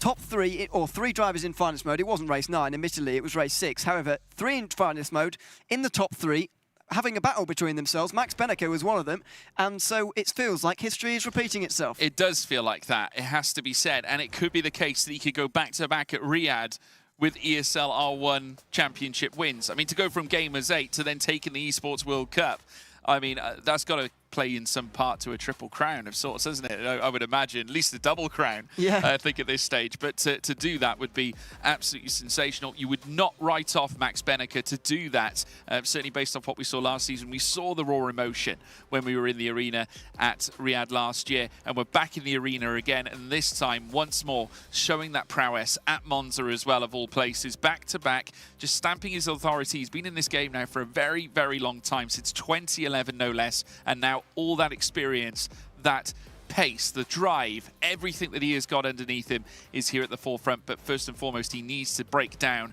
an absolutely impenetrable Sebastian Job and Kevin Siggy. Wow, this is going to be something special between those 3. Don't forget about Luke Bennett as well. He's got some very good speed and can very much play a role. Will he play the team game? Who does he play the team game for? He's got 2 horses in this race. So it's very difficult to know what to do. If I was him, I would come in the pit lane now and just forget about it, because I'd be scared. But anyway, he wants to race, and so do we. Out of the final corner, the Esports World Cup Drivers' Championship will be decided here. Race 9 on day 1 here in Riyadh, as the drivers come up towards the line again for the 9th time today. The lights go out and we're racing again at the front of the field. Kevin Siggy converts pole position into a turn 1 lead, with Max Benneker in 2nd place. Can he hold on to that position ahead of Luke Bennett and Sebastian Job, who go side by side into that first braking zone of the race? Yeah, they do. 2 red line drivers line astern. It's Sebastian Job and Luke Bennett. Does one of them, though, give up the place? Job, of course, on the line to become champion, and he'll want to do it the right way with a victory. Will Bennett allow him to go on his pursuit? As you can see, they're still side by side coming through Curva Parabolica, and look at this run from Kevin Ellis Jr., who's not alone. He's got Yuri Toman also in behind as well. A little tap in the back of Bennett's car. Sebastian Job still in 3rd place, but also Kevin Ellis Jr. moving ahead of Toman. He's up to 5th. I think the best idea here for Bennett now would be to defend from Kevin Ellis Jr. and just let the front 3 decide it between themselves. Trust Siggy and Job to do the job and win it, bring it home for Team Redline, who, don't forget, have never had a driver win an individual championship before. They didn't win the team's championship here in Riyadh last year either. This is would be uncharted territory for them. Certainly uncharted territory for Kevin Siggy, who's never been as close as this. No, not at all. A former single-seater champion, Kevin Siggy, has been synonymous with sim racing now for such a long time. It all started when he was 12 years of age. He's now 25. Now nearly over half of his life has been spent behind the wheel of a simulator. He has got Max Benneker, who too has had a lengthy term behind the wheel of simulators alike. All of these drivers are synonymous with victory, success in sim racing. Benneker himself competing with Team Redline many moons ago, and he has got 2 of them joining him in finalist mode and currently sit either side of him in this standing that we're seeing as we now go racing here at Hockenheim. Siggy now exits coming out of the 1st sector through towards Curva Parabolica once more. Benneker is currently sat 0.6 of a second in behind with Sebastian Job, who has gone on a record run of Porsche Carrera Cup victories and also has gone on to become a sim driver for the Red Bull team. An absolute sensation where it comes to simulator racing. Now here, back again for Team Redline, this time after a stellar season with G2 last year since announcing his arrival in ESL R1, and now once again he is on the cusp of greater success. Interesting decision to make here immediately for Sebastian Jobe. Does he attack Max Benneker to help his teammate, or does he stick him behind for his own interest? We may have just got our answer on the way down in towards turn number 8. That was a little bit of a move from Sebastian Jobe, possibly to help his teammate, possibly to help himself, but I just feel if you're going to fight for second, you will allow the leader to get away. Well, you would have thought so. Siggy, though, in this stage, I mean, if Jobe can't afford for it to stay like this, because Siggy will take the title as it stands. Regardless of whether you have more points, it will not help you come the end of this race. Siggy is in charge, Benneker in second, and waiting for his own opportunity in a very big moment. A tap on the head that Sebastian Jobe gives himself, just saying, wake up, Sebi, wake up. Coming out to the final bend, very nearly oversteering the car, and it could have been Spin City. Oh, it's falling away from him from 4 consecutive victories. It's all of a sudden feeling a very long time ago for Sebastian Jobe, who made a very uncharacteristic error on the way out of turn 16, the final corner. Just got caught up on that curb, slid about a bit and saved it, thankfully, but it was very close to seeing his title chances end there and then. It's a good job he's got Luke Bennett behind him, because otherwise he would have been under attack in towards the hairpin. He won't be under attack again. It's the dream scenario really for Jobe if he was to be in third. I mean, I'm sure he'd rather be in the lead, but the fact Bennett's behind him is such a relief, surely. Well, he doesn't want his vulnerability to show now. I mean, what a time to do it when you're in the final race to decide the Drivers' Championship. Now is not the time. Making mistakes coming out of turn 16. Let's take a look at the replay at the start. Side by side, it got a bit hectic because Kevin Ellis Jr. was trying to break through, and he did have as well a Team Vitality car up his inside. The Audi R8 LMS was trying to look for an opportunity coming out towards the Parabolica. The 2 red line drivers were side by side through the entirety of the first sector pretty much as well. We saw Jobe and Bennett pretty much manacled through the first few corners. That was what we were saying. Yeah, in towards turn 2, there was quite some diving going on down there in towards those corners. There is the face of Sebastian Jobe. Goodness, what must be going through his head at the moment? I can't imagine it. To break a record like that, consecutive victories, not only just in at all, on a LAN event as well, unbelievable, and now it's slipping away from him. And you can see him mouthing words to himself. I think he's getting, that frustration is starting to fester inside his head right now. And you speak about the fact that these drivers have got to maintain composure, as we now see Johan Hart in the distance having bringing the fight now to Josh Rogers. Managed to get past Josh Rogers as well. Really having a tough day at the office is the Porsche Coanda driver. Coming here, how can you go from winning 3 rounds in succession leading up to the Esports World Cup for it all to fall apart at the crucial moment? It's unbelievable, really is. Down in towards the hairpin goes Darren McCormack as he tries to get through on Yuri Toman. He's in a fight with Luke Bennett and Josh Rogers for the 4th placed championship standing here today. At the moment, Bennett would be vaulting over McCormack if things were to stay as they are right now. That's why McCormack is looking so keenly on the back of Yuri Toman here on lap 4. Down in towards turn 8 they go now. Up on the brakes, and we're getting into a Hockenheim situation again. We were doing the race that Sebastian Jobe dominated from start to finish. There wasn't all that much change, so what can these guys even do from this situation to rip this away from Kevin Siggy? Well, Jobe needs to do something different because he doesn't want the status quo to remain as it is, because Kevin Siggy's going to win the title. Could go Benneker's way, and we've seen what Benneker can do. Look what he did to Darren McCormack back at Monza to take victory on that occasion. If he does that now to Kevin Siggy, that will, of course, advance his charge to becoming champion. But like he was saying, obviously, what do the other guys need to do? Luke Bennett, of course, though, is going to be the stopgap in between Jobe and Kevin Ellis Jr. So as far as Kevin's concerned, it's going to be so tricky to get past Luke Bennett because he's going to be doing the Team Red Line favours. This is quite a tense situation. I can feel it from here. We're not even in the arena, and I can feel the tension that is coming from it just next door. Cut it with a knife. Yeah, oh, absolutely. It is all on the line here. It's the 9th race of the Esports World Cup Drivers' Championship, and it will end here. Finalist mode days where there is no limit on the amount of races are over. We are now at a 9-race limit, and that has forced the hand of these finalist mode drivers, who in fairness have turned up anyway, and all 3 of them are in the podium positions as things stand. But there is the driver in the top right who can really change this. Max Benneker can catch Kevin Siggy and bring this race to life if indeed he has the speed to do so. And around this circuit, we know it's not that difficult to catch or indeed overtake.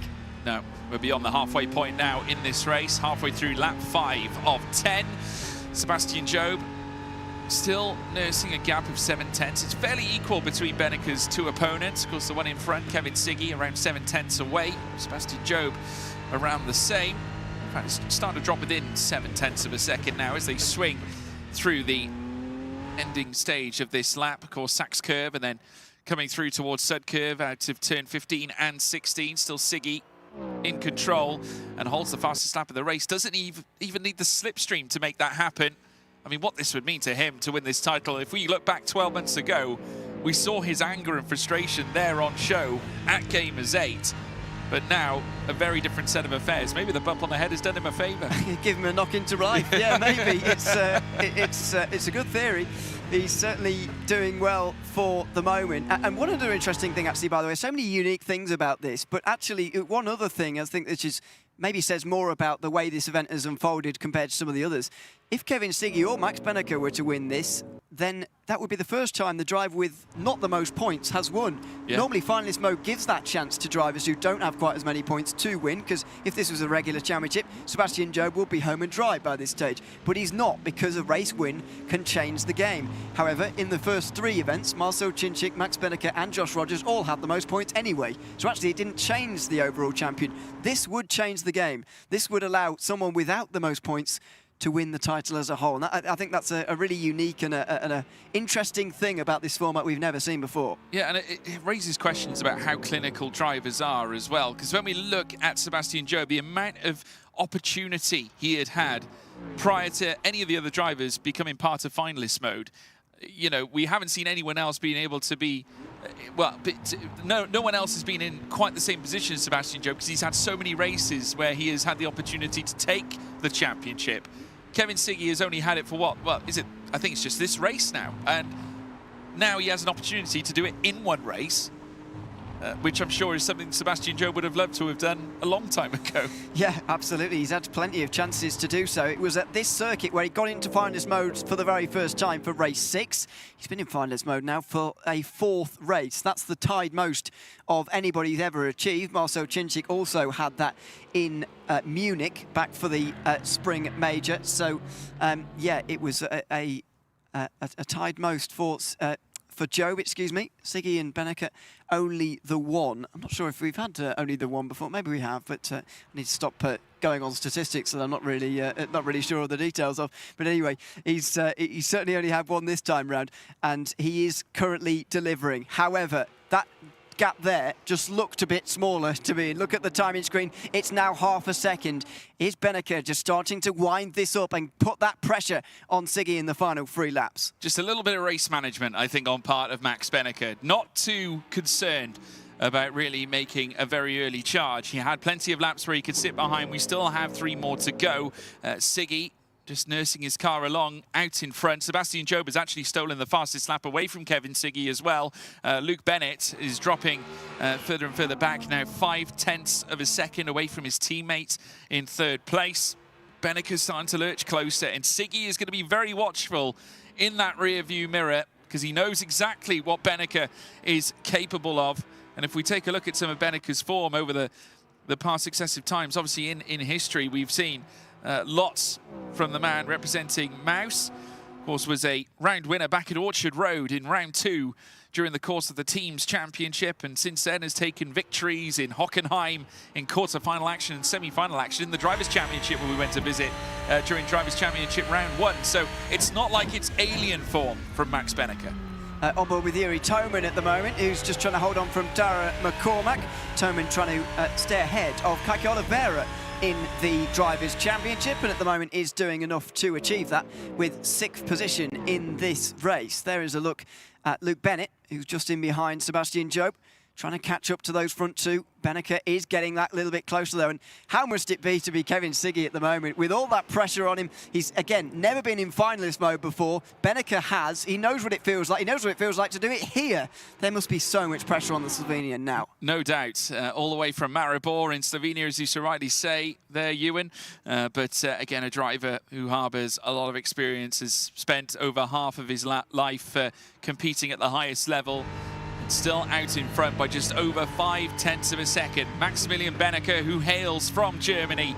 This would be a home win for Max Benneke, should he be successful here at Hockenheimring. He's starting to certainly aim to feather his own nest. We're on lap 8 of 10. The next lap around will be the penultimate lap of the race, and no doubt Benneke's going to be asking the major questions of Kevin Siggy.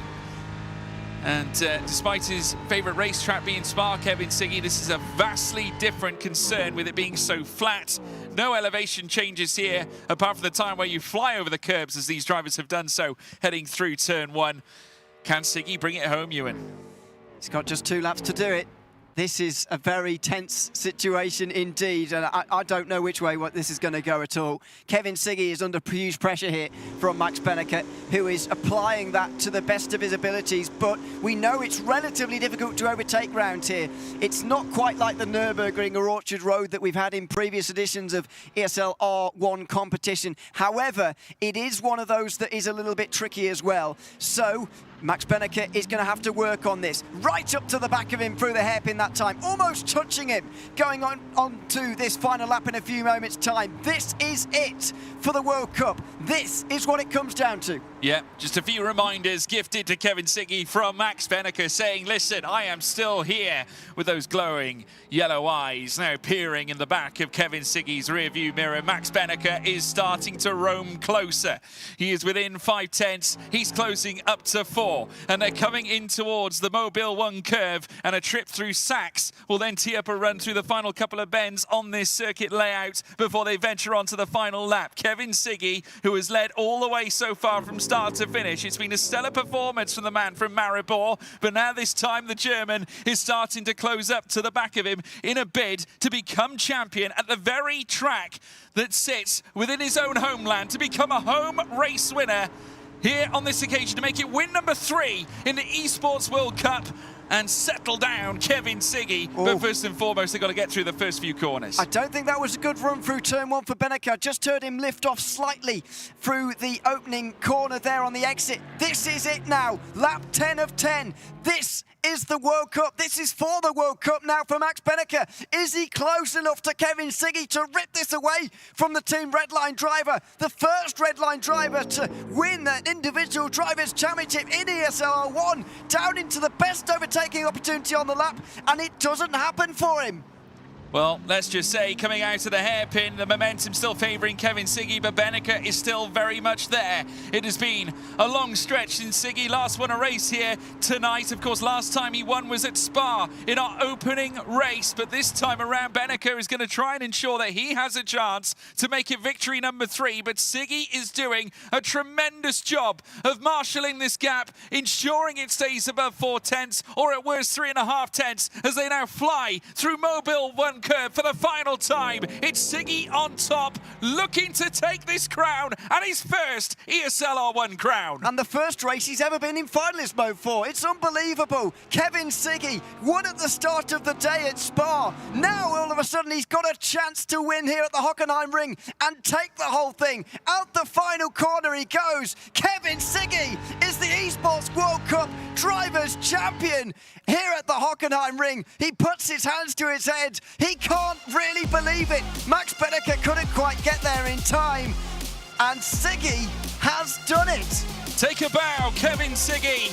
The magnificence came all the way from Maribor in Slovenia, and it's taken victory for Team Redline here at Hockenheimring, beating back the legend that is Max Benneke. And in behind, Sebastian Job, who had endless opportunity to take it for himself. It was still, though, Redline that take all the spoils in the Drivers' Championship, and it's a first ESL R1 crown. He may have bled for it, but he's now won it. Kevin Siggy, a sensation here in the Esports World Cup. We can absolutely use the phrase blood, sweat and tears because he has certainly used all of those here this afternoon as Kevin Siggy thoroughly deserved it as well. There's Max Benneke, who couldn't quite do enough. He walks over to his former team to congratulate them on the victory. Can't say I've ever seen Kevin Siggy so emotional in some ways. A remarkable victory from him. He is the Esports World Cup Drivers' Champion. Let's have some analysis from the other desk.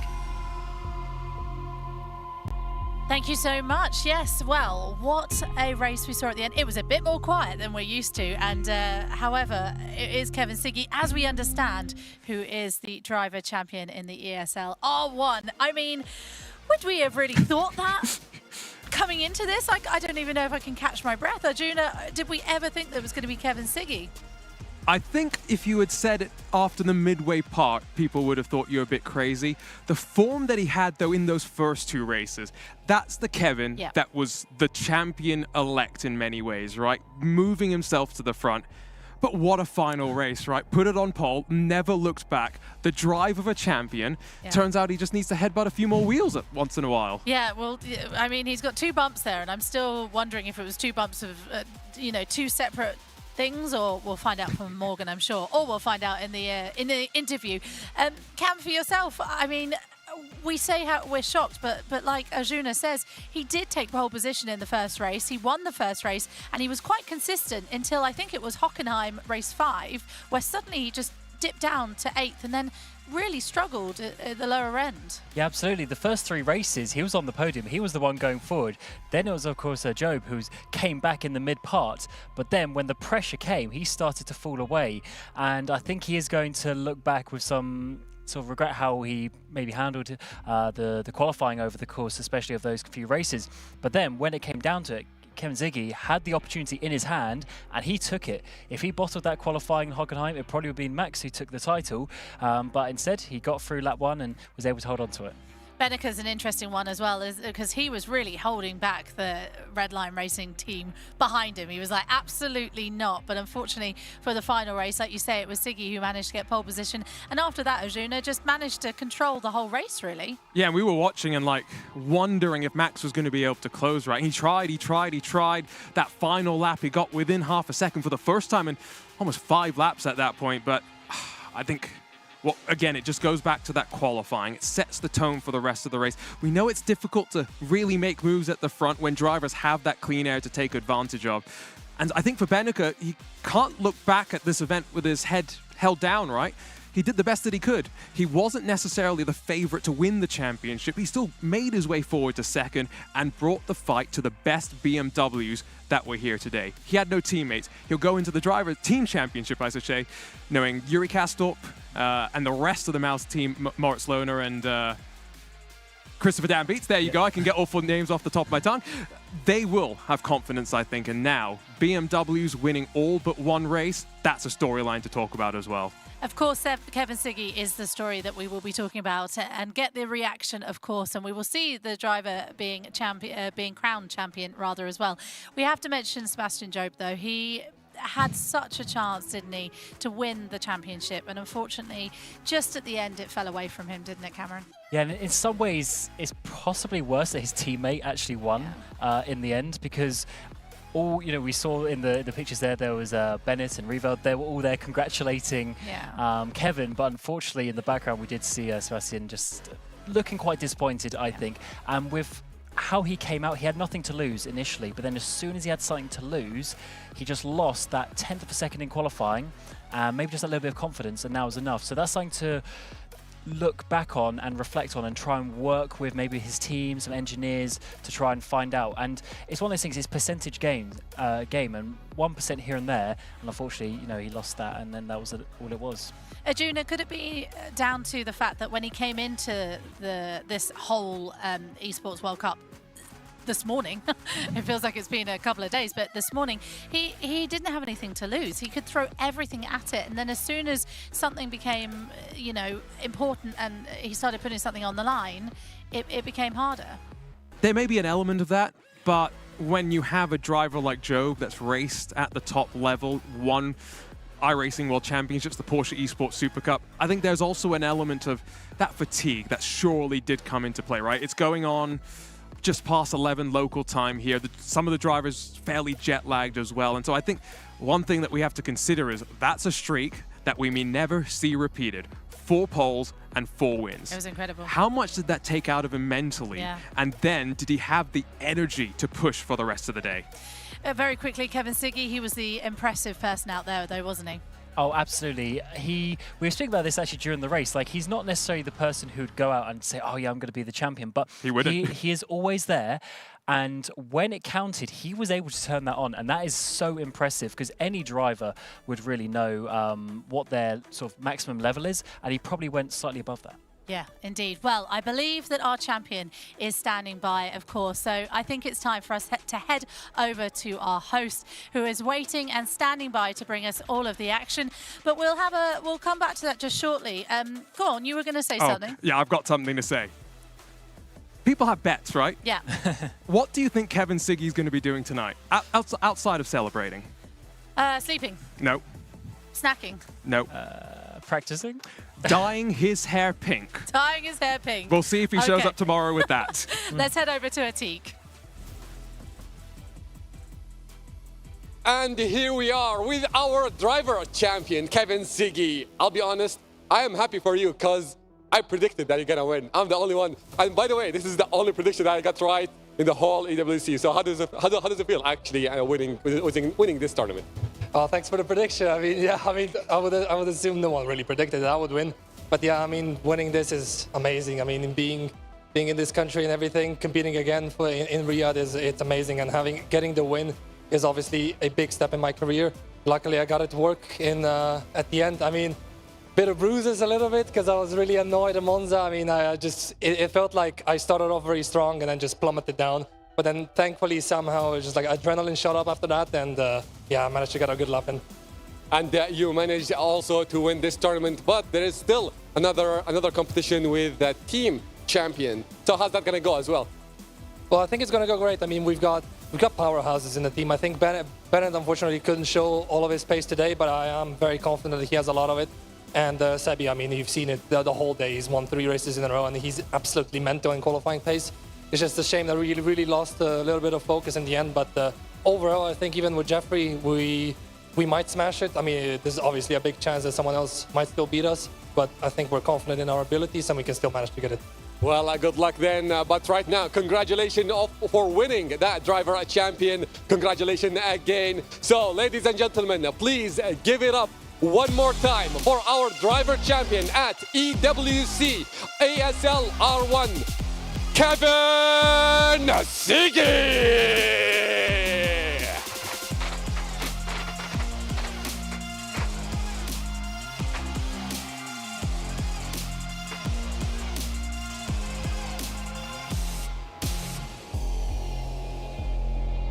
And that was it for our winner. And now let's head back to our desk. Thank you so much, Atik. Amazing view there with Kevin Siggy just holding up the trophy. You saw what it meant to him, and he's stopped bleeding now, so that's always good. He'll look good for the pictures, won't he, Arjuna? It was really cool as well, seeing them put the totem in, right? That totem signifies the driver, right? And now that trophy has been individualized that little bit more. Yeah. And I believe we're going to get some crushing of the other drivers' totems to put into the waste bin, should we say that? What a cool story that is. Well, let's take a look rather at the final results after 9 races. Let's have a look and see what that final race gave us. Of course, it was Kevin Siggy who raced for his life. He had to win that to win the championship, and that's what he did. And that's the story of the day, really, isn't it? I mean, he had the 2 other drivers that could beat him to it, but he just commanded it, and he took it, didn't he, Cam? Yeah, and also, can we not forget Josh Rogers down the bottom there, P11. He came into the day with so much hope, but it just didn't come through. Maybe the car wasn't quite working the way that he would have wanted to, but yeah, certainly a bit disappointing. But for the red line cars up there, 3 out of the top 4 in that final race just signified their dominance today. They did indeed. We'll shortly have a look at the highlights, but again, let's have a look at the highlights now, actually. Go on, talk us through it. I mean, let's be honest, outside of the front 3 battle being pretty stale, there was a little bit further back. You had, the likes of Kaiki Oliveira, one of the Apex machines in the battle. We're looking at some of the action from the entirety of the day, let's not forget, starting at Spa-Francorchamps and winding our way through.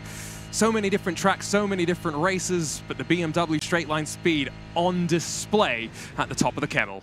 Yeah, this was some great action, actually. Kaiko Rivera always made that a double move. Then here back at Daytona as well, this is Chinchik with, I think it was Bennett at the time, was diving it down the inside. And just some lovely moves that actually were being made. Of course, there were some argy-bargy moments as well, but they can do some nice side-by-side battles. Chinchik actually was one who probably did the best he could in this situation today. He didn't quite have the pace to be leading. And then, of course, the awesome double overtake McCormack from first to third in the last 500 meters of the race. Yeah, the choo-choo train, the Red Line Express, powers its way to the top of the World Center of Racing, something that I think we've said our fair share of times in the past. But you could kind of tell, this was right around that middle of the day when we saw Kevin Siggy's emotions and frustrations in some ways start to take the better of him. You can now see the bump on his head, but this was that celebratory moment. All of the drivers go over to congratulate him. Look at Ibrahim Khan. Oh, that was amazing to see. And also, our tournament MVP today. And what does that mean? The most positions gained over the course of the 9 races. Siggy qualified well on occasion, but he's had to fight, and a worthy champion here at the Esports World Cup. Not surprising, is it, Cam, to see Kevin Siggy win that as well? Oh, absolutely. And I think this is the perfect example of how he went out and won it. So obviously, Job had those races where he won from the front, but Siggy maybe wasn't quite the best in qualifying today, but he was able to put himself in those positions to get the points that he needed ultimately. And maybe that just shows that Job could have won it earlier, but Siggy then came back and was able to take the title. I think that's the main thing at this point, isn't it? That Sebastian had such a chance to win it, but he kind of handed it to Kevin Siggy, who, you know, did incredibly well. Let's talk though a little bit about the Kydia play of the day sort of situation. And now you guys were picking this. This is what we decided was the play of the day. Talk us through it. Well, I think one of the things that we were actually thinking would be one of our really cool plays was a battle involving Kevin Siggy, right? This was, though, at Spa, and we saw all of the action that was unfolding. But yeah, we just saw some amazing action over the course of the day. Again, these are just some of our highlights, but it was that move. Kevin Siggy, Josh Rogers, turn 1, Jeddah Corniche circuit, and we even remembered what lap it was, Cam. Yeah, absolutely, and it goes way back to the second race of the day, so it was a good few hours ago now. But yeah, the move back in Jeddah was when we basically saw a massive side-by-side battle going down in towards turn 1, and then the kink of turn 3 after that. It was Josh Rogers sending it around the outside, and at the time that was when Rogers was clinching onto that hope of still being in the championship contention, but unfortunately after that it didn't work out. But in that second race he had to go for it, and he made it stick. He did make it stick, and it is Kevin Siggy who will be taking home that incredible trophy. But we're going to be back tomorrow, of course, for the Drivers' Championship, and that's going to be over 3 days. So let's have a look at the schedule of what we've got to look forward to tomorrow, which is where we get the Drivers' Championship underway. First up, well, look at this. We've got a whole day of racing again. We start in Fiji, so make sure you join us local time at 4:10, and we're going to finish the day at 10 to 9 at Spa. Now, talk to me how this is going to work tomorrow, Cam. Yes, so we saw 12 drivers today. All 48 drivers from all 12 teams are going to be there. It's going to be so many new names that you didn't see on your screen today. They have been split up into 4 groups of 3 teams, and there you see each group will have 2 races, and basically the winner of each group will go through automatically, and then there'll be a second chance the next day on Friday. So there's a lot more racing to come, and it's good that we're going to get all of the other drivers back involved, the ones who weren't involved today. So there'll be some new names probably getting some race wins tomorrow.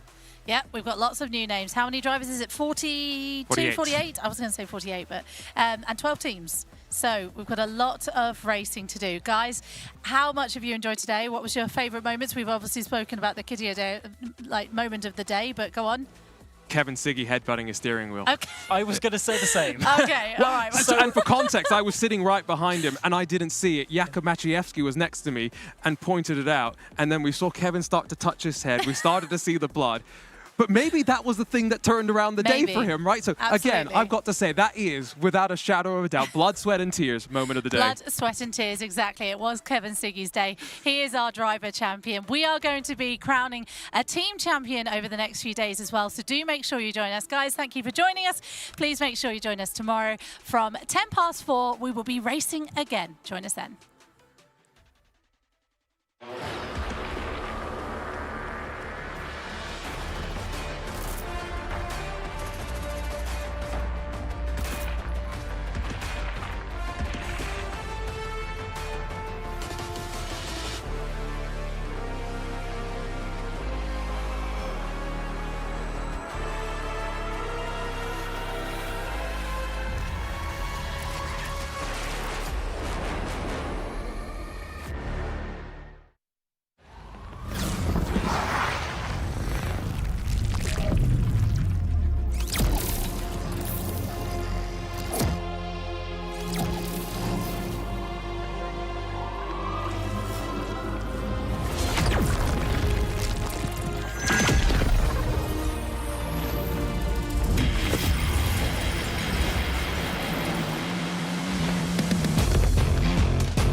Have you got what it takes to get to the top? It doesn't matter how high you climb. To reach the top, even the biggest champ needs a break. So you can recharge, dive back in, and dominate.